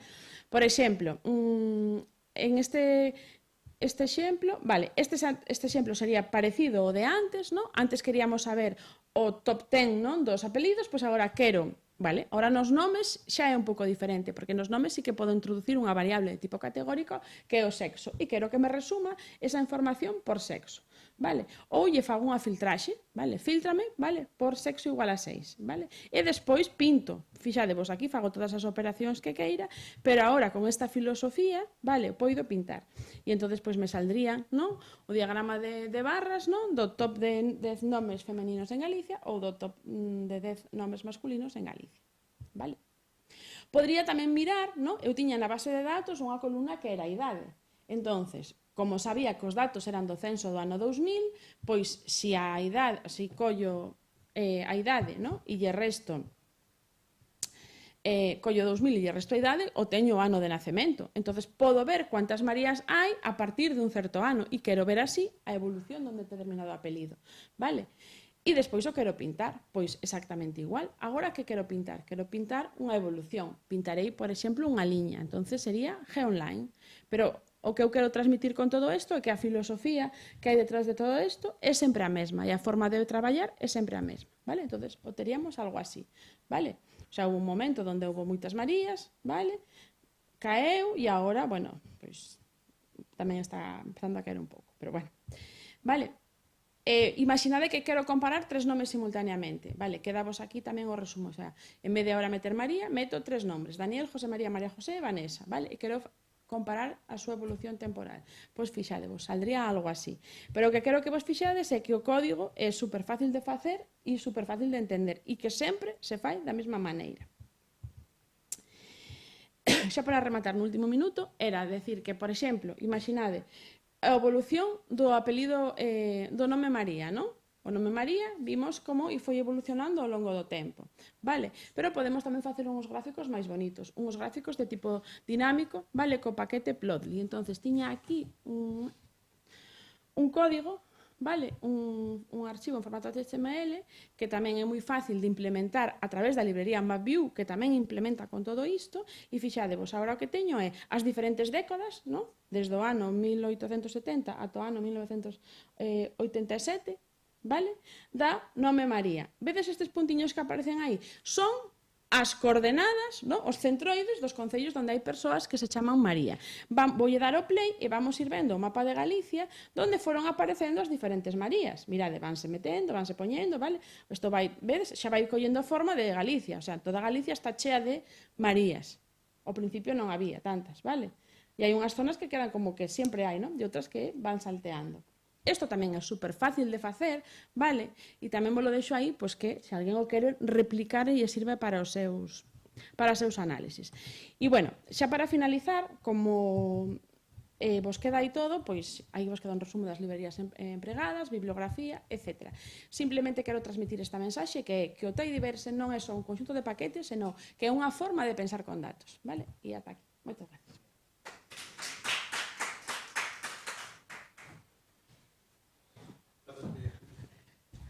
Pregunta para María.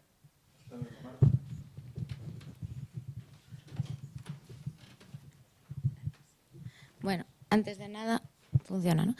Moitas gracias, María, pola presentación, foi moi didáctica.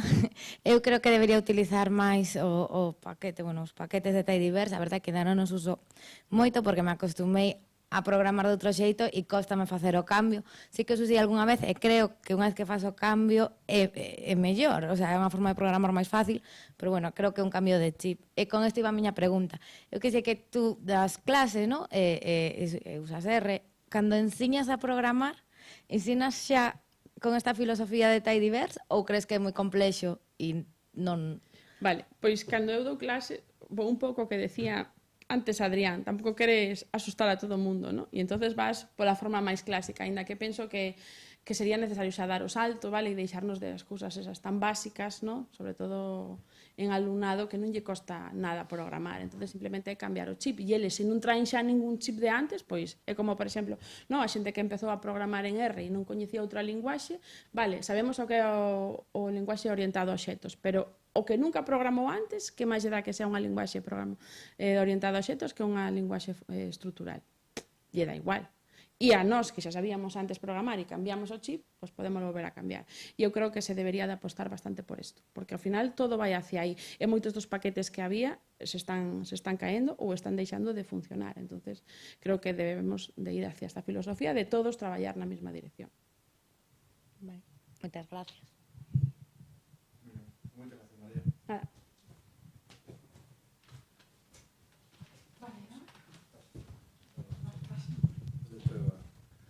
Ahora temos as dúas últimas charlas, veñen do Brasil, tamén son participantes xa coñecidos por todos nós, son Luciana e Joao. Comenzamos por Luciana Ferreira, que tamén nos mandou un vídeo coa súa palestra que se titula Modelaxe para a optimización de escalas de fiscais de prova.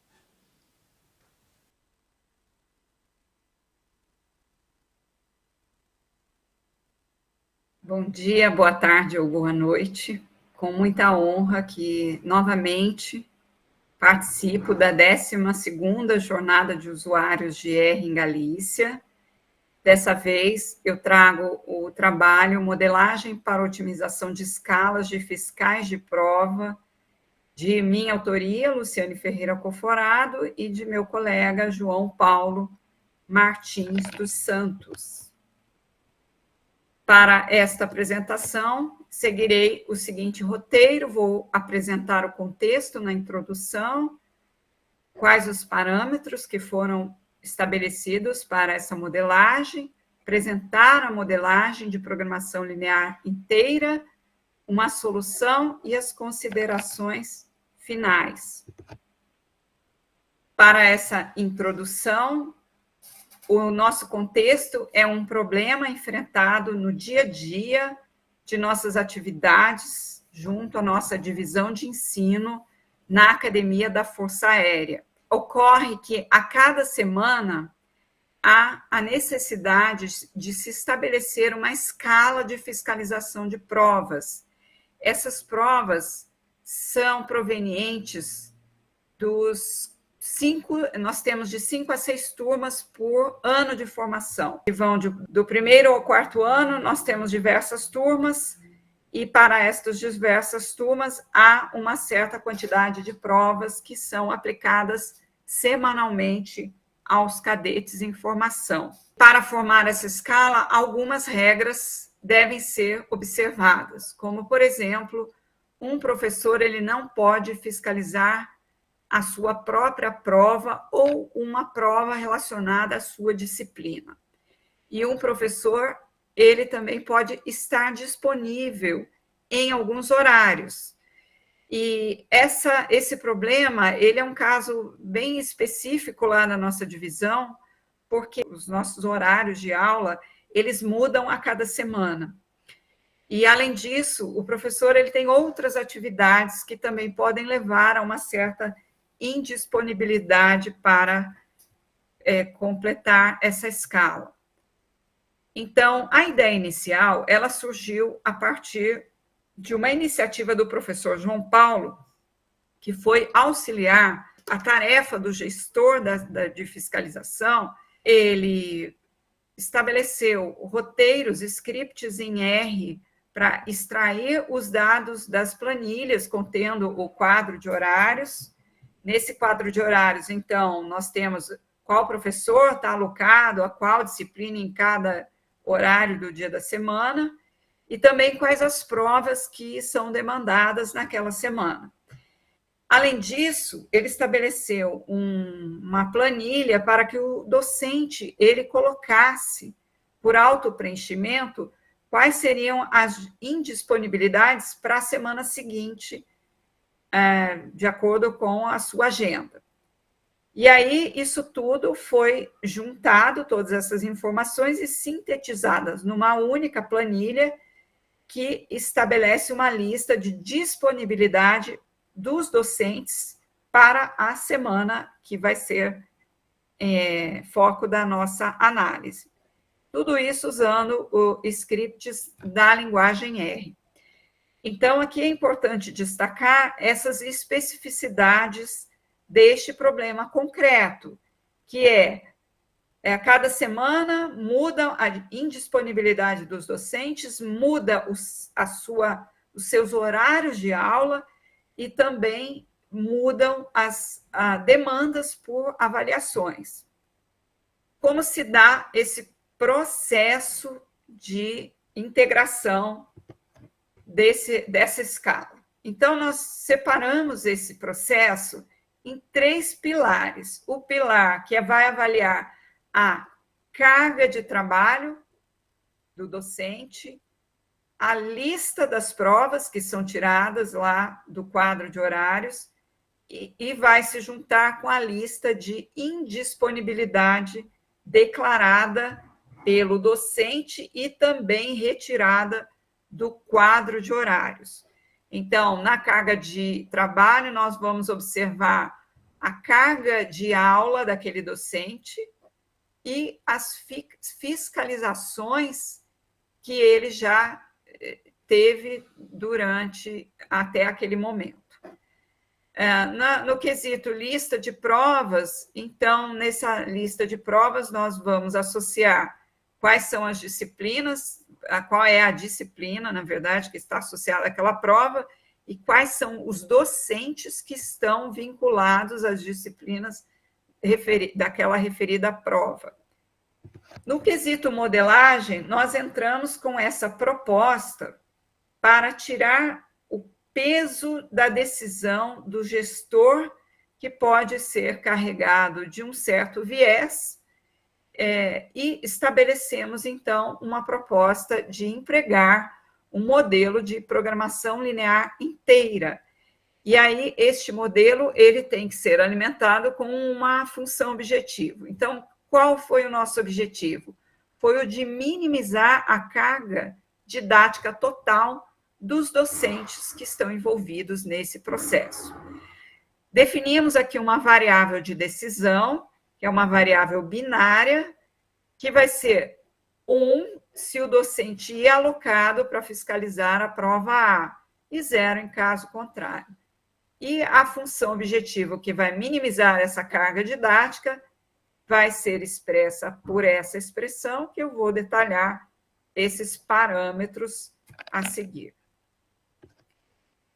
Então, na modelagem, precisamos definir alguns conjuntos. Então, nós temos que ter estabelecido o conjunto de docentes que eu tenho disponível. Para se ter uma ideia do contexto real, o nosso conjunto de docentes gira em torno de 55. Então, o nosso N, ele é atualmente 55. O conjunto de dias da semana varia de 1 a 6, que é de segunda a sábado. O conjunto de horários de início de fiscalização, em geral, nós temos 3 inícios possíveis: às 7 horas da manhã, às 8 ou às 13 horas. E, por fim, o conjunto de provas a serem fiscalizadas, que vai mudar a cada semana. Esse conjunto de provas, ele segue uma média de, em torno de, esse M, em torno de 13 provas por semana, aproximadamente. Parâmetros que consideramos para a modelagem. Então, nós temos a duração da fiscalização da prova em horas. Essas fiscalizações podem durar 1 hora, 1h30, 2 horas. Depende de qual prova se faz. A disciplina associada àquela prova. O dia da semana, que é aquele conjunto J, que varia de 1 a 6, que a prova será realizada. O horário de início da prova, que é o K, pode ser 7, 8 ou 13. Um parâmetro que vai dizer se o docente I está disponível para fiscalizar a prova no dia J e no horário K, e 0 em caso contrário. E um parâmetro para verificar se o docente I leciona a disciplina que está associada àquela prova em análise, e 0 em caso contrário. Também temos parâmetros com relação à carga horária didática que aquele docente está naquele momento, a carga horária total de fiscalizações que o docente acumulou até aquele período, pesos para a fiscalização, a duração da fiscalização, para a carga horária didática e também para o histórico de fiscalizações anteriores.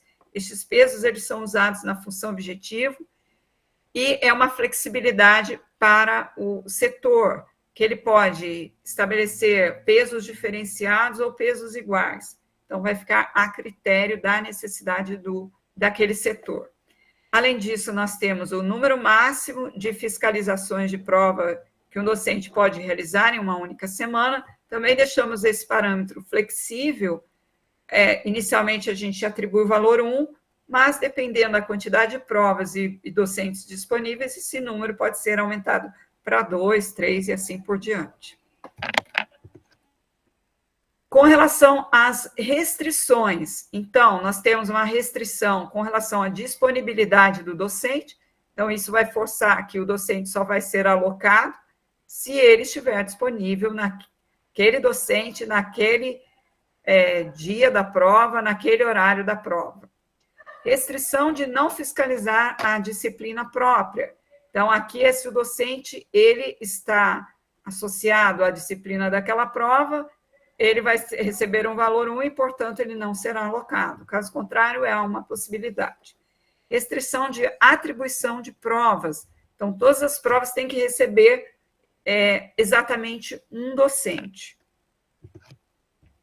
Além disso, nós temos a restrição de ocupação dos horários, então esses horários eles vão ser divididos em slots, porque uma prova pode começar às 7 e terminar às 9, a outra começa às 8 e pode terminar às 9 ou 10. Então, nós mapeamos esses slots e verificamos se o docente ele está possível aqui dentro desse conjunto de receber o valor 1 naquela variável de decisão. E, por fim, uma rotatividade semanal, que é o limite de número de provas máximo que aquele docente pode receber.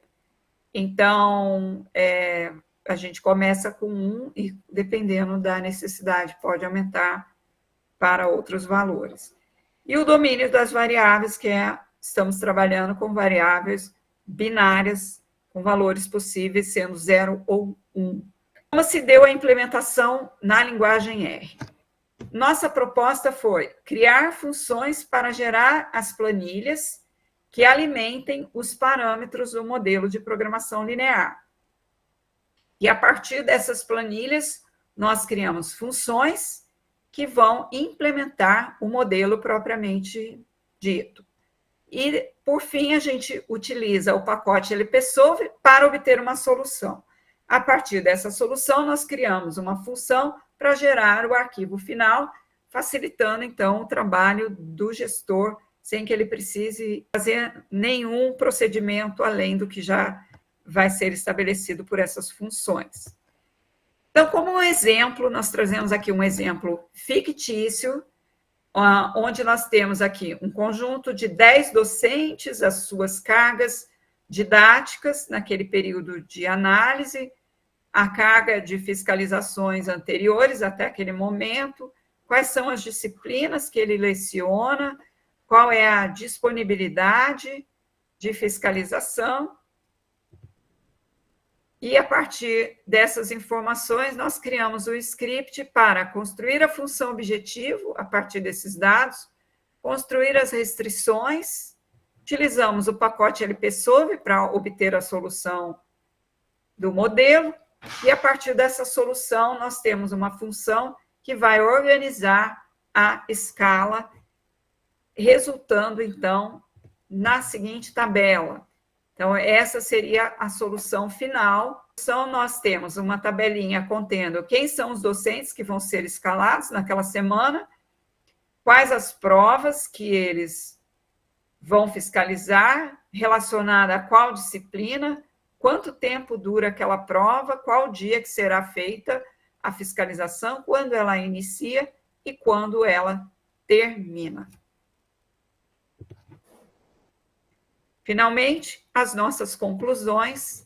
Então, aqui, com este trabalho, nós mostramos uma aplicação prática de um modelo de programação linear inteiro baseado na literatura.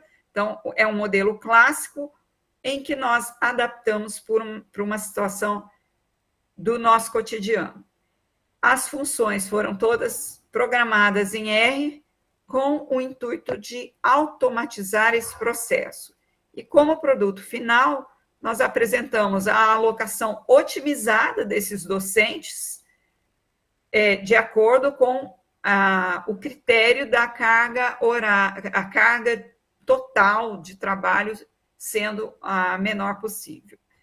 E, com isso, nós apresentamos um ganho na automação desse processo para a elaboração da escala, tirando o peso do gestor, que muitas vezes está sujeito a certos vieses.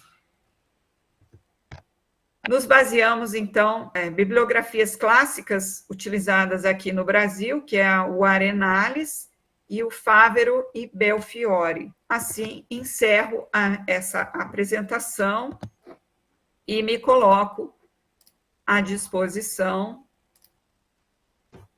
para interagir com vocês, se tiverem algum comentário, alguma observação, alguma sugestão ou alguma dúvida, nós, então, ficaremos à disposição para responder as perguntas. Muito obrigada.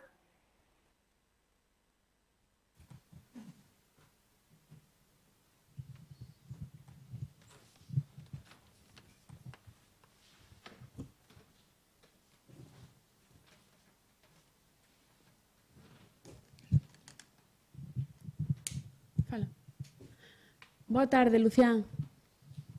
Boa tarde, Maria José. Obrigada pela... Nós encantados de que esteas un ano máis con nós, de que gracias á vosa participación pois esta xornada tamén teña un carácter internacional. Bueno, quería dicirche antes de nada que me parece que faz un traballo moi interesante, vale? E que de moita aplicabilidade, vale? Eu agora que son secretaria aquí da Facultade de Matemáticas creo que deches bastantes ideas tamén para incluso para implementar temas de horarios dos docentes.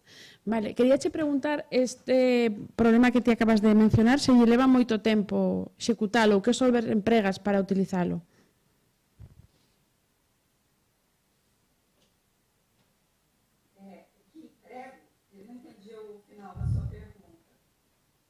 Que solver utilizas para resolver o modelo?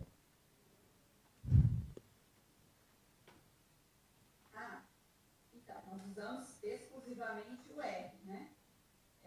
E estamos resolvendo um problema do nosso dia a dia, do nosso cotidiano. Porém, isso é uma proposta, porque na prática não é assim que é feito lá no nosso setor. Então, o João Paulo, ele veio com essa proposta de, inclusive usando o Tidyverse, né, que você escolheu com suas funções, Sim. Ele junta todos os dados que estão em diversas fontes e com isso ele entrega os dados mais trabalhados para o decisor final. E nas nossas conversas, como eu estou trabalhando com modelos de otimização lá na academia, eu falei, não, vamos modelar isso e propor uma solução mais isenta, mais igualitária, procurando minimizar essa carga de trabalho, porque sempre tem aqueles docentes que acabam recebendo uma carga maior.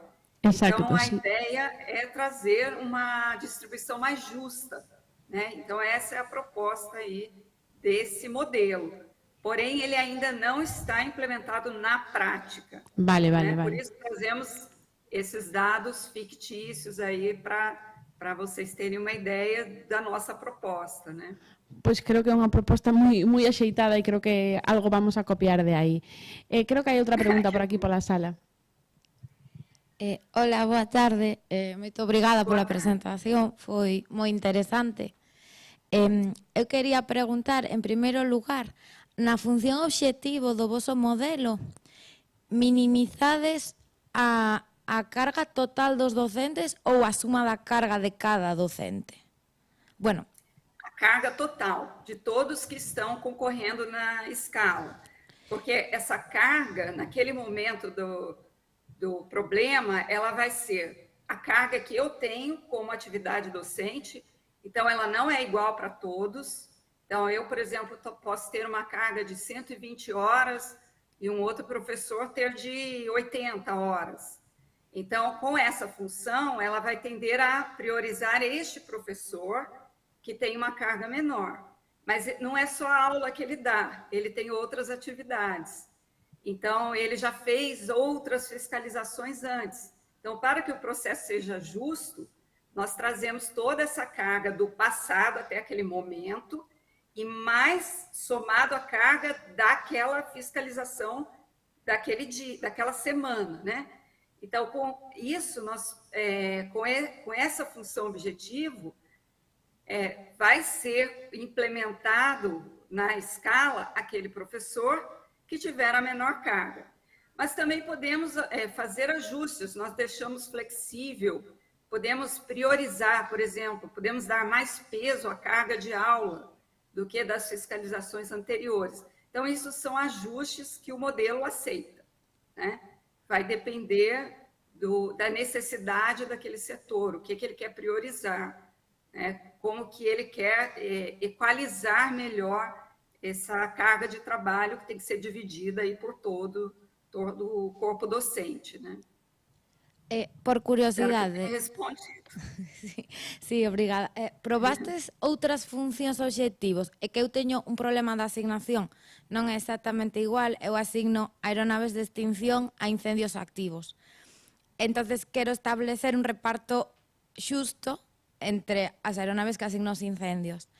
e probei diferentes funcións obxectivos e me daban diferentes repartos. Ao final decidínme por uns problemas, en inglés chamanse minimum and buy problems, que como que minimizan as diferencias entre os distintos axentes. Pero no meu problema en concreto había moitas diferencias de reparto ao cambiar a función obxectivo. Entón, preguntábame se fixestes outras probas ou desde o principio vos funcionou ben esa función obxectivo e xa non probastes nada máis.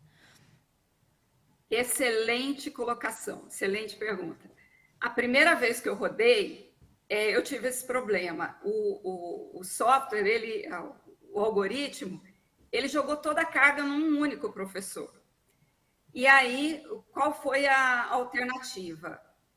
Nós criamos uma restrição, que é exatamente a última restrição que eu coloco lá no modelo, que é limitar o número de fiscalizações por professor por semana. Então, aquele número, quando eu incluí essa restrição, eu coloquei ela 1, aí ele distribuiu melhor, né? Porque senão ia tudo para uma pessoa só. Então, nesse teste que eu fiz, funcionou bem nesse aspecto, né? Porém, assim, a gente ainda precisa validar para o mundo real, porque como nossa base de dados ela é fictícia, então pode ser que a gente ainda precise incluir novas restrições, e também do ponto de vista prático, a gente já vê que existem outros problemas ali do nosso cotidiano que vão demandar por novas restrições que a gente ainda não estudou, né? Então, a gente ainda vai aprimorar mais esse modelo que foi apresentado agora. Às vezes, com a própria acrescentar uma restrição, pode trazer esse equilíbrio, né? Ok, moito obrigada. Entón, Luciane, moito obrigada pola presentación, por estar un ano máis connosco. E nada, vémonos no vindeiro ano, no 2026, vale? Incluso antes pois, na sesión do Seminario de R do Brasil. Obrigada. Sim, obrigada.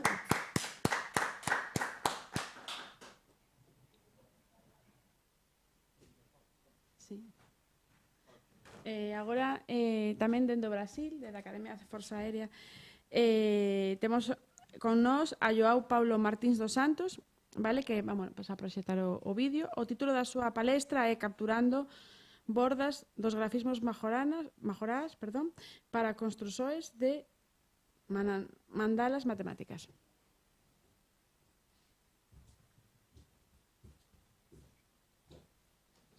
Olá, meu nome é João Paulo.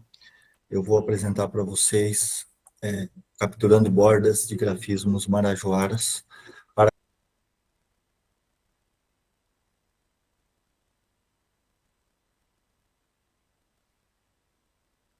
a construção de mandalas matemáticas. Olá, meu nome é João Paulo. Eu vou apresentar para vocês capturando bordas de grafismos marajoaras para a construção de mandalas matemáticas. Esse trabalho foi desenvolvido em conjunto com a professora Luciane. Nós somos da Academia da Força Aérea do Brasil. Esse trabalho vem evoluindo de uma série de trabalhos ao longo dos anos, de um projeto idealizado pela professora Luciane, no qual as curvas matemáticas foram utilizadas para a construção das chamadas mandalas matemáticas. No atual momento, nós vamos apresentar a utilização da captura de bordas como uma consequência do processo de evolução ao longo dos anos.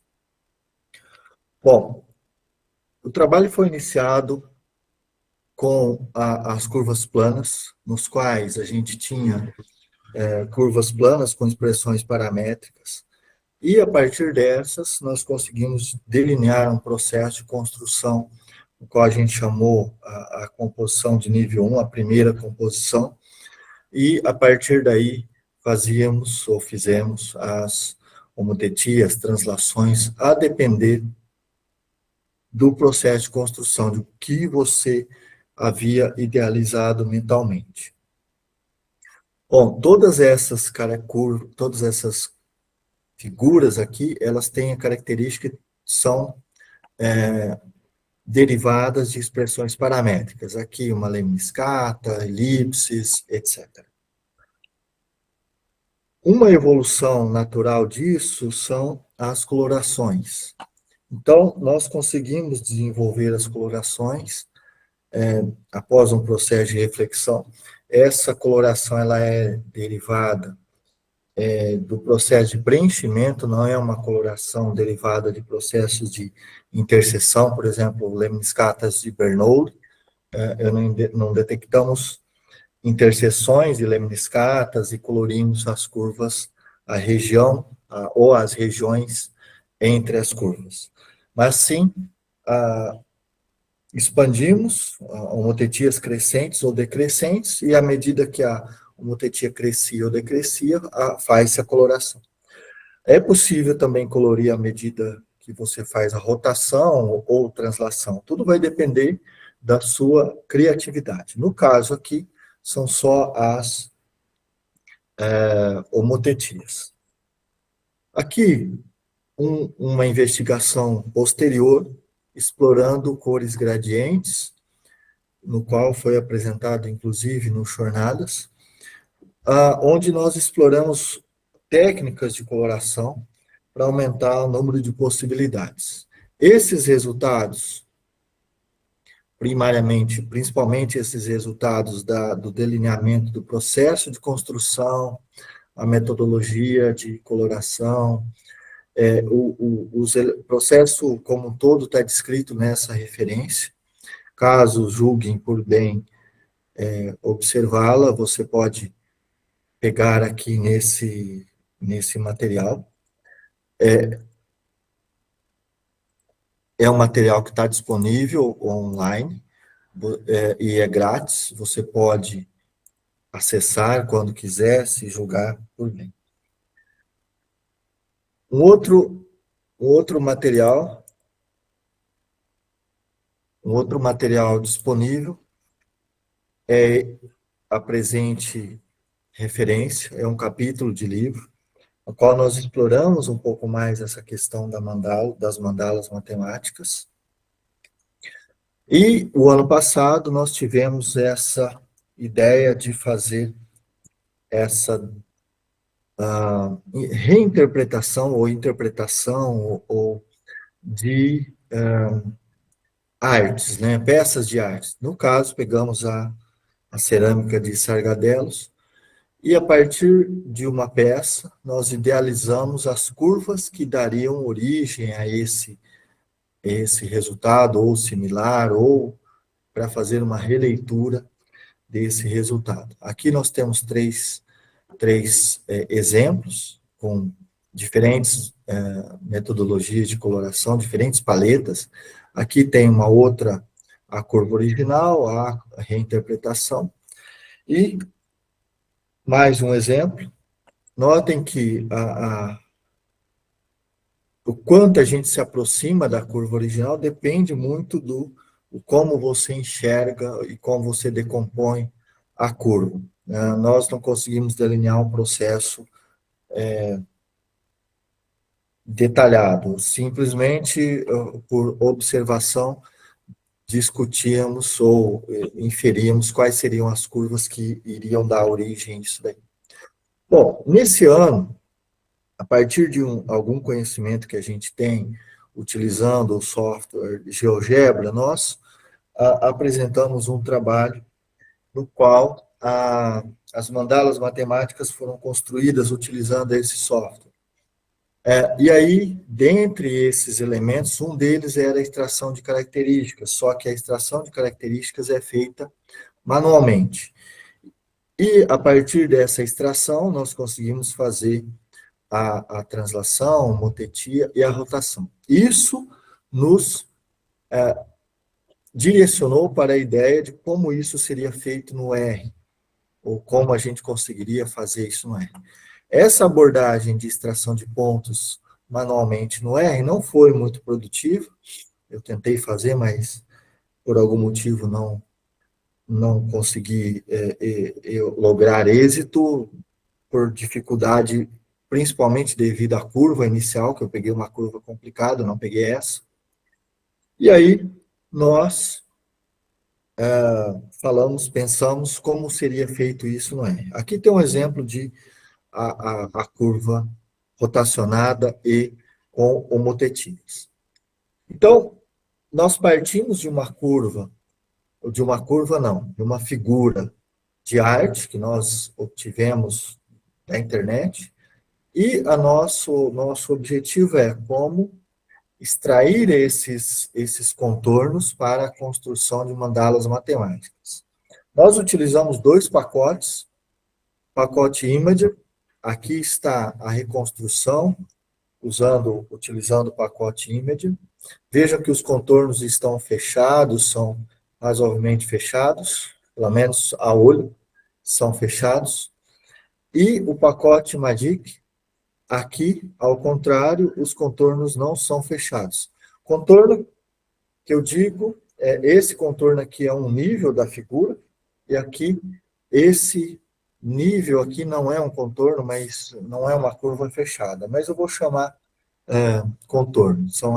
Tudo que está da mesma cor é o mesmo nível que foi detectado. Aqui tem algumas inconsistências, e a partir desse momento nós conseguimos capturar qualquer um desses níveis para utilizar para a construção das mandalas.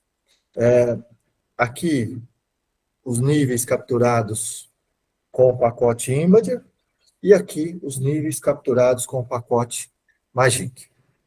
Notem que, apesar dos níveis aqui parecerem não serem curvas fechadas, por exemplo, esse nível aqui, os resultados ainda são interessantes, no mínimo. Bom, eu vou passar agora para o R. No R, o principal ponto é partir da curva. Essa curva não. Eu estou com curva na cabeça. Partir da figura. Essa figura, em particular, tem 4 canais de cores. Figuras com 4 canais de cores, nós precisamos converter para 3. E nós fizemos essa conversão manual. A partir desse momento, nós vamos ler a figura. Temos a figura original, que nós chamamos. A partir da figura original, faz a conversão em escala de cinza. A partir da escala de cinza, estabelece um limiar. No caso aqui, eu utilizei 0,5. Testei outros valores, mas 0,5 parece ser um valor razoável para a obtenção dos contornos. Vejam que surgem irregularidades ou ruídos, os quais nós vamos visualizar mais adiante. Aqui eu coloquei todos os dados em um data frame, então com os níveis, o X e o Y. Aqui está o tail, mesma coisa. E a visualização. Veja que nós temos aqui elementos de ruído que podem ser eliminados. No nosso caso, nós eliminamos com um filtro de Plier. E, empiricamente, determinamos que níveis com menos de 400 pontos não são interessantes. A partir disso, a figura, a reconstrução da figura é obtida, e isso daqui eu posso visualizar cada um desses níveis utilizando o ggplot, e aí eu escolho o nível que eu quiser para fazer a composição da mandala. Obviamente, eu posso usar 2 ou 3 ou mais níveis para fazer isso. Aqui um nível, e a partir disso daí, sabendo do processo de construção, nós construímos a função, que nada mais é do que as funções que já estão, o processo que já está definido ali na referência. Uma paleta de cores, eu vou mostrar as 2 paletas de cores que nós utilizamos. Eu usei essa paleta aqui, à esquerda, e a Luciane a paleta à direita. E as mandalas matemáticas nós restringimos a um nível, e a partir desse nível nós fizemos o processo de coloração, rotação, homotetias e etc. Por fim, eu só vou apresentar aqui o pacote. Os resultados os códigos seguem a mesma linha. A diferença é como utilizar e extrair os contornos e nos agrupamentos, que utiliza K-means. E o resultado é esse. Nós, nesse caso, não extraímos esse ruído aqui, por questão de simplesmente gosto, e observamos que essas figuras, apesar de um pouco distintas, elas ainda geram mandalas interessantes, que são aquelas que foram apresentadas ali no segundo conjunto de figuras. Só mostrar aqui novamente. Esse é o segundo conjunto de figuras.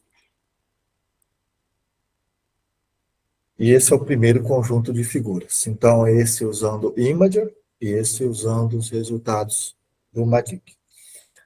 Esse assunto ele vem sendo desenvolvido ao longo dos anos, a gente sempre tem diferentes resultados. Nós passamos pela construção inicial, que estávamos delineando o processo, depois evoluímos para a coloração, passamos por fractais, essa interpretação e releitura das cerâmicas, e esse ano, essa utilização de extração de contornos. A extração manual não foi uma investigação frutífera, mas a extração de contornos utilizando o R foi bastante frutífera, porque nós conseguimos extrair contornos complexos e acredito que vocês percebam que teria uma certa dificuldade em formatar todas aquelas figuras com base em equações matemáticas. Mas é possível tentar fazer. Bom, por fim, a gente agradece a todos academia, ao pessoal do grupo de modelagem matemática. Nós estamos à disposição para responder dúvidas e questionamentos, caso vocês julguem por bem entrar em contato. E eu aguardo as questões para a conversa online. Bom, muito obrigado e até mais.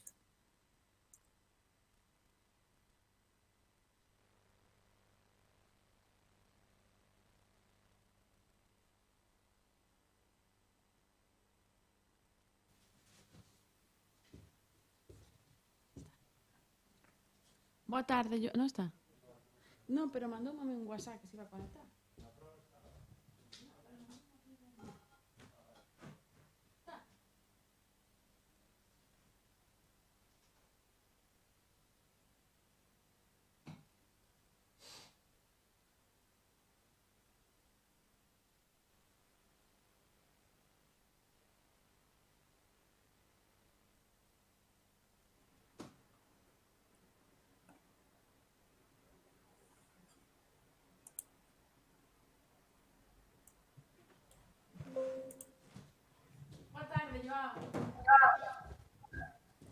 Boa tarde, Maria. Boa tarde a todos.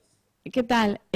Obrigada pola túa palestra, obrigada por aceptar outra vez participar nesta nosa 12 xornada de usuarios de R en Galicia. A verdade é que fixeches unha palestra moi bonita, moi interesante, como o ano pasado, focalizando sobre todo o ano pasado no tema dos argadelos. A túa palestra pois demostra tamén que con R pois podemos facer incluso arte, ¿no? Que a verdade que xa é un tema máis transversal, creo que é o tema máis transversal de todas as palestras que temos escoitado no día de hoxe. Eu tiña aquí unha pregunta para ti, que era que tipo de ventaxas crees que ofrecen os paquetes Imager e Magic na detención e extracción de contornos? Bom, obrigado, Maria, obrigado a todos pela possibilidade de participar desse evento, foi bastante produtivo. Na verdade, eu não fiz uma comparação entre os pacotes e nem com outros pacotes. Nós detectamos esses dois pacotes inicialmente e os utilizamos. Eu não tenho uma comparação.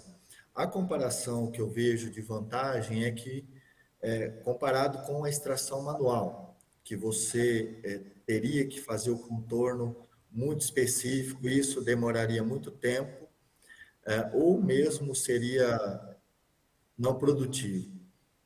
Mas, no momento, eu não tenho uma comparação em termos de vantagens, nem entre os pacotes Imager e Magic, e nem com outros pacotes. Uma vantagem, uma diferença que eu percebi entre os dois pacotes é que o Imager, ele fornece esses contornos fechados. E, de um certo ponto de vista, parece ser mais adequado com relação à figura inicial, que a figura inicial é uma figura com contornos fechados. Em alguns testes que eu fiz, utilizando os pacotes, eu pude perceber que é necessário que a imagem tenha uma certa resolução. Algumas figuras que eu utilizei não obtive sucesso na captura das bordas. Talvez, se utilizasse um programa de melhoramento de imagem, talvez eu obtivesse um pouco mais de sucesso. Mas, no momento, eu não tenho uma comparação específica entre eles, nem contra outros pacotes existentes. Ok, obrigada. Non sei se aquí na audiencia hai algunha pregunta máis. Aquí xa empeza a ser un pouco tarde, vale? Xa somos poucas persoas, pero bueno, obrigada pola túa palestra, é sempre moi interesante. Bueno, supoño que a xente o pode ver pola canle de YouTube, e ten o teu contacto tamén, pois se queres, ten algún tipo de dúbida ou queres establecer algún tipo de contacto. Ok, estamos à disposição e seguimos à disposição. Eu agradeço muito pela oportunidade de participar. E até o ano que vem no próximo Jornadas e no próximo Simpósio de Estatística com R. Ok, obrigada. Obrigada, Joao. Unha aperta forte. Um abraço, até mais.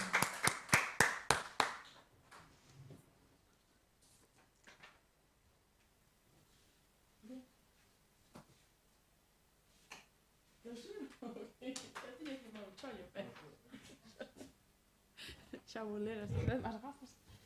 Agora sin gafas non ves.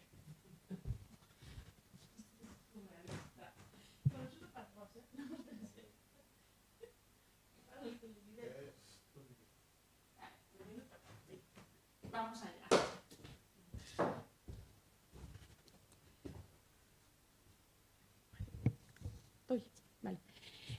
Boa tarde a todos e a todos. Chegamos ao final desta 12 xornada de usuarios de R en Galicia. É un verdadeiro prazer facelo en nome da Asociación de Usuarios de Software Libre da Terra de Melisa, que teño a honra de representar. Ao longo do día tivemos a oportunidade de escoitar intervencións inspiradoras e de coñecer proxectos que mostran a enorme versatilidade e vitalidade da comunidade galega de R. As comunicacións abrangueron desde aplicacións da investigación sanitaria e ambiental ata a análise económica, o procesamento de datos xeoespaciais ou o ensino da estatística. Cada relatorio foi unha pequena xanela aberta á innovación e á colaboración. Quero expresar o meu máis sincero agradecemento a todas as persoas relatoras polo seu traballo, entusiasmo e xenerosidade por compartir o coñecemento. Grazas tamén aos que asististeis tanto de maneira presencial como a través da retransmisión online, por acompañarnos e facer que esta xornada teña sentido. Sen vos, esta comunidade non sería o que é. Compre tamén recoñecer o labor da Comité Científico e Organizador, que unha vez máis soubo combinar rigor e accesibilidade para ofrecernos un programa dinámico e equilibrado. Grazas pola vosa dedicación, polo voso esforzo constante para que cada edición mellore a anterior. Un agradecemento moi especial á Facultade de Matemáticas da Universidade de Santiago de Compostela pola súa acollida e a Axencia para a Modernización e Tecnoloxía de Galicia, Antega, polo apoio continuado que fai posible manter vivo este espazo de encontro. E, por suposto, unha mención especial para Rafa, para Miguel, para Anxo, para Pablo, para Brais, polo seu traballo incansable, desinteresado e auténtico motor destas xornadas. Vivimos nun tempo no que os datos son unha lingua común presente en todas as disciplinas e sectores. Saber manexalos, interpretalos e comunicalos é xa unha competencia esencial. Ferramentas como R non só nos permiten analizar información, senón tamén pensar críticamente, innovar e compartir coñecemento de forma aberta. Esa é, en definitiva, a filosofía que une a esta comunidade. Agardo que, igual que a min, marchedes con novas ideas, inspiracións e contactos que impulsen futuros proxectos, que esta xornada sexa o punto de partida para novas colaboracións e para seguir explorando o potencial de R como linguaxe para a ciencia e para a sociedade. En nome da Asociación Melisa e do Comité Organizador, moitas grazas a todas e a todos pola vosa presenza e polo voso compromiso. Desexo-vos moita saúde, moita enerxía e éxito nos vosos proxectos e convido a todos a reencontrarnos na próxima edición que celebraremos no vindeiro ano 2026. Gracias e ata pronto.